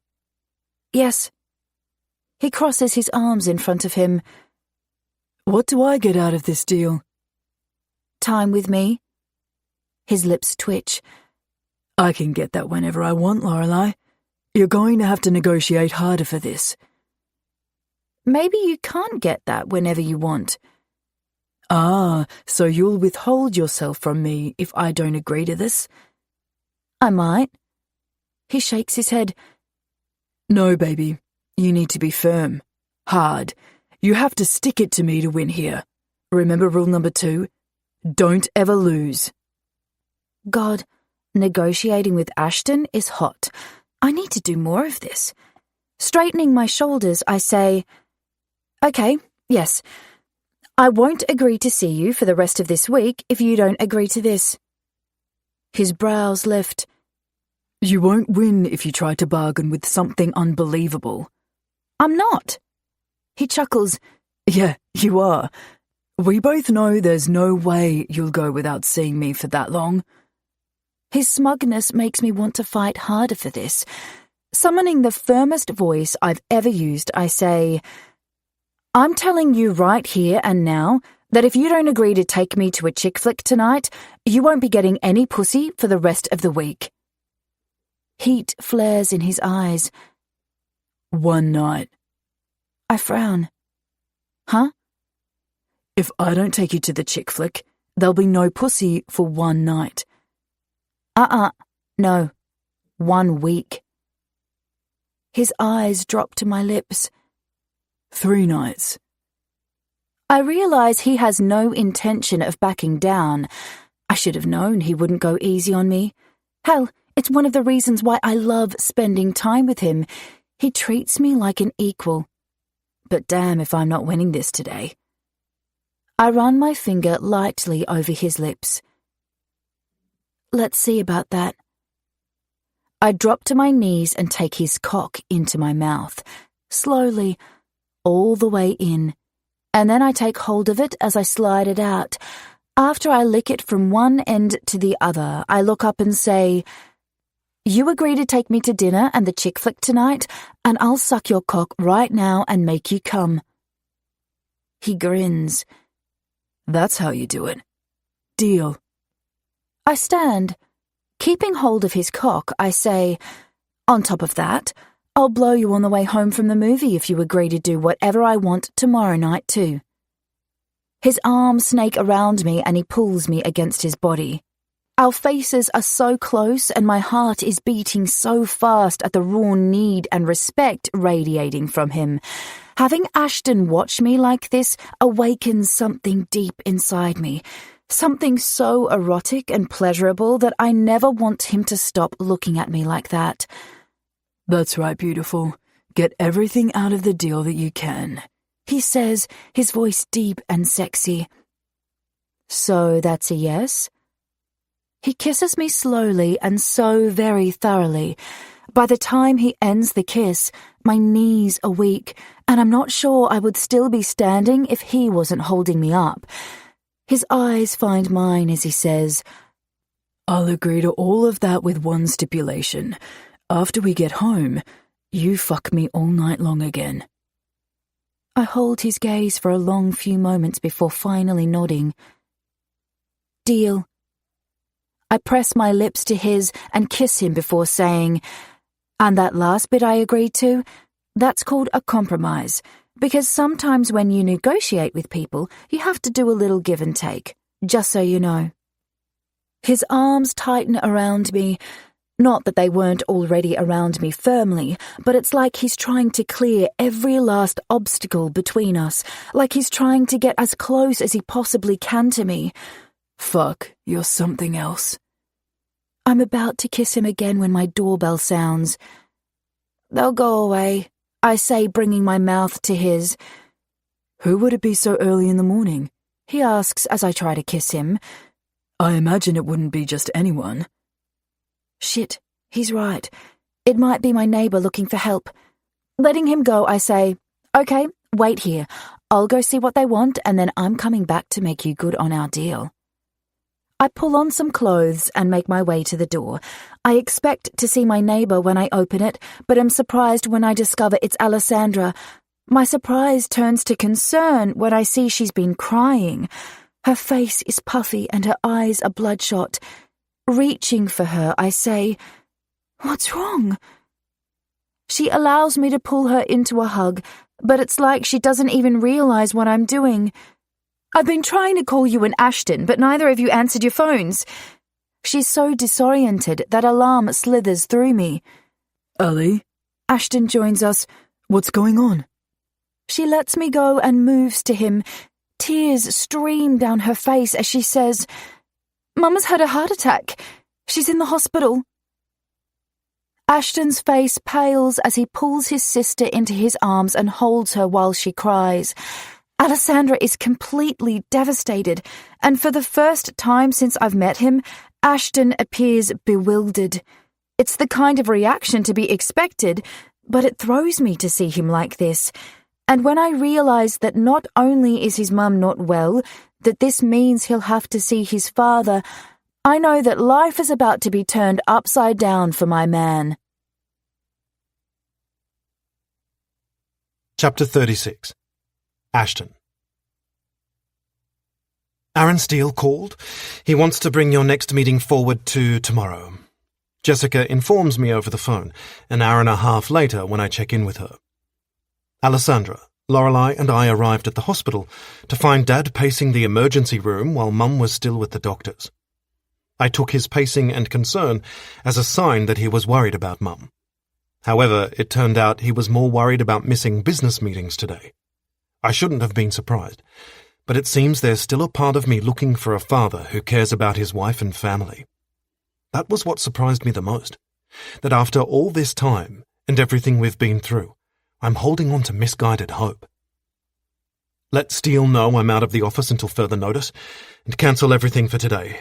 I'll let you know about tomorrow when I find out what we're dealing with here. She's quiet for a moment. I think he's ready to negotiate, Ashton. He hasn't asked for any more information after everything I sent him yesterday. I know what she's not saying. If I don't meet with him, he may find something else to invest in and walk from the deal. I need him on this one. But more than that, I need to make sure my mother is okay. He can wait. I'll take care of it all. She pauses briefly. How's your mother? She's still with the doctors. We don't know much more than we did when we arrived. Keep me updated, Ashton. The somber tone in her voice is something I don't often hear from Jessica. It matches the mood at the hospital. Will do. I end the call as Lorelei joins us in the waiting room, after stepping out to take a call that looked anything but happy. Meeting her gaze, I say, Is everything okay? Shaking her head, she says, No, but my problems aren't what matters today. Your mother is all that matters. Talk to me, Lorelei. I can't do anything else for Mum at this point, but I may be able to help you. And God knows I could use the distraction. She sighs, and it's like she exhales the weight of the world.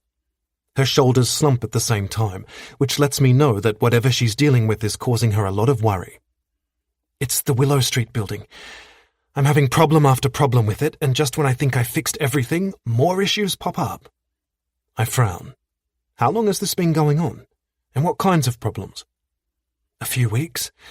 At the moment, I'm fighting with the insurance company about repairing the roof and dealing with almost daily vandalism of the building. I thought it was the work of one of my tenant's exes, but now we're not so sure. He's been out of town for a couple of days, so he couldn't have done the graffiti that she found over the weekend.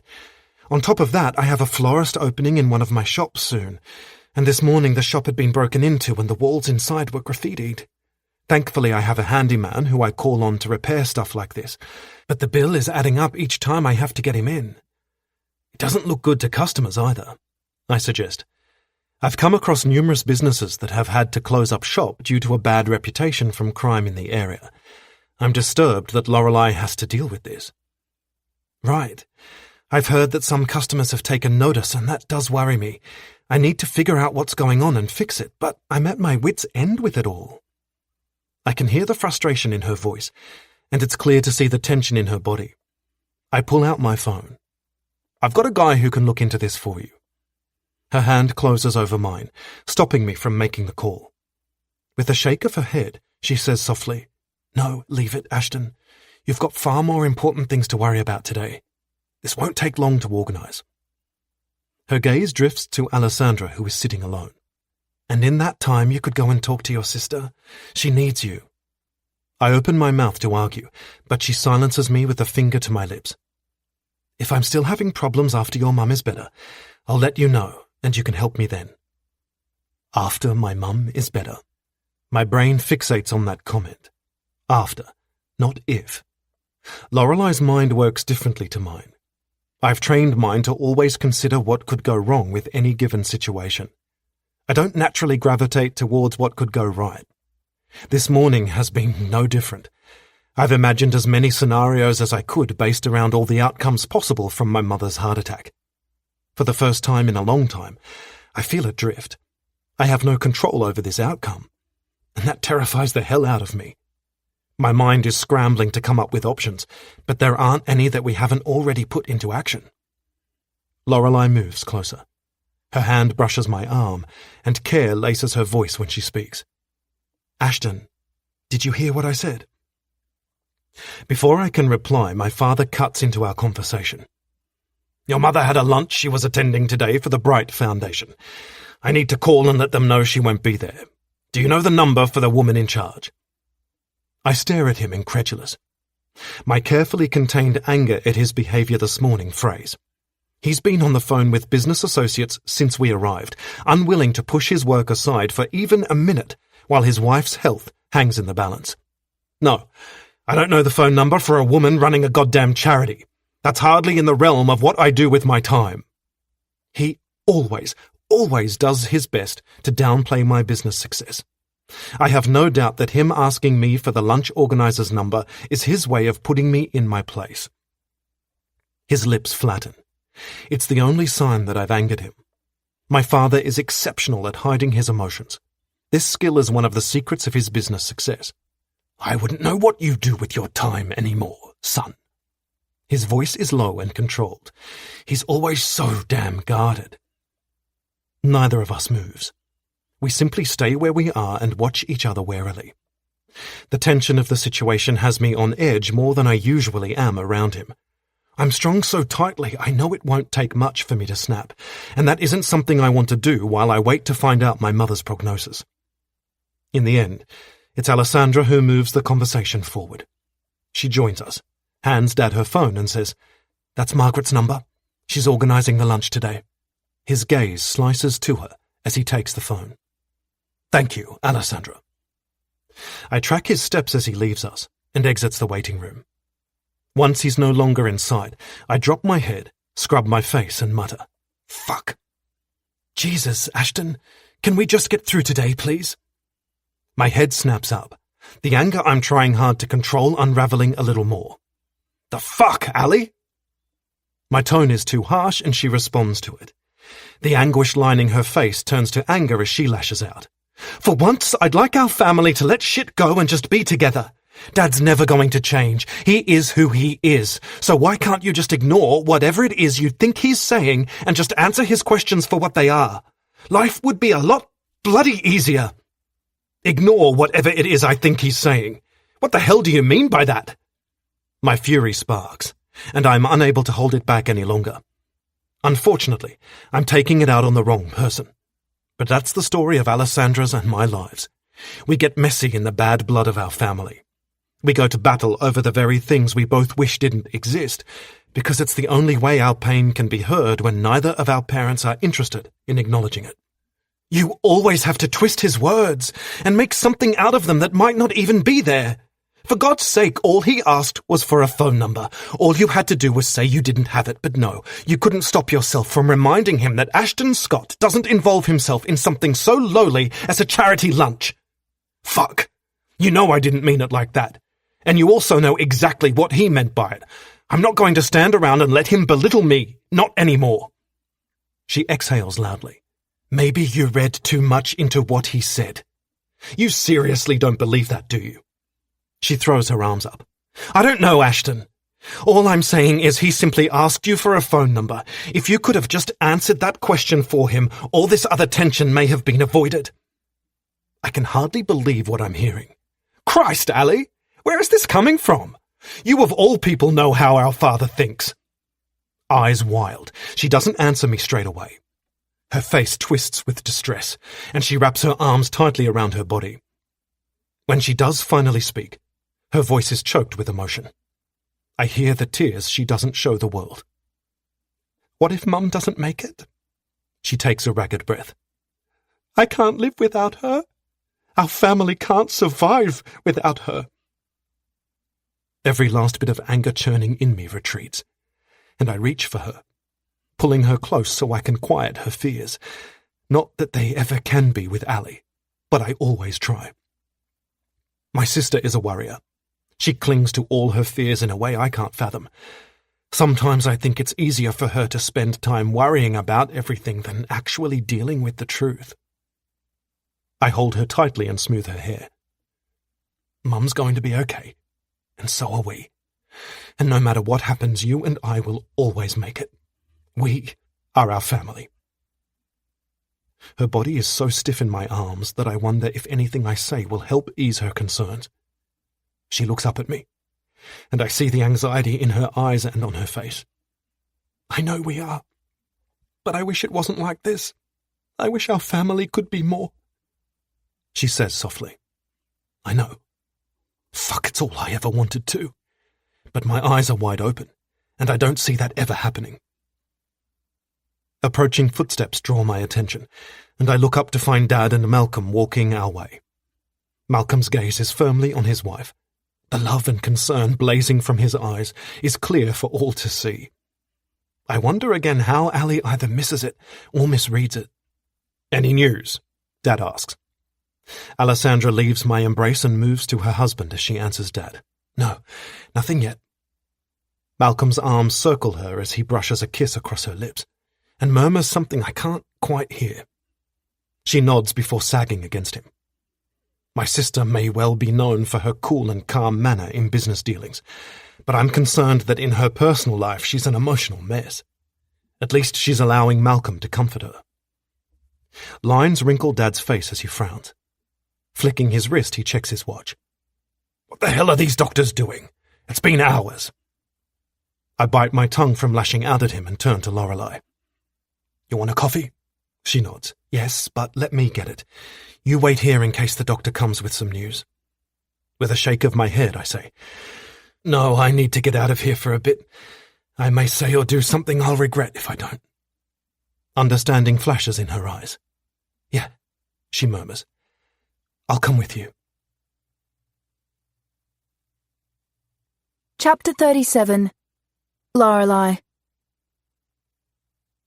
I move fast to match Ashton's pace as he strides with purpose towards the hospital cafeteria. Anyone else would assume he's on a mission to get coffee. I know he's on a mission to escape his father. Gregory Scott hasn't given me many reasons to like him this morning. He doesn't seem as interested in his wife's health as he does in his business. I can see why Ashton struggles so much with him, and I've also been given a glimpse into the dynamics between Alessandra and her father. I don't know her very well yet, but it's obvious she's desperate for Gregory's approval, and from what I've seen so far, I don't think that approval is easy to achieve. Reaching for Ashton's hand, I attempt to slow him down. Ashton, can we walk a little slower? He does as I ask, but doesn't say anything. However, he grips my hand in a way that lets me know he needs me. A few minutes later, we reach our destination and he orders our coffees. I watch him closely, taking in the hard set of his jaw and the tense bunching of his shoulders. His father has him wound so tight. Rubbing his back gently, I murmur, I'm sorry you're going through this. I don't expect a reply because he's intently watching our drinks being made and appears to be deep in thought, but he surprises me when he turns and bends to brush a kiss across my lips. Thank you for being here with me. I wouldn't be anywhere else. His eyes stay glued to mine while I continue to rub his back. We don't speak, but we don't need words.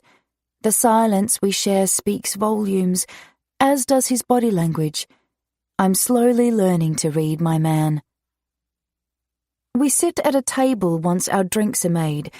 Before we have a chance to talk, Ashton's phone rings and he has a short conversation with Alessandra before ending it and standing. They're giving Mum an angiogram and she may need stents. I'm going to head back there to talk with her doctor. I pass him his coffee and then follow him as he walks to the waiting room. This time I don't ask him to slow his pace.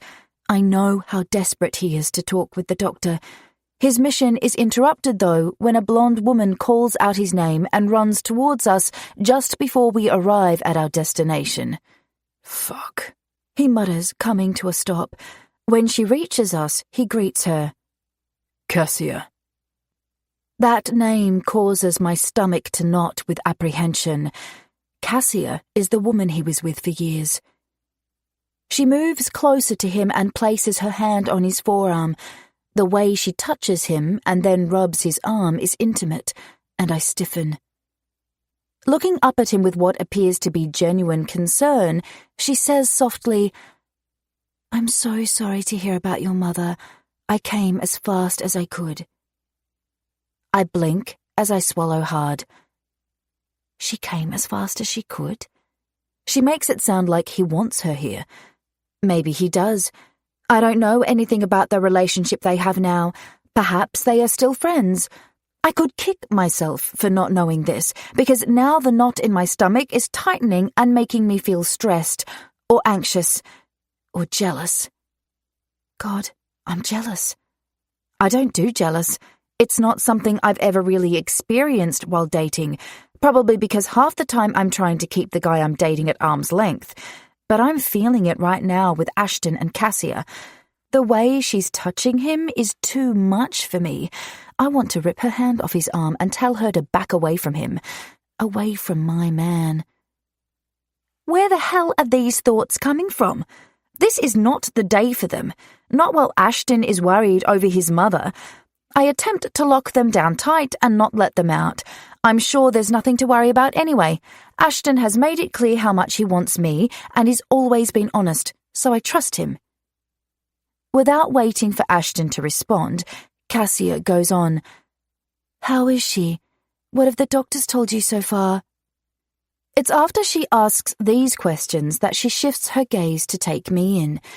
She inspects me with a fine-tooth comb, and by the end of it, I feel like I don't meet any of her criteria for being worthy of her attention because she doesn't acknowledge me in any way. She simply turns her gaze back to Ashton and waits for him to answer her questions. We're on our way back to speak to the doctor now, he says, shrugging his arm away from her. His cool tone does wonders for the knot in my stomach, and I take the opportunity to stake my claim.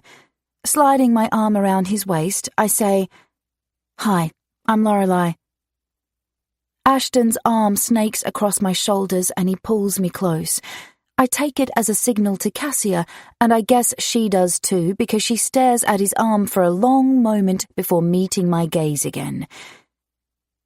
Cassia, she says, her voice icy. Looking back at Ashton, she says, I'll come with you. Ashton's jaw clenches.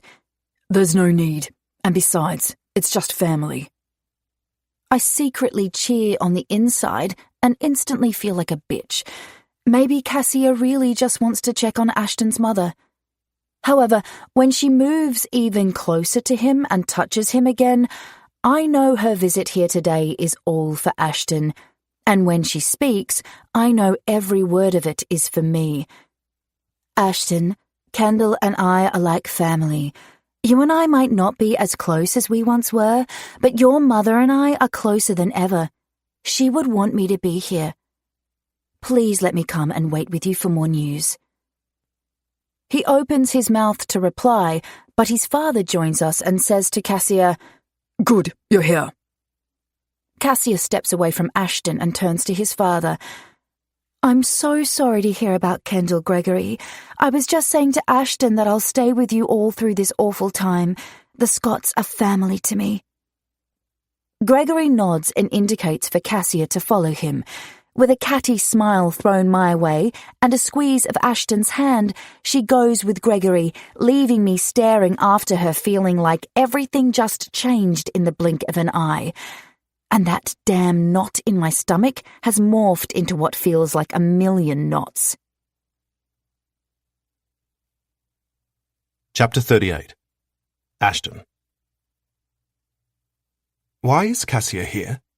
Alessandra asks a few hours after the doctor confirms that Mum is okay. They're giving her stents, after which she'll most likely be in hospital for a few days. I have no fucking clue, I mutter, eyeing Cassia with my father. I'm more than surprised at their closeness. He left for a couple of hours and has just returned, and they're huddled, discussing something in hushed tones. Alessandra exhales a long breath, while crossing her legs and scrolling through emails on her phone. I had no idea she was friendly with Mum and Dad. I've not seen her at the house, and Mum hasn't mentioned anything except for the couple of times she said she wishes you two were still together. I didn't take that to mean she'd welcomed Cassia with open arms. My thoughts drift off while she talks about this. I couldn't care less about whatever they've got going on. What I do care about, besides Mum's health, is Lorelei and the issues with her building. She's just stepped out of the waiting room to take another call from one of her tenants. It's the third call today, and with each one I've watched her become more stressed. Ashton, are you listening to me? Alessandra smacks my arm while staring at me, demanding an answer to her question. I shift in my chair, irritated. Fuck, Ali, and no, I'm not listening to you because what's the point in dwelling on Cassia and whatever she's doing with Mum and Dad? It doesn't affect us. Her eyebrows arch. You're kidding me, right? Cassia is known for manipulating people. Whatever she's doing with them is because of you, so you should be paying attention. Why? She can't manipulate me into anything. She stares at me like I've grown another head. For a smart man, you can be dumb when it comes to women. But luckily you've got me. I'll pay attention for you. I have no doubt, I mutter. She smacks me again but doesn't say anything else on the matter. My attention is drawn to Lorelei walking our way. I stand to meet her, noticing the worry in her eyes. "What's happened now?" I ask, as I curl my hand around her waist. I've never been the kind of man to engage in public displays of affection, but with Lorelei, I can't help myself. The need to touch her is too strong to resist. She sighs. "My tenant is consulting with a lawyer about getting out of the lease. She's had enough of all this graffiti and the break-ins. I don't blame her, but the last thing I need right now is that shop empty. It'll be a hard sell leasing it with all the stuff that's been happening." She's right. I make a mental note to have my guy look into it. "Do the police have any new leads?" She shakes her head. "No." Her gaze shifts to my father for a moment before coming back to me. "I'm really sorry to do this to you, but I'm going to have to leave so I can go and try to sort this out." I pull her close and brush my lips over hers. "You go. I'll call you later." Lorelei glances in Dad's direction again, a strange look on her face, and then she nods. "Okay," she says softly. I frown. What's wrong? With a quick shake of her head, she says, "No, nothing. I'm just worried about you guys, that's all. We're good. Don't worry about us." She says goodbye to Alessandra and then leaves. I watch her go until I can't see her anymore. It's been a shit of a day, but having her by my side has made it bearable in a way I've never known before. A hand on my arm draws my attention back to the moment, and I find Cassia looking up at me with concern. "Are you okay, Ashton? Your dad and I are worried that you're not taking this very well." "Cassia, the last time my father worried about me was a long time ago. So I find that very hard to believe, and yes, I'm okay. You don't need to worry about me." She moves closer to me. "I'll always worry." Alessandra rolls her eyes and says, "You can cut the bullshit, Cassia. The only thing that ever concerns you is your social standing. Don't come here today and use our mother's health as a way to worm your way back into Ashton's life." "Alessandra!" Dad's sharp voice issues a warning when he joins us. "That's enough. Don't talk about things you have no idea about." My sister's eyes widen as she is chastised. She's only ever chased approval from two men in her life, Malcolm and our father. Malcolm gave it easily. Dad, not so much. I'm guessing that him taking Cassia's side here is like a slap in the face. I rake my fingers through my hair as I glare at him. "Jesus, Dad, you can be an asshole when you want to be." His eyes turn cold and his gaze settles on me. "I would prefer it if both my children could use their manners while waiting to hear how their mother's health is, particularly when we have company." Anger churns in my gut at his words. "You—" Mum's doctor interrupts our conversation. "Mr. Scott, you can see your wife now." Dad nods at the doctor. "Thank you." His gaze slices back to me, and with one last icy glare, he leaves us to follow the doctor. Alessandra shoots up out of her chair and grabs her bag. "I'll be back." She stalks out of the room, leaving me alone with Cassia. "Your sister always did hate me," Cassia says. Hate is an extreme term. This is the last conversation I want to be having today. Actually, I don't want to be having any conversation with her, but it seems I'm stuck.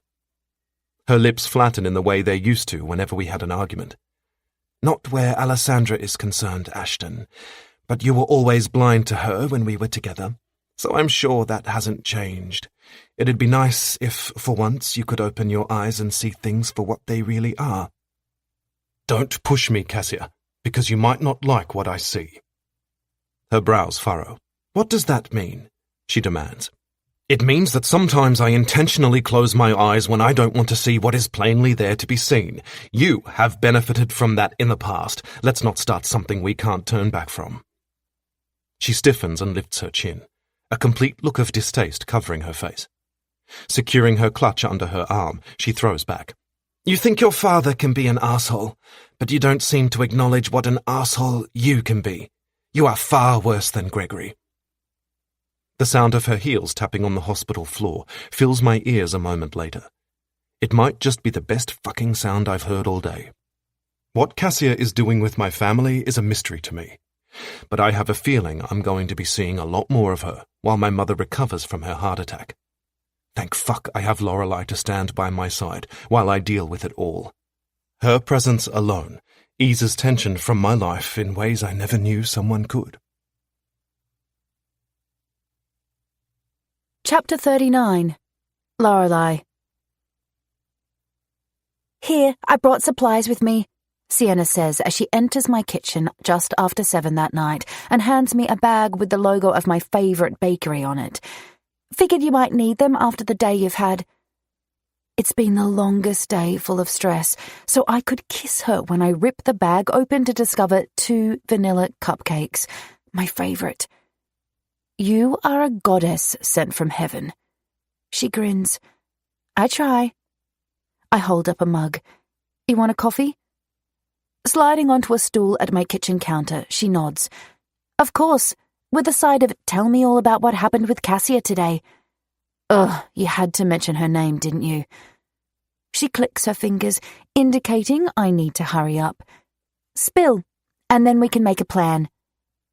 I stop what I'm doing and look at her. "A plan?" "Yeah, a plan for dealing with bitchy exes.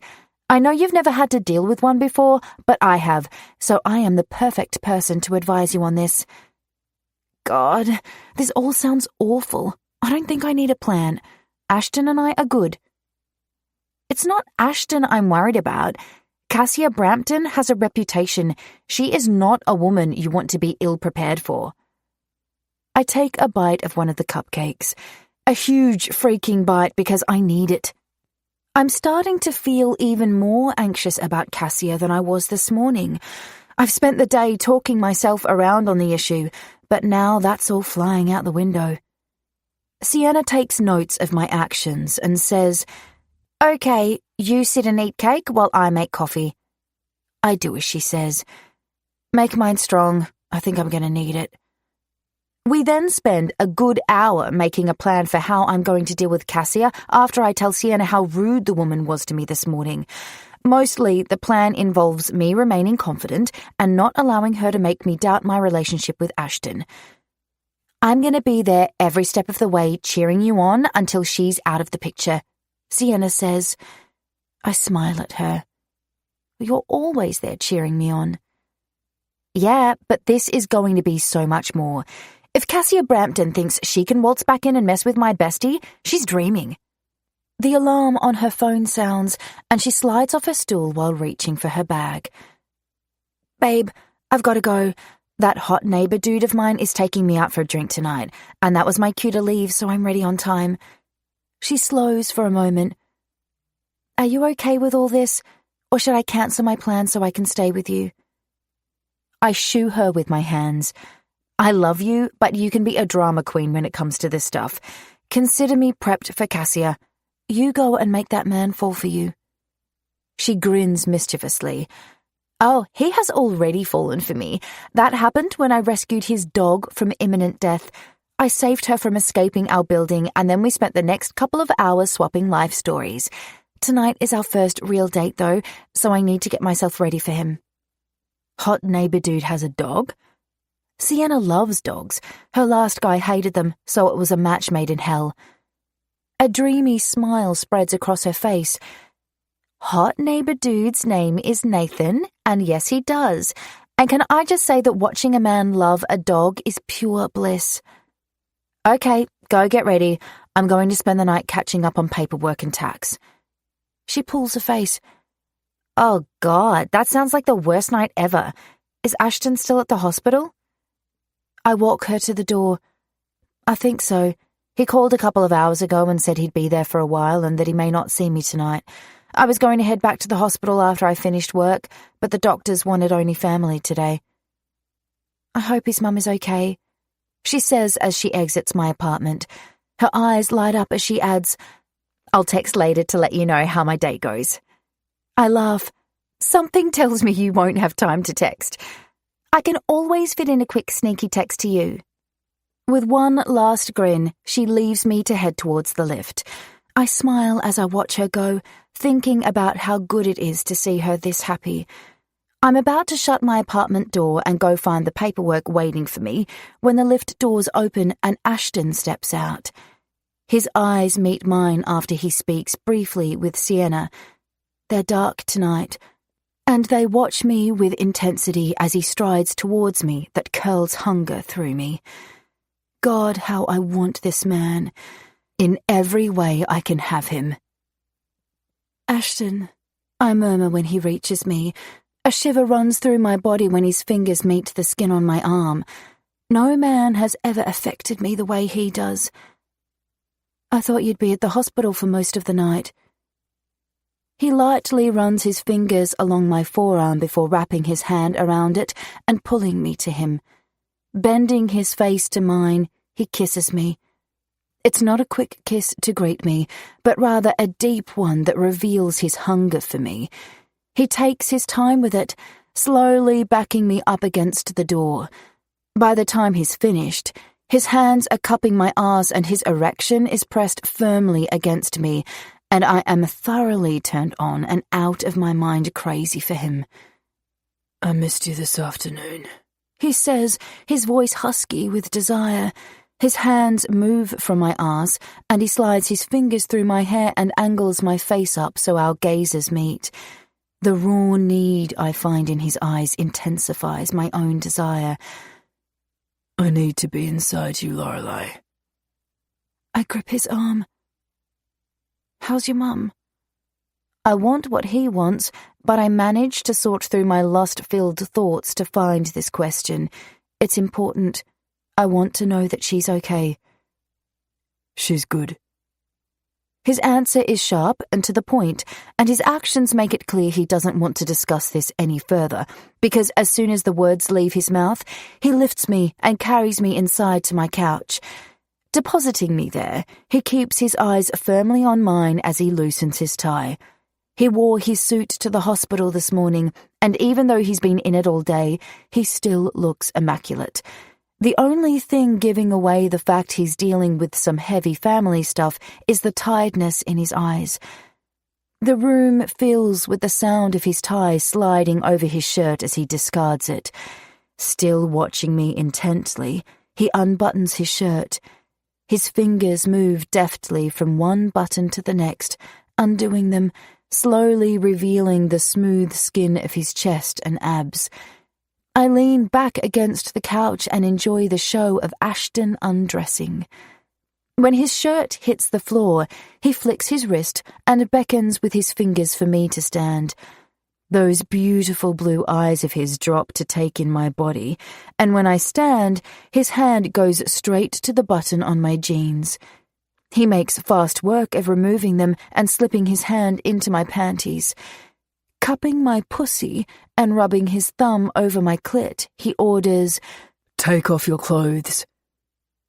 Ashton is bossy by nature. I know this about him, but tonight it's like a whole other Ashton is here. He's hungry for me, and he's taken control, but he almost seems detached. And if I didn't know better, I would think that all he came for was sex. I do as he says, and a few moments later I stand before him, naked except for my panties.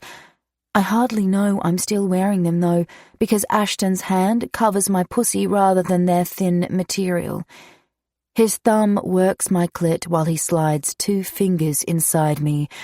I'm so wet and ready for him, and I moan as he fucks me with his fingers. When he sucks one of my nipples into his mouth, I close my eyes and place my hands on his shoulders to steady myself. I lose myself in the pleasure. Time passes in a blur with Ashton in complete control of my body. When he growls, "Fuck," my eyes flutter open and I take in the wild look of need filling his features. I'm so close to coming. What I see in his eyes almost tips me over the edge, but before it does, Ashton spins me around, yanks my panties down and says, "Bend over and place your hands on the top of the couch." When he has me where he wants me, he undoes his belt and pants. His body moves closer to mine, his cock teasing the hell out of me. "I want to fuck you without a condom tonight," he says as his hands cup my breasts. It's a statement, but I hear the question in it. I also hear just how much he wants this. His voice is raw with that desire. I'm clean. I want this too. His hands move from my breasts to my waist. He grips my hips, and without waiting another second, he thrusts inside me. A primal groan comes from deep inside him, and his fingers dig harder into my flesh as he fucks me with a ferocity I've never experienced in my life. It's primitive almost, wild and untamed. I love every second of it. I brace myself against the couch as he slams into me over and over, and when I come, I scream out his name like I never have before. It seems to fuel him, and he thrusts into me harder until he comes to. Fuck! He roars out. He keeps hold of my hips while resting his forehead against my back. Fuck, he mutters again, breathless. We stay like that for a while. When he finally straightens, he turns me to face him. His hold on me is firm, like he doesn't want to let me go, and that intensity is still in his gaze. Today was one of the worst days of my life, but having you by my side made it bearable. And coming home to you tonight, fuck, that was everything I never knew I needed. He stops talking abruptly, like he was going to say something else but thought better of it. Dropping his lips to mine, he claims me in the same kind of kiss he started this with. I feel every bit of his possession in this kiss, and while I never thought I was the kind of woman who wanted to feel possessed, I can't deny how much I love it, how much I love feeling Ashton's need for me, and I realize how far I have fallen for this man. I may even be falling in love with him. Chapter 40. Ashton. I close my eyes and pinch the bridge of my nose. I'm exhausted after the last week of dividing my time between my mother, Lorelei, and work. Work has kicked my ass, while I attempt to finalize the deal with Mark Brentley and secure Aaron Steele's investment in the New Zealand resort I'm building. Neither deal is any closer to being finalized. "Ashton, you look like you could do with a weekend off," Mum says, as I hand her the cup of tea she requested. She's home now, recovering from her heart attack. I've been spending time with her each day, so I can see her health improving for myself. The only downfall to this is seeing my father almost every day too. It has surprised me to find him here each time I visit. Jessica's booking one in. I omit the information that it'll be half work, half play, while I take Lorelei away to work on the resort we're involved with. Good. I sit on the couch opposite her. How are you feeling? Really feeling, I mean. Not the bullshit you tell Dad and the doctors. She purses her lips. Why must you always insist on using that kind of language? I raised you better than that. Stop changing the subject, Mother. Her shoulders rise as she takes a deep breath. Placing the teacup on the coffee table in front of us, she says, I'm frustrated that I'm cooped up in this house. I feel well enough to resume all my activities, but your father insists I rest. Little does he realize that all this resting is just making me tired. No, your heart attack has caused that exhaustion. Your doctor said it can take 3 months or more for your heart to repair itself. Pfft, she mutters. My mother has always been stubborn. Even so, I should be allowed to do more than sit on this couch and watch television and wait for people to visit me. We're interrupted by Cassia, who joins us. She smiles when she sees me. Oh, I didn't realize you had company, Kendall. I'm so sorry to intrude. She's not, though. If she were, she'd offer to come back. Instead, she moves quickly to kiss Mum on the cheek before taking a seat next to me. Placing her hand on my leg, she asks, How are you, Ashton? We haven't seen each other for a week, and I've been wondering how you're doing. I move her hand from my leg. I'm fine. Well, that tells me nothing. Her tone is snappy, and I'm not in the mood for that today. Standing, I turn cold eyes on her. As far as I'm concerned, I don't need to be sharing the finer details of my life with you anymore, Cassia. Ashton, my mother chastises. That is no way to speak to Cassia. Keeping my gaze on Cassia, I say, She understands perfectly well what I'm saying. Cassia crosses her legs and pouts. I was just trying to be friendly. If there's one quality I can't stand in a woman, it's playing dumb. And pouting when they don't get their own way, that is a surefire way to turn me off.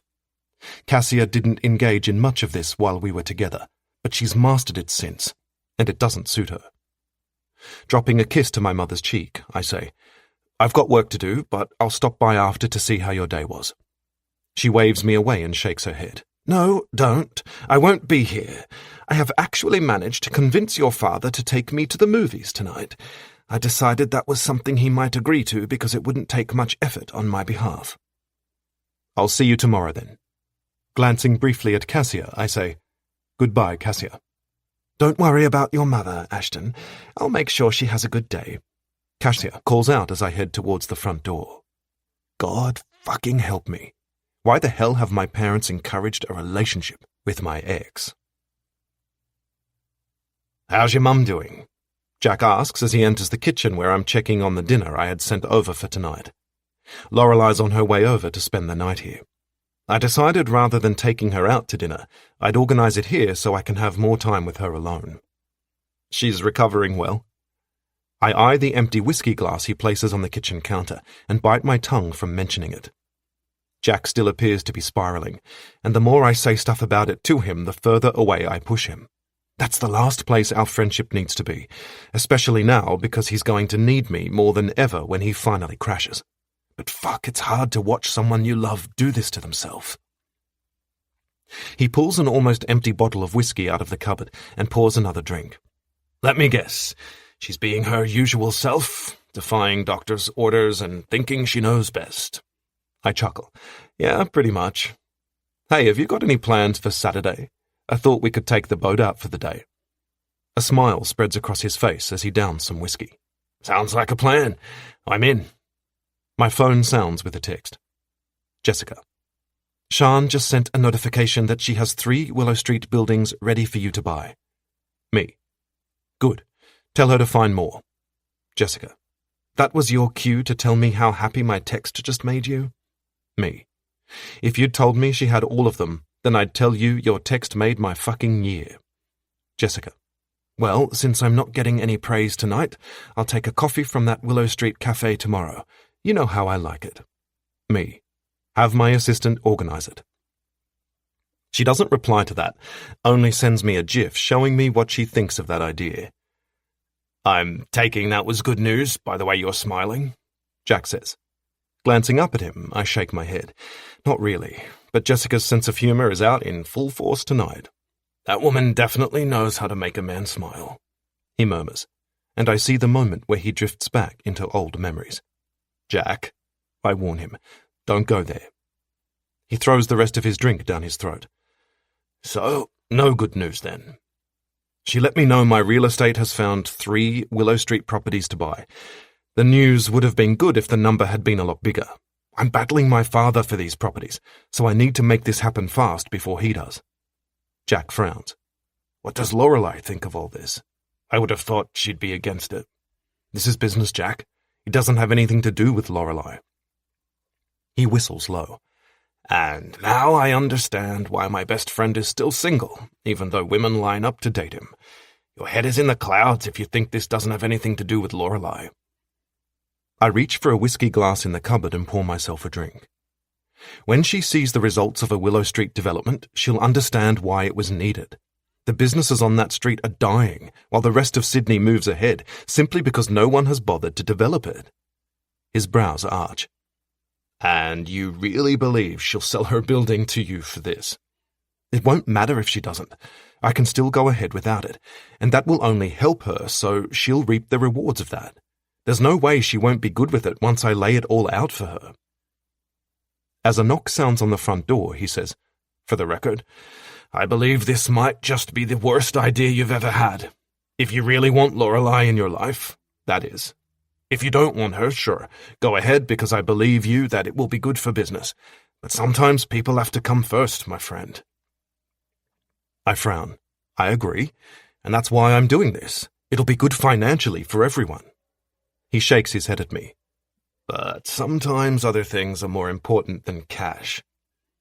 The knocking on my front door grows louder. I need to get that. Are you joining us for dinner?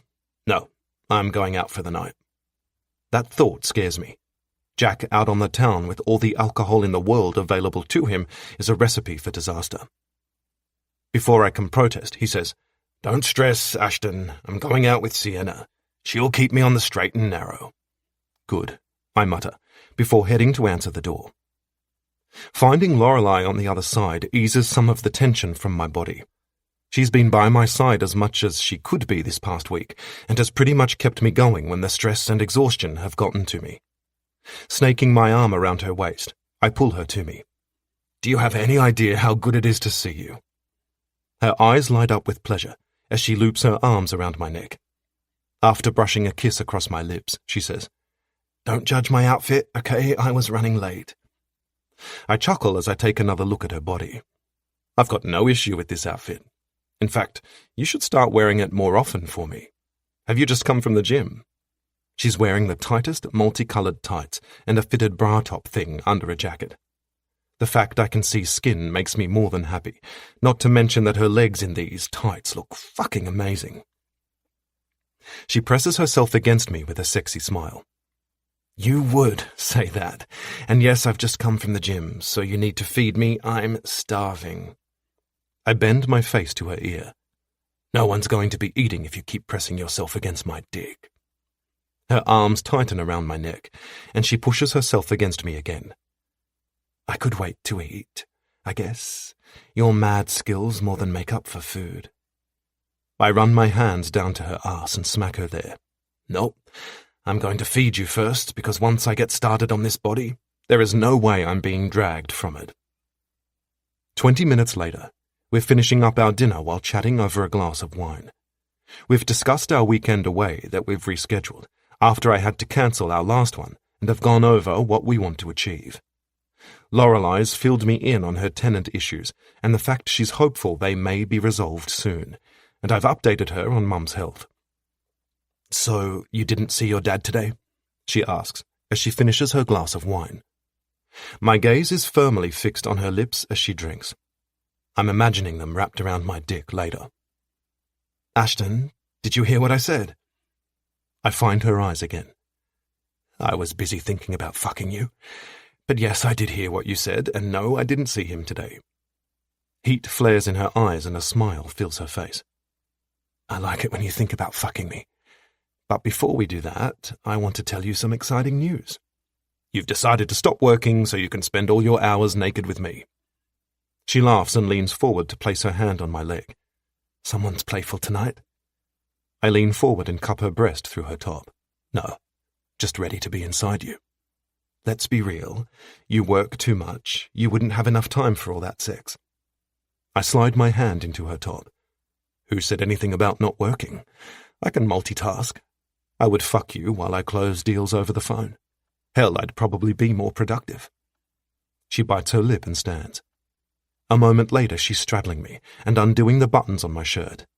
"Okay, let's be really real then. You would be bored as hell with a woman who didn't do something with her life. The sex on demand would grow old very fast for you." I reach a hand into her pants and find her clit. Rubbing it, I say, "This is why you're the woman for me. Not only are you beautiful, you're smart as hell." Her eyes close and she bites her lip again as she moans softly. I could watch Lorelei experiencing pleasure for the rest of my life, and I still wouldn't get my fill. When she opens her eyes again, she hits me with a smile. "Guess what your woman did today?" I return her smile. I fucking love her calling herself my woman. "What?" "I agreed to invest in an apartment complex in Bondi." Alarm bells ring in my head and I frown. "With Ryan Shandwick?" She nods excitedly. "Yes, it's an amazing deal. I can't believe I was lucky enough to meet him at that party you took me to and have the opportunity to be involved in this." Fuck. I'd meant to look into this, but I got sidetracked with everything else going on. Before I can say anything, she asks, "Why are you frowning?" I remove my hand from her pants and place both my hands on her legs. "I don't trust Shandwick." "Do you know him?" "I know of him and his reputation. What's his reputation? She demands. He's been involved in some shady deals. Her lips press together. That doesn't mean this is a shady deal. I went through all the documentation today, and it all looks legit to me. Even the local council is supporting him. Fuck, Lorelei. That doesn't mean much. Politicians are as dishonest as criminals. Shandwick must be giving them a kickback of some sort to endorse it. She straightens, her body tense. You don't know that for sure. I'm telling you, I went over all the information with a fine-tooth comb. I couldn't find anything that concerned me. I rake my fingers through my hair. Okay, leave it with me. I'll look into it. Her eyes widen, and the angry expression on her face tells me I've said something wrong. Moving off me, she snaps. I don't need you to look into it. I've looked into it. I stand too. I know you have, but I've got a lot more experience with this than you, so I'll look at it too. She stares at me for a long few moments. Anger radiates off her, and I wonder why she's so worked up about this. When she scoops her bag up and slings it over her shoulders, I'm even more confused. Moving closer to her, I ask, Where are you going? I need a moment, or 50. Where? I'm hopeful she means somewhere else in this house. At my place. So, you're going home? Because I offered to look into this for you. That makes no sense, Lorelei. Her eyes flash with wild energy, the kind that screams her fury. Oh, it makes perfect sense to me. I'm so offended you would think I'm not capable of this. I need some space to calm down. Calm down here? She madly shakes her head. No, I don't want you anywhere near me at the moment, Ashton. I attempt to hook my arm around her waist and force her to stay, but she's running on anger and smacks my hand away. Those wild eyes of hers meet mine. This is not the night for you to do your usual bossy shit. I'm telling you that I need the night to calm down, and then we can discuss the way you take over without stopping to think about my feelings. I understand that you've got more experience, but you need to understand that there are ways to say and do things. She pauses to take a breath, and then adds, I can see myself out. With that, she stalks out of my house, and for the first time in my life, I resist the urge to go after what I want. I want nothing more than to stop her, throw her over my shoulder and drag her back inside. I do not want to let her walk out of here tonight, but I'm coming to understand that when Lorelei is angry, she needs a moment.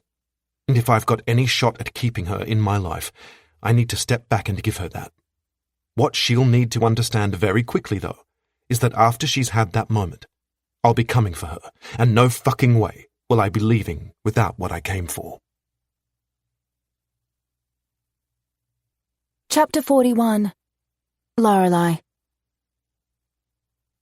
Sienna whistles low when I walk into our shared office in the morning. Babe, you look like you partied all night, got no sleep, and tried to cover your exhaustion with concealer. Tell me you did party? With Ashton? I dump my bag on the table and slump into a chair. After taking a long gulp of the coffee I picked up on the way to work, I grumble, There was absolutely no partying with Ashton last night. Instead, he upset me, and I left his place early so I could put some space between us. I spent the night thinking about what happened and only got about an hour of sleep. Her eyes widen, and she sits next to me. What did he do? It's not like you to get upset for no reason. I rake my fingers through my hair, still feeling annoyed and unable to shake it. I fill her in on the conversation that took place between Ashton and me and then ask her, Do you think I overreacted? No, I don't think so. Ashton can be super arrogant, and it sounds like you reacted to that more than anything else. You work hard on your business, and I'm sure you did your due diligence on this deal, so it would have been like a slap in the face for him to insinuate you didn't. I sigh. See, that's where I did overreact. He didn't really insinuate that. It was more like he said he'd look into it because he has more experience, and he's right, he does. I got my back up at the way he just kind of took over and said he'd do it. It made me feel inadequate, which meant my ability to think logically flew out the window. I take another gulp of coffee and then groan. I hate overreacting like this. He probably thinks I'm an idiot. Sienna cuts me off. There is no way Ashton thinks anything bad about you. And while it would have been good to be logical, it's not always possible when our emotions take over, so don't beat yourself up. Just reach out to him today and talk it over. I'm more annoyed at myself now than Ashton. And it's 10 times worse being annoyed at yourself than someone else. A text comes through, and I check my phone. Boston. I'm doing some work today with Crave. You should come meet them. Crave is one of my favourite bands, but there's no way I'm going to go meet them. That would send the wrong signal to Boston. I decide to ignore his text, hoping he might take me more seriously. Why are you suddenly looking stressed? Sienna asks. I hold up my phone. Boston, he invited me to meet Crave today. I just wish he'd get the message that we're over. Crave? Holy shit! I'll go! I want to get my Jet on! Jet's the lead singer, and Sienna's had a slight infatuation with him for years. Settle down, Jet's getting married. You're out of luck there, babe. What about Van? Oh, that's right. I keep reading all about the plans they're making for their wedding. Presley this and Presley that. I want to vomit at how perfect they seem for each other. But I don't think Van's my type. If I couldn't have Jet, I think I'd have to choose Hunter. I laugh. You do know that the stuff you read in those magazines is rubbish, right? Don't burst my bubble, Lorelei. According to what I read yesterday, Hunter is looking for a woman and he has this thing for blondes. I could totally be who he's looking for. You know, I've always had a thing for drummers. Before I can respond to that, a delivery guy knocks on our door. He's holding a huge bunch of red roses. Glancing between us, he asks, Either of you Lorelei Winters? Wow, Sienna murmurs. The man doesn't muck around when he sends flowers. I take the flowers. Thanks. As the guy leaves, Sienna says, There has to be at least 100 roses in that bouquet. I pull the card out of the envelope. Lorelei, I'm sorry for being an arsehole. Please forgive me. My tummy does somersaults. No man has ever sent me flowers after an argument. It's not so much the flowers that mean so much to me, but rather the fact he's making an effort. I grab a vase out of the cupboard and arrange them in it. I'm going to call him now and talk this through. I don't want to wait for him to reach out. If I could, I'd go to him so we could discuss it in person, but I have an appointment in an hour that I need to finish preparing for. No need. I'm here. Ashton's deep voice sounds from the doorway. I turn to find him coming my way. His eyes burn with determination. I can't deny it. As much as he sometimes pushes me to places I'm not sure I want to be pushed, this fierce drive of his is one of the things I like about him the most. I'm just going to pop out for a bit and leave you two alone, Sienna calls out, but neither Ashton nor I respond. He's on a mission, and I'm held captive by it. Thank you for the roses, I say softly, suddenly feeling unsure of this conversation. He comes all the way to me. I didn't come to discuss flowers, Lorelei. I came to apologize in person.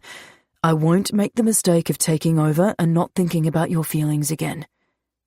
He closes the tiny distance between us and snakes his arm around my waist to hold me close.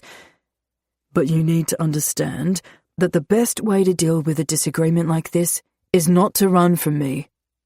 His commanding tone and bossy words snap me out of the spell I'm under. Pressing against his chest, I say, I appreciate the apology, but not the directive that went along with it. If I need a timeout, I need it. So don't come here telling me how to deal with the situation. God, can the man be any more arrogant? He refuses to budge, not allowing even a small gap between us. His hold on me tightens. I'm not telling you that you can't have your space. What I am telling you, though, is that I don't like leaving a disagreement hanging between us when we're apart from each other. Next time this kind of thing happens, have your time out, but do it under the same roof. And when you've calmed down, Come to me so we can fix it then, rather than waiting the night. It's in moments like this that I wonder about my mental state. 1 minute I'm irritated with him because of his arrogance. The next, my irritation is completely gone.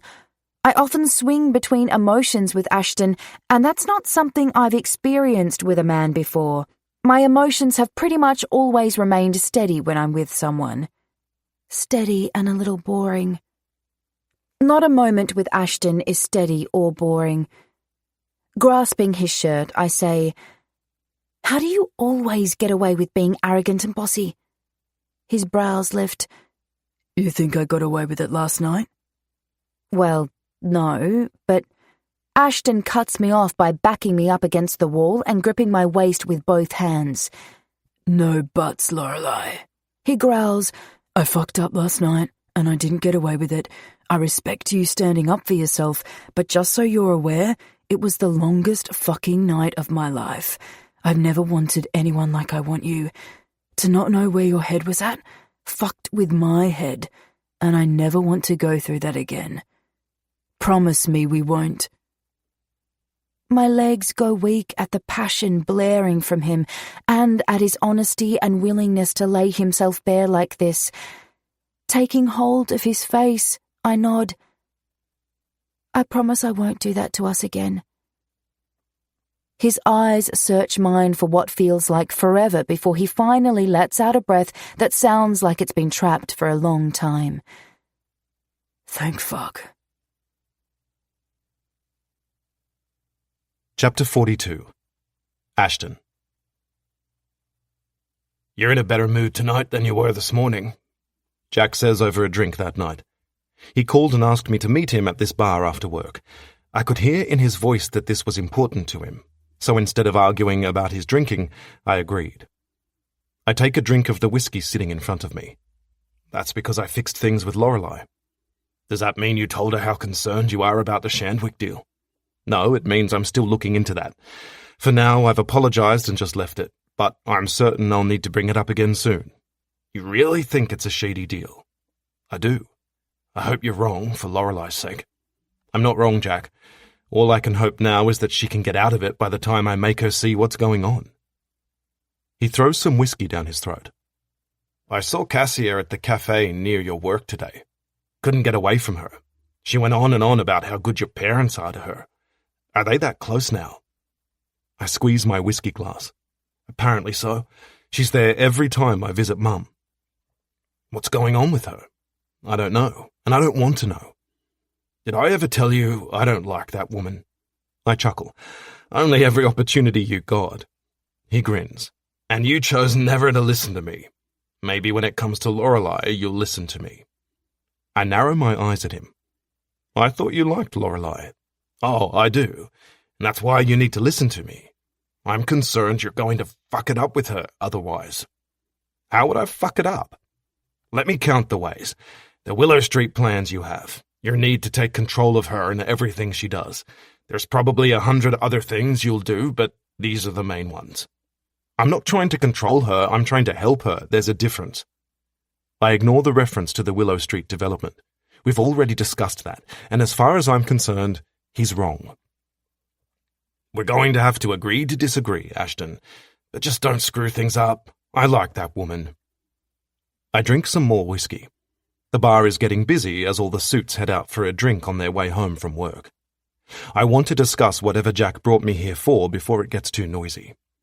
What's going on, Jack? What did you want to talk with me about? He eyes me over the rim of his glass and takes his time drinking before he replies. I'm going back to the States.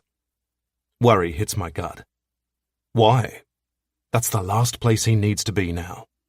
I've found a new manager, and she wants me back there.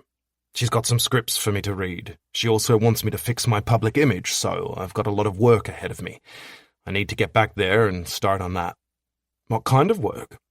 I know exactly what kind of work he means, but I want him to say it so I can bring up my reservations. Fuck, Ashton. You know how this goes. Don't give me hell over it. Yeah, I know exactly how this goes, Jack. You make appearances everywhere and schmooze with as many of the players as you can. Parties, events, premieres, anywhere you can go. And eventually that leads to drugs and alcohol, and you're right back where you are now, only worse because you've never finished the work you've started here. Why would you do that to yourself? Anger flashes across his face. Because it's my career. And here I was thinking you wanted a break from that career. What's changed? I'm angry too. But even more than that, I'm worried as hell for my friend. This is the absolute worst move he could make right now, and I'm fairly certain he's not going to listen to my concerns. It's what I live for, Ashton. If anyone can understand that drive, I think it should be you. You live for your work, just as much as I do. I do understand that, but why can't you take the time to get your health under control before heading back to work? He shoves his fingers through his hair, and I notice how shaky his hands are. Fuck, he's worse than I thought. I need this. I'm going crazy not working. I lean forward. You mean you need the attention? Is that it, Jack? I know I'm being a bastard, but I'm struggling to keep my calm. He finishes his drink and slowly places his empty glass down as he stands. The hurt in his eyes is clear to see, and I regret my choice of words. So I like the attention. I wouldn't be able to do my job if I didn't. But besides that, I want to be back working. I'm lost without it. And fuck you. He walks out of the bar, and I resist the urge to follow him. It's the last thing our friendship needs right now.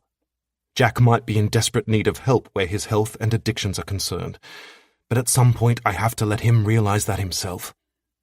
I think we've reached that point, and it fucking kills me to watch him harm himself in the way he is. All I can do now is pray that his fall isn't as hard as I suspect it might be. You're so tense, Lorelei says an hour later, while she massages my shoulders. I arrived 10 minutes ago, and once she saw how tense I was, she dragged me into her lounge room and ordered me to sit on the floor while she sat on the couch and massaged me. Jack's going home. Her hands stop moving for a moment before she resumes working on my knots. Why? I feel her in on everything he told me.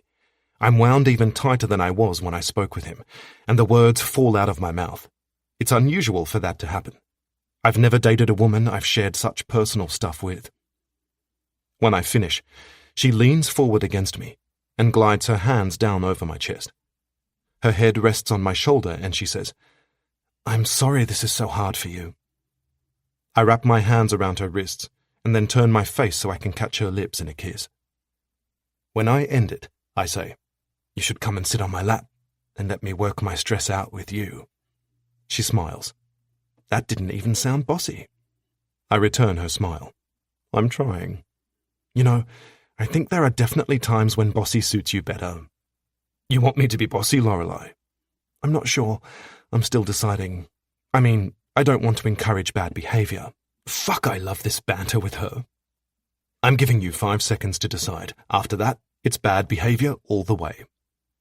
Her smile turns cheeky, and she moves her mouth to my ear. 5, 4, 3, 2, 1. Before she knows what's happening, I move so that she's on her back on the couch, and I'm on top of her. Reaching under her skirt, I find her panties and slide my hand inside. Meeting her gaze, I say, Is this the kind of bad behavior you were trying to avoid? I can stop any time you want. You just say the word. Her eyes flutter shut as I push 2 fingers inside her. Oh God, don't you dare stop. I have no intention of stopping. Watching Lorelei come is the only thing on my agenda tonight. Dropping my face to hers, I kiss her while I work to bring her to orgasm. She loops her arms around my neck and grips me there while she kisses me with an urgency I've not known from her. Fuck. Her need for me almost pushes me over the edge. I want nothing more than to drive my dick inside her, but I hold myself back so I can make her come first. Her back arches up off the couch, and she moans as her fingers dig into my neck. My dick grows harder, while I watch her head press back against the couch, and when her pussy pulses around my fingers, I almost come too. Fuck, I growl. I love watching you lose yourself. Her eyes open and she hits me with a sexy smile.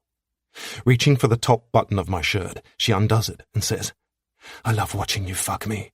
I think you should hurry up and do that. I scoop my arm under her waist and take her with me as I move to a sitting position with her straddling me. You know what I think you should do? Her gaze is firmly on mine, heat blazing from those beautiful eyes of hers. She undoes the next couple of buttons on my shirt. What? I run my hands up her thighs and push her skirt up. I want to watch you strip for me. She stops what she's doing with my buttons as her eyes widen. I've never stripped for a man before. I hate the hesitation I hear in her voice. Lorelei is a goddess. She shouldn't have any confidence issues. Good. I'll be your first. I bring my lips to hers and kiss her before adding, and your only. She stills as I say those 3 words. It was my intention to say them, and I'm interested to see her reaction. Taking hold of my face with both hands, she kisses me again. You're only, she says softly. It's not a question, but I hear the uncertainty. Yes, Lorelei, you're only, I say firmly. I don't want there to be any misunderstanding here. I'm not ready to say the other 3 words that would clear any confusion, but there's no doubt in my mind that I want Lorelei in my life forever. She holds my gaze for a long few moments, not saying anything, just watching. And then she slowly moves to stand in front of me. I run my eyes down her body, always blown away by her beauty. That she's mine is everything. I'll do whatever it takes to ensure that never changes. She finds my gaze and locks onto it as she slowly slides her top over her head. It hits the floor, but neither of us notice because we're both too engrossed in what she's doing. Her skirt is next to go.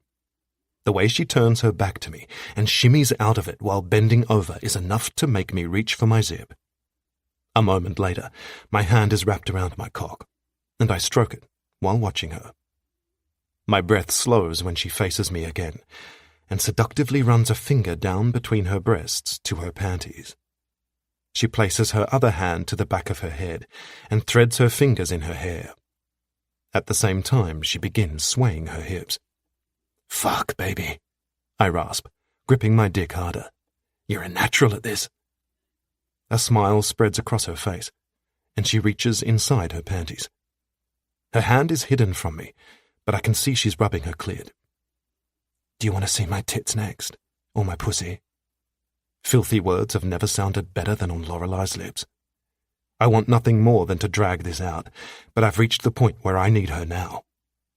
Reaching forward, I curl a hand around her thigh and pull her to me. I want you sitting on my dick so I can fuck you. I yank her panties down and grip her ass while she straddles me, slowly lowering her pussy onto my cock. I close my eyes for a moment while she takes me in. God damn, you are fucking wet, I say when I reopen them. She grasps my arms. That's because I've been thinking about you all day. I may have even used my vibrator when I got home from work because I couldn't stop thinking about you. I'm fucking done at those words. I can't restrain myself any longer. Flicking her bra open, I pull it off and then take hold of her waist. Moving my mouth to her ear, I growl, "Fuck me, baby. And after you've done that, be ready for me to fuck you in ways you've never dreamed of." She doesn't hesitate. She fucks the hell out of me. It's hard and it's fast, and I can't get enough of what she's giving me. We're all fingers digging into skin, frantically clawing for release, desperately needing each other. When we come, our bodies are pressed together tightly, arms wrapped around each other, and mouths crushed together in a kiss that goes on forever. I never want to let her go. Lorelei is becoming my everything. My lover, my confidant, my weakness. Time with her is the only thing I crave. And if I'm truly honest, I am in love with her. Chapter 43. Lorelei. We should take more half-days on Fridays. Ashton drinks some of his whiskey and eyes me over the rim of his glass from across the table. I'll get Jessica to schedule them in if you're serious. My eyes widen. Really? Just like that? You'll change your routine? His eyes don't leave mine. Just like that, Lorelei. You want it to happen? I'll make it happen. I watch him silently, trying not to show how surprised I am. We left Sydney just before 11 this morning and flew to the Whitsunday resort we're now sitting in having a late lunch. This is after Ashton fucked me the minute we stepped foot in our room, and a long spa bath after that. I only threw my taking Fridays off statement out because I'm feeling more relaxed than I felt in a long time. And I can't think of anything I'd rather do on a Friday afternoon than to spend it with Ashton. I never expected him to respond the way he has. A text comes through on my phone, interrupting us. Ryan Shandwick. You free for a 10 o'clock meeting Monday morning to go over some stuff? I glance up nervously at Ashton. I'm not sure why, though, because he and I have already had our discussion about this deal. He made his thoughts clear, and I made it clear where I stood. And now I'm moving forward because I'm still happy with the information I've sourced about this deal. But I definitely feel weird about the whole situation after our fight. Ashton frowns at me. Everything okay? I nod. Yes. And then I quickly reply to the message. Me. Yes, lock it in. Ashton's frown deepens. You're not convincing. What's going on, Lorelei?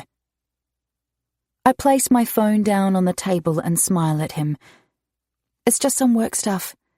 I'm more interested to discuss what we're doing this afternoon. We've got a full schedule planned to check out the resort this weekend, and I'm excited to get started on that. I'm also keen not to discuss Ryan Shandwick this weekend. He watches me thoughtfully for another few moments before saying, Jessica managed to get us in for the wine tasting at 5, and she also booked us in for the high tea tomorrow morning. I freaking love her. Both events had been booked solid, and while Ashton didn't think it a huge deal that we couldn't experience them, I wasn't as sure. We need to know exactly what our competitors are offering so we can ensure our standards are just as high. His phone sounds with a text, and as he reaches for it, he says, The feeling is mutual, I think. As he reads his message, he mutters, Shit, I have to call my mother. Is she okay? He dials her number and places the phone to his ear. Yes. Ali just reminded me that Mum had an appointment with her doctor today, so I want to check how that went. He stops talking and frowns as he listens to his phone. Then, What the fuck, Cassia?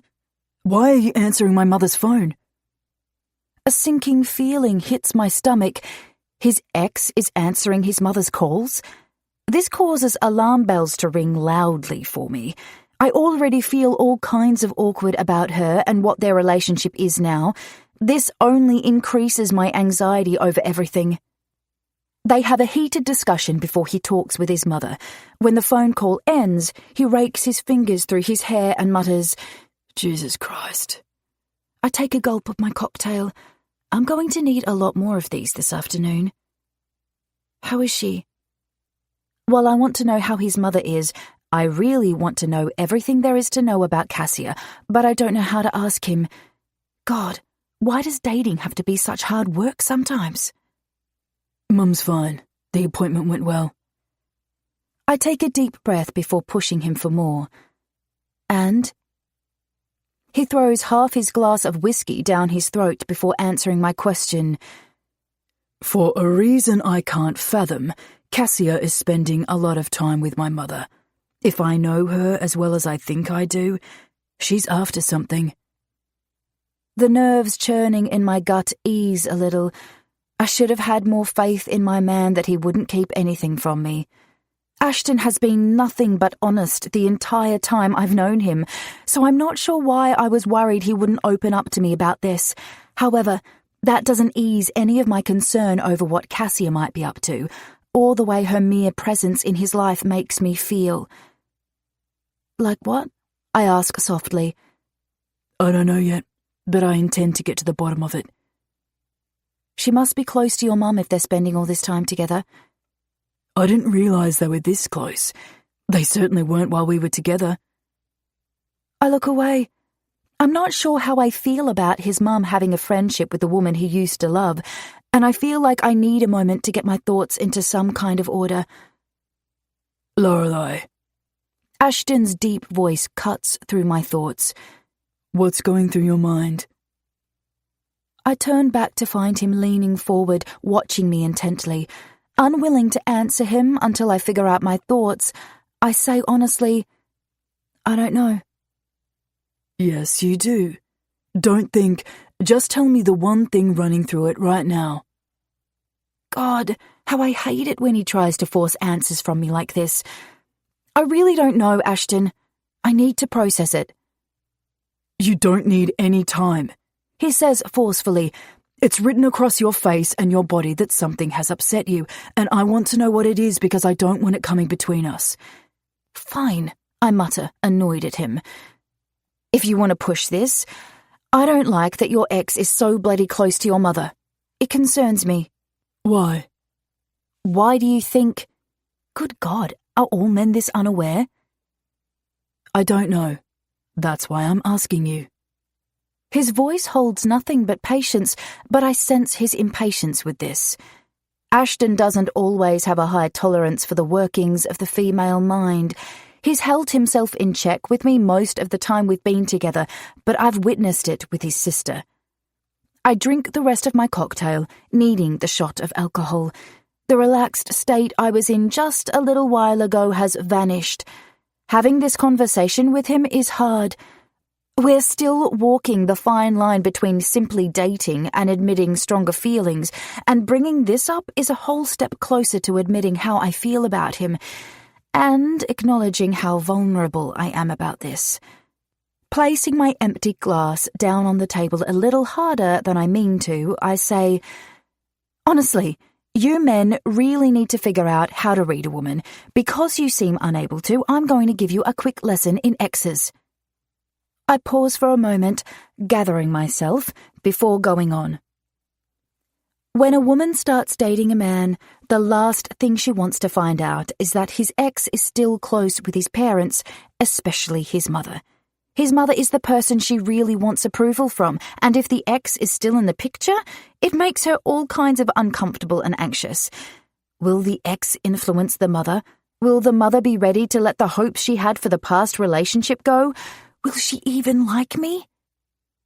God, I need another freaking drink now. I can hardly think straight after saying all that out loud.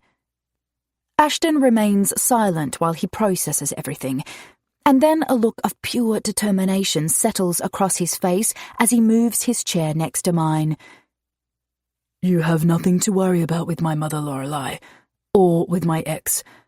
I'll be getting to the bottom of whatever Cassia has going on, but in case you haven't figured this out about me yet, I'm going to get us on the same page. I have zero feelings for Cassia, and my mother has very little say over who I choose to spend my life with. I would like it if you two became friends, but if you don't, it will not affect our relationship in any way. And as far as the hopes my mother had for my past relationship, I can assure you she had none. She didn't have much time for Cassia, which is why this situation has me confused now. And if I had to hazard a guess, I would say that Cassia is more interested in getting something out of my father than my mother. He leans closer to me, eyes blazing with heat. Having said all that, you also need to know that it turns me the fuck on to know you feel like this. I bite my lip as I hold his gaze.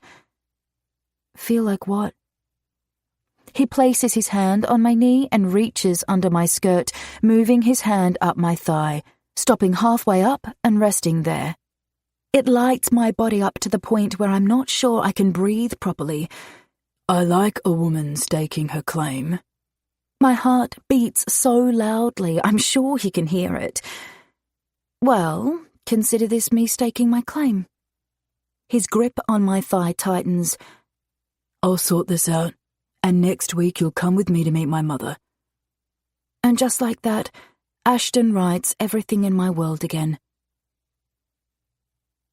What? I lift my brows at Ashton as we get ready to go out for dinner that night. You thought I'd just throw a few things in a suitcase and call the job done? A woman needs options when she goes away for the weekend with her man. He runs his gaze over my clothes I've laid out on the bed in our suite, taking in all the outfit options I've got. Fucking hell, he mutters, you've got enough there for a month-long trip. I ignore that and continue my search for the perfect outfit to wear to dinner. I'm tired from our busy day, but I'm determined not to waste a second of our time here. We might be visiting the resort for work, but that's no reason not to get as much sexy time with Ashton as possible, and I've packed a few outfits that I know will help get him in the mood. Not that Ashton ever needs a reason for that. The sound of him undressing fills my ears, and I turn to watch as he unbuttons that shirt. It's one of my favourite things to do, watching him undress. He watches me while he works the buttons, his gaze intense. Take your dress off. His bossiness hits me deep in my core, and every nerve ending lights with need. I do as he orders, his watchful gaze and commanding attitude owning my every action. As I kick my dress to the side, he closes the distance between us with determination. Taking hold of my face, he kisses me, his restraint close to breaking point. Ashton can't hide his need, and that's something that turns me on. He makes me feel more wanted than I've ever felt. When he finally lets my mouth go, he kisses a trail down my neck, his hands on my breasts. In between kisses, he rasps, "Fair warning, he won't be able to walk when we leave this resort on Sunday." I grip his biceps. I like these kinds of promises. Before I realize what he's doing, he lifts me and carries me out to the balcony. I quickly wrap my arms and legs around him while both anticipation and apprehension fill me. I'm almost naked and he's taking me outside where anyone can see me. Ashton, what are you doing? I have no clothes on. Our room overlooks the ocean and there are people everywhere down on the street. It might be dark, but the resort is lit up. Oh, God. He places me down and spins me around so he's behind me, pressing my body against the railing. The glass railing that hides nothing from the world. Sweeping my hair off my shoulder, he bends to place his mouth to my bare skin. "You're not naked yet, but you will be soon." I grasp the railing, almost succumbing to the sensations he's causing, but I can't stop staring down at the people below us. When he moves to unclasp my bra, my limbs turn shaky. I'm not sure I can do this out here. Ashton, no, I can't. My words fall out breathlessly and a little unconvincingly, because if I'm totally honest, there's a forbidden thrill chasing my fear away. I'm torn between being completely aroused by the idea of sex out in the open and nervous about the whole thing. "Lorelei," he growls against my ear. "You told me you wanted to fuck me in public. Have you changed your mind?" He's right. I did tell him that, but now it's happening. I'm not so sure I can go through with it. I don't know. It feels wrong with all these people around. Wrong, but so damn good at the same time. "It's dark," he says as he runs his hand down my stomach and dips his hand into my panties. "And even if they can see where my hand is, they can't see that I'm fingering your cunt right now." With his free hand, he takes hold of my neck and angles my head back so he can kiss me. His tongue tangles with mine as his fingers reach deep inside me, and I know there's no way I'm saying no to this now. When he drags his mouth from mine, he says, "I want to do filthy things to you out here in front of all these people, but I won't if you don't want me to." Oh God, I want all those filthy things. Every single last one of them. I turn in his embrace and glide my hands over his bare chest. Meeting his gaze, I nod. I want this as much as he does. "Tell me what you want," he commands in the forceful way he does when he's pushing me to express my desires. I bite my lip and drop my eyes for a moment, but he tilts my face back up, forcing me to hold eye contact. It's times like this I wish I was more experienced. I wish I had the same level of sexual confidence as Ashton. "Tell me," he growls again. "I want to know what you want me to do to you and where you want it." Every last piece of resistance I have to this evaporates when I see the desire flashing in his eyes. It doesn't matter that we're at different levels sexually or that I feel nervous about this. All that matters is we're in this together, and he wants me just as much as I want him. I take hold of his face and kiss him with all the passion consuming me. It's hot and it grows frantic. There's no stopping this now. I want you to fuck me out here for everyone to see. I finally admit, panting with lust. I want that more than anything else. In one deft movement, he removes my bra. Bending his head, he takes one of my nipples into his mouth while holding my breast. His free hand slips into my panties again and he finds my clit. I spread my arms out and rest them on the railing. Dropping my head back, I close my eyes and shut out every noise while losing myself in the moment. Ashton expertly moves me closer to orgasm with every stroke of his tongue and fingers. He edges me there and then pulls back, over and over until I'm writhing against him and begging for release. It's his favourite thing to do, and he's skilled in ways I've never experienced. But tonight, the rush of being in public arouses me to new heights.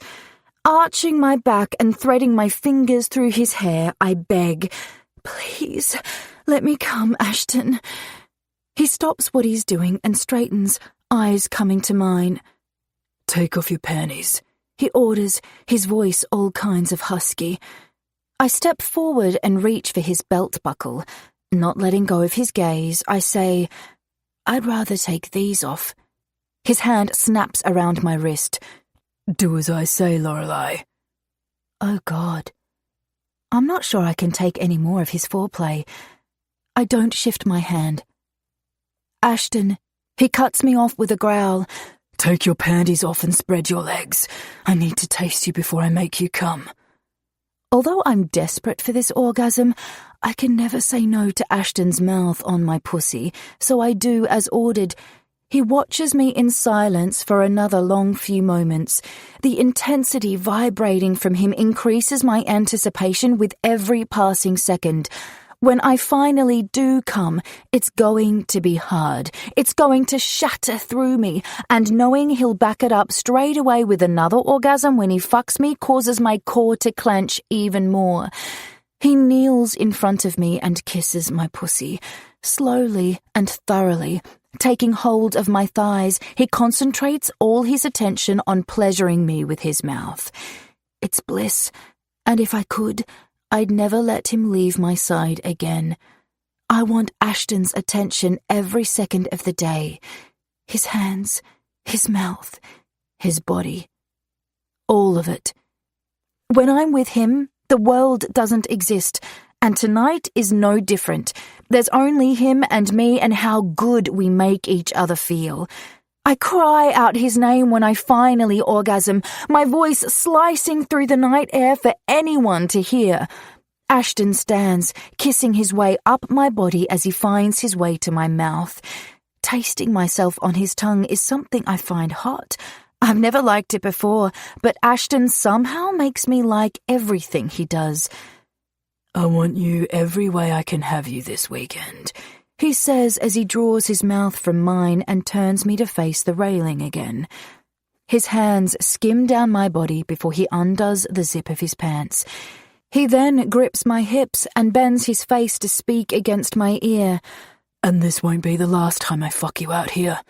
He thrusts inside of me as he says that, causing me to cry out again. I grasp the railing and hold on tightly while he fucks me. This is the hottest sex we've ever had, and it's on the same scale of wild and untamed as he's been doing it recently. It's as if with every passing day, he's becoming more demanding of me, rougher in all the ways that draw out my deepest desires. It's as if he can't get enough of me. His fingers dig into my skin. His movements grow faster, harder, and his teeth find my neck as he kisses and bites me. The pain and pleasure mixed together sends my mind and body into free fall. I barely know who I am and where I am while he drives into me like this. All I know is that I will never have enough of this man. "Fuck!" His roar bellows out of him as he slams into me one last time, his hands letting go of my hips and circling me. His hold is firm, crushing almost, and it wraps me with a feeling of security.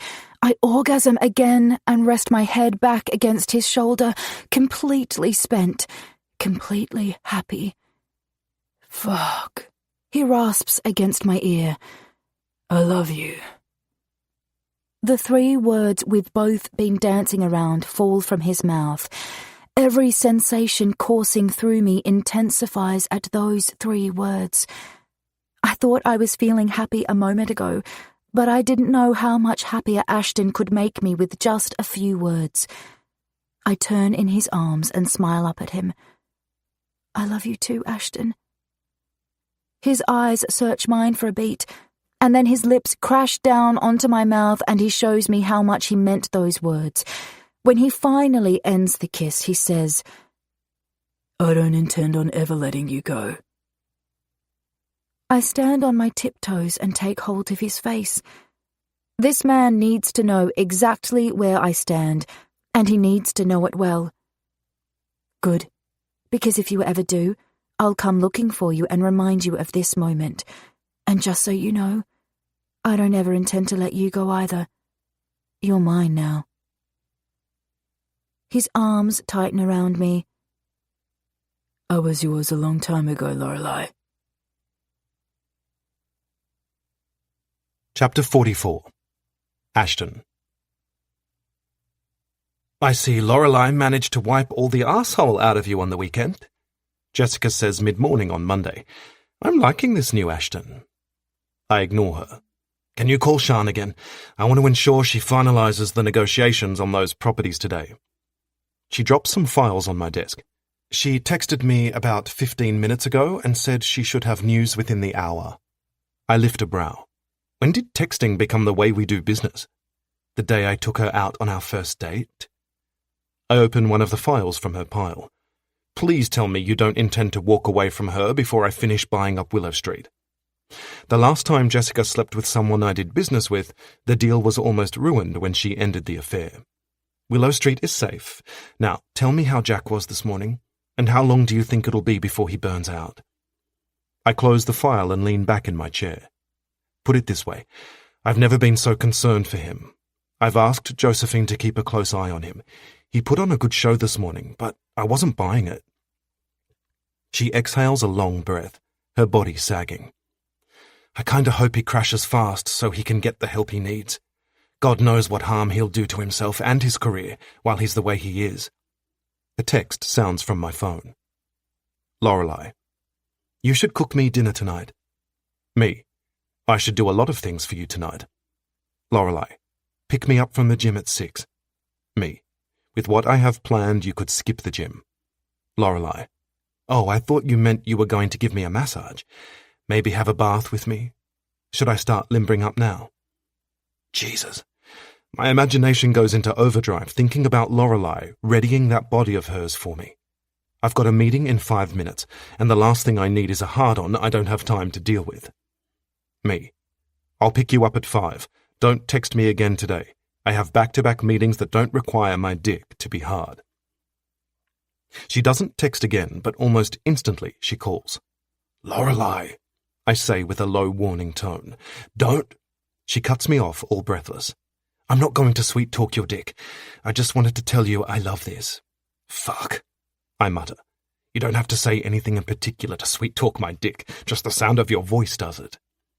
Jessica's eyebrows arch and a smile crosses her face. I'll get your files for the meeting, she mouths before exiting the office. Lorelei's sexy voice floats through the phone. Oh. It's clear she has no idea the effect she has on me most of the time. What do you love? Morning texting with you, teasing you. There should be more of it. Perhaps we could do it earlier in the morning, when I'm not about to walk into a meeting with an investor. She laughs. And fuck if that doesn't shoot straight to my cock. There's no fun in that, Ashton. I hear the smile in her voice and know that she intends for this to become a regular thing. Okay, I'll let you go now. See you at 5. Just as quickly as she phoned me, she ends the call, and I'm left with the kind of need a man would do anything to have his woman take care of. If the meetings I have lined up for today were ones I could easily get out of, I would. I'd cancel them all and demand Lorelei rearrange her day so I could spend it fucking her. but they're not. So I focus my thoughts on work and attempt to put her out of my mind. The fact I struggle with that shows me how deeply she's worked her way into my heart. Because not once in my life have I had trouble putting work before anything else. Lorelei is a first for me. Chapter 45. Ashton. I've loved this week, Lorelei says as she leans in close for a kiss. Every single minute of it. And just so you know, every Saturday should start the same as today. You wouldn't prefer to be woken up by something other than Jessica calling me at 6 a.m? She grins. Well, that part we could change, but I liked that it woke you up and inspired you to do dirty things to me. My gaze is drawn to the counter of the cafe we're in. It's the one on Willow Street that Lorelei loves, and the owner is trying to get her attention. Francesca wants you, I say with reluctance. She's right. This week has been our best yet, and my plan is to spend every second of this weekend with her.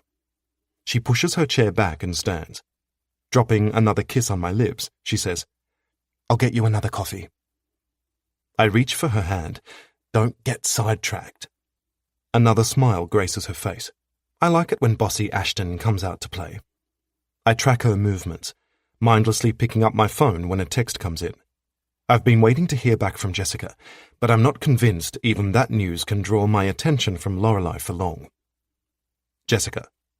Sian has 3 contracts signed for Willow Street and another 2 interested. Very interested. I'd say we're confirmed for 5 now. Me. Good. Jessica. I love the Scott enthusiasm. It's mind-blowing. Maybe you'll consider throwing a party once we have them all signed. Me. Your sarcasm is duly noted. Jessica. And there I was trying to be as subtle as you. #fail. Me. Enjoy your weekend, Jessica. I place the phone back on the table and look up just in time to see Boston Haynes enter the cafe. He heads straight to where Francesca stands at the counter and chats to her for a moment. Lorelei has disappeared while I was texting Jessica, and Francesca motions towards the table where I'm sitting. Haynes's eyes meet mine, and he stalls for a beat before striding my way. I'm looking for Lorelei, he says when he reaches me. Relaxing back in my seat, I shrug. I don't know where she is. His eyes narrow at me. Don't be an arsehole, Scott. If you two are as tight as you think you are, there's nothing to lose by me seeing her. I know there's nothing to lose. I simply don't know where she went. It's the truth, but I also wouldn't tell him if I did know where she was. The less Haynes sees her, the better, as far as I'm concerned. He pulls out the chair next to me and sits, casually dropping his sunglasses on the table. I can wait. My relaxed mood disappears, replaced by irritation and the possessiveness I feel whenever I think of him. Unfortunately, he's been on my mind more than I care to admit. I believe Lorelei when she says she's not interested in him, but I want him completely out of her life. We sit in silence for a good 5 minutes, while waiting for Lorelei to return. I refuse to utter a word and give him the satisfaction of thinking his presence concerns me. And when Lorelei comes our way, I ignore the way he watches her with the kind of look that says he believes she'll be his again. He won't. I'll make sure of it. Boston, she says, clearly surprised to find him here. Her eyes dart between us. She seems a little unsure of the situation. Hey, he says as he stands and attempts to brush a kiss across her cheek. The fact her hands go to his chest to hold him back causes a swell of triumph in me. Not to mention the confusion written all over him when she does this. That causes a whole lot more than triumph. It damn well makes me want to swoop in and lay my claim, but I don't. Instead, I remain seated, my cool demeanor intact. Boston Haynes needs to know he doesn't concern me at all, even if that isn't quite the case. Why are you here? Is Amber okay? She's fine. I came looking for you because I never heard back when I texted you about meeting Crave. I'm doing some more work for them this afternoon, so I don't want you to miss out on the opportunity again. Lorelei runs her fingers through her hair, which I've learnt is a nervous habit of hers. I'm busy today, Boston. Ashton and I already have plans. The arsehole glances at me before looking back at her. I'm sure Ashton won't mind you taking some time out to meet one of your favourite bands. It fucking annoys me that he's putting her in this position. The manipulation tactic he's using isn't one I'd ever use on a woman I care about. I shove my chair back and stand, ready to let him know he's overstepped boundaries here when Lorelei lets loose on him. You're right. Ashton wouldn't mind, and he'd certainly never stop me from doing something I wanted, but I would mind. And do you want to know what else I mind? That you would try to manage me in this way. I've told you where I stand with us, and I'd appreciate it if you could respect my feelings. Boston watches her silently for a moment before saying, And I told you where I stand, Lorelei. I told you I'd give you space, but I also told you I wouldn't walk away again. This is me not walking away. This is news to me, and it's clear in the way Lorelei glances nervously at me that she knows I'm wondering when that conversation took place. Please go, Boston. Her carefree mood of earlier has also disappeared, her entire body now tense. He takes a few moments, but finally he nods. Before she can stop him, he kisses her cheek. I'll be in touch. We watch him leave, neither of us saying a word. When he's out of sight, Lorelei turns to me, nervousness still clear in her eyes. I'm sorry. I forgot to ask Francesca for your coffee. I'll go do that now. Coffee is the last thing on my mind, not when I can barely think straight due to the overwhelming possessiveness clawing at me. When did you speak to Haynes? Ashton, let me go get your coffee and then we can talk about this. No, I say with force. We will talk about this now. No fucking way am I going another minute not knowing about that conversation. I have never done well with people I love keeping things from me, but what I'm feeling about Lorelei keeping something from me twists my gut more than anything ever has before. This will be dealt with, and it will be dealt with now. Chapter 46. Lorelei. I've never seen Ashton this worked up, or this demanding, and he's been pretty demanding at times, but his forcefulness is at a whole new level. I went to see him the day after he came to my apartment. I sound a lot more confident than I'm feeling. My stomach is a mess of nerves, partly from the way Ashton is watching me, and partly because I feel guilty for keeping this information from him, but mostly from the way he's watching me so intensely. I can't read him. Well, I know he's upset, but he seems more upset than the situation calls for. His nostrils flare. And you didn't think I'd want to know that? Sienna warned me I was wrong not to tell Ashton I'd gone to see Boston, but I'd honestly thought it best not to tell him and stir the situation up. I can see now that I made the absolute wrong decision. I'm sorry, but I thought if I went to him and made him understand we were over, that I could stop things getting out of hand where he was concerned. And do you think that worked? God, his voice has turned cold almost. It makes me feel so distant from him. It's a place I don't like to be. I honestly believed it would. So you knew it hadn't? Ashton, don't... I asked you a question, Lorelei. Did you know at the time that you hadn't made him understand you two were over? Heat flushes through my body and I tense. His cold manner and hostile tone don't elicit a willingness in me to have this conversation with him. I don't understand what that has to do with this. His jaw clenches, and when he speaks next, his words bite me with their harshness. Judging by your aversion to this question, I'm guessing you did know Haynes. I don't know why you're making such a big deal out of that. I throw back, my own displeasure flaring. I don't like things being kept from me, Lorelei. You should have told me you were going to see him in the first place, and you should have come to me with the information that he wasn't taking you seriously. I cross my arms over my chest. My stomach isn't a knot of nerves anymore. It's a mess of frustration and defensiveness. I feel like I'm playing catch-up with where he's going with this, and that I have to be ready to give him an explanation for my every move. Yes, I should have, but now you know, so I'm not sure why you're getting all worked up over it. If I'd known, I would have dealt with it. My eyes bulge. Oh my God. So that's what this is all about. Your need to always take charge of a situation and to deal with things for me. I uncross my arms and lean forward, as if getting closer to him will make him see the truth in what I'm saying. I don't need you dealing with this for me, Ashton. I'm completely capable of doing that myself. If that were the case, Haynes wouldn't have shown up here today. He wouldn't have taken part in a pissing contest with me. He wouldn't have told you this was him not walking away, and he sure as hell wouldn't have kissed you as he left.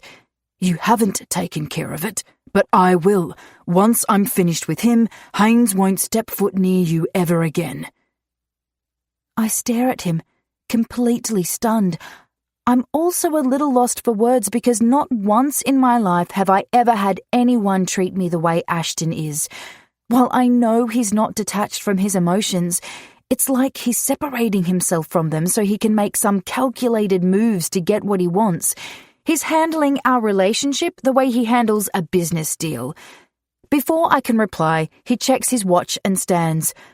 We need to leave if we're going to make the soccer match on time. We're supposed to be meeting Alessandra and Malcolm to watch Bradley's match today, but I'm not finished with this conversation yet. I remain seated. We haven't finished discussing this. We have. No, we haven't. I've apologized for what I did, and you've had your say, but I don't agree with what you've decided. I don't like the way you're talking to me or the way you're shutting down on me over this. It feels cold. His face clouds with displeasure. If I thought he was cold before, he's positively Arctic now. I'm not entering into an argument with you over this, Lorelei. I don't want Haynes near you, and I'll do whatever it takes to ensure that outcome is achieved. I stand so I'm on level ground with him. Can you hear yourself, Ashton? We're discussing our relationship here, not some business transaction.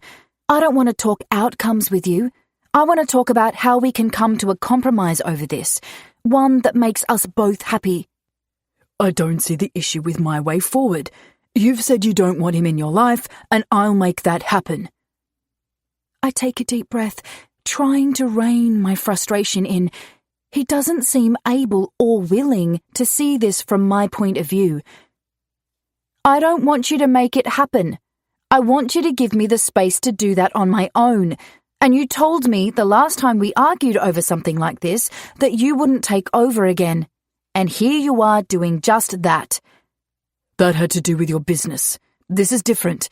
This involves our relationship, and I won't allow anyone to interfere with that. It's not different. He's so infuriating that I can't hold my irritation in any longer. It all has to do with our relationship because it all has to do with how you treat me. You need to understand that I won't be handled and that you can't assume responsibility for situations that concern me. If we're going to be in this relationship, Ashton, we're going to do it as equals, and you're going to have to learn to take my preferences into consideration. And you're going to have to understand that some situations call for me to take the lead, especially when it's clear you can't. Now, we need to get to this soccer match. With that, he turns and stalks out of the cafe, leaving me staring after him. I want nothing more than to tell him what an arsehole he's being and then to leave him to spend the rest of the day alone. However, I promised him after our last argument that I wouldn't leave a disagreement hanging between us unresolved, so I gather my wits and follow him to his car. This discussion, though, is a long way from being finished. I'm just getting warmed up. Chapter 47. Ashton. When I imagine Lorelei with Boston Haynes, I can't think straight. It drives all rational thoughts from my mind. I turn into the kind of man I've never understood, the kind who allows a woman to control his behavior. Lorelei doesn't know it, but she has me by the balls, well and fucking truly. She's mine, damn it. I won't stand for another man trying to take her from me, and there's no way in hell I'll stand for him kissing her. We drove to the soccer match in silence, and once we arrived, Alessandra whisked her away from me. Malcolm and I have been debating the dive some shares took overnight, but my eyes have hardly left Lorelei. I have an incessant need to always know where she is and that she's okay. Being with her is unlike any relationship I've ever had. I've never cared about a woman this much or felt as twisted up and distracted before. "Go, Bradley!" Alessandra calls out, drawing my gaze to the field in time to see him score a goal. My heart swells with pride, and I'm reminded why I'm here. I manage to spend the rest of the game watching my nephew and keeping all distractions out of focus. Mostly out of focus. Every now and then Lorelei cheers Bradley on, bringing my attention back to her. I can't help but be captivated by the way she has welcomed my family into her heart. Sharing these family moments with her is something I look forward to in our future together. "What's going on with you and Lorelei?" Alessandra asks as Lorelei and Malcolm leave us to go find Bradley after the match is finished. "What makes you think something is going on?" Getting into this with my sister is the last thing I need today, especially when the noise from the crowd is roaring through my head, interfering with my thinking. "It's obvious to anyone who knows you two that something's going on. Lorelei's distracted and can't keep up with the conversation, and you keep watching her like you're afraid she won't be there each time you look over. I have never seen you like this. The Ashton I know doesn't deal in fear, so what's going on?" "Fuck," I mutter, glancing away from her scrutiny for a moment. If Ali gets involved in this, who fucking knows where it will end up? My sister likes to help when she senses problems between other people. I've always thought of it as her trying to avoid her own problems, and she has enough of them to deal with at the moment that I can see her focusing on mine instead. "Can we not do this, Ali? Lorelei and I just need a little time to get our heads around some stuff. We'll be fine." "Your idea of fine is a lot different to a woman's idea of fine. You really should tell me what's happened so I can help you to not make a huge mistake here." "I'm not going to make a mistake here. I'm going to sort something out, that's all." Her eyes widen. "Jesus, this is worse than I thought. No wonder Lorelei is distracted. Honestly, Ashton, why have you never learnt that sometimes people don't need you to sort stuff out? Sometimes we just want to be left alone to figure it out on our own." "You're being dramatic, Alessandra. Lorelei simply—" "Just tell me what happened. When you use the word simply, I know the shit's about to hit the fan. No woman ever wants to hear a man try to downplay a situation that way." We could stand here for hours arguing over this, and I know she'd never cave. When my sister wants information badly enough, she'll never give up the fight. So I give her what she wants, and hope to hell she doesn't make matters worse between Lorelei and me. Her ex is sniffing around, and she kept the fact from me that she went to him to ask him to leave her alone. She also kept from me that he has no intention of doing that. We've discussed it today, and I've told her I'll take care of the problem. Her face softens, and so does her voice when she says, "Oh boy, this is all new territory for you.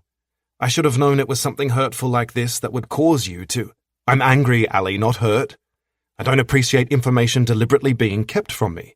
Yes, I know you're angry, but where do you think that anger is coming from? You're hurt by her choices, and it's okay to admit that. You should tell her this is how you feel. I've made it clear to Lorelei how I feel on this matter, and as far as I'm concerned, the discussion is finished." She cocks her head to the side. "So you told her you'd take care of Boston?" "Yes.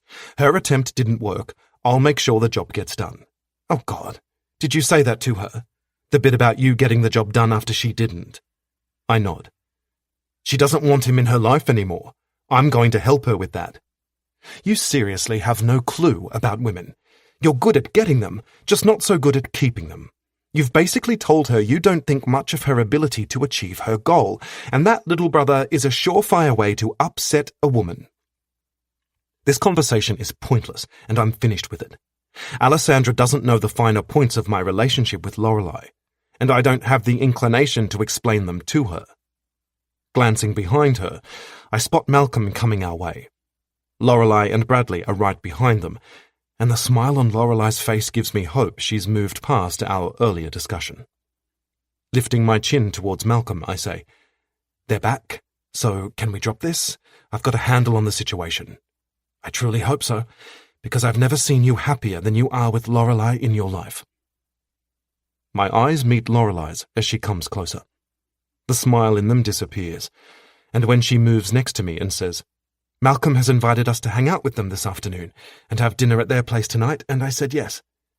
I know she hasn't moved past anything. I frown. "We have plans for tonight."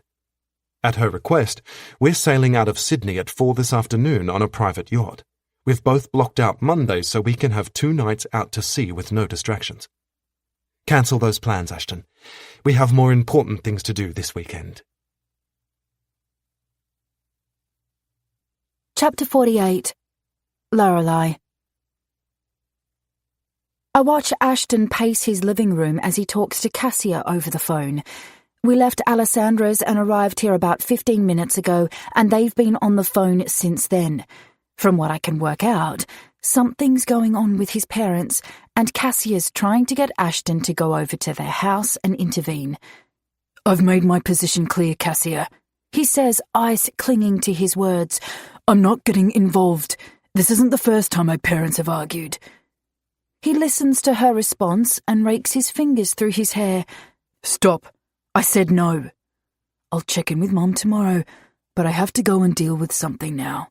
He says as his eyes find mine. Deal with something? I'm just something to him. I turn away from him and walk out of the living room onto the balcony. I'm so angry with him. It's the kind of anger that builds with every passing minute until it reaches breaking point. After everything that's happened today, I'm at breaking point now. I'm not even sure how he made it through dinner at his sister's with this anger between us. Lorelei. I grip the balcony railing for one last moment before turning to him. I don't want to fight, but I won't stand for his controlling ways or his dismissiveness when I take issue with something he does.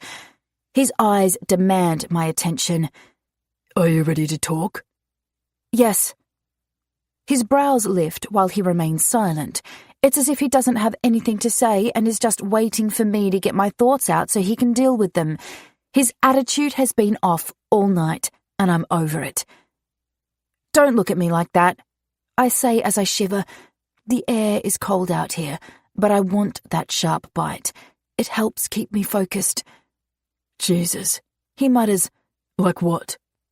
His voice and his body language scream his frustration and irritation, and as much as I try to ignore that so we can attempt a conversation, I can't. Like you can't even be bothered to acknowledge my thoughts are valid. Like this whole situation is beneath you even dedicating time to sorting out. You've been angry with me all night, and I'm angry we wasted an opportunity to go away together this weekend. I'm also angry that Haynes is still in your life, but I'm not angry at you. Well, it certainly feels like it. Look. He starts, but I interrupt him. No, not look. I won't allow him to steamroll me again like he did this morning. We obviously see this entire situation from different standpoints, so I'm going to state mine again. I've already made it clear how I feel, but you didn't listen. This time, I want you to take it in because I don't want to keep having this argument with you. He doesn't respond to that except to clench his jaw, so I take a deep breath and continue. I know you're used to getting your own way and being in charge of absolutely everything in your life, but that's not how I see this relationship going. Like I said this morning, we have to be equals in this. Otherwise, I see no reason to be in a relationship with you. Your way of barreling in and taking over when you think I'm struggling with a situation isn't something I like. I need you to let me work out my own problems unless I come to you specifically and ask for help. If you're struggling with something, it's only natural for me to want to help. No, it'd be natural for you to ask if I need help. His brows pull together. Yes, so I'm not sure what the issue is here. My eyes widen. He seriously has no idea. The issue is that you don't ask. You just assume. Irritation flashes in his eyes. Jesus, Lorelei, you're really going to get upset when I try to help you? That makes no sense. And there he goes, pissing me off even more. Why can't you see where I'm coming from? He's driving me crazy with his inability to comprehend this. I don't understand the problem. You couldn't deal with Haynes, so I'll help you with that. Oh my God, Ashton, this isn't just about that. This is about so much more than that. For a smart man, you're being dumb about this. His anger flares. I can't miss it in his eyes and across his face, but before he can respond, his phone rings. Fuck, he mutters, checking the caller ID. Then, placing the phone to his ear, he snaps. What is it now, Cassia? I'm in the middle of something. His tone is harsh, harsher than any I've heard him take with anyone. I pray I never see the day where I'm on the receiving end of that tone. I turn away from him to face the Sydney skyline. The wind has picked up and I wrap my arms around myself as a chill sets in. I'm not entirely sure if that's from the weather or the way this discussion is going with Ashton. Leaning against the balcony, I close my eyes and draw in another deep breath. I love being with Ashton, but I'm beginning to have doubts we're a good match. We're both too strong-willed, and while I'm willing to bend, he doesn't seem to even know the meaning of that word. Here, you're cold, Ashton says, cutting into my thoughts as he places his jacket over my shoulders. I secure it around me and face him again. Nodding at his phone, I ask, "Is everything okay?" He exhales sharply. I don't know. That was Cassia again. Apparently Mum and Dad's fight has escalated to the point where Mum has started throwing things. I frown. Is that usual for your mum? I'm still to meet her. The dinner Ashton had organised for Thursday this week had to be postponed. No, it concerns me. You should go over and make sure everything's okay. I don't want him to leave while we're in the middle of discussing our problems, but I don't want him to ignore his mother if she needs him. He shoves his fingers through his hair again, agitated. I don't want to leave until we figure this out.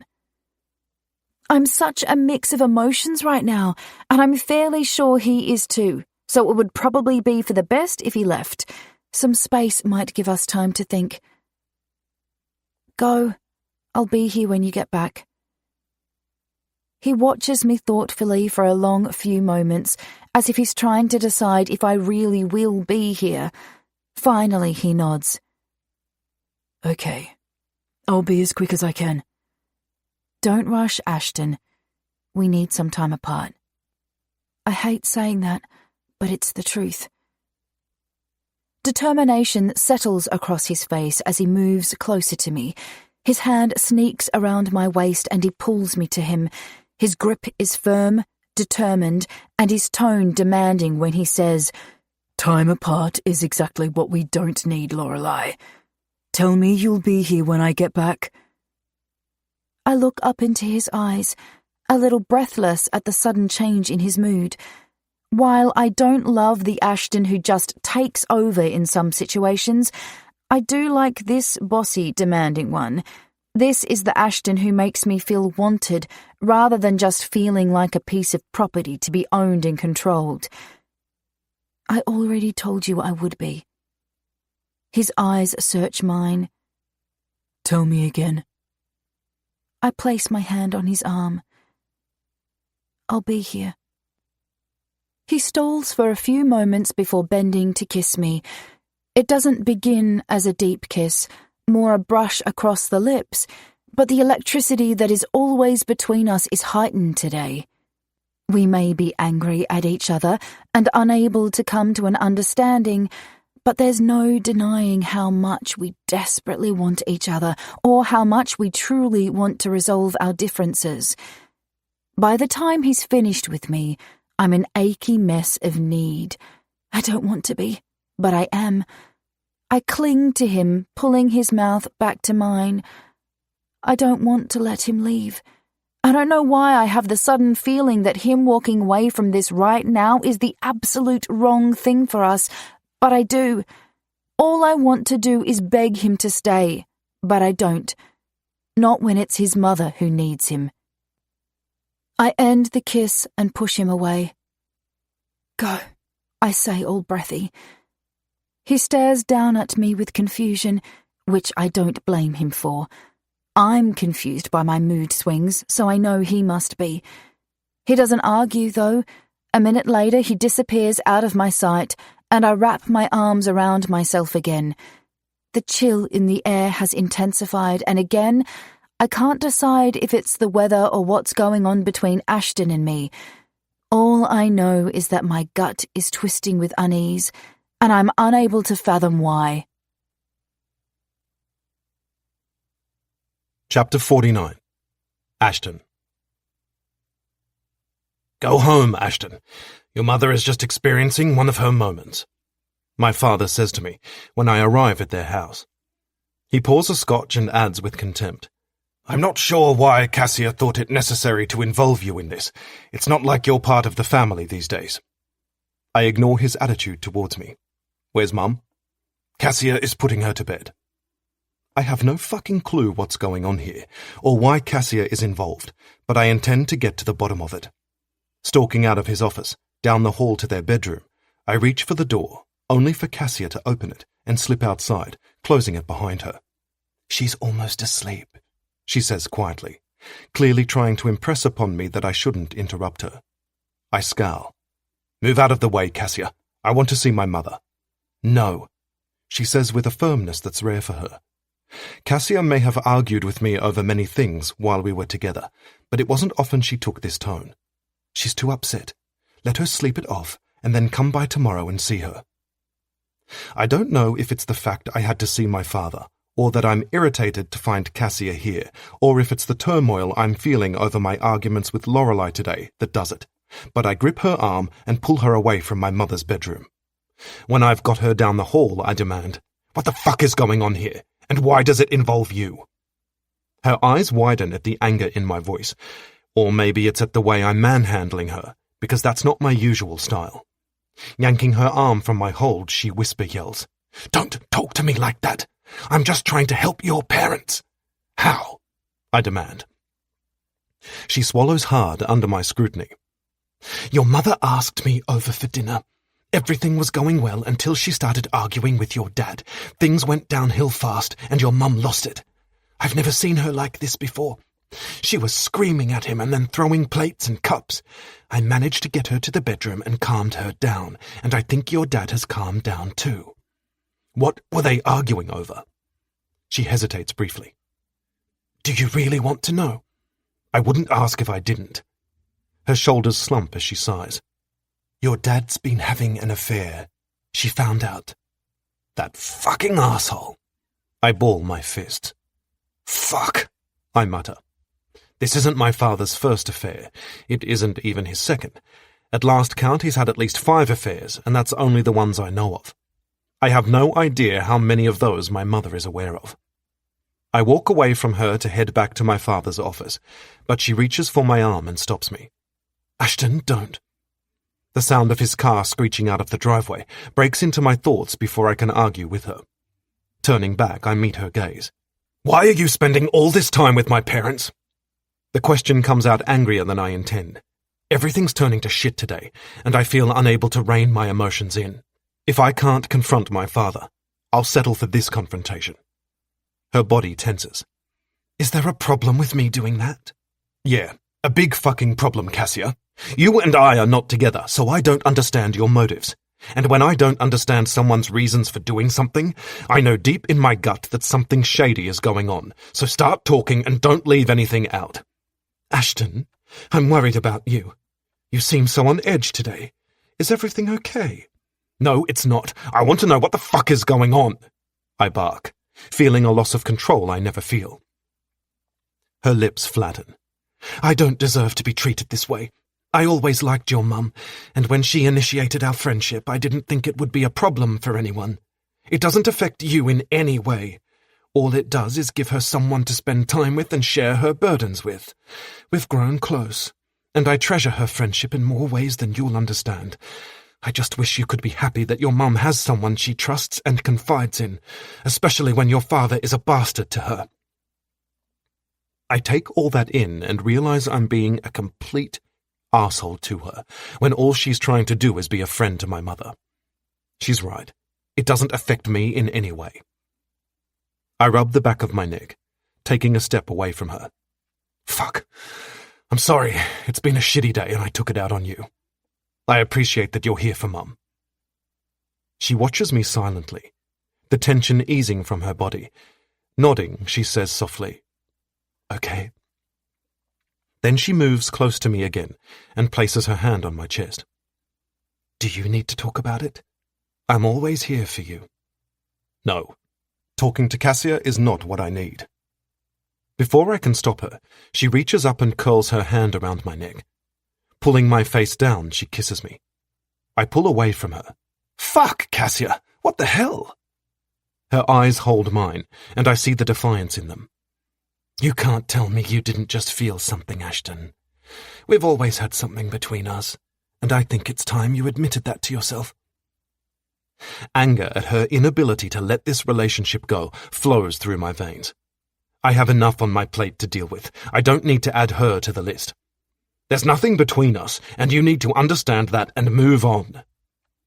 Bitterness creeps into her tone as she says, so that you can continue on with the little fling you're engaging in. This thing between me and Lorelei isn't a little fling. She hits me with a dirty look, before smoothing the scowl lines on her face. Stepping away from me, she says, you can continue fooling yourself, but eventually you'll see that you and I are meant to be together. I'm not going anywhere. With that, she walks away from me. The woman is deluded if she thinks for 1 second that what she said is true.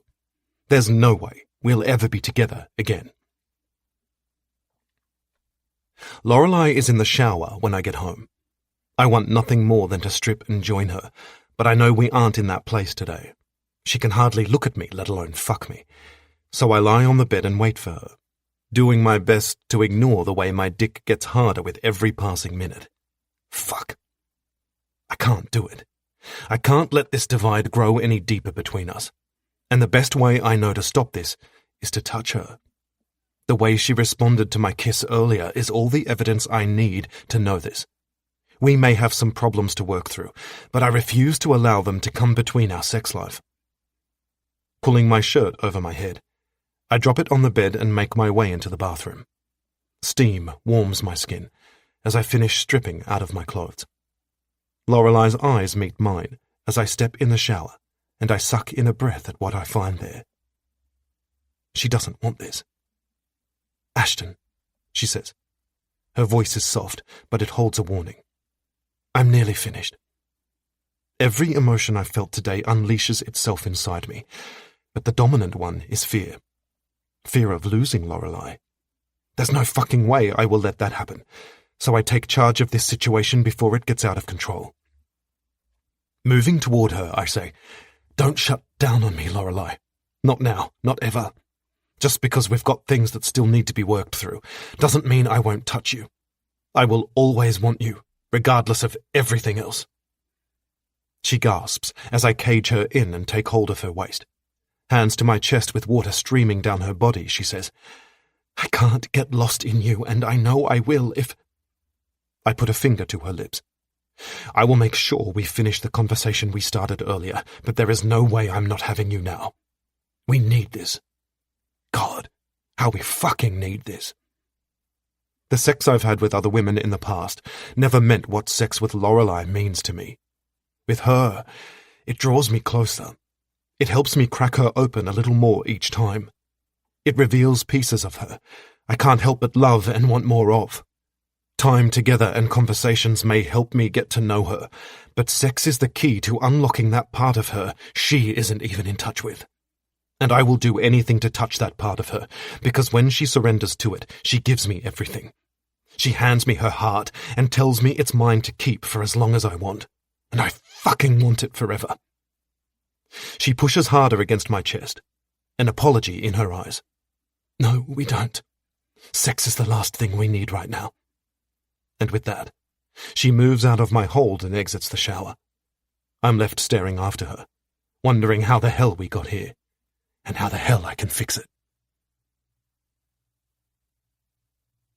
Chapter 50. Lorelei.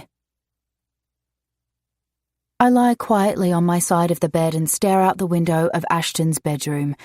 It's just past 7 this morning and I've barely had 3 hours sleep. I know Ashton hasn't slept much either.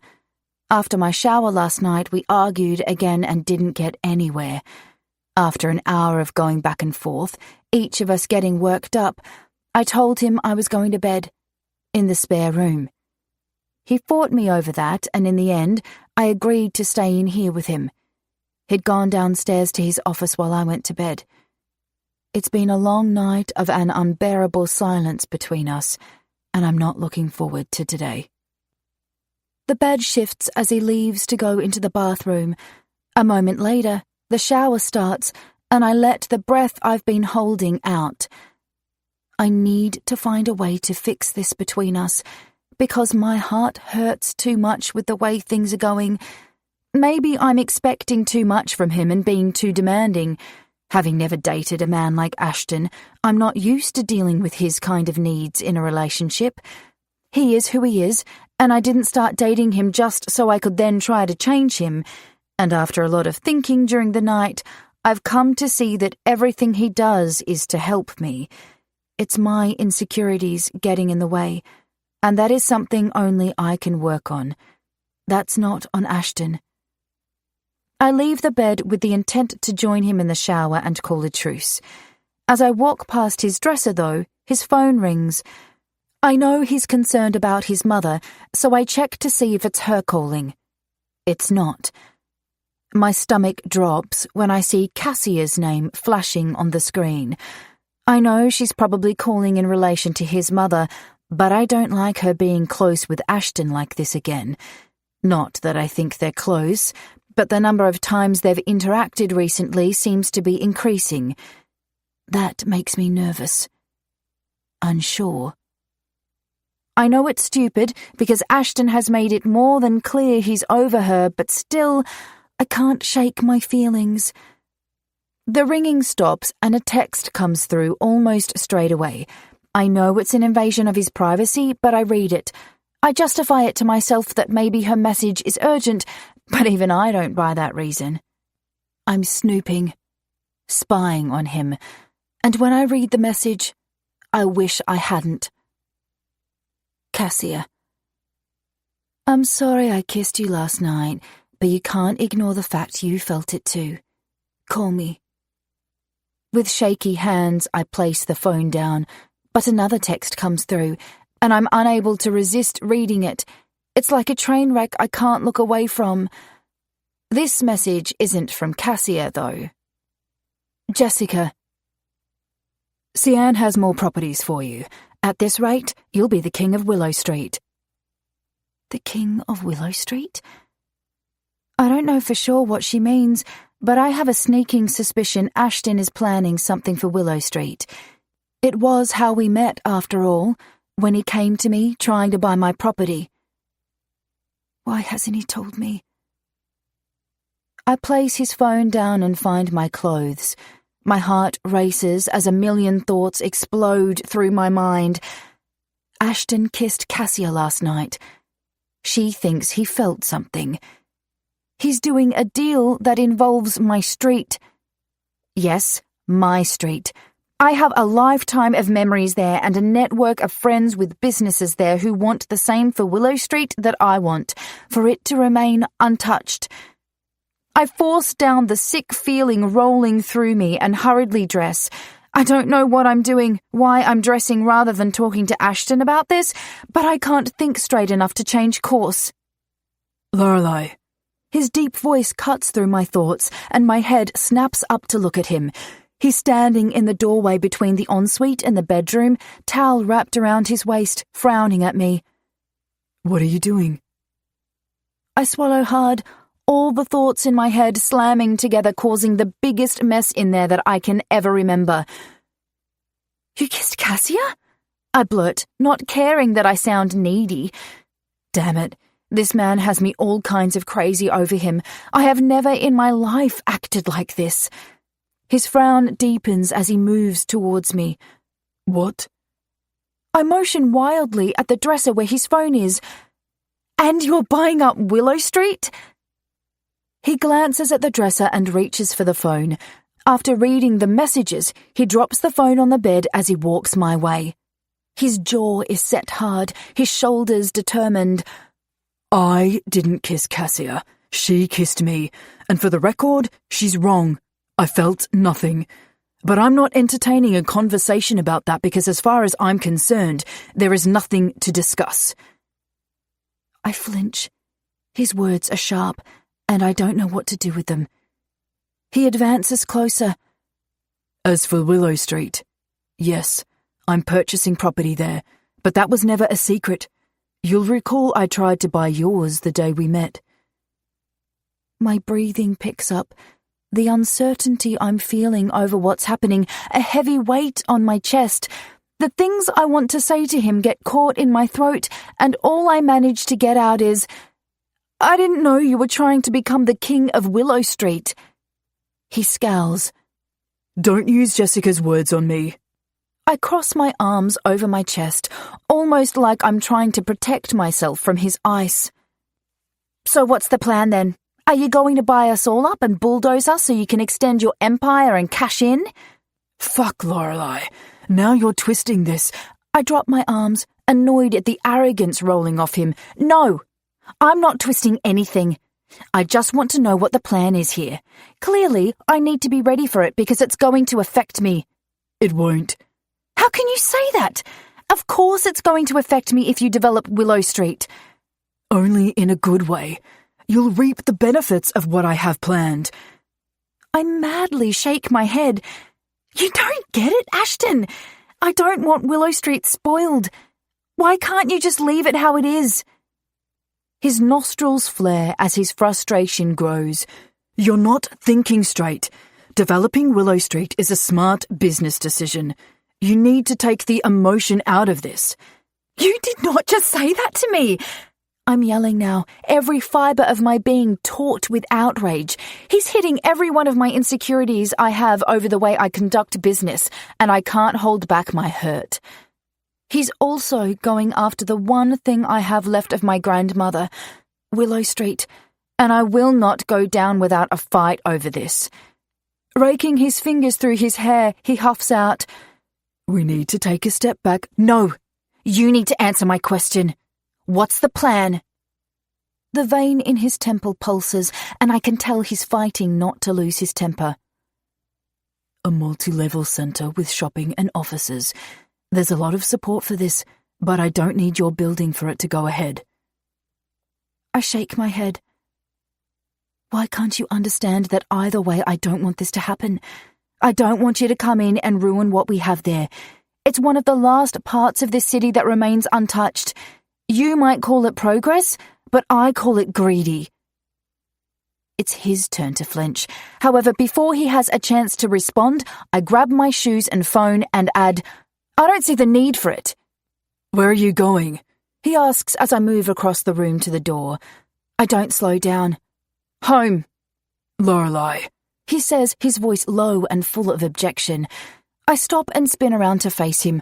Wild energy blazes from me as I throw back, "I need some space and some time to think." "About what?" "About us. I'm not sure I can do this anymore."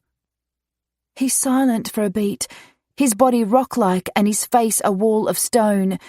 "I'm not letting you go until we finish this discussion." I stare into those fierce eyes of his, returning the same level of intensity. "You can stand there and throw orders out all you like, Ashton, but this time I'm not paying any attention. If I don't put some space between us, I'm not sure you'll like the outcome of that discussion." He works his jaw, his eyes searching mine. "I'll give you the day, Lorelei, and not a second longer. I don't like leaving things unresolved." I force out a long breath.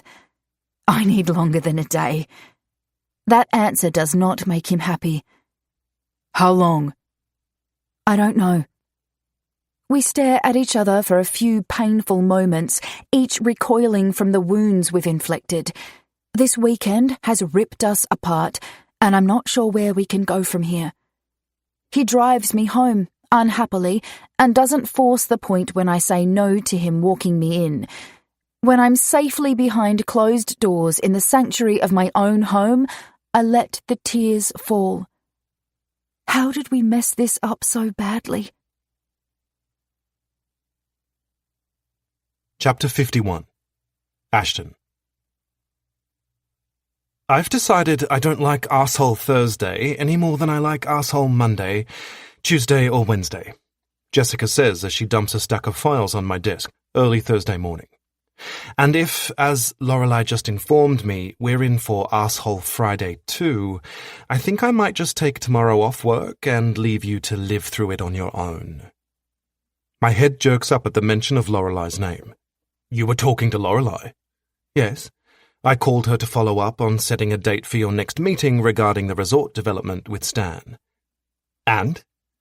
Jesus, I'm wound so tight over the argument Lorelei and I had, and the fact we haven't spoken since, that I'm more impatient than usual for Jessica to give me the information I want. Her lips purse as I bark out my demand. You know, maybe I should just go home now. This mood of yours is growing old, and frankly, you don't pay me enough to put up with this kind of shit. Leaning back against my chair, I exhale a long breath and rake my fingers through my hair. Fuck, I mutter. I'm sorry. Her brow arches. That's the best apology you've got. We seriously need to work on that if you've got any hope of fixing things with Lorelei. I can assure you that she'll be looking for more of an apology than 2 simple words. You're assuming I have things to apologize for.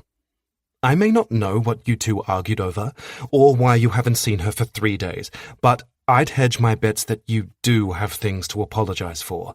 That's not saying she doesn't also, but Ashton, I know your ways, and I know you can be an arrogant ass, so I'm telling you that you need to think long and hard about whatever went down, and figure out what you need to say sorry for, and then form a better apology than the one you just gave me. I'm in a mood. Yes. I'm frustrated by Lorelei's silence and growing more restless and tense by the day. Fighting my desire to go to her is proving harder by the minute, but Jessica is wrong. I don't have anything to apologize for. Lorelei and I are simply figuring out how to navigate our relationship. If she would stop running away whenever we have a disagreement, we could better work through our issues. Getting into a discussion with Jessica about my relationship is the last thing on my agenda today, so I shift the conversation back to my original question. When is the meeting with Stan and Lorelei? She eyes me with the look she reserves for moments when she's especially annoyed at me. I wait for another tongue lashing, but it doesn't come. Instead, she says, Fine, ignore me, but you'll see I'm right. Your meeting is next Monday, and oh, to be a fly on that wall. Unless, of course, you've come to your senses by then and apologized to Lorelei. As she turns to leave my office, she adds, I'll be at my desk. If you need me, check your asshole status first, because I don't intend to answer you unless you're nice to me. I ignore her snark, but call out, What did you mean by Lorelei informing you tomorrow will be Asshole Friday? I detest using that term, but my need to know what Lorelei said is greater than my aversion to Jessica's phrasing. She faces me again. I asked her whether it's likely you two will have sorted your differences by tomorrow. She said no. With that, she leaves me alone with my warring thoughts. I swivel my chair and look out the window of my office. Usually, the view of the city helps me focus. Today, it offers me nothing. Lorelei made it clear she wants time to think. I've given her 3 days.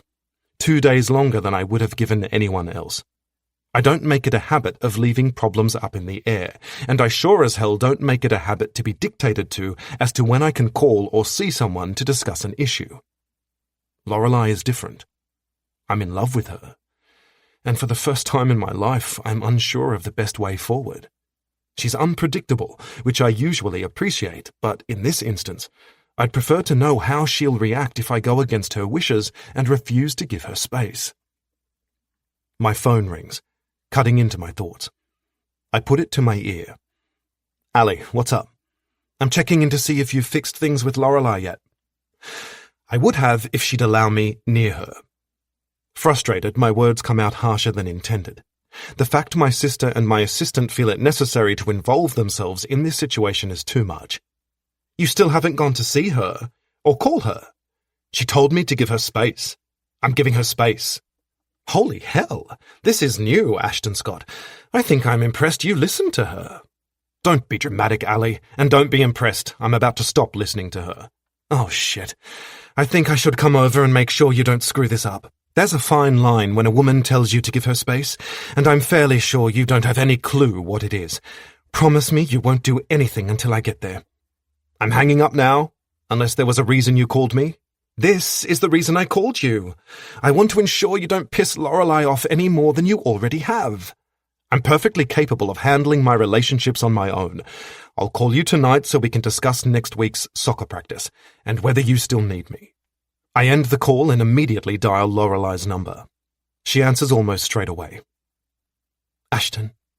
My name is a soft murmur, not giving me any hint as to her mood. I get straight to the point. Where are you? Her hesitation is a beat longer than I like. Why? Lorelei. It's almost a growl, and definitely a demand. I asked you a question. Where are you? I'm coming to see you, and we are going to finish the conversation we were in the middle of on Sunday. She sighs. I'm at my office, but I'm not ready to talk. I need some more time to get my thoughts together. I grab my car keys. No, I'm not willing to wait another minute to see you. I've already waited too long. Please don't come here.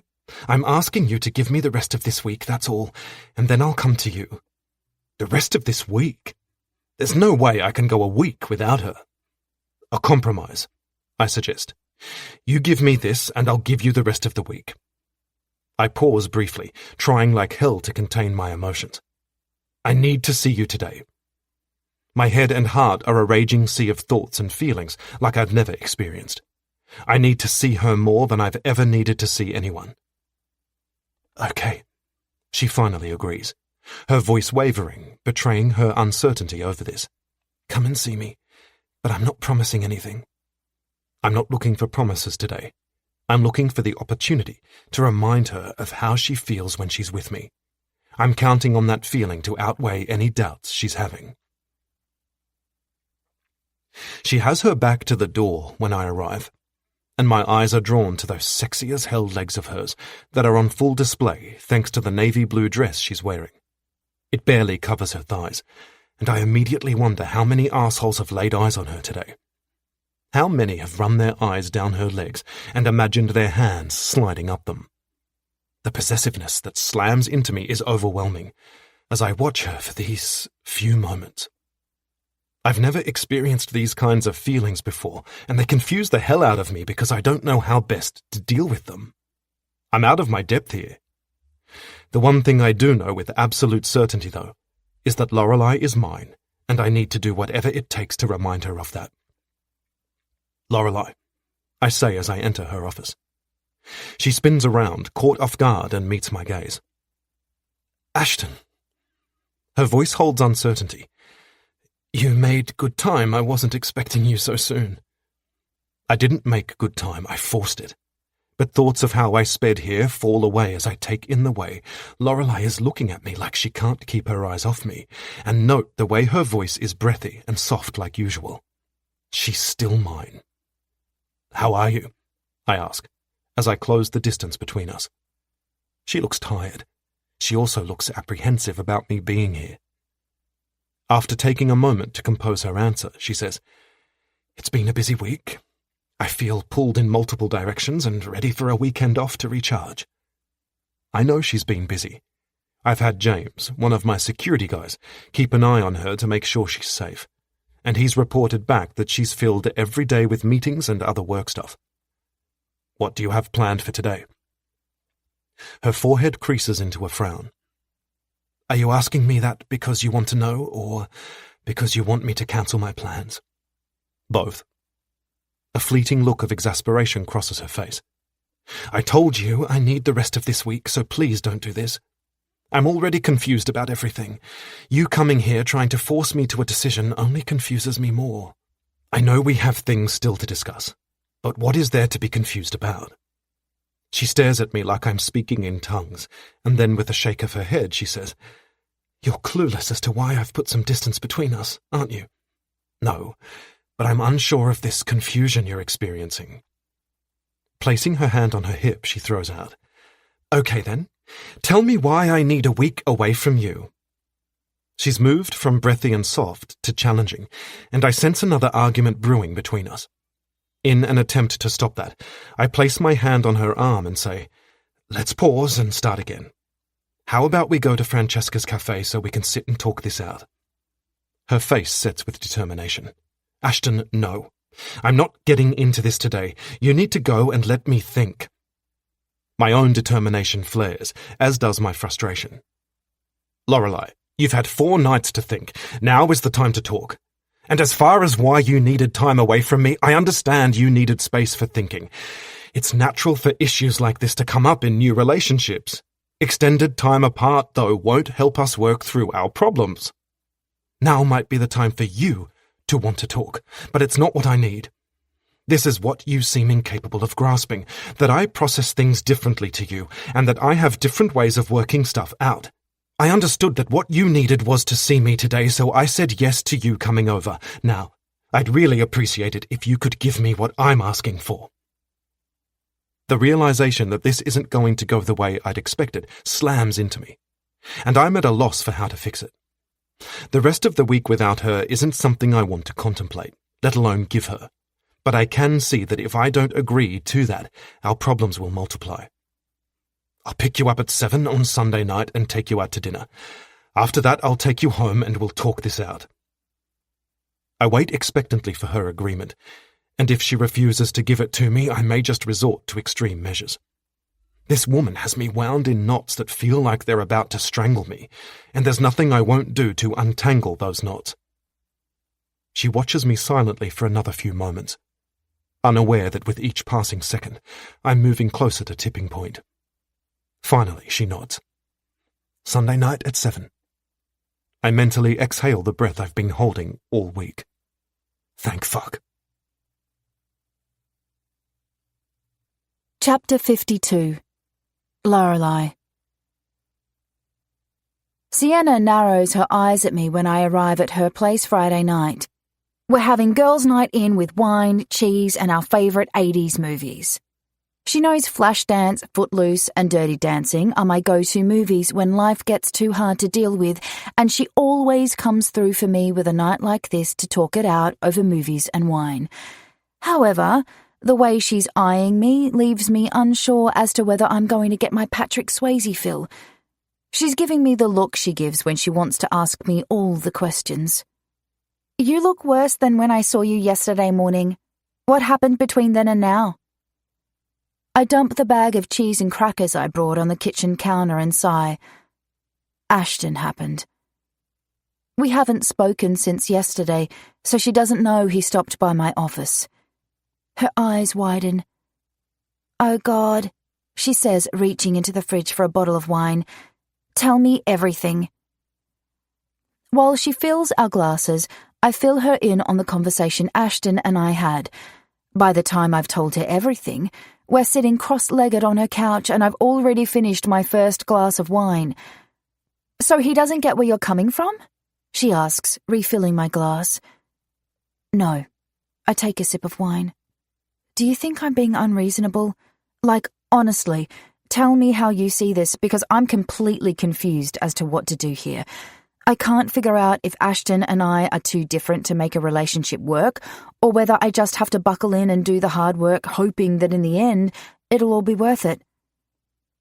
She drinks some wine before launching in with her thoughts. Okay, so we can agree that Ashton is probably used to getting his own way and that his nature is to always take charge. He strikes me as a guy who fixes problems, so that's probably what he thinks he's doing with the Boston situation, helping you with something you struggled with. I'm not saying he's right or wrong, just that I think this is how he has always lived his life. It was the same with the Shandwick deal. He wanted to help you. He just handled the whole thing badly. I nod. Yes, I agree. The thing I'm wondering is whether he'll ever be able to see what he's doing, and if so, whether he'll come to understand that I want to try and take care of things myself first before I ask for help. Her face softens as she pauses, watching me thoughtfully. I guess the thing you have to decide is whether you're willing to bend a little more than him in the beginning of your relationship, because I honestly think it may take Ashton some time to get used to meeting you halfway with some of this stuff. And also, while I hesitate to mention this because I am on your side here, I think some of your insecurities are coming into play here. I don't think you can blame this entirely on Ashton. Oh God, I know. I agree as I fall back against the couch. This is another reason I'm all twisted up over this argument with him. I know I've got insecurities a mile long getting in the way, I just don't know how to force them out of the way. Sienna reaches for some cheese and sips her wine as she thinks about what we've discussed. You've always been Little Miss Independent, and I don't see that completely changing. And any change you are able to make will be hard for you because it's your default way of handling things. The other thing is this Willow Street development. That kind of stuff is in Ashton's blood, and I don't know if he'll be able to see it from your perspective. I mean, maybe he'll come around a little, but it's not fair to expect him to change that part of himself for you, just like it's not fair for him to expect you to change your views. All you can do is try to find a middle ground. This is something that's going to take work for both of you. The thing you have to decide is, do you want to do that work for Ashton? Do you think he's possibly the guy you want to build a future with? My heart speeds up as I imagine a future with Ashton. This isn't a question I even have to think about. I do want to build a life with him. Sienna cuts into my thoughts. Tell me your first thoughts you just had after I said that. I do want him in my life, but she shakes her head. No buts yet. Those are the things to consider in a minute. First, I want to know how much you want him in your life. Is he the man you'd be willing to fight for, compromise for, and lay your life down for? Or is he someone you'd walk away from if the hurdles got too big? Once you know the answer to that question, the buts become the hurdles you need to prepare for, and we'll start figuring them out in advance and work out strategies for how you'll approach them. A smile slowly spreads across my face. This is one of Sienna's superpowers. She's a list maker, and she always gets through her lists. She just makes things happen, and she never tackles a problem without knowing it from every angle. Me? I have a tendency to get caught up in the buts, and sometimes I let them stop me from chasing my dreams. I want to fight for Ashton. I want him to be the man I learn how to compromise for and the man I go to the ends of the earth for. I say softly, while internally pushing down all the buts my heart is trying to throw out, not to mention my greatest fear that even if I give my heart and soul to Ashton, I may still lose him. I know it's irrational to always fear the loss of people in my life, and over the years I've tried to get past this fear, but it lives deep inside me. It's the reason why I keep most people at arm's length, only allowing a few close. It's also the reason why I've never given myself fully to a man. Okay, she says with a smile, let's get to work. I don't know if Ashton and I can come to a middle ground.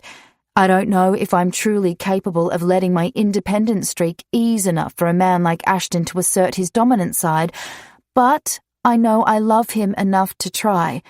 That he's given me this week tells me he loves me enough to try too, because I don't think it's Ashton's style to compromise like this. And that is everything to me.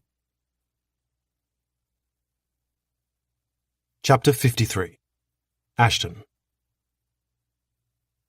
If you ever grow tired of Lorelei Winters, Donna would be a good distraction. Aaron Steele says on Friday night, when he finds me at the party he forced me to attend. It's the kind of event I'd usually avoid, due to the lack of purpose to it, but Steele insisted he wanted to discuss business with me tonight. Turning to him, I do my best to remember I need his involvement in the New Zealand deal. If I didn't absolutely need him for that to go ahead, I'd walk away without a backwards glance, because I'm pissed off that he continues to belittle Lorelei. Instead, I keep a tight hold on my thoughts as I respond. I don't know who you're referring to. Either way, though, I'm not interested. He nods towards a tall blonde woman, standing alone staring out the window that overlooks Sydney Harbour. Donna Stark. She's always discreet. Lorelei would never know. I clench my jaw as uncharacteristic emotions work their way through me. I've never cared about how the people I work with choose to run their lives or relationships. They could have fucked 5 women in one night before going home to their wife, and I wouldn't have blinked. Tonight, I'm feeling a whole lot different. Tonight, I want to punch Steele for being a philanderer, and for even assuming I'd consider cheating on Lorelei. Needing to get out of here before I blow this deal with him, I throw the remainder of my whiskey down my throat and then demand, "What did you want to discuss with me?" His eyes remain on Donna as he leisurely takes a drink. "You need to sell those Willow Street properties you've been purchasing. To your father." Like hell I need to do that. However, I know how this world works, and there's more to this than Steele just telling me to sell. Why? Shifting his gaze to me, he drops the missing puzzle piece. "The New Zealand deal won't go ahead if you don't." My eyes bore into his, while anger builds deep inside me. "You'll back out of it if I don't give those properties to my father." "What the fuck has he got on you?" "Sell, not give, Ashton. And he has nothing on me. This is a simple business transaction. He has something I want, and in return, he wants those properties. It'll be a cold day in hell before I sell anything to my father. Find another way to get what you want from him." His eyes flash with annoyance. "This is the only way, and if you want me to invest in your resort, you'll make it happen." Donna Stark joins us, interrupting our conversation. Her eyes hungrily roam my body before she meets my gaze.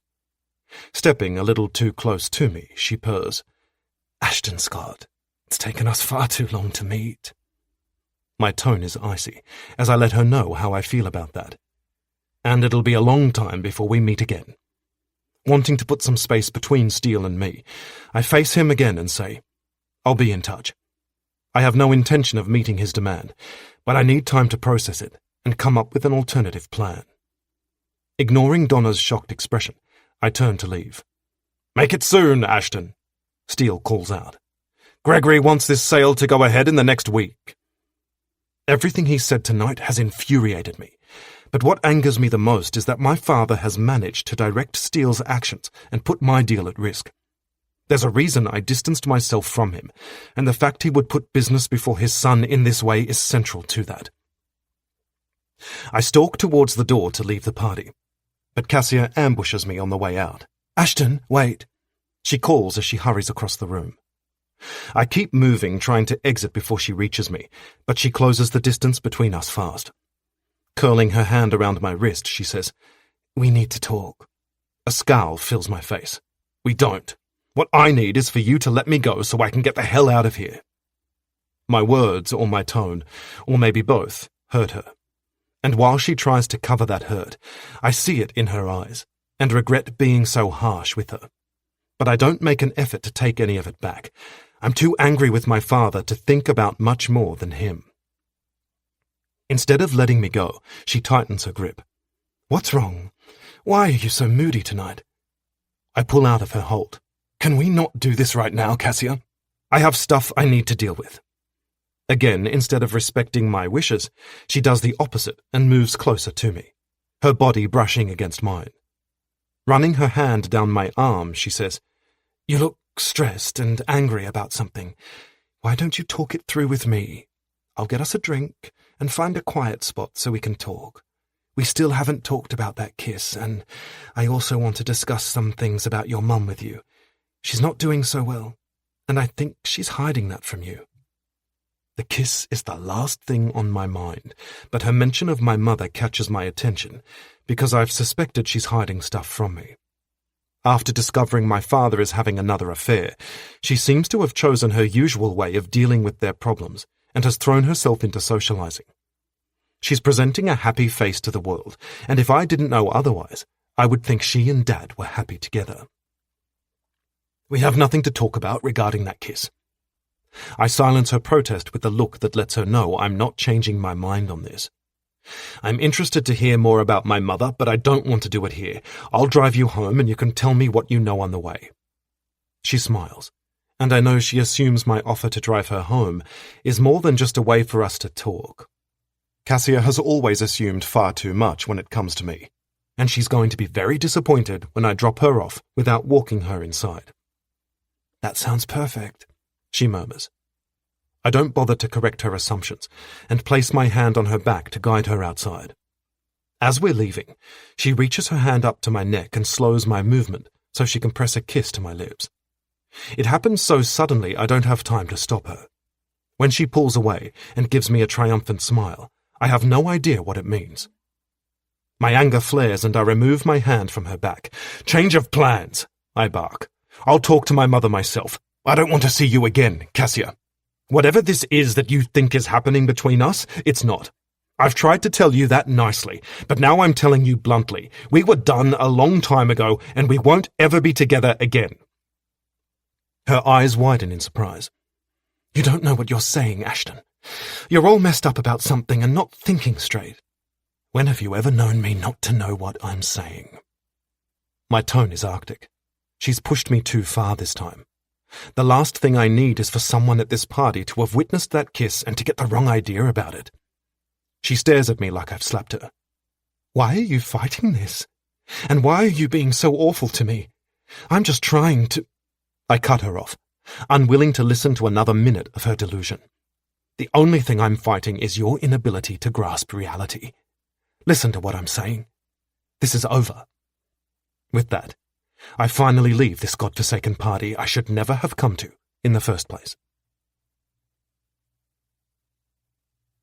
Chapter 54. Ashton. The sound of a ringing phone pulls me from a deep sleep at 4 a.m. Saturday morning. My breathing slows when I see it's Josephine calling. "Josephine?"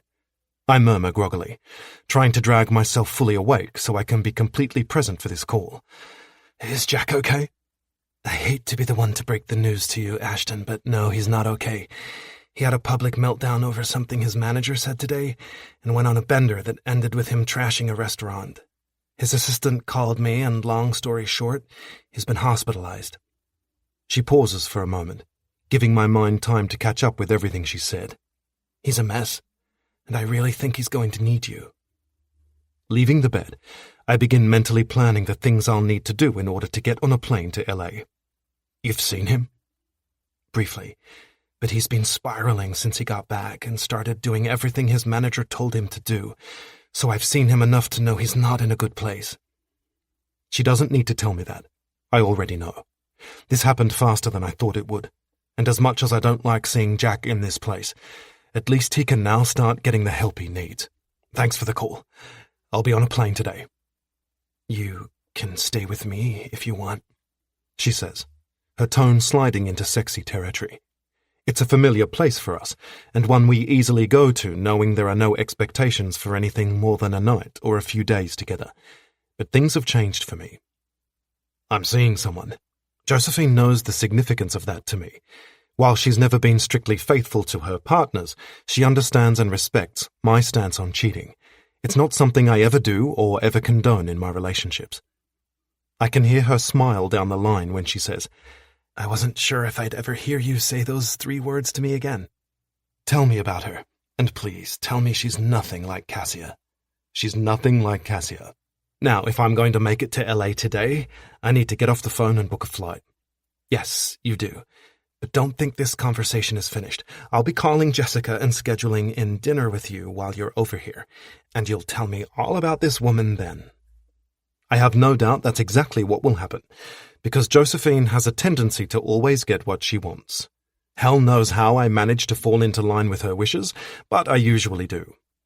We end the call after I find out the details of Jack's doctor and the hospital he's in, and I immediately phone Jessica. "Please tell me this call at this time is for a good reason and not just because you've decided to hit me with Asshole Saturday too," she says. I unzip my suitcase and start packing clothes into it. "Jack's in hospital." She's silent for a moment, and when she speaks again, the sleepiness and grumpiness is gone from her voice. "I'll book your flights, hotels, and cars. What else do you need me to do?" At a point where I'm trying to push down foreign feelings of inadequacy and powerlessness, where Jack's health is concerned, Jessica's certainty of my actions is comforting. I don't understand that emotion or where it's coming from, but I'm reassured by it.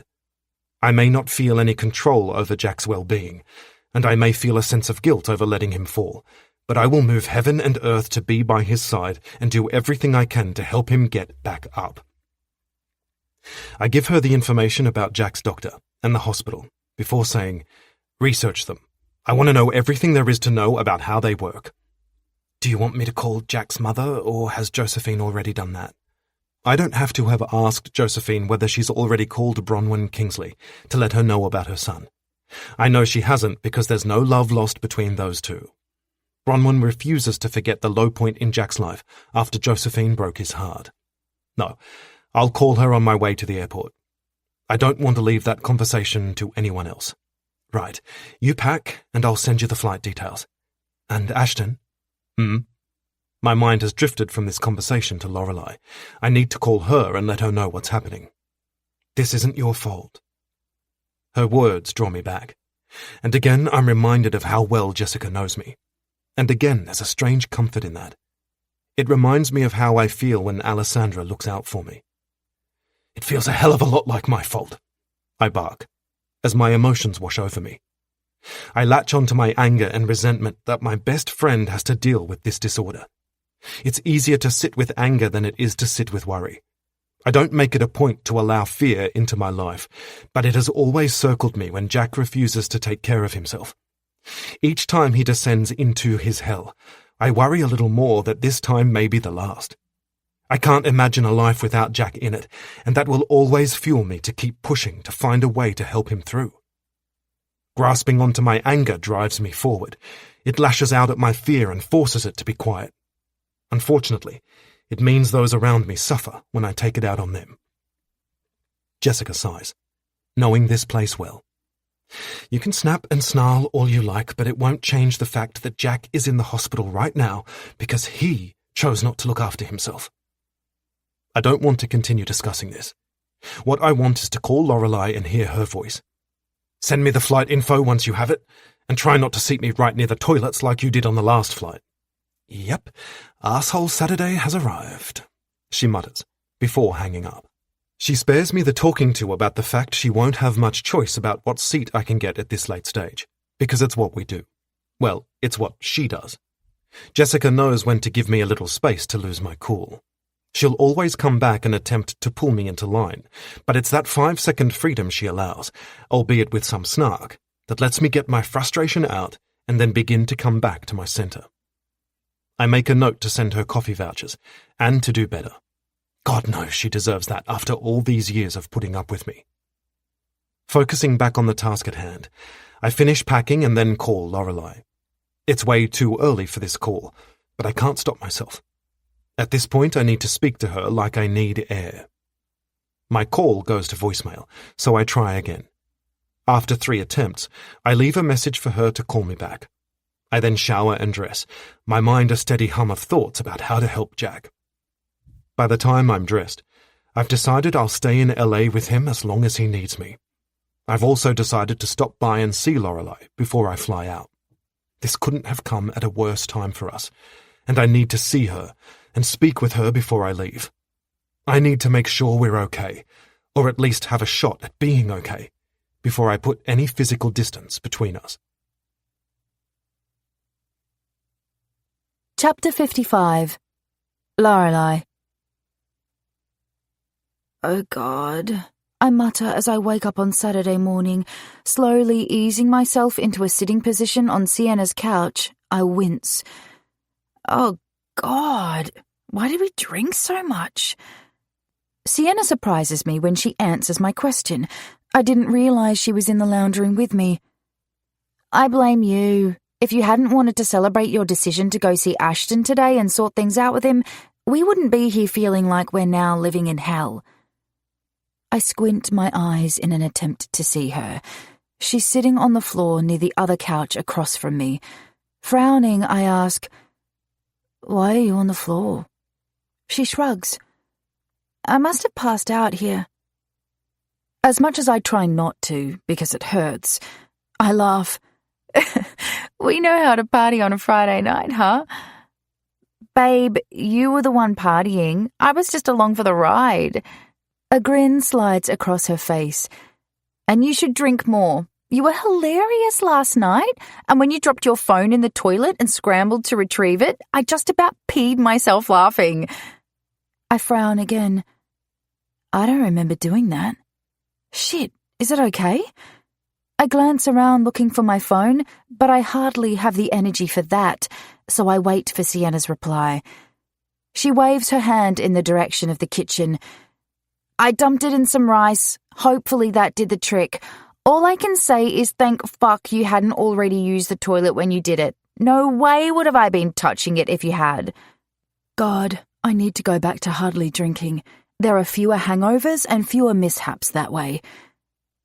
I need a shower, I say as I move very carefully off the lounge.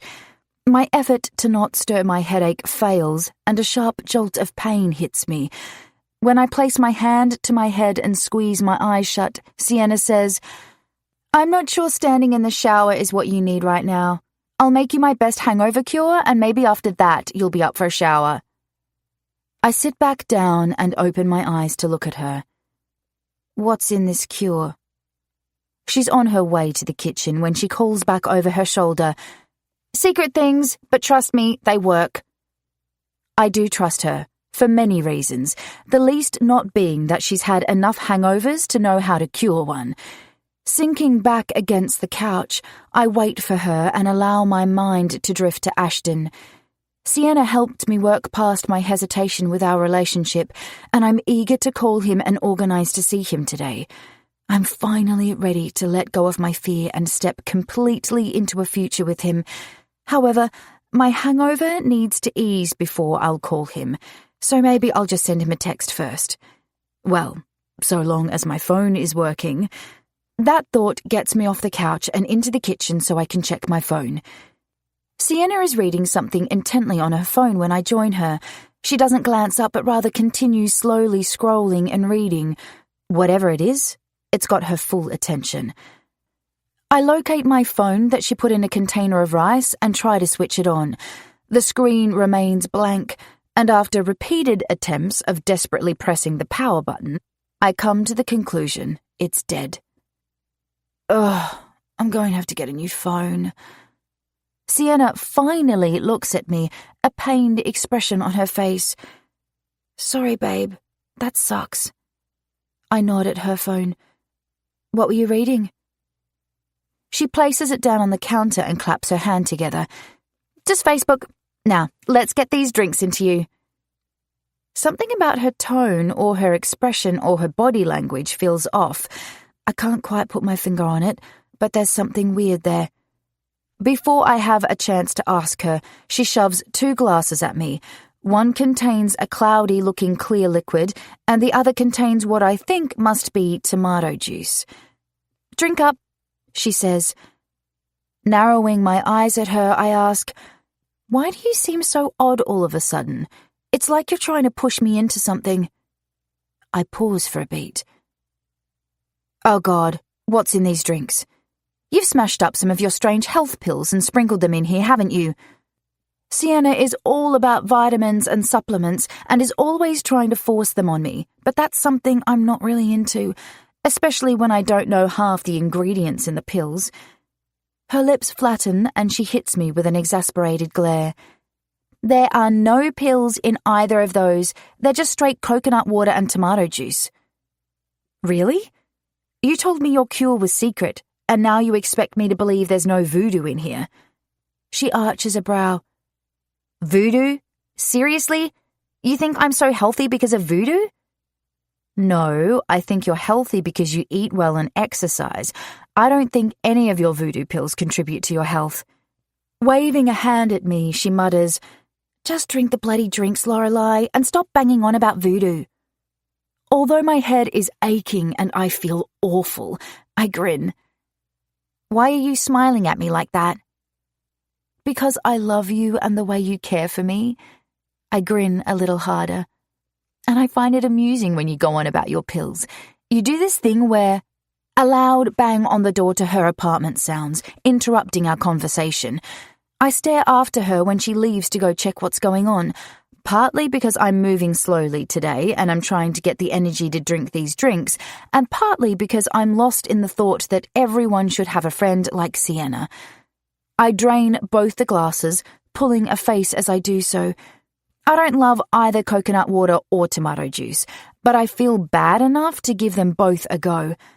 After I rinse the glasses, I place them next to the sink to be washed properly, and my gaze lands on Sienna's phone. She's left it on, and it looks like she was reading a news article.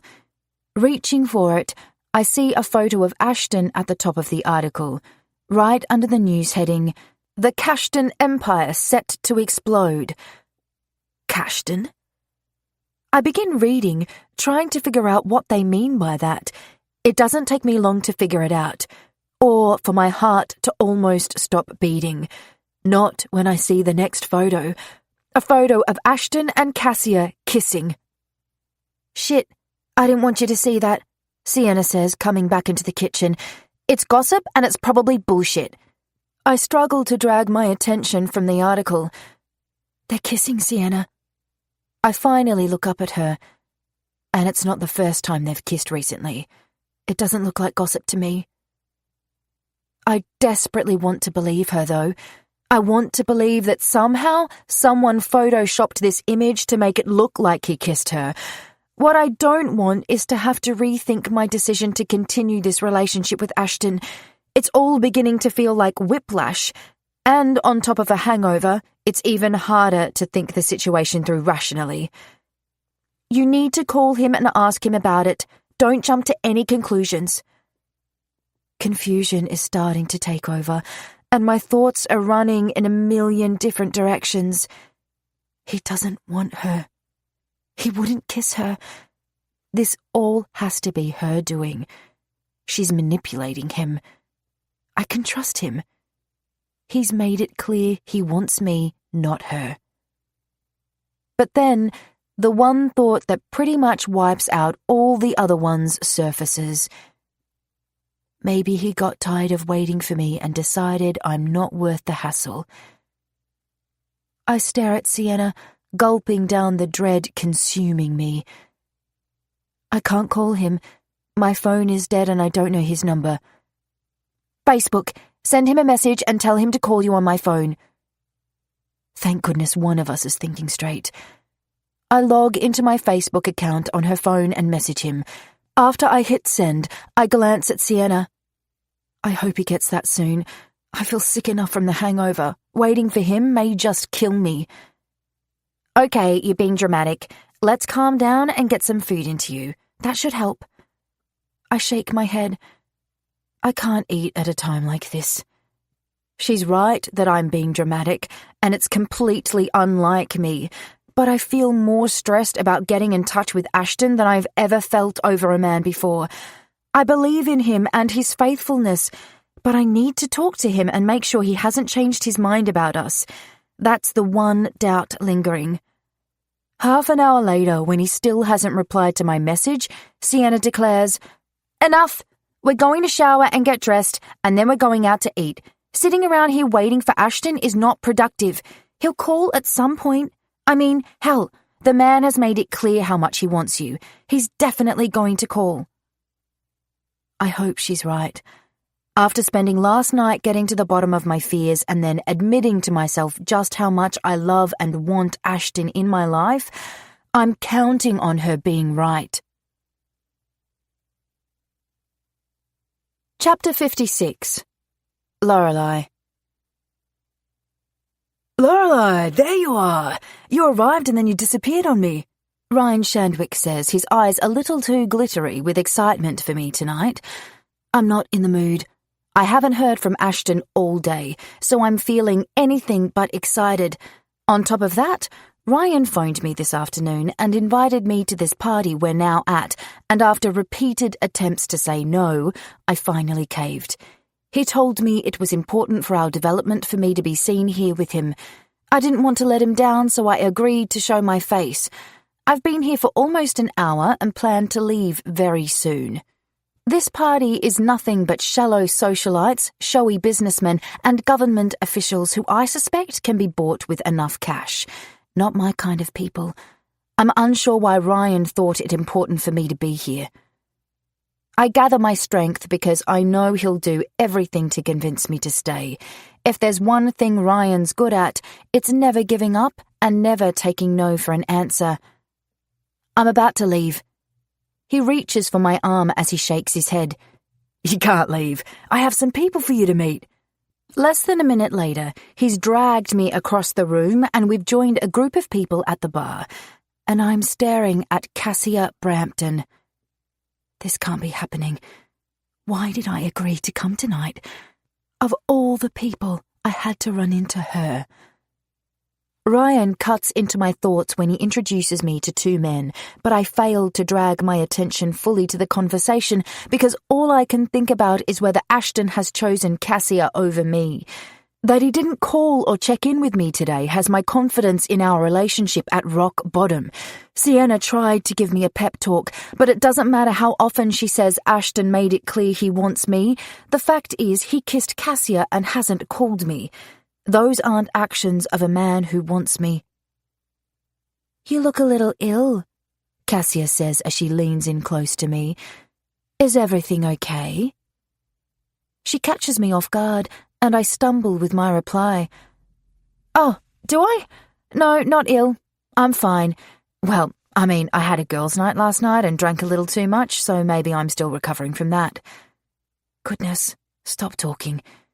Do not say another word. Do not engage with her. I smooth my hair. This woman puts me on edge. Jesus, stop smoothing your hair. In fact, just stop breathing. Right now. She smiles, and I don't feel like it means anything nice like a smile normally should. No, Cassia's smile feels like she's calculating something in her mind while talking to me. Oh, that's good that you had a girls' night. It's always our friends who keep us going in times like this, isn't it? I frown. In times like what? Her smile disappears and she looks at me with sympathy, pity almost. Well, it would be unkind of me to bring it up, but now that we're talking about it, I want you to know I had no idea this was going to happen between me and Ashton again. We didn't plan for it, or... Gregory Scott cuts into our conversation. I, for one, am glad to see my son came to his senses. He greets Cassia with a kiss to her cheek. Kendall is over the moon. She'll be over to see you soon. I want to vomit. In fact, I'm fairly sure I may vomit. What is happening right now? Why are these people so unkind? Talking about Ashton and Cassia's relationship in front of me like I'm not even here. I want to tell them what I think of them, but my mind is a mess. I don't trust any thoughts in there at the moment, so instead, I say nothing and try to catch Ryan's attention to let him know I'm leaving. As I do this, Cassia's phone rings, and after glancing at it, she looks between Gregory and me. Sorry to be rude, but it's Ashton. I need to take this. She then answers the phone with, Hello, darling, and leaves the group. The room spins and I lose my manners. I've been clinging to them for Ryan, but I can't even bring myself to do that anymore. There's no way I can stand to be around these people a second longer. Without so much as a goodbye, I turn and practically run to the exit. By the time I'm outside, tears are streaming down my face and I'm close to being a sobbing mess.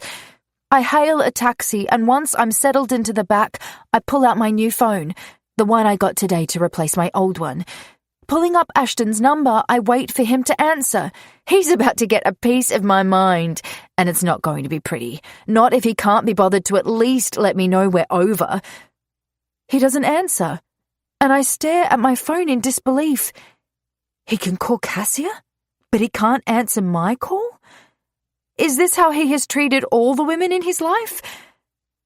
I can't imagine the man I know acting like this, and yet I can't ignore everything that's happened in the last 24 hours.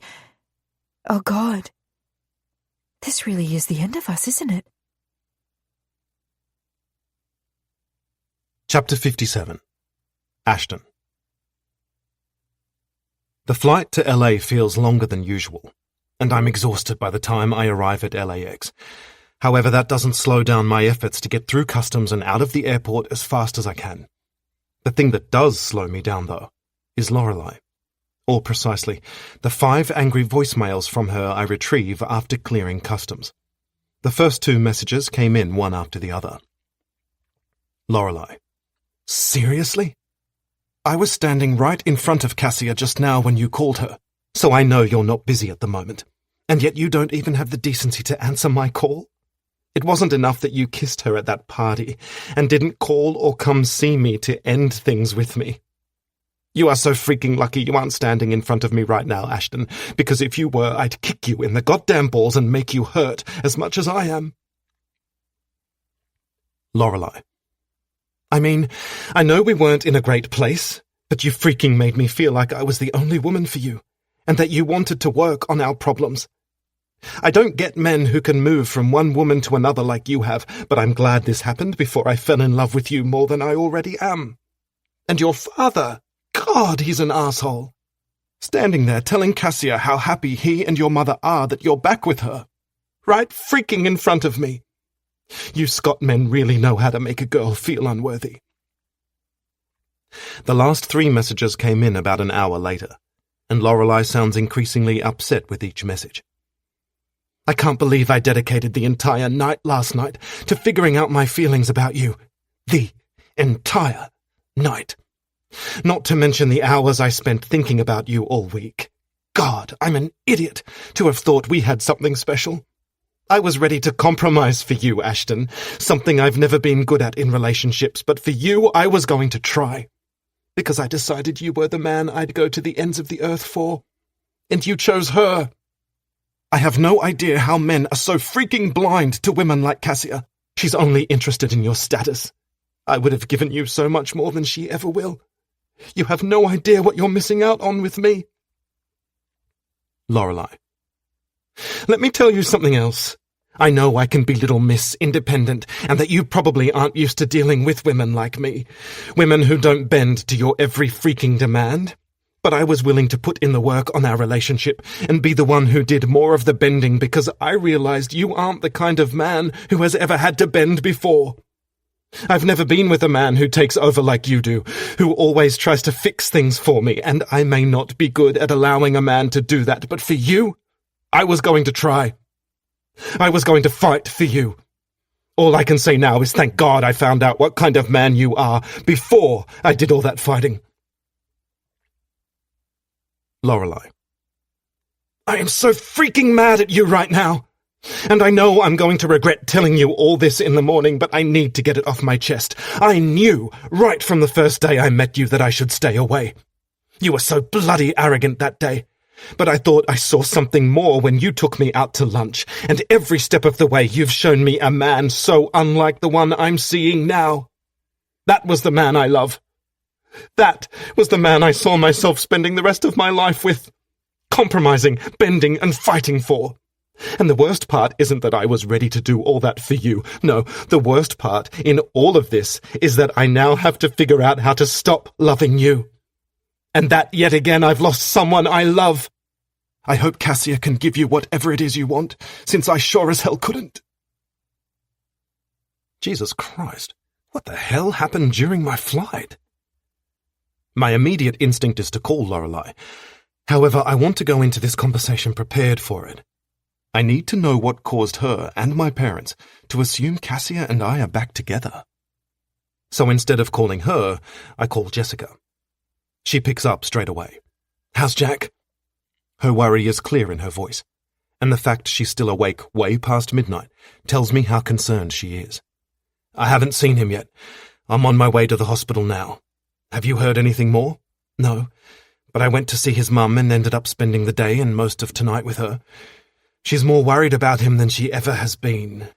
Apparently he was saying some out-there stuff to her while he was here. What kind of stuff? That he's tired of his life and of being alone, and that he would do anything to switch his mind off. She mentioned there are things he's said before, but that this time he really seemed lonely and desperate for an end to it all. Fucking hell! Why didn't she call either of us? She sighs, and I hear her weariness. This is happening to Jack, but we're all feeling it. I don't know. It felt pointless to ask her now. I'm just glad the worst thing he did in all of this was trash that restaurant. I get the sense things could have been a whole lot worse this time around.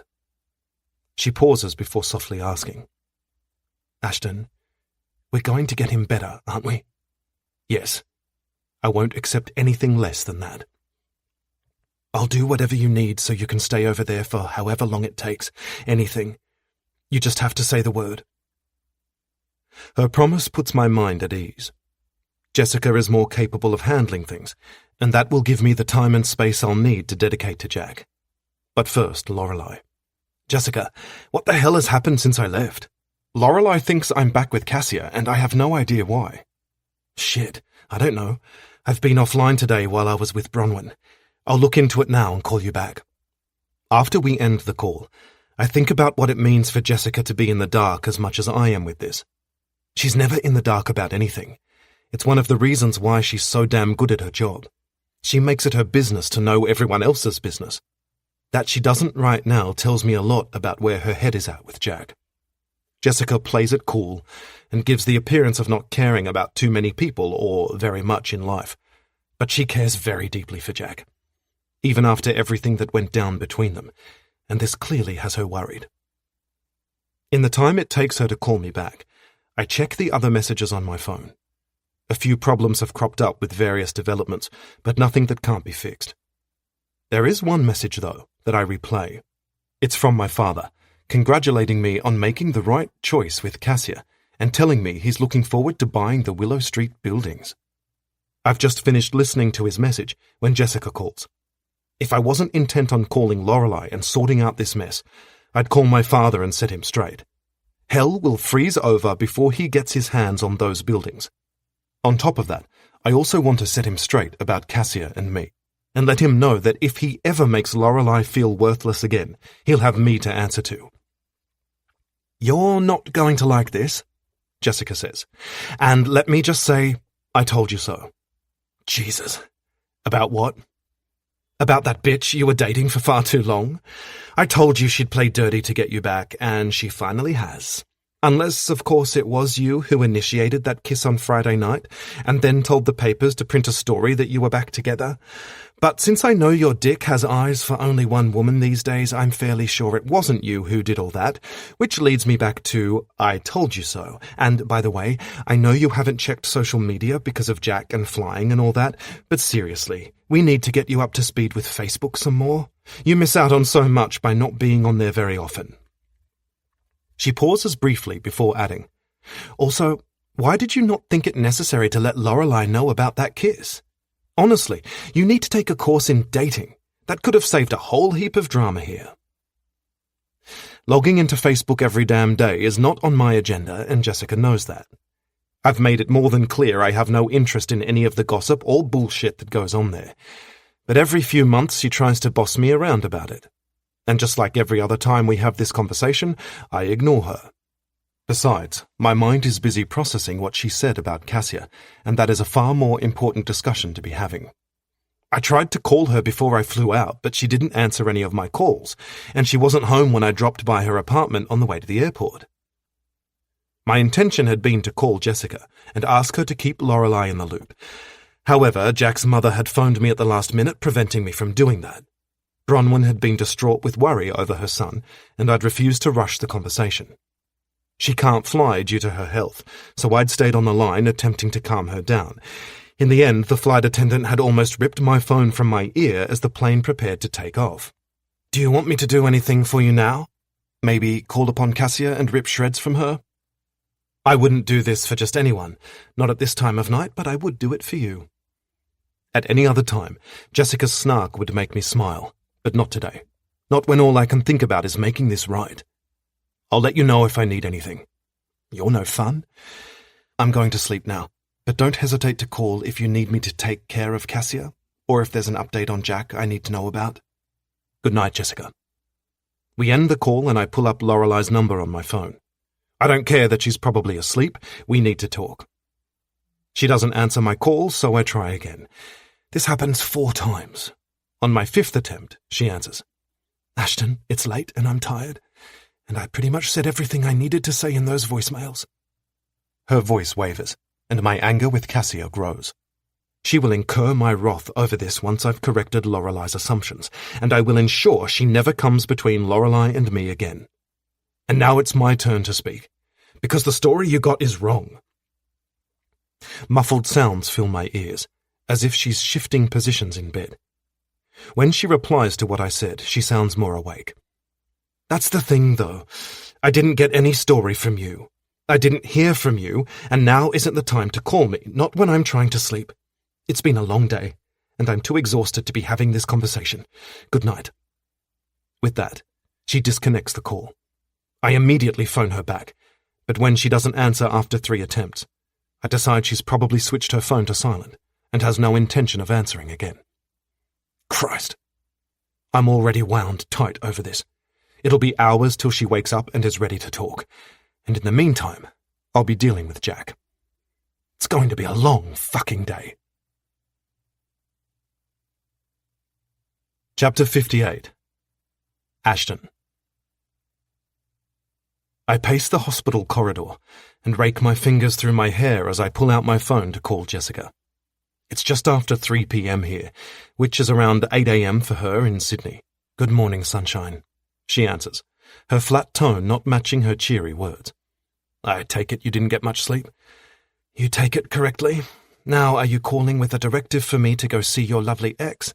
Or are you calling with news on Jack, or is this strictly work? Just an FYI before you answer that, I'm in the exact right mood to take Cassia on this morning. You could rest assured that job would be done to your high standards, and I won't even complain about doing errands for you on a Sunday. I slow my stride and exhale a long, tired breath. The day has been exhausting, and I haven't had more than a few hours sleep in the last 24 hours. But Jessica has managed to ease some of my tension with her humour. Jack's exhausted and asleep. I spoke with his doctor earlier, and if everything goes to plan, they'll discharge him in a day or so. After that, it'll be back to regular visits to his psychiatrist for a while. I don't have to explain it all to her. Jessica has been down this path enough to know how it goes. She knows how intensive and crucial this phase of treatment will be. Okay, good. He copes better when he's at home rather than in the hospital. Don't let him get away with any of his shit. You know he can be an asshole during this phase. She's not telling me anything I don't know, but it's Jessica's way of feeling like she's contributing. He's too exhausted to be an asshole at the moment, but I give it 3 days and he'll be in full-blown bastard mode.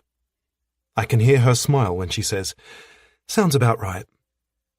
Changing the subject, I ask, "Did you receive my email?" I've emailed through a list of jobs I need her to take care of today. Yes, I'm on it. Did you fix everything with Lorelei? No, but I will. Because I know you don't check the gossip section of the paper, they printed another piece on you and Cassia today. A lovely double-page spread, and she even went to the trouble of sending them a couple of personal photos of the two of you for it, along with answering some questions. Are you quite sure you don't want me to go see her and set her straight? I contain my rising anger. It seems both Jessica and Alessandra were right about my ex. I should have been firmer with Cassia. I won't make that mistake with her again. She's on my list to deal with today. Let me know when you've finished those jobs. I may have more for you. And Jessica, thank you for working today. We agreed a long time ago that she would never work on a Sunday. I'm pushing boundaries here, and I appreciate the hell out of her doing this for me. I see an extended spa weekend ahead of me, paid for by my boss. I smile. I'll have my assistant book it. Okay, go. Hang up. I've got work to do. I call Alessandra after hanging up from Jessica. Do you know what time it is, Ashton? She grumbles when she answers. It's Sunday, for God's sake. I know you don't have kids, so you won't understand the significance of Sundays, but for us, people who birthed little humans, we try to sleep in on Sundays. Please take note of this for future reference, and please tell me you're ringing for a good reason and not just a casual chat. That was a lot of words, Ali. Impressive on a Sunday for an exhausted birther of little humans. Birther is not a word, FYI. It is now. I hear a lot more grumbling and shuffling, along with Malcolm's voice before she says, Okay, I'm sitting up. You've succeeded in waking both of us, so hit me with whatever this is about, and then I can lie here and try to go back to sleep while complaining about the arsehole who ruined my Sunday morning. Have you seen Mum this week? Yes, why? How was she? How do you think she was after she discovered Dad's having another affair? And didn't you go see her on Monday? I could swear she told me you did. I did, but I think she kept her emotions in check while we talked. Cassia told me she's not doing well. Cassia? When did you see her? And more to the point, why are you anywhere near that woman? I keep telling you she's bad news. I take it you haven't read the papers this weekend. No? She pauses. Why? What's in them? And why do I feel like I'm 10 steps behind in this conversation? It's a long story, one I don't want to get into right now because I'd rather discuss Mum with you. Where's her head at with this new affair? I'm also concerned about how it's affecting her heart. It hasn't been long since her heart attack. From what I can work out, she's pretending the affair isn't happening, and I'm pretty sure Dad's still seeing that other woman.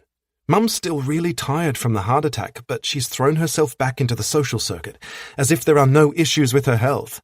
I'm worried about her, and I think you should go see her and try to talk some sense into her. She listens to you far more than she listens to me. Dad is still seeing the other woman. I had James confirm it. And knowing my father's history of cheating, my mother's anguish over it won't cause him to end the affair, as much as Mum likes to think it does. Her pain means little to him. He can't keep his dick in his pants. I'm in LA, Allie. I can't go see her. There's silence for a beat, and then her shriek fills my ears. Oh my fucking God! That bitch! Wait, why did you kiss her? I presume you just saw the news. Yes, but don't even bother answering that last question. I know she must have manipulated this somehow.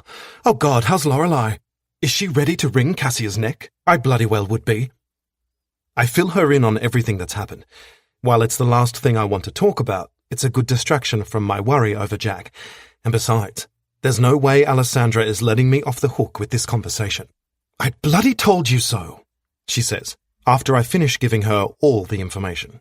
Yes, you and Jessica both, I say dryly. So you're coming home to fix things with Lorelei, right? I mean, you could always go straight back to be with Jack. I grimace. I'm conflicted over this, because I want to be here for Jack, but I also want to do exactly what Allie has said. Deep in my gut, I know which choice I'll make, and it'll be Jack. It has to be Jack at the moment.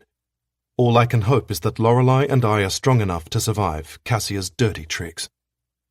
Before I can answer, she mutters, Shit, I have to go. The kids are up and running through the house, and I don't think Malcolm is in the house at the moment. I thought he was right beside you. She sighs. You have a lot to learn about marriage and parenthood, little brother. I'll call you later. The phone goes silent at the same time as 2 nurses rush past me down the corridor, reminding me of where I am. Bringing it all back to me that my best friend is in this hospital fighting for his life. Because from what his mother told Jessica, that's exactly what he's doing. I put aside all my current problems and walk back to Jack's room. Whatever I'm dealing with pales in comparison to what he's going through. My phone call to Lorelei can wait. He's still asleep when I enter the room, so I take a seat next to his bed and stare out the window while I think about everything he's going through. Jack's exhausted like he always is after a manic high, and I know it will take him a few days to be ready to do anything more than eat and sleep. But we did manage a brief conversation before I slipped out of his room earlier. And while he didn't give much acknowledgement that he knew I was there, I told him I'd be with him every step of the way. What's on your mind? I blink at the sound of Jack's voice and turn to face him. He's barely awake, but clearly enough to know I'm thinking about something. You? His eyes open fully, and I suck in a breath at the vacant expression I see there. He's got so far to go to get better. What's on your mind besides me? I can tell there's something else. This isn't stuff you need to worry about, Jack. You've got enough to deal with at the moment. He rolls onto his back and scrubs his hand over his face. I've got a head full of shit I don't need to be thinking about, Ashton. Give me something to take my mind off it for a minute. Resting my elbows on my knees, I lean forward and push out a long breath. I'm running on fumes, and my thinking is beginning to suffer from lack of sleep. I'm not sure whether sharing my problems with Jack will be good for him or not, but I know him well enough to know he won't let this go, and that he really does need a break from his thoughts. Cassia has caused issues for Lorelei and me, leaving Lorelei with the impression I'm going back to Cassia. Staring up at the ceiling, he says, "How bad is it?" Let's just say I sat through 5 angry voicemails from Lorelei, while she told me she hopes Cassia can give me what I'm looking for. She then refused to talk to me on the phone. He looks at me. "So bad?" I nod. "When are you flying home to fix this with her?" Frowning, I shake my head. "I'm not going home." He watches me silently for a few moments. "Don't stay here on my account. I don't want that shit on my conscience." And here's the moody bastard who always shows up in times like this, a little earlier than I'd expected.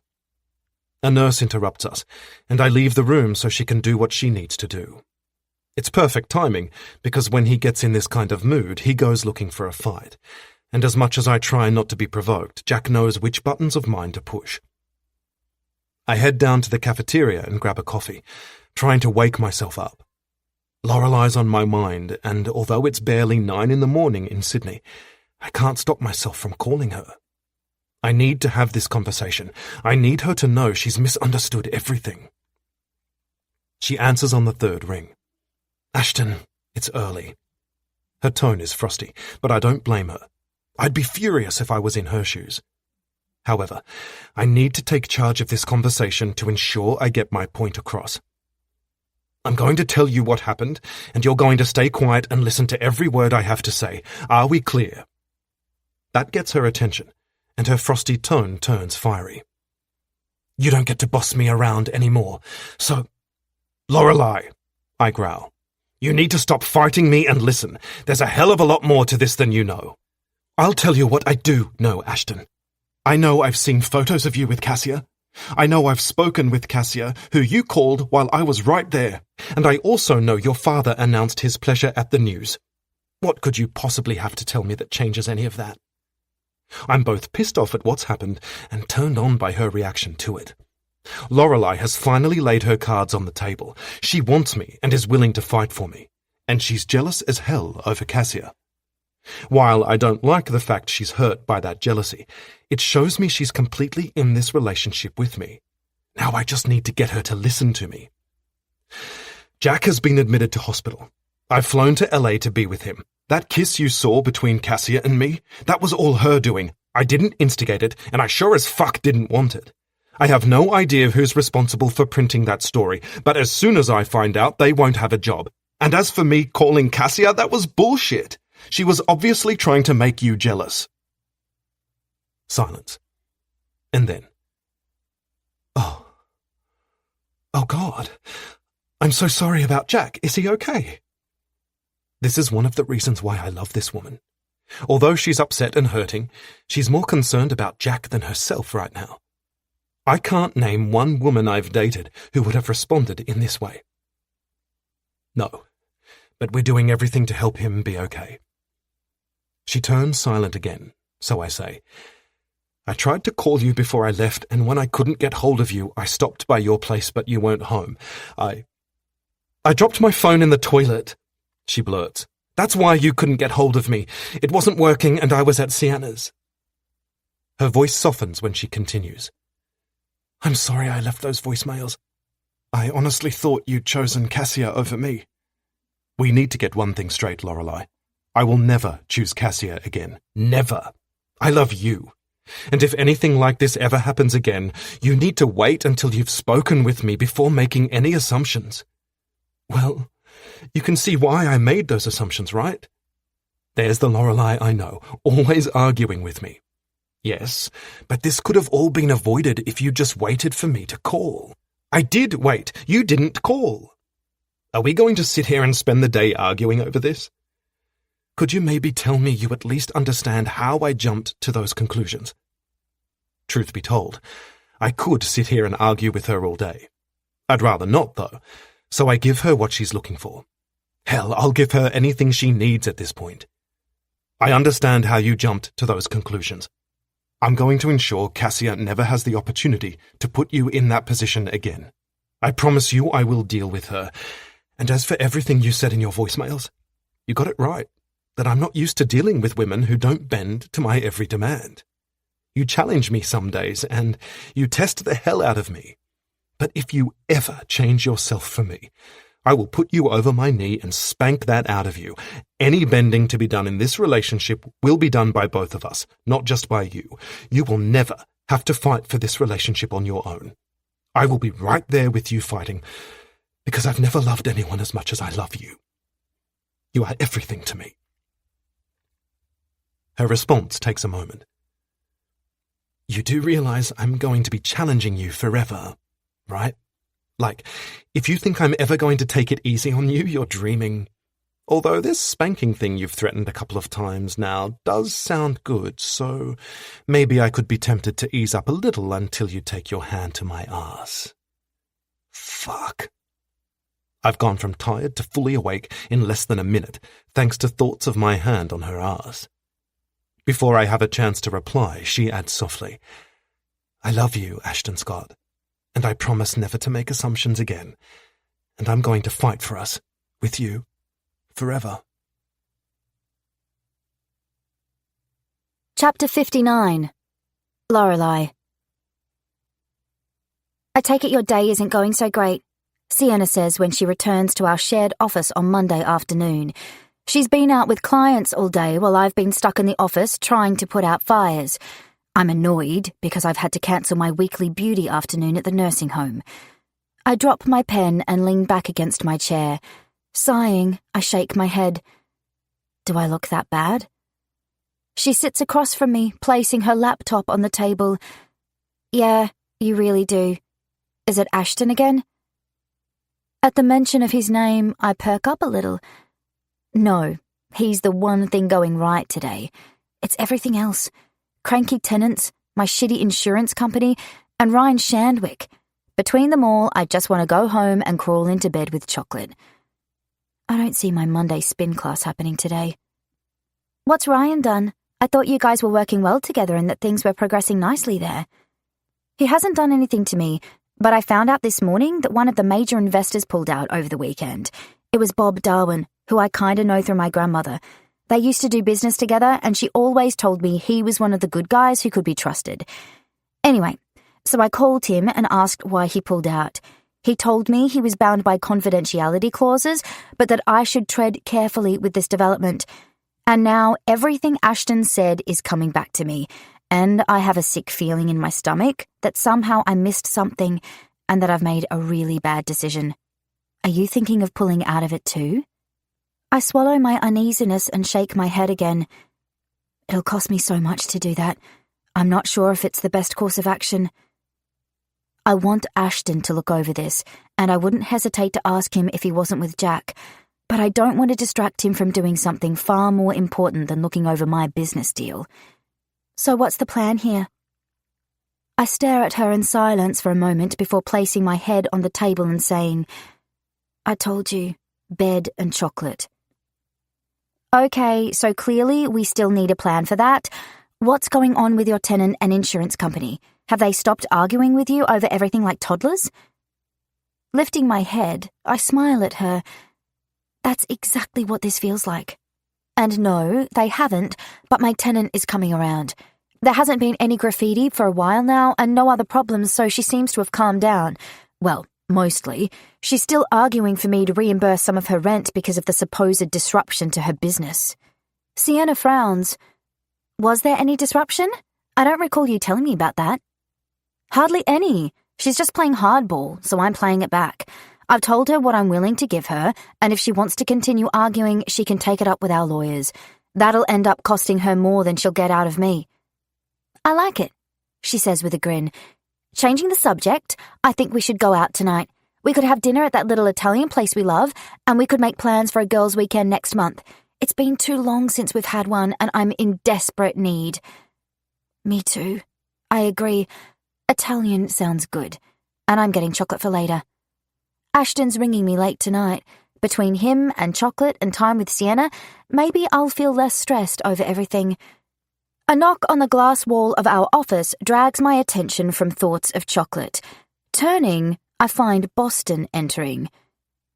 "Hey," He says, "is now a good time?" I hesitate with my answer, unsure how to proceed. The last time I saw him, he caused a huge divide between Ashton and me, and while I didn't easily see it from Ashton's point of view then, I do now. Ashton doesn't want Boston in my life any more than I want Cassia in his, so I need to make my ex understand my future is not with him. Walking towards him, I say, "Now is a very good time for us to talk." He reaches for me, his hand curling around my wrist. It's a familiar move. This was how he used to greet me when we were together. That and a kiss. "Yeah, I wanted to come over and make sure you're okay." I pull my arm out of his hold. He's obviously seen the papers over the weekend, and I'm getting the sense he's maybe using this as a way to draw me closer to him. Whatever he's doing, I'm not into it. "I'm fine, Boston. Don't believe everything you read in the paper." My tone is cool, and he doesn't miss the chill. His eyebrows pull together as he says, "I don't, but I'm not sure how a kiss can be anything but a kiss, Lorelei." "Oh, with Cassia Brampton, it can certainly be something other than a kiss. Trust me. But I don't want to discuss that. I want to discuss what happened the last time we saw each other." He nods, and I'm struck by the expression on his face. It's not the kind of expression a man wears when he knows he's about to be given news he won't like. No, Boston seems assured, confident. He appears to truly believe it's only a matter of time before we get back together. I'm going to have to be extremely firm with him today. "Let's go grab a coffee while we talk," he suggests. Sienna joins us, her purse in hand. "I'm going to give you guys some space." Eyeing me, she adds, "Just message me once you're finished." As she exits the office, I give my full attention back to Boston. "We don't need to grab a coffee to discuss this. There's not much to say, except that I don't want to see you again." He looks at me with confusion. "You don't mean that. We've got history that means something to both of us.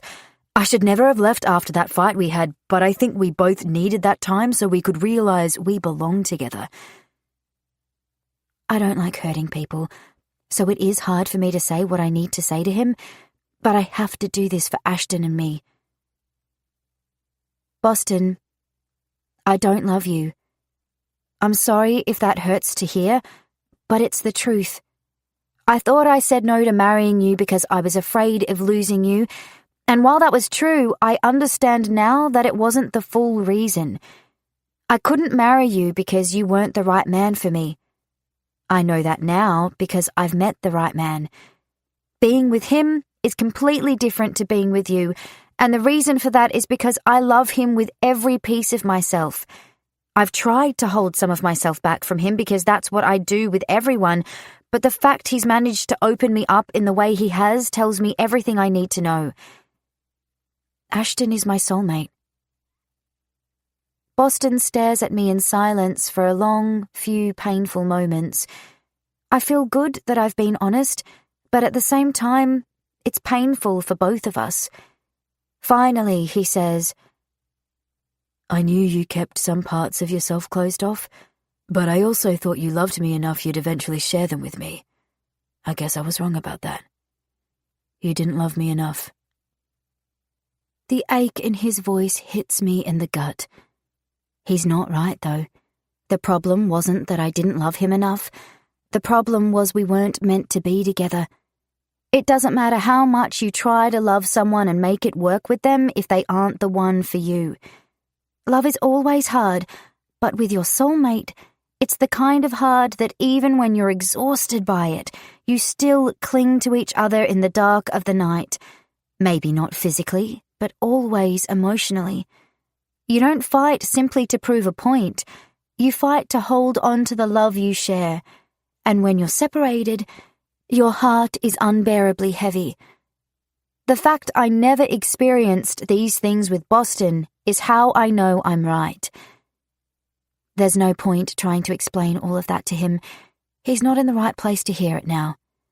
My hope is that he finds his soulmate and comes to understand all this for himself. Goodbye, Boston. I say, my voice choking up a little, because as right as this decision is, it's still hard to close a chapter of my life. His lips flatten as he watches me with disbelief. But he doesn't fight me on this. Instead, he nods. I hope he can give you what you want. Boston Haynes walks out of my life for the second time. This time, though, I know with every fibre of my being that it's the right thing for us. For me. My future is with Ashton. I have never been surer of anything in my life. You're awake early? I say when Ashton calls me just after 9 p.m. I wasn't expecting you for another hour or so. It's 4 a.m. where he is. I didn't sleep well. Jack wasn't good last night, and it's been playing on my mind. Tell me about your day. I haven't been able to stop thinking about Jack, and I want to ask Ashton about him, but I get the feeling that's not what he needs right now, so I leave that for another time. Sienna and I went out for dinner. We planned a girls' weekend next month, and then I came home and ate way too much chocolate. I omit the part about Boston because I want to warm up to telling him that. We've only just gotten past the Cassia debacle, and while I know we still have things to discuss from our previous fight, I want to give us a little time and space to ease into that. Is there such a thing as too much chocolate? I smile. This is why I love you. You understand chocolate the same way I do. You only love me because of my chocolate addiction. My smile grows. I love it when Ashton is like this. I didn't know of this addiction of yours. I have to say I approve. What's your favourite kind? You didn't answer my question. Leaning back against the pillows on my bed, I wiggle into a comfortable position. I'm hoping this is going to be a long conversation. Well, there are a few other reasons why I love you, but chocolate has to move near the top of the list. I feel like you'll understand and still love me when I'm older and my hips are carrying some of that chocolate. Do you want to know what I love right now? What? The fact that you're already thinking about growing old with me. My tummy flutters. I'm thinking about a lot of things where you're concerned. Switch to FaceTime. I need to see you. The fun, flirty tone disappears from his voice, replaced with that bossy tone of his I love. I do as he says, and a second later he appears on my screen. My tummy does a whole lot more than flutter at the sight. My man is hot. Between his bare chest and his sexy, messy bed hair, I wish he wasn't a continent away. His gaze moves over me. The heat in his eyes is undeniable even through the phone. Fuck, I miss you. He growls, meeting my gaze again. I'm fairly sure where this is going after those 4 words, but Ashton surprises me when he says, I shouldn't have reacted the way I did when I found out you'd gone to see Boston, and I sure as hell shouldn't have told you I'd take care of him. I don't for 1 second let go of his eyes. I saw Boston today. I told him I'm in love with you and that I don't want to see him again. My voice grows more serious when I add, and I made it clear, in no uncertain terms, that my future is with you. He takes all of that in, but he doesn't comment on it. Instead, he says, I don't want to fight with you over Willow Street, but I cut him off. I was silly about that, Ashton. Of course Willow Street won't remain the same forever. If it's not you who develops it, it'll just be someone else. So while I hate to see it change, I'm not going to argue with you any more about it. And besides, I think my insecurities came into that far more than they should have. He frowns. What insecurities? I feel stupid admitting this to him, but I know that if we've got any hope of building a strong relationship, I have to share these parts of myself with him, the parts I'm not confident about. I believe in allowing my emotions into my business decisions, but at the same time, I have a lot of self-doubt around that because I don't see many other successful business people do this. When we argued over your plans for Willow Street, you told me to take my emotions out of it, and that hit all my insecurities at once. I reacted to that more than anything. He shifts off his bed and stands, giving me a view of even more skin. It's my nature to take charge, so that's not going to change anytime soon. But I will work on assuming control whenever I sense you have a problem. And as for the way you choose to do business, I'll make an effort not to be an arsehole about my thoughts on that. I try not to, but I laugh. At his inquiring look, I say, I love you for saying all that, especially the bit about you trying not to be an arsehole. I mean, I don't see that happening easily for you, but it'll be fun watching you try. The thing I truly love in everything he said is that he didn't make promises he knows he can't keep. He acknowledged he can be an arse, but he knows himself well enough and respects me enough to not promise me the world and then only give me half of it. If you were here right now, I'd... He starts, but someone knocking on my door drags my attention from him. Moving off my bed, I say, Give me a sec, there's someone at my door. At this time of night? Yeah, weird. It's probably Sienna. She's seeing this guy at the moment who's playing a little too cool for her. She's all over the place about it because she really likes him and isn't used to a guy who disappears for days at a time. I reach the front door and open it. Jessica stands on the other side. I'm going to hang up on you now, I say to Ashton as I usher his assistant inside. We've not met yet, but I've seen her online, and those photos do not do her justice. Jessica is a stunningly beautiful woman. Who is it? I'm not sure if I should tell him. I get the sense that this visit may just be between Jessica and me. I'll wait and see what comes of it before deciding. A friend. I'll call you when I wake up. I hope Jack is doing better today. We end the call and I say to Jessica, Hello, come in. I follow her to my lounge room, wishing I walked with as much confidence as she does. She's a tiny woman, not much more than 5 foot by the looks of it, but even from this small amount of time with her, I can tell she commands a room when she enters. It's in the way she stands straight, head up, and the way her eyes don't give you the option of looking away. Not to mention her impeccable style. Everything about Jessica, from her Louis Vuitton shoes, to her little black dress, to her perfectly manicured nails, to her flawless skin, to her diamond jewelry, screams confidence. She sweeps her gaze over my couch and says, I love it. That red is gorgeous. Then, turning to me, she gets down to business. Sorry to come over late. Actually, no, I'm not sorry, because what I have to give you is something you're going to want. What she says grabs my complete attention. Do you want a drink, or are we just exchanging info here? I've always gotten the vibe that Jessica is all about getting to the point and getting things done without small talk, and I'm definitely getting that same vibe tonight. She murmurs. What do you have? Her answer surprises me, but I'm hoping she does want to drink because I want the opportunity to spend some time with the woman who Ashton trusts and respects so much. Pretty much nothing except tea and coffee. I can tell you, though, that the coffee is divine. It's this amazing blend to die for, although you may not want coffee at this time of night. A smile fills her face. Oh, honey, I will drink coffee at any time of the day or night. You had me at to die for. I can't put my finger on exactly what causes it, but suddenly I feel completely at ease with her. There was a softening or something when she made the decision to stay for a drink. I return her smile and head into the kitchen to make coffee. Jessica follows me, taking in everything I own. Usually, I don't like it when someone does that, but with her, it feels okay. It doesn't feel like she's judging, but rather just taking an interest in what I choose to fill my home with.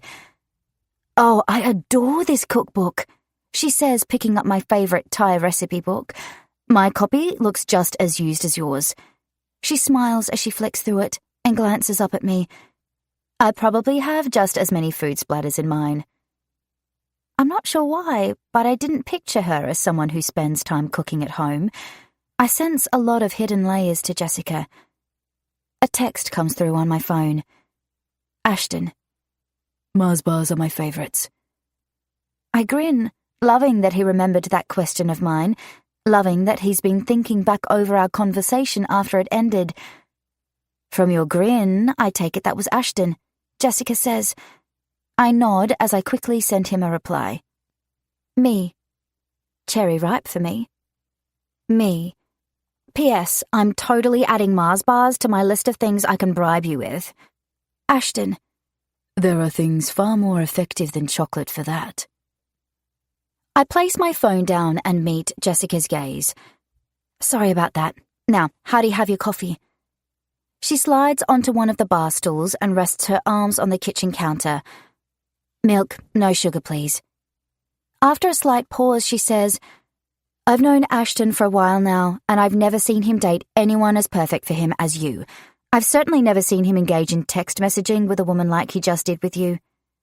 I stop what I'm doing and say, You just made a really shitty day a pretty freaking great day. Thank you for telling me that. She opens her purse and pulls out a piece of paper.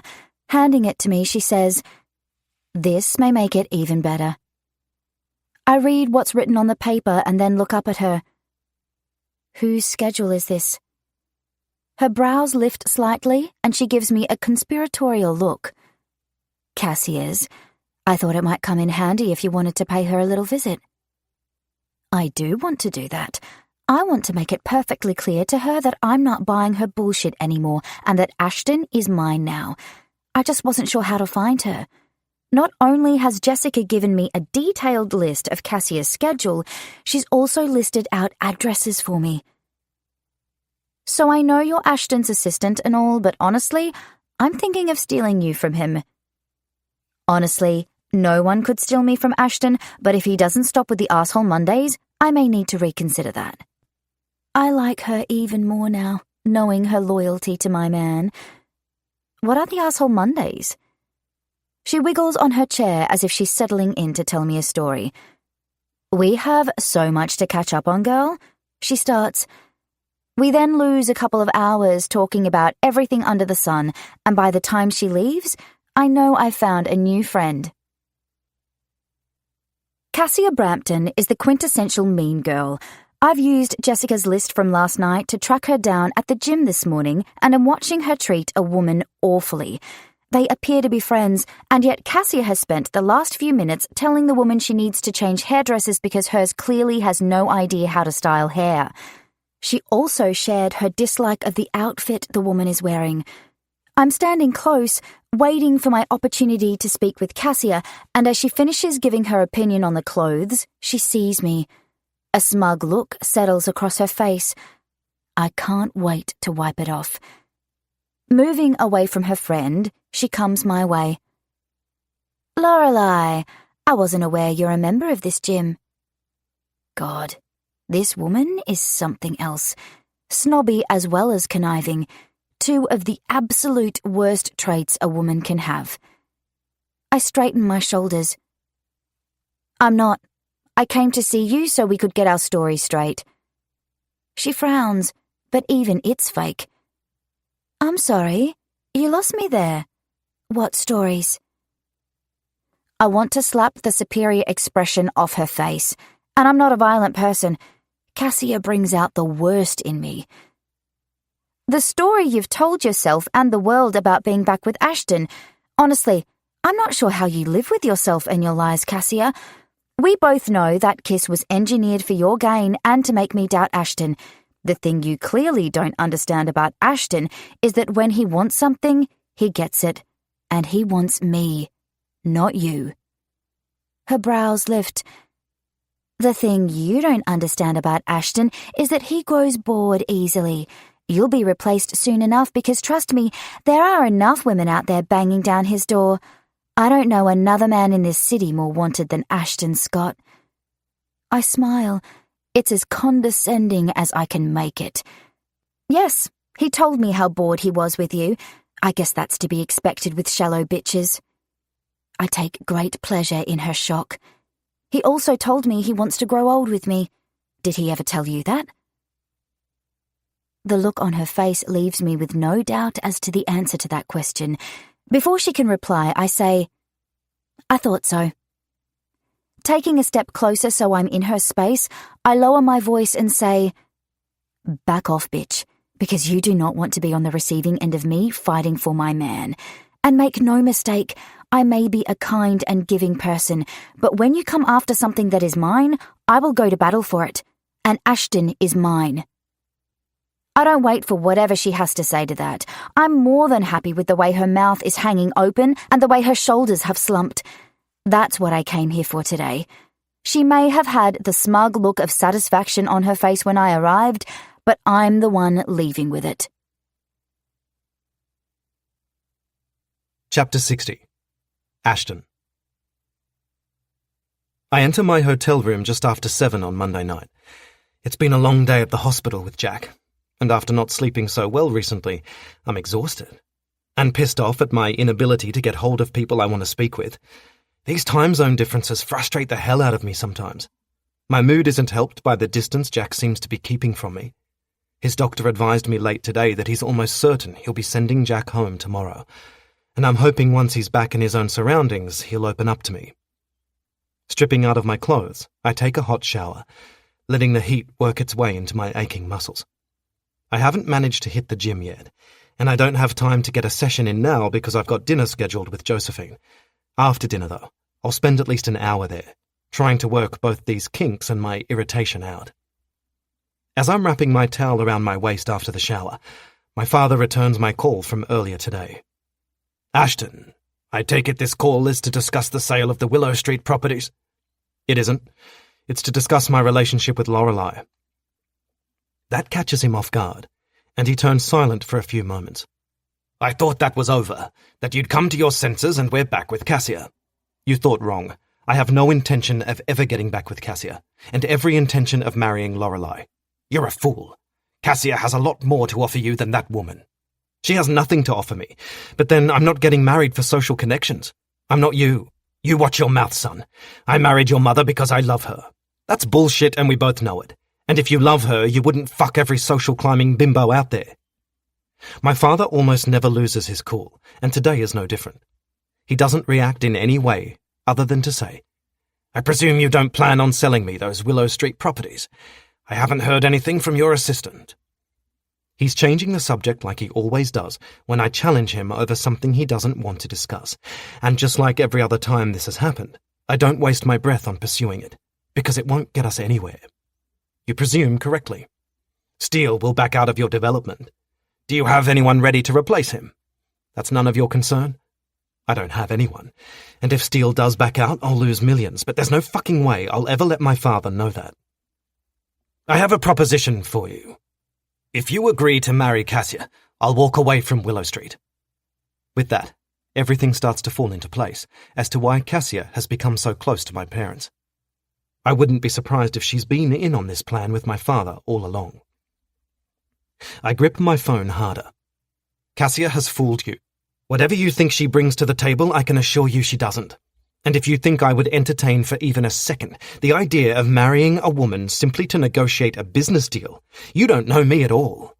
I would walk away from every last cent I have before I would ever marry for that reason. And one other thing, if you ever treat Lorelei the way you treated her the other night, I will make it so you wish you hadn't." Stabbing at the phone, I disconnect the call, angrier than before our conversation. That my father and my ex have been conspiring to end my relationship with Lorelei causes the kind of fury I don't usually experience. I can deal with the business bullshit he's pulling, but the minute they started messing with my relationship is the minute they will both come to regret. Unwrapping the towel from my waist, I finish drying off and throw it on the bed. I then find some clothes to wear to dinner and get dressed. Josephine will be waiting for me, but I have a phone call I need to make first. Cassia answers almost straight away. "Hey, I'm sorry I haven't returned your calls today. I've been busy with—" "I don't give a fuck what you've been busy with, Cassia. I didn't call to discuss that." "Oh," she says, and I can hear the shock in her voice. She's not used to me talking to her like this, but she's going to have to get used to it if she wants to keep pulling the stunts she's been pulling. "Okay," she continues tentatively. "What's up?" "You know what's up. So stop playing games with me.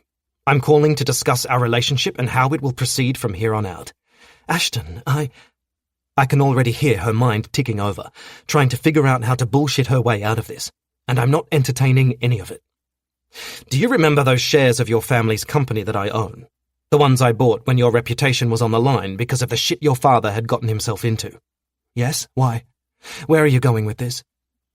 I saved you back then because I cared about you. You've taken that care and you've crushed it to the point where I don't want anything to do with you again. On top of that, you hurt the woman I love. No one does that and gets away with it. If you ever so much as look at Lorelei the wrong way, I will dump every last one of those shares. If you ever kiss me again, I will dump those shares. And I will make sure the world knows I did it because they're a bad investment. No one will touch them again, and your family will lose everything. You will lose everything you care about. I pause before adding, are we clear? My father thinks marrying Cassia and me off is a good idea because he believes her family is wealthy. What he doesn't know is it's my money keeping their company afloat these days. Old money doesn't last if it's not looked after properly, and her father made one too many bad investments. I don't miss the venom in her voice when she responds. You're late to the party, Ashton. What party? The one where your girlfriend ambushed me at my gym and made a scene in front of everyone. She's already threatened to take me down if I keep chasing you. It seems you two are made for each other. I can't deny the pleasure I feel at the thought of Lorelei taking a stand against Cassia. This is a clear sign that she's fighting for us. You didn't answer my question. I push her. I'm way past ready to end this call, but I need to ensure we're on the same page first. Yes, we are fucking clear, and let me just say what an arsehole you turned out to be. I'm glad to be rid of you. I haven't changed. I was always an arsehole. The difference is that only certain people bring it out in me, and you turned out to be one of those people. I end the call and exhale a long breath. Thank fuck that's done. Now I can focus my attention on people who matter to me. 10 minutes later, I walk into the hotel restaurant and search for Josephine. She waves at me from a table near the window, and I make my way over to her. Standing, she greets me with a hug and a kiss to my cheek. Holding my arm, she says, God, you look good. You get better looking every time I see you. The same can be said for her. She's a beautiful woman, but Josephine's beauty comes from the way she moves with ease. With a laugh and a flick of her long blonde hair, she can catch the attention of every man in the room. She modelled throughout her teens and 20s, and has always had the kind of confidence that draws people in. I smile. Just being in her presence helps settle me. She has that effect on everyone she meets. We sit, and after I order a bottle of wine, I ask, How have you been? She leans back against her chair and crosses her legs. Really good. I can't believe it's been a year since we've seen each other. I've mostly been busy with the agency and doing some travel. Her eyes sparkle as she adds, And love. I've been trying to find that too. You're going to have to share your secrets with me about how to do that. This surprises me. Josephine has never wanted to settle down. She's a free spirit and likes to share herself. How's that going? Any candidates? She opens her mouth to speak, but quickly closes it. A few moments pass before she finally shares with me. Jack and I tried again for a little while. I'm guessing he didn't tell you. That doesn't surprise me. While she broke Jack's heart once and he swore he'd never go there again, he's impulsive. My friend lives life in the moment and goes with the flow. If he's feeling it, he follows it, without thinking through the consequences. Our wine arrives and I drink some while eyeing her thoughtfully. He didn't, although I'm assuming it ended amicably this time. I'm wondering, did you cheat on him again? She whistles lowly. That's harsh, Ashton. I arch a brow. Not really. It is your signature move, after all. Taking a sip of wine, she nods. Fair point, but no. I'm a reformed cheater. I'm serious about wanting to find someone to spend my life with. Jack realized he didn't want to be that man, so we parted ways, and yes, it was amicable. Really, he ended it.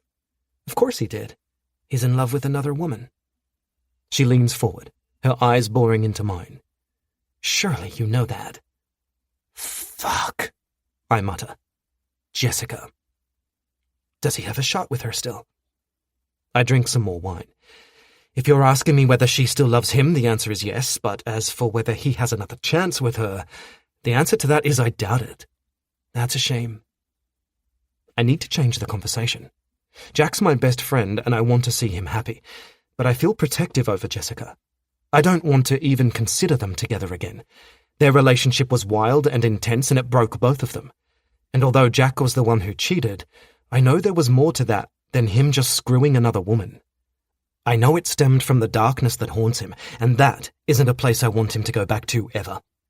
So I divert the conversation, asking Josephine about how her modelling agency is going, and we enjoy a long, lazy dinner catching up. And for the first time since I arrived in LA, I briefly escape the worry clouding my mind. Chapter 61. Ashton. I remember the day I discovered Jack wasn't quite as happy as I thought he was. We were 17 and in our last year of school. Jack was the guy everyone gravitated to. He was always laughing and causing the best kind of chaos. Teachers wavered between pulling their hair out over him and encouraging his enthusiasm in class. Not that Jack loved school or learning, he just loved being around people and being the centre of attention. Until the day he didn't. That day hit me square in the chest. Winded me.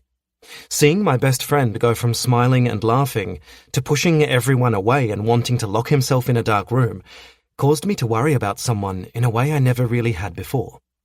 For the first time in my life, I felt fear.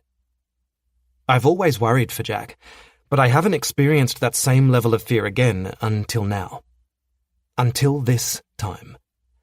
I'm having trouble sleeping and I'm not running at full capacity.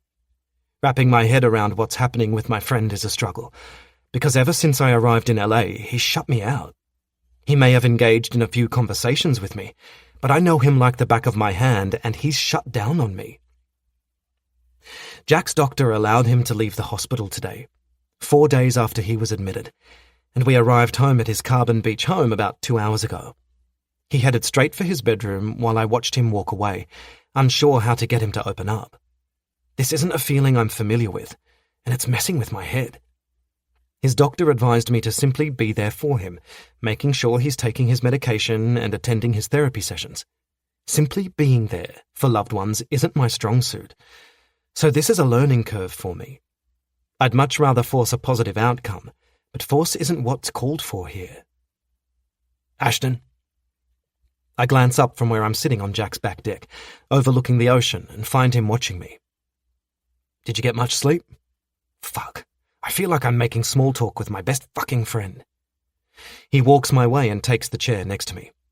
It's a warm summer day, and yet he's wearing black sweatpants and a grey Henley. In true Jack style, he ignores my question and asks, "When are you going home?" I follow his gaze to the water. "When I'm convinced you don't need me anymore?" "I don't need you, Ashton. Go home." Whose opinion is that, Jack? Yours or your doctor's? His lips pull into a flat line as he looks at me. "I'm taking my pills and seeing my shrink. If I need anyone else to talk to, I'll call Josephine. Go home. I know you have much more important shit to take care of than me." The fact he only mentions one friend who he'll call if he needs someone strikes me. Jack knows more people than he could ever list in a day, and yet when it comes down to it, how many of them would be there for him in the middle of the night, when his mind is fucking with him? This Hollywood life is something else, and not for the first time, I'm wondering whether it's good for him anymore. It's my turn to ignore him now. "Your mum told Jessica that you seemed desperate for an end to everything when you saw her recently." His shoulders tense, alerting me to his discomfort with the topic. But, surprising me, he doesn't shut down. "You're asking whether I contemplated ending my life?" The air in my lungs feels clogged. I want to avoid this discussion just as much as Jack does, because I'm not sure what I'll do with his answer. "Yes," I force out. He exhales a long breath and scrubs a hand over his face. "No, but yes." Jesus, what the fuck does that mean? So that's a yes, then. His eyes bore into mine, and I see the depth of despair he's living with. It fucking slices through me. Why can't I just fix this for him? I need to find a way to get him better. I don't believe in suicide, but that doesn't mean it doesn't come for me. There's my answer. And it's not the answer I wanted, but it's the one I knew deep in my gut he would give. Okay. So that shit you just said about me having more important stuff to take care of back home, don't ever say that to me again. I'm running on worry and anger, and my words rush out on a heated breath. We've been friends for decades, Jack, and there's no way in hell I'm sitting this out. He returns my anger, and it's the first time in days I've seen this level of emotion from him. I take it as a good sign.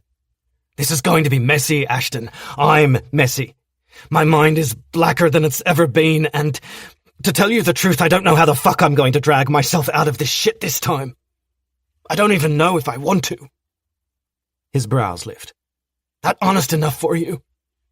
Is that what you've been hanging around waiting to hear? Finally. It's a great fucking starting point, Jack. I stand.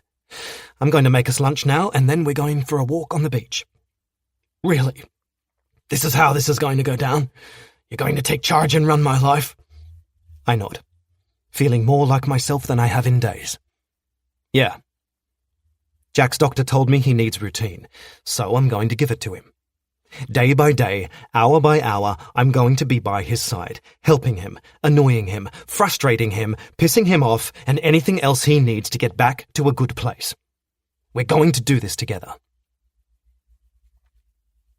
I manage to convince Jack to watch a movie with me after we take our walk on the beach. After it ends around 5 p.m, he heads back to his bedroom, but not before I tell him we're ordering Thai for dinner. It's my way of letting him know I expect him to eat, because I'm fairly sure if I leave him to his own devices, he'll skip dinner and not leave his room again until morning. I've just made myself a coffee and logged in to check my emails when Jessica calls. So it's Asshole Wednesday here, because Ryan Shandwick has fucked Lorelei in the ass, and let me tell you, she won't be getting any joy from it, she says, before I can get a word in. It takes a lot to get Jessica furious, but by the way her words are coming out in an angry torrent, it seems Shandwick has managed that. What's happened? He's shady, but so far we haven't been able to find something to convince Lorelei of this. The Herald is breaking a story tomorrow about the high levels of corruption in the state government, and their main focus is the development Lorelei's tied up with. From what I know, they'll be splashing photos of her with the politicians from a party she attended recently. Shandwick used that night to introduce her to them while using her grandmother's reputation to help sway their approval for this development. He's also thrown a lot of cash their way, but the fact he's really pushed Lorelei as the face of it all will ensure this hits her harder than him. Fuck! I'll take care of this. Is there anything else I need to know about? Yes, as a matter of fact, there is.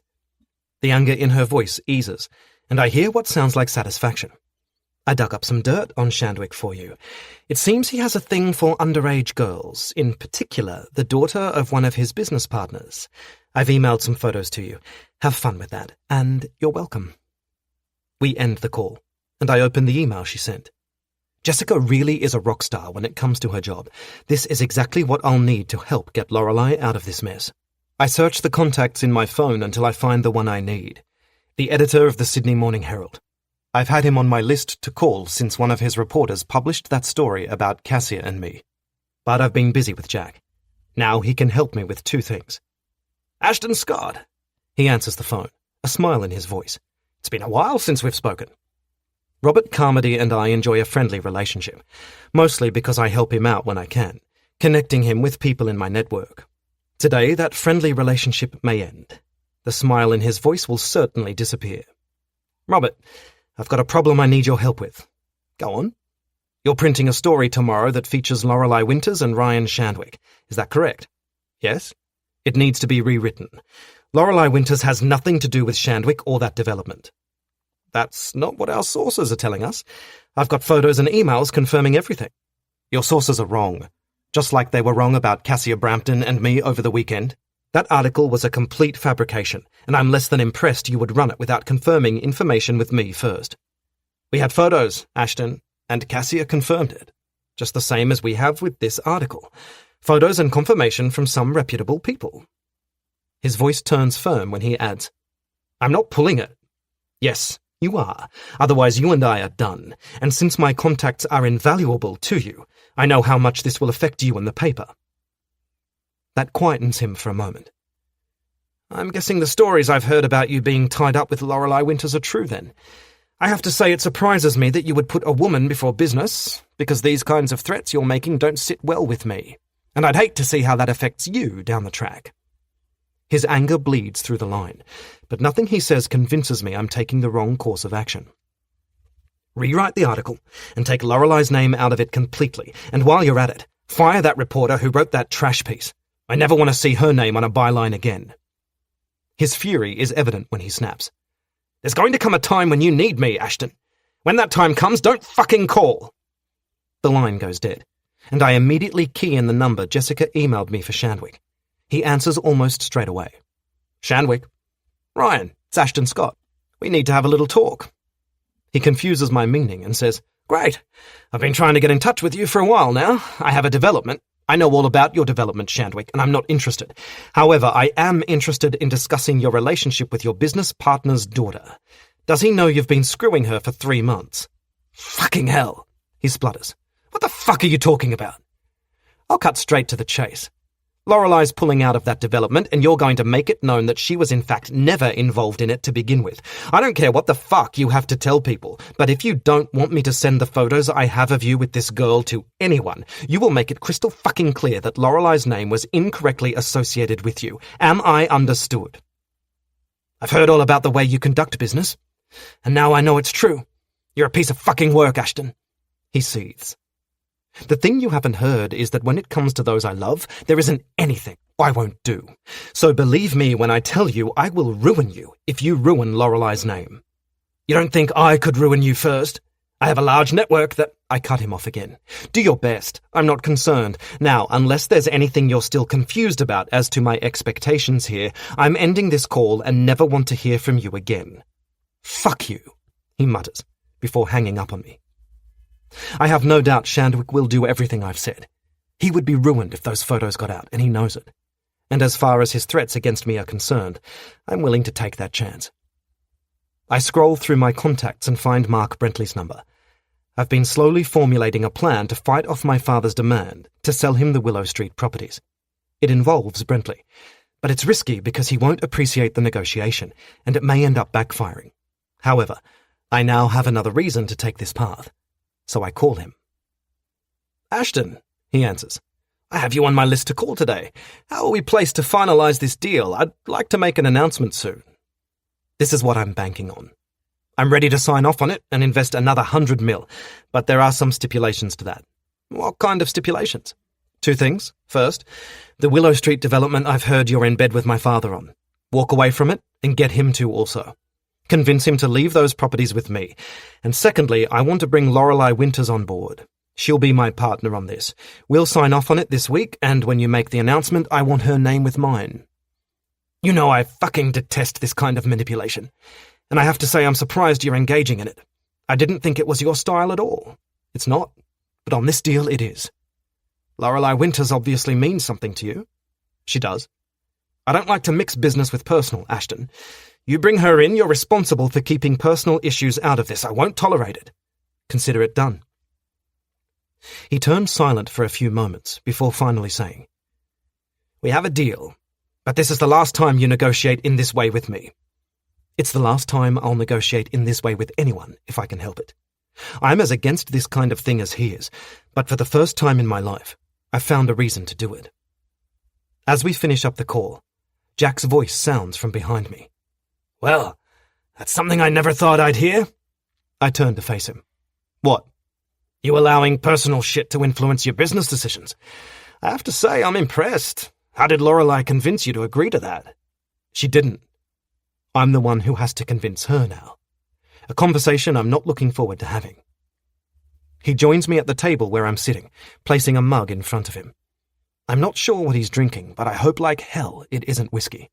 That's the last thing Jack needs right now. Is this another situation where you're taking charge and she just has to deal with it? I grimace. It is, but for good reason. I then explain everything to him. When I've finished, he takes a drink and rests back against his chair. I've never seen you in love with a woman. It's about fucking time. Cocking his head to the side, he adds, You should invite her to stay. I'm not sure that's the best thing for you right now. Why? You need routine and space to recover. Having Lorelei around may hamper that.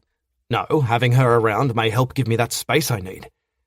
He sits forward again, resting his elbows on the table. You're here, trying like fuck to make sure I don't do something crazy. And while I appreciate that, having you in my face 24/7 will drive me crazy. I know I need you around, but if Lorelei's here, she'll help fill your time, meaning you won't be all over me.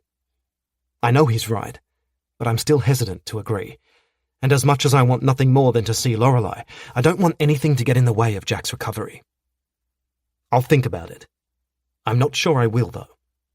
Please do. He smiles. It's the first one I've seen since I arrived. Besides, I like hanging out with her. She'll probably help me just as much as you will. He then throws the rest of his drink down his throat and stands. Watching him walk away, I call out, "What was in that mug, Jack?" Glancing back at me, he says, "Whiskey." It's in the lift of his brows as he says this that I know it wasn't whiskey. It's also the first inkling that we've got a good shot at getting him better, because it signals the return of his humour. Chapter 62. Lorelei. It's only Wednesday and I'm already over this week. The situation with my tenant has escalated to the point where I'm sure we'll need to go to court to settle our dispute, and I've discovered I don't like Ryan Shandwick quite as much as I thought I did. We've been emailing back and forth about something I'm not completely happy with, and he's growing increasingly more condescending towards me. I arrived at the office just after 8 this morning, and in the hour since then, his replies have come through thick and fast, and rude. However, he hasn't replied to my latest email, so something must have come up, dragging him away from his computer. I'm relieved for the reprieve and decide to take a break.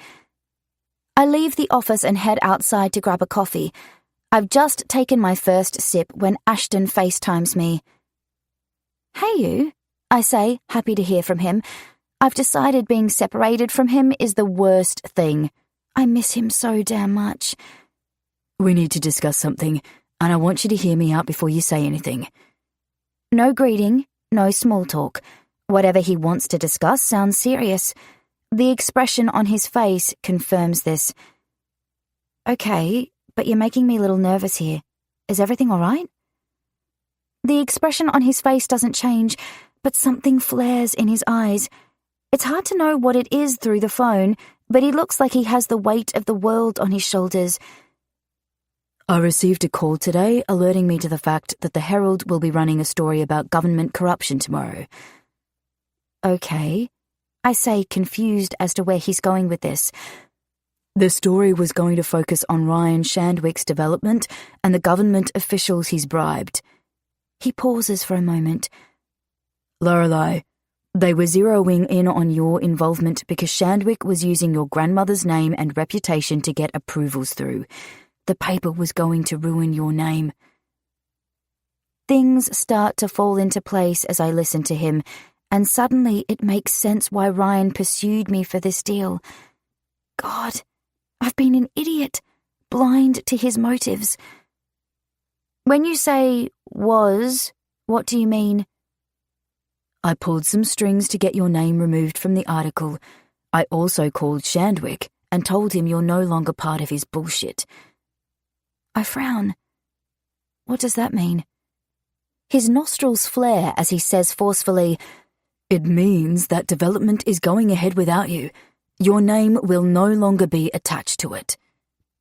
And my reputation is safe. That's the part he doesn't mention. It's also the thing he's worked hard to ensure. Before I can thank him, he continues, "I've also spoken to Mark Brentley to let him know you're coming on board with the development I'm working with him on. You can invest the money you would have invested with Shandwick. If you agree, you'll be my partner in this. He'll make the announcement later this week. If you don't want..." I cut him off. "I love you." I know exactly why he's done this, and I love him even more for it. Ashton has effectively made sure my name is attached to something that will propel my business forward, because anyone that Mark Brentley gets in bed with is someone everyone else wants to be in bed with. Any whiff of bad publicity I may still receive from the Shandwick deal will be overshadowed by this one. His expression tells me he's not completely convinced I'm on board with all this. "You're not ready to cut my balls off?" I shake my head. "No, your balls are safe." Smiling, I add, "You must really love me." I can only imagine the strings he had to pull to achieve all this, And I know they wouldn't have been easy strings. Lorelei, I've never loved anyone like I love you.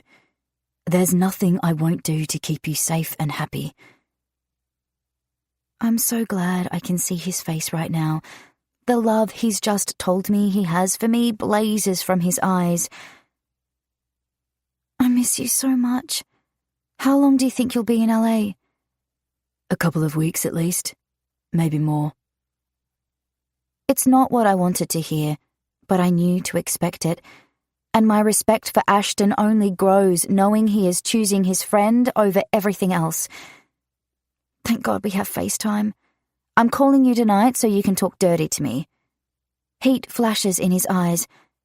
Wear something sexy for me. He glances away from the phone for a beat before coming back to me. I have to go. Jessica will send you all the info you need about everything we've discussed.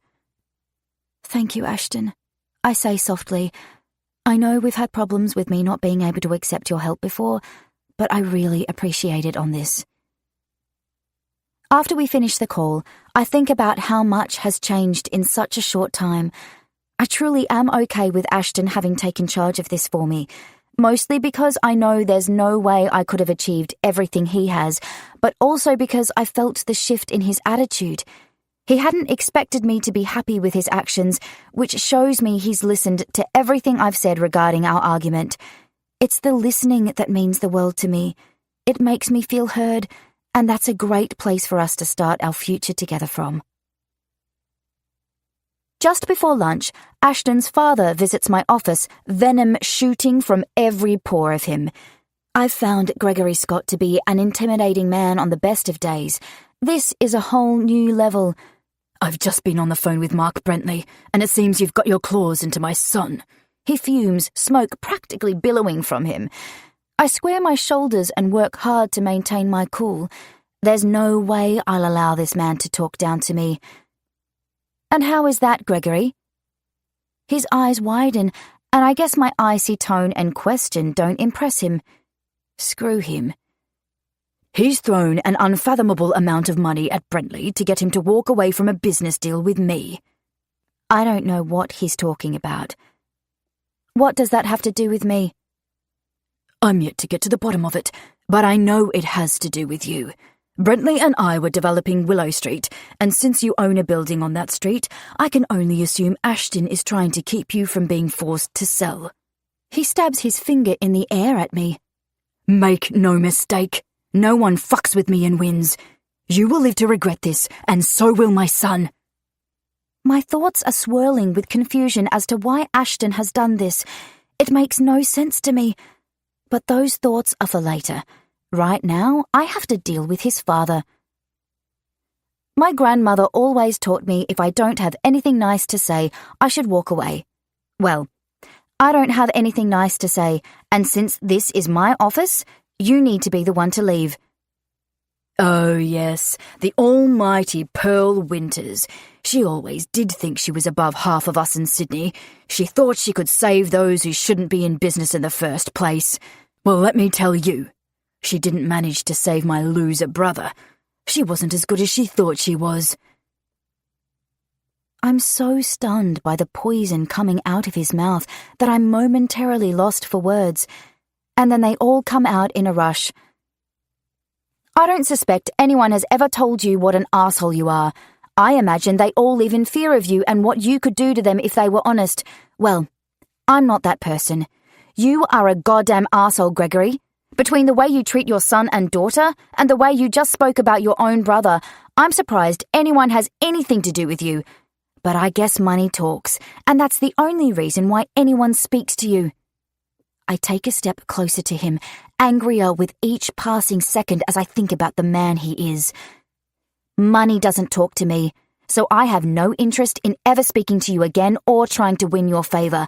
And as for Ashton, I don't have my claws in him, but he does love me, and when you love someone, you do things for them like he's done for me. You wouldn't understand that because I'm fairly certain you've never loved anyone in your life. He glares at me, his face turning red with fury. Are you quite done, Miss Winters? I shake my head. Not quite. Pointing at the door, I say, You need to walk yourself out of here and never come back." With one last filthy look, he stalks out of my office, leaving me shaking with anger and disbelief. I make myself a cup of tea and drink it slowly, calming down before calling Ashton. "Lorelei," he murmurs, his pleasure at hearing from me evident in his voice.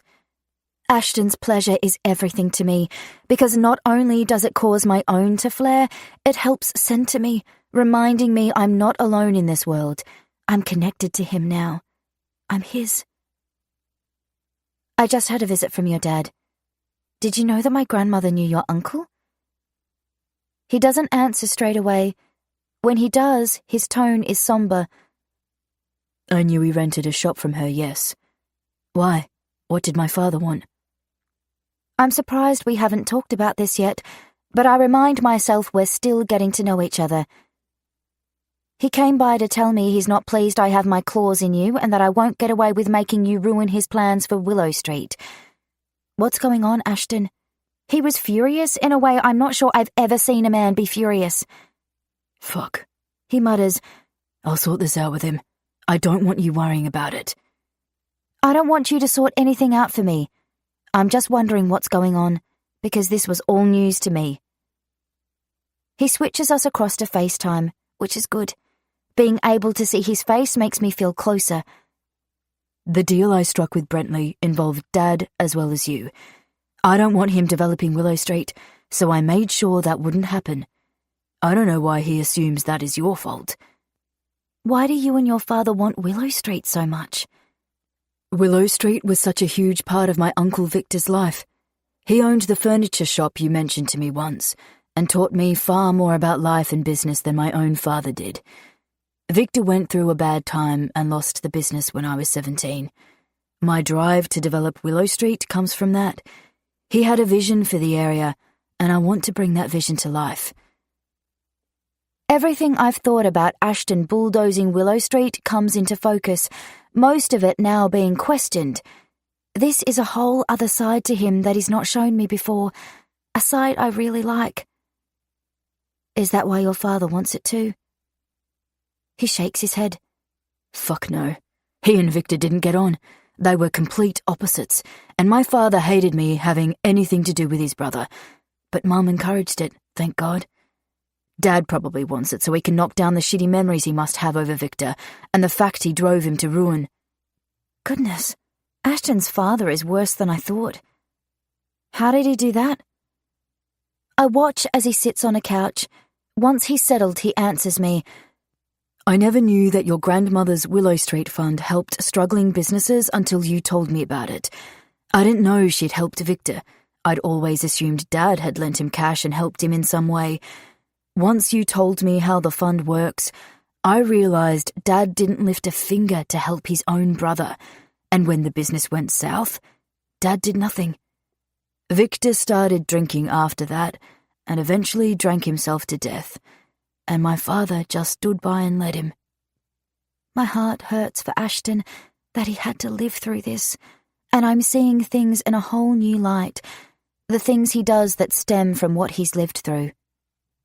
I'm sorry that happened to your uncle and to you. Victor was an amazing man, and he touched my life in many ways. He rakes his fingers through his hair and exhales. Yeah, he was. Watching him think about his uncle and what he went through makes me miss him a whole lot more than I already do. I just want to wrap my arms around him and comfort him, because this seems to have affected him, and it's not often Ashton appears to be affected. I miss you, I blurt, unable to stop myself. His eyes lock with mine. You need to get your ass on a plane to LA. It's one of his growly orders, and it hits my core. God, how I need to do that. You're busy with Jack, I start, but he cuts me off. Jack wants you here too. Really? That makes no sense to me. Yes, really. He thinks you'll give him some breathing space by taking my attention away from him all the time. I laugh, understanding where Jack's coming from. Let me guess, you're being bossy Ashton, telling him what to do all the time. He ignores that. I want you on the first flight out tomorrow morning. and there's his bossy ways I can't deny I love. I might have things on that I can't reschedule. I throw out, just to draw more of his bossiness out. I have nothing I can't or won't reschedule for him. I'll book the flight myself and send James over to drag you to the plane if I have to. I smile. I'll see you tomorrow. Good. He growls, and I can tell from the way he says it and the way he's looking at me that he needs to see me just as much as I need to see him. Chapter 63. Ashton. I fight the crowds at LAX on my way to wait for Lorelei. Fuck, I'm impatient today. I need her with me, by my side. Once I reach my destination and work out I've probably still got some time to kill before she arrives, I call my father. I've been waiting for the right time, thinking over everything that's happened so I can express exactly what I want to him. He picks up quickly. It's almost midnight, Ashton. Your mother is sleeping. Like he gives a fuck about my mother sleeping. But I don't bring that up because it's not the reason for my call today. I learned something interesting about you last night.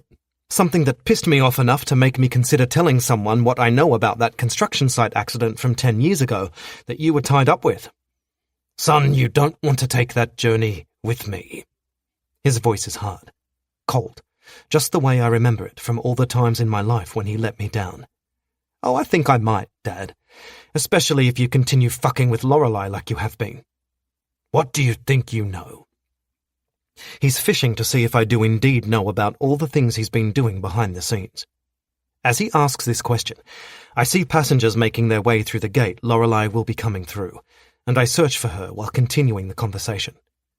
You paid someone to continually vandalize her Willow Street building and cause her no end of grief so she would sell that building to you.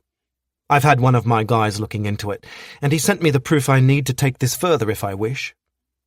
I hear the clink of ice and the sound of him gulping down what I presume to be scotch. What the fuck do you want from me, Ashton? I want you to leave Lorelei alone. Stop the vandalism. Stop dropping by to see her. Stop threatening her. Never fucking go near her again. If you do, I'll make sure everyone knows it was you who signed off on that building years ago, even though you knew it had safety issues. If that gets out, we both know the outcome. It would bury him. I spot Lorelei, my gut tightening as my gaze lands on her. He hisses his disapproval. When did you get so willing to play dirty? I make my way towards Lorelei, my eyes firmly holding hers. You taught me well, Dad. No, I didn't. If I had, you wouldn't let pussy get in the way of good business sense. I reach Lorelei and slide my free hand around her waist, pulling her close. Her mouth curls up in a smile, and she presses a quick kiss to my lips, right before I say to my father, the little that you did teach me was lacking, but I've found a woman who's teaching me the important things. You've lost your ever-loving mind, son. I rest my hand on Lorelei's arse. Maybe, but I'm a lot fucking happier without it. Do we have an agreement? We do, but if any of this gets out, I will tear you both down, piece by fucking piece. I smile at my woman, hardly hearing a thing my father is saying. I'm certainly not letting any of it affect me the way it used to. Give my love to Mum. I end the call, shove my phone in my pocket, and slide my hand through Lorelei's hair to take hold of her before claiming her lips in a kiss that clears all other thoughts from my mind. Fuck, it's been too long since I've had you, I say when I pull away. She presses hard against me, her hands gripping my shirt. Take me home. I don't miss the heat in her words, or the need that matches my own. My woman wants me as much as I want her. It takes us just over an hour to drive to Jack's place, in which time Lorelei doesn't remove her hand from my body. She moves it between my leg, my arm, my chest, and my face, and she kisses me whenever she gets the chance. In the past, this kind of behavior from women irritated me. With her, I can't get enough of it. By the time we arrive at Jack's, I'm hard as hell for her. Grabbing her suitcase from the boot, I pin my gaze to her. She's biting her lip, watching me, and her expression leaves me no doubt she's imagining me naked and inside her. Jack's out for the morning, which means you and I have a date that involves no clothing. I don't even care that she's tired from travelling. I can't wait another second for my fill of her. Her smile lights up that beautiful face of hers. Not even long-haul travel interferes with Lorelei's beauty. I need to shower first. I shut the boot and walk to her, every fibre of my being blazing with my need. It's electric and unlike any sensation I've ever experienced. Being without the woman I love for over a week has turned me into a half-crazed man, desperate to get my hands and mouth on her. We'll start in the shower. Her eyes burn with desire as she signals her agreement with a nod. I lead her inside and into our bedroom that overlooks the Pacific Ocean. She drops her bag on the bed and stands in front of the floor-to-ceiling window. Oh my God, this view is amazing.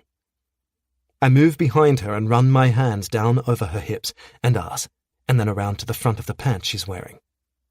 Hooking my fingers in the waistband, I slowly lower them while speaking against her ear. After our shower, I want you naked in front of this window with your lips around my cock. Her pants hit the floor, and I remove her panties. Pushing her body against the window, I growl. After you make me come, I'm going to slam you up against this glass and fuck you harder than I've ever fucked you. She moans, and it's the sweetest fucking sound I've heard in weeks. Christ, I might not make it into the shower. As I move my hand towards her pussy, she covers it with her hand and says, "Shower, Ashton, I'm not fucking you while I'm this dirty." I hold her in place, refusing to allow her out of my hold just yet. I don't care how dirty you are. It's been almost 2 weeks since I've had you. Another moan falls from her lips as she rests her head against my shoulder. The way her body sways against mine, coupled with that sound, almost makes me ignore everything she's saying and slam inside her. I drop my hands and step away. Okay, go. I'll be there in a minute. I want to give her some space to get clean so she's ready for me, but I also need a moment of my own. I need to slow myself down. After our separation, my desire to have her in my life in every way possible is intense. For the first time ever, my attention is focused more on a woman than on my business.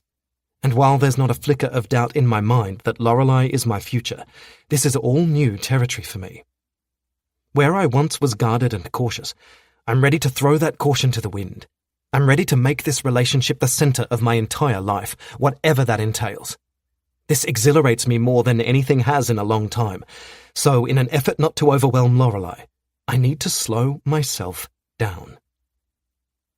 I leave the bedroom and walk out to the back deck and let the sun warm me for a few minutes. My gaze sweeps over Jack's property, taking in the pool to the side and the beach the house backs onto. He's had this place for about 5 years, and I've always loved coming to it because the ocean calms me. It was that same calming effect that convinced me to buy my Hawaiian property, and it's working on me now. After 5 minutes, I'm ready to join Lorelei in the shower. As I enter the bathroom, I pull my shirt over my head and drop it to the floor. Lorelei has her head back while she washes her hair, and my eyes take the same path as the cascading water down her naked body. My dick is already hard for her, but this sight only intensifies that. A few moments later, my clothes are off and I step into the shower with her. She runs her hands over her hair, forcing the water away from her eyes, and moves close to me. Placing her palms to my chest, she briefly drops her gaze to my abs, before looking back up at me and saying, "I don't want to be away from you for this long ever again." I back her up against the tiles. That won't happen. I'll make damn sure of it. Not wasting a second, I claim her lips and kiss her. Fuck. These lips. This body. This woman. I know deep in my gut I can't do this life without her. I got this far on my own, but I don't want to take another step forward without her by my side. She wraps a leg around my body, and then the other. I lift her at the same time and hold her up against the wall. Fuck, I rasp. I wanted to take my time with this, but there's no way in hell that's happening. Clinging to me, she begs, "Don't take your time. I need you inside me now." I thrust inside hard, and her moan fills the air. Jesus. How did I go so long without her? Pulling out, I thrust inside again. I'm like a fucking savage in the way I take what I want. I don't even stop to make sure Lorelei is getting what she needs. I can't. Desire drives me to lose all connection with anything but my raw carnal need to fuck her, to claim her. I don't think, I just feel. And hell, this is the best damn feeling in the world. Oh, God, Lorelei pants, gripping me harder. Her fingernails dig into me. Her hips move faster. Her cunt squeezes tighter around me. Fuck! I roar, slamming into her one last time. We come together, and when we're done, I find her lips again and kiss her. This is a deeper, slower kiss, less frantic, and much longer. I linger there, not ready to drag my mouth from hers yet. I want to savor this moment. It's the moment I make a decision I've been grappling with, one that will completely change the course of my life, and I want to remember it along with the way Lorelei's kissing me, like she wants to stay in my arms forever. When I finally pull away, I find her gaze. I love you. She smiles. I love you too. Her smile deepens. And I really love it when you fuck me like that. That makes two of us. I trail a finger down her cheek. I have something for you. Her eyes light up. What? It's in the kitchen. I pull out of her and let her go. It'll get you through the next few hours while I dedicate time to this body. Oh, food. You know me so well. We finish showering and I dry her off. After wrapping towels around both of us, I show her where the kitchen is and nod at the counter where I've left a bakery bag for her. She glances around the large kitchen as she reaches for the bag. Jack doesn't mess around when he chooses a home, does he? His place is amazing. She eyes the beach through the window, and that view is to die for. I see a lot of time in the sun in my future. I rest my hip against the kitchen counter and reach my hand out to place it on her ass. Jack certainly likes his comforts, and this place is full of them. It's the complete opposite of the farmhouse he owns in Australia. As she opens the bag, she glances up at me. Jack owns a farmhouse? I chuckle at her surprise. Yeah, it's out in the middle of nowhere, near Grafton. He's had it for about 3 years, but he doesn't spend much time there. Still, when he does, he roughs it. She's only just listening to me now because she's discovered what's in the bag. Oh my God, you are the bomb! She gushes as she pulls a cupcake out. Before I can get a word in, she's taken a huge bite and her mouth is full of cake. Cream decorates her lips. Fucking perfect. I have chocolate too, but that's for later. With arched brows, she presses her body to mine. What kind of chocolate? And do you plan on licking it off me? Fuck, I growl. You're killing me here. She snakes her hand around my waist. Good, because I can't even put into words what you're doing to me. I reach into the drawer where I stashed the chocolate. I had to search hard in LA for this. When she sees the cherry ripes, her fingers dig into my skin. Dead. That's what you're doing to me. How did I get a man as amazing as you? I trail my fingers along her collarbone and thread them through her hair behind her ear. She thinks she's the one who got lucky, when I know I was the lucky one. Don't let the chocolate sway you. I'm still the asshole I was last week, but you make me want to be a better man. And I will be. For her. I'll move mountains to be the man she needs me to be. Chapter 64. Ashton. I saw Lorelei's Instagram last night.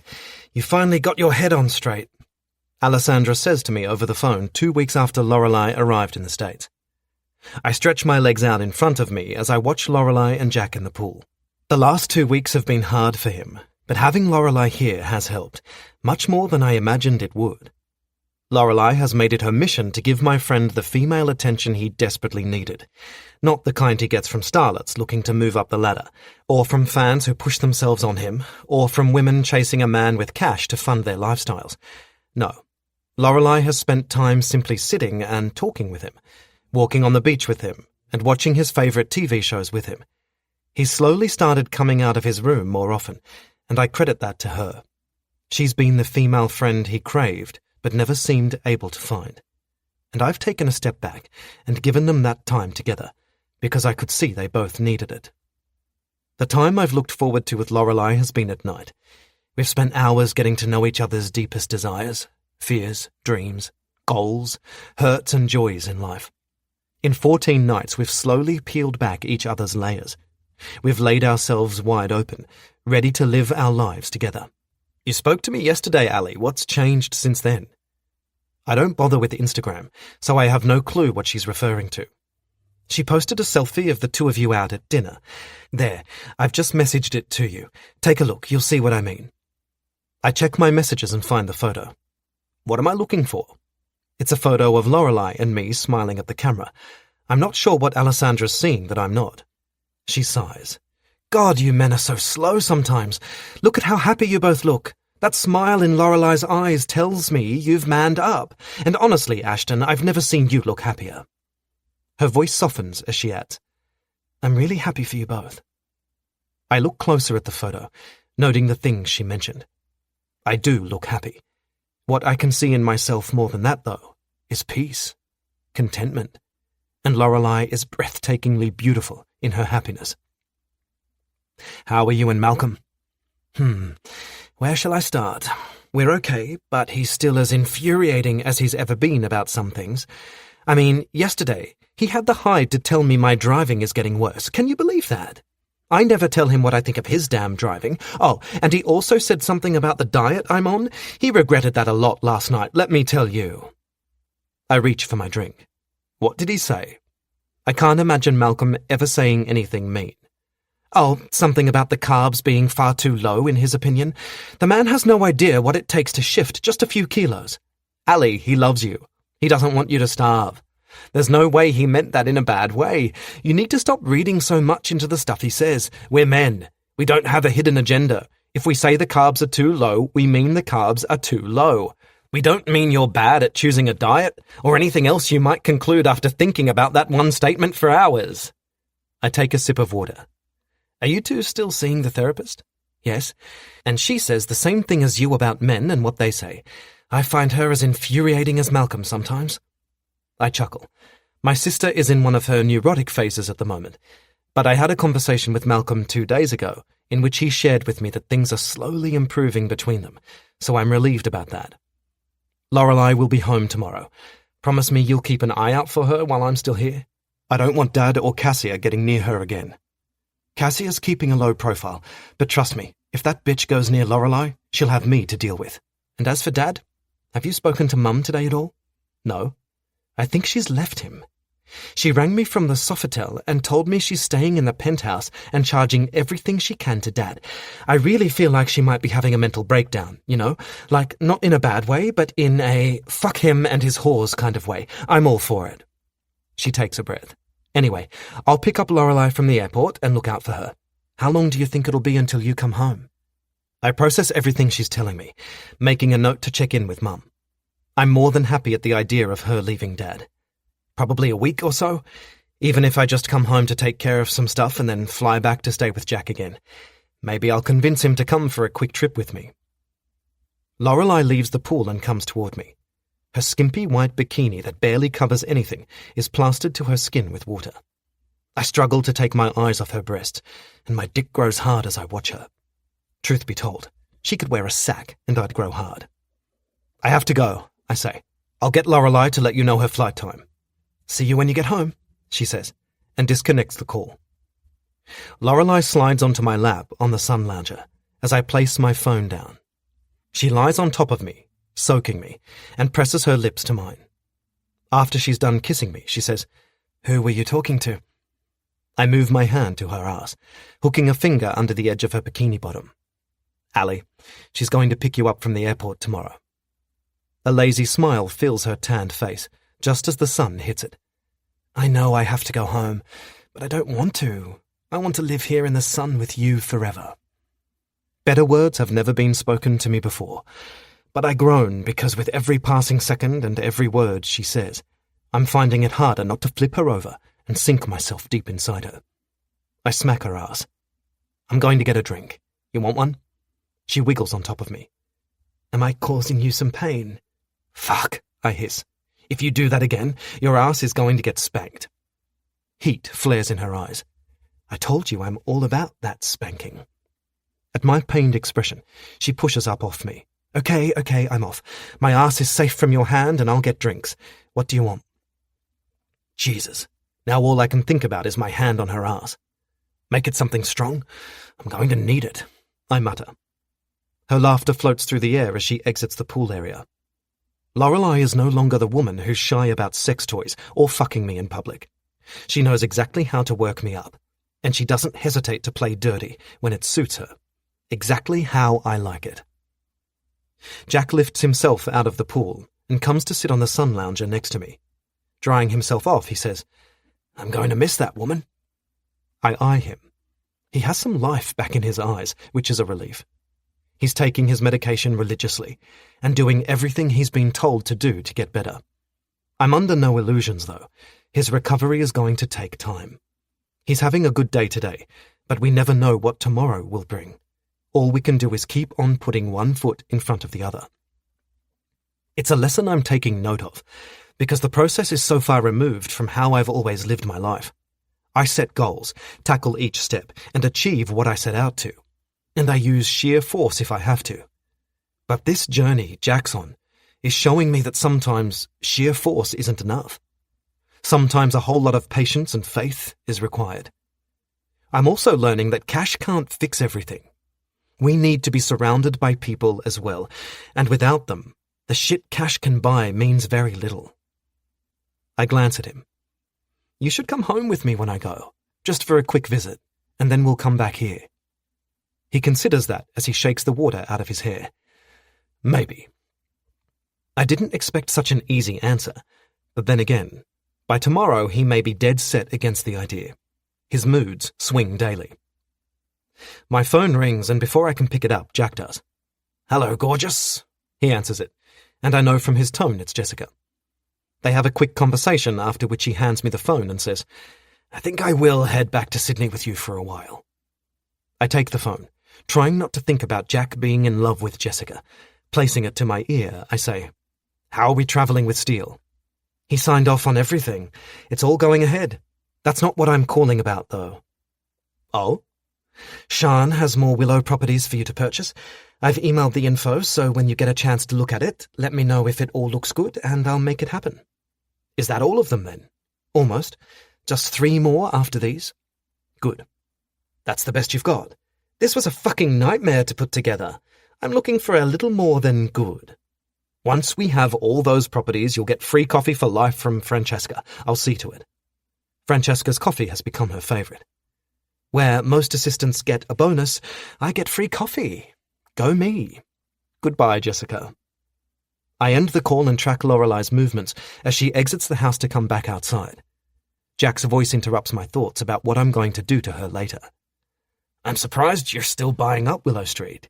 How does Lorelei feel about that? And for the love of God, tell me she knows. Tell me you learned your fucking lesson." I turn to him.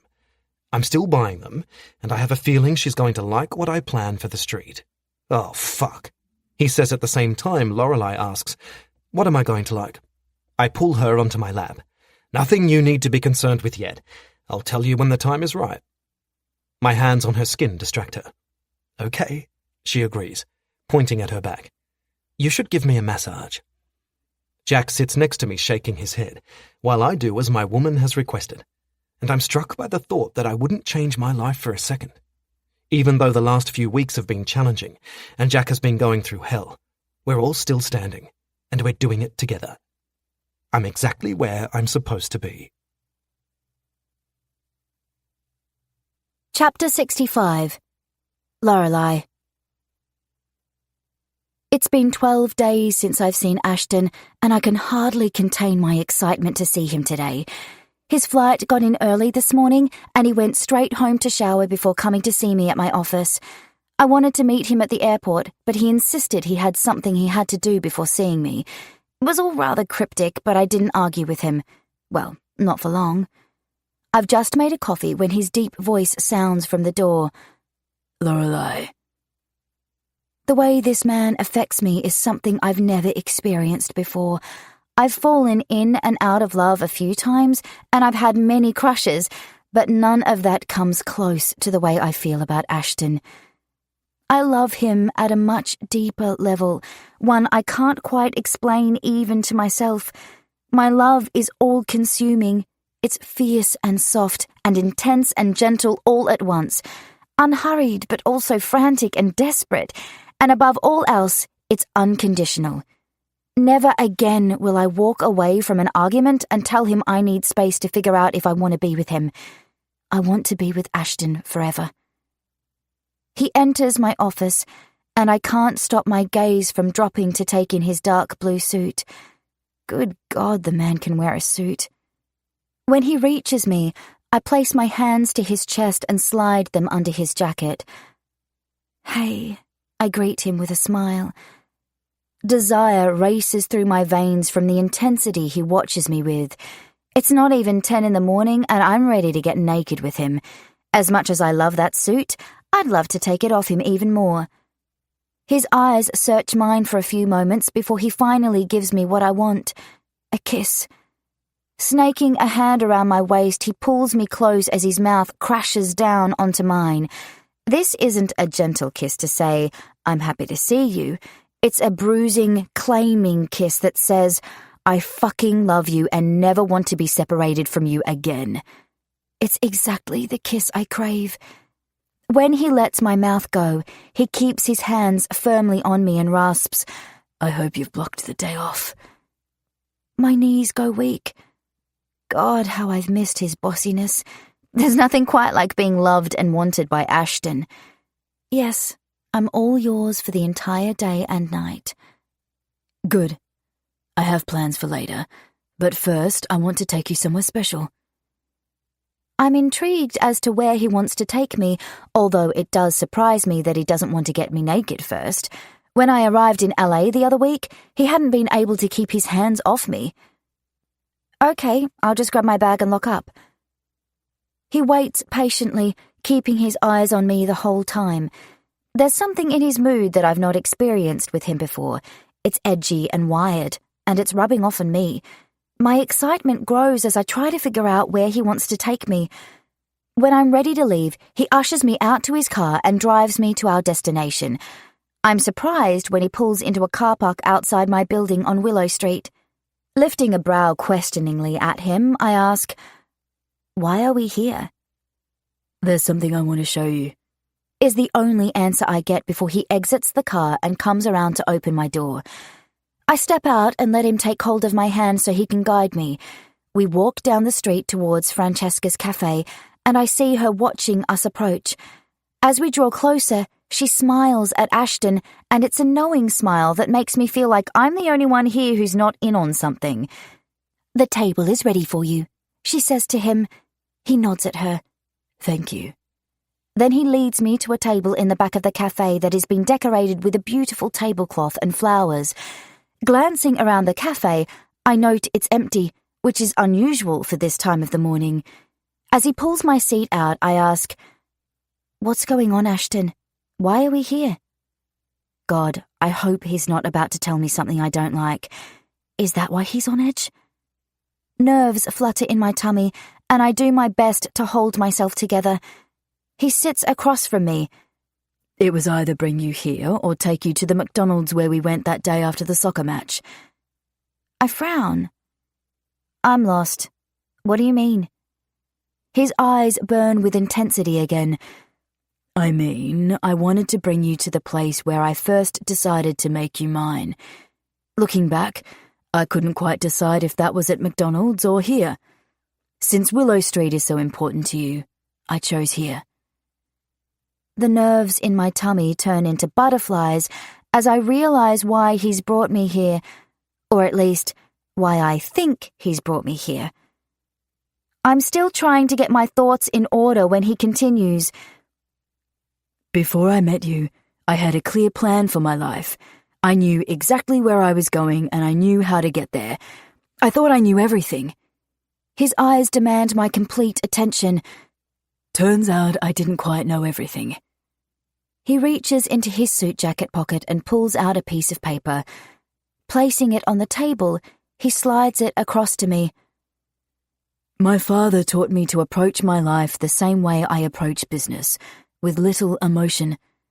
Life is a challenge to be conquered, and everything in it is something to be owned. I win one battle, and then I move swiftly to the next. I forgot along the way what my uncle taught me about allowing passion to guide me and about getting my priorities right. And then I met you, and you changed everything. I can hardly breathe. The emotion blazing from Ashton is causing my heart to beat so fast. I have no idea what's on the piece of paper he's given me because I'm waiting for him to finish speaking before I read it. and I'm not sure where he's going with all this. I thought he was going to propose to me, but this doesn't feel like a proposal. I stay quiet while he continues. I told myself I wanted Willow Street because it made good business sense, and it did. But there was so much more to it than that. I just wasn't willing to see it for anything more than business, because without my work, what purpose did my life have? Lorelei, you've opened up my world and reminded me of the parts to myself I buried a long time ago. He nods at the paper. Open it. Ashton, I start, all flustered and confused as to where he's going with this. He cuts me off, all bossy. Open the letter, Lorelei. My hands shake as I do what he says. Whatever this is, it feels momentous, like it's going to change something in my life. Once I have the letter opened, I read it, and stunned doesn't even come close to describing my reaction. If I thought my heart was beating fast before, it's practically leaping out of my chest now. My head jerks up and I meet his gaze again. Oh my God. No more words come. Ashton has stolen them all. The letter is from his lawyer. It details that Ashton and I are now the owners of every property on Willow Street. Equal owners. It highlights the fact that I have an equal say in any development of Willow Street, and that without my consent, no development can go ahead. Ashton stands and comes around the table to where I am. He kneels and pulls a blue box from his pocket. My chest squeezes with love. Taking hold of my hand, he says, I don't want to go through life without you. I want you by my side, challenging me, pushing me to be a better man. I want you to pull me back when I forget my way. I want to raise children with you and chase my passions with you and grow old with you. He lets go of my hand and opens the box for me to see the exquisite diamond ring inside. Lorelei Winters, I love you. Will you marry me? Tears fall down my cheeks as I nod. Yes. I'm a mess of emotions as I scramble off the chair and throw myself into his arms. Taking hold of his face, I continue nodding like a mad woman. Yes, I will marry you, Ashton Scott. My lips crash into his and I kiss him for the longest time. I don't ever want to stop kissing this man. He is my everything. When he finally manages to end the kiss, he blasts me with the smile of his I love, the one I can't get enough of. I love Ashton's intensity and his passion, but when he smiles at me, I feel I'm home. As he slides the ring on my finger, I say, Are you sure you know what you're doing with those Willow Street properties? You know I won't make it easy for you to do what you want with them, right? His smile doesn't leave his face. I'm counting on it, baby. Oh, God. This man. He stands, bringing me up with him, and pulls me close. You know I won't make it easy for you either, right? I hit him with a sexy smile. I'm counting on it, baby. Oh, and one other thing? He arches a brow, questioningly. I'm gonna need that butt plug back. I can do all the things he asked me to in his proposal. I can challenge him and push him and raise children with him and chase our passions with him and grow old with him because loving him is the only thing I want to do for the rest of my life. He thinks I changed everything for him and opened up his world. What he doesn't know is that he gave me the world, and I'm going to hold tightly to him forever. Epilogue. 8 years later. Ashton. Daddy, Dana says, wrapping herself around my leg. Mummy said you need to help me get dressed for the party because we're late now. I reach down and pull my daughter into my arms. Her red hair shimmers in the afternoon sun that streams in through the window of our Hawaiian home. She and I spent far too long outside this morning, and when we finally came inside, Lorelei gave me the look that tells me I'll be the death of her. On a normal day, she wouldn't have cared how long Dana and I stayed out swimming and playing on the beach, but today she had things she wanted me to do. Touching her nose, I smile. Have you chosen your dress for today, Princess? She grins and nods. Yes, but Mummy said I can't wear it. I force down a chuckle. Of course Dana has selected something Lorelei said no to. My daughter is as stubborn as my wife, and while I often go to bat for Dana, there's no way in hell I'm going against what her mother has said about this. Not when Lorelei's hormones are all over the place after the birth of our third child less than 3 months ago. My balls are worth more to me than that. How about we choose another outfit together? Her little face scrunches into a frown. No, I want to wear the purple dress. I walk us from my bedroom to hers and deposit her on the floor. You've hardly worn the blue dress I bought you. I'd really like it if you picked that one. She stares up at me while I search for it, her big green eyes blinking while she tries to decide. Finally, she says, Okay, but it's drawn out like she's not quite convinced. I pull the dress from the closet and lay it on the pink Barbie blanket that covers her bed. The blanket Alessandra bought when she also bought her a million other Barbie products. Spoiled doesn't even cover the way my sister loves my children. Sitting, I motion for her to come to me. I'll help you get dressed, and then we might have to find Auntie Allie to do your hair. Her eyes light up. Yes! Dana is a fidgety 4-year-old, so dressing her takes a lot longer than it should, but I make it a point to remain patient with her always. I will never be my father and rush my children or push them away. I've only just managed to do up the last button on her dress when she starts jumping up and down, a look of pure joy on her face. Following her gaze, I find Alessandra standing in the doorway, a huge smile on her face. The joy in her eyes matches that in Dana's. These two share a special bond. Entering the room, Allie spreads her arms for Dana to run into and lifts her up. Hello, my beautiful girl. I see Daddy helped you choose a gorgeous dress. She eyes me and adds, and it's one I know Mummy will love. Dana's little arms fling around Alessandra's neck. Daddy said you will do my hair. I want a braid. Do we have any magic words today? Allie asks. Dana nods. Please. Okay. How about you find your brush and hair tie and I'll do a braid, and Daddy can go and help Mummy with Autumn. Are you good here? I ask. Yes. You go help your wife. As I head towards the door, she calls out, Oh, and if you see my darling husband, please tell him it wasn't me who put that dent in our rental car while I was out today. I found it in the car park like that. I frown. Why do you want me to tell him? Why wouldn't I? At my puzzled expression, she adds, You know he thinks I drive around all day trying to find cars to crash into. Well, this time it wasn't my fault, and if that news comes from you, I've got half a chance of him listening. I shake my head. My sister never fails to amuse me. He's hardly going to pay attention to anything I have to say about it. She turns Dana around and brushes her hair while muttering, Honestly, you men, just trust me, I know my husband. I know your husband, Allie, and I also know you, and I think we all know you're just trying to avoid having to tell him about the dent. Waving her hand at me dismissively, she says, Either way, please tell him.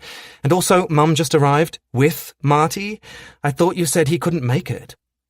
In the 8 years since Mum left Dad, she's dated some interesting men, Marty being the most interesting. He's not the kind of man I would have chosen for her, being that he's somewhat impulsive and a little too free-spirited for me, but I can't deny he's made her the happiest she's ever been in her life. Alessandra is not a fan. Marty is too loud and crude for her. I shrug. It was always a maybe. She purses her lips. Well, if he starts telling those filthy jokes he loves, I'll be having something to say about it. I cannot stand another night of his vulgar mouth. I just can't fathom what Mum sees in him. I can. He's the complete opposite to our father, and I'm convinced that's what she sees in him. And for her happiness, I'll put up with a few rude jokes here and there. Checking my watch, I say, You girls have 10 minutes, and then I want you downstairs. Dana wiggles on the spot, her smile fixed on her face. She's been looking forward to this party all week. She certainly takes after her aunt with her love of parties. Yes, Daddy? I head into Lorelei's and my bedroom before I go downstairs to find her. I have a gift I want to give to her before the party is in full swing. I've just entered the walk-in robe and slipped the gift into my pocket when Lorelei's hands slide around me from behind. I know this is your birthday party, but I really want everyone to go home so I can have you all to myself, she murmurs. Turning, I grip her waist and push her back against the mirror. Dipping my face to her neck, I kiss her there and then along her collarbone. The strapless dress she's wearing always draws my mouth to her skin. "It was your idea to throw a party," I say, as I make my way to her lips. She reaches for the top button of my shirt and flicks it open. "Well, it doesn't technically start for another 10 minutes. That's long enough for me to wish you a happy birthday." "Who has autumn?" She flicks the next button. "Jack. You know how much he loves babies. Seriously, his wife needs to give him another child. I don't see that happening anytime soon. He was lucky to get one out of her." Her hands move deftly down my shirt, unbuttoning it. Dropping her gaze to my body, she presses her hands to my abs and bites her lip. "I swear you get hotter with every passing year." It's not what she says, or that she touches me. It's the way she bites her lip that causes me to spin her around and grind my cock against her. Sweeping her hair to the side, I growl against her ear. "If I didn't think one of our family members was likely to walk in on us, I would bend you over and fuck you so hard you'd have trouble walking out of here." A moan escapes her lips. No one's going to walk in. We both knew that's a lie. Our family lacks boundaries when it comes to privacy. Between my sister, mother, and Jessica, one is bound to come looking for us if we disappear for too long. I kiss her neck. "I have a gift for you." "So, no sex? I mean, I'd settle for your mouth on my pussy." Fuck. My wife loves to drive me wild by slipping in dirty talk when I least expect it. She tells me it's my fault, that I taught her well when we first started dating. I tell her she's perfected the art over the years and that she can ease up now. To that, she always laughs and carries on. I pull out her gift and hand it to her. "If you continue teasing me tonight, there will be no spanking for you later." These days, I don't threaten to spank her. I threaten not to. I always get what I want after that. She turns around and pouts. "You're no fun. Open your present." She unwraps the gift, muttering, "Still as bossy as ever?" Her mouth falls open. "Oh my God, this is beautiful." Pulling the necklace from the jewelry box, she spends a minute reading what's written on the 2 interlocking hearts before looking up to find my eyes. "Thank you. It's perfect." One heart has our names engraved on it, while the other heart has the names of our 3 children. The love shining from her hits me fair in the chest, causing my heart to squeeze. I love Lorelei more now than ever. Some days the feeling overwhelms me, and today is one of those days. Taking the necklace, I lift my chin at her. "Turn around." She does as I say, and scoops her hair out of the way, so I can fasten the necklace around her neck. When I finish, she faces me again. "I think I'll keep you." I arch a brow. "There was never any possibility you wouldn't, and if it ever crosses your mind, I'm having no part of it." She quirks her brow. "You'll just boss me into staying, I expect." "You know me well, Mrs. Scott." Taking hold of the hearts, she says, "What if we have another child?" "Is that on the cards?" "Well, maybe. I'm not sure I'm ready to stop yet." I pull her close. "You know where I stand on this. I'm more than happy to have a soccer team of Scotts." I brush my lips over hers. "I have something else for you." Her eyes light up. "What?" "You know I love surprises." "I've been working with Jack on something for a few months now, and this week it was all finalized." I pull my phone from my pocket and show her an image I've saved. At her questioning look, I explain. "It's the logo for a new fund he and I have established to help children with their education. We're kicking it off with $10 million, and we want you to head it, like you do the Willow Street Fund." She peers closer at the logo before looking back up at me, her eyes glistening. "The Pearl Winters Fund?" I nod. "Yes. You've told me how your grandmother helped children at her church, and how she believed strongly in an education for every child. Jack and I want to work with you to continue that legacy. We always said we'd give back once we made our millions. We always said we wouldn't become our fathers." While Lorelei is processing this news, Dana and our 2-year-old son, Mason, come running in. "Mummy, the party is starting!" Dana exclaims excitedly. She tugs at her mother's clothes while Mason wraps his arms around my leg. My wife is watching me with wonder. It's the kind of look a man lives his entire life for. When neither of us responds to Dana, she tugs harder at Lorelei's clothes. "Mummy, why aren't you and Daddy coming?" Lorelei reaches down and pulls Dana into her arms. "We're coming in a minute, I promise. Daddy's just telling me something." "What is he telling you?" Lorelei faces me, tears streaming down her cheeks. Smiling, she says, "He's telling me about something amazing he and Uncle Jack did." Our kids wriggle and cling, but I'm completely focused on my wife as she pulls my mouth to hers and kisses me. When she's finished, she says, "I don't even have words for how much I love you. You, Ashton Scott, are the very best man I know, and I am blessed to be your wife. I am blessed to stand by your side and share your life." I tighten my arm around her. "All of this is because of you, Lorelei. You've shown me how to love and made me want to be a better man. This is me being a better man." She kisses me again, grinning through her tears. "That thing I said about keeping you?" At my nod, she continues, "You won't ever have to boss me into that. I am yours forever."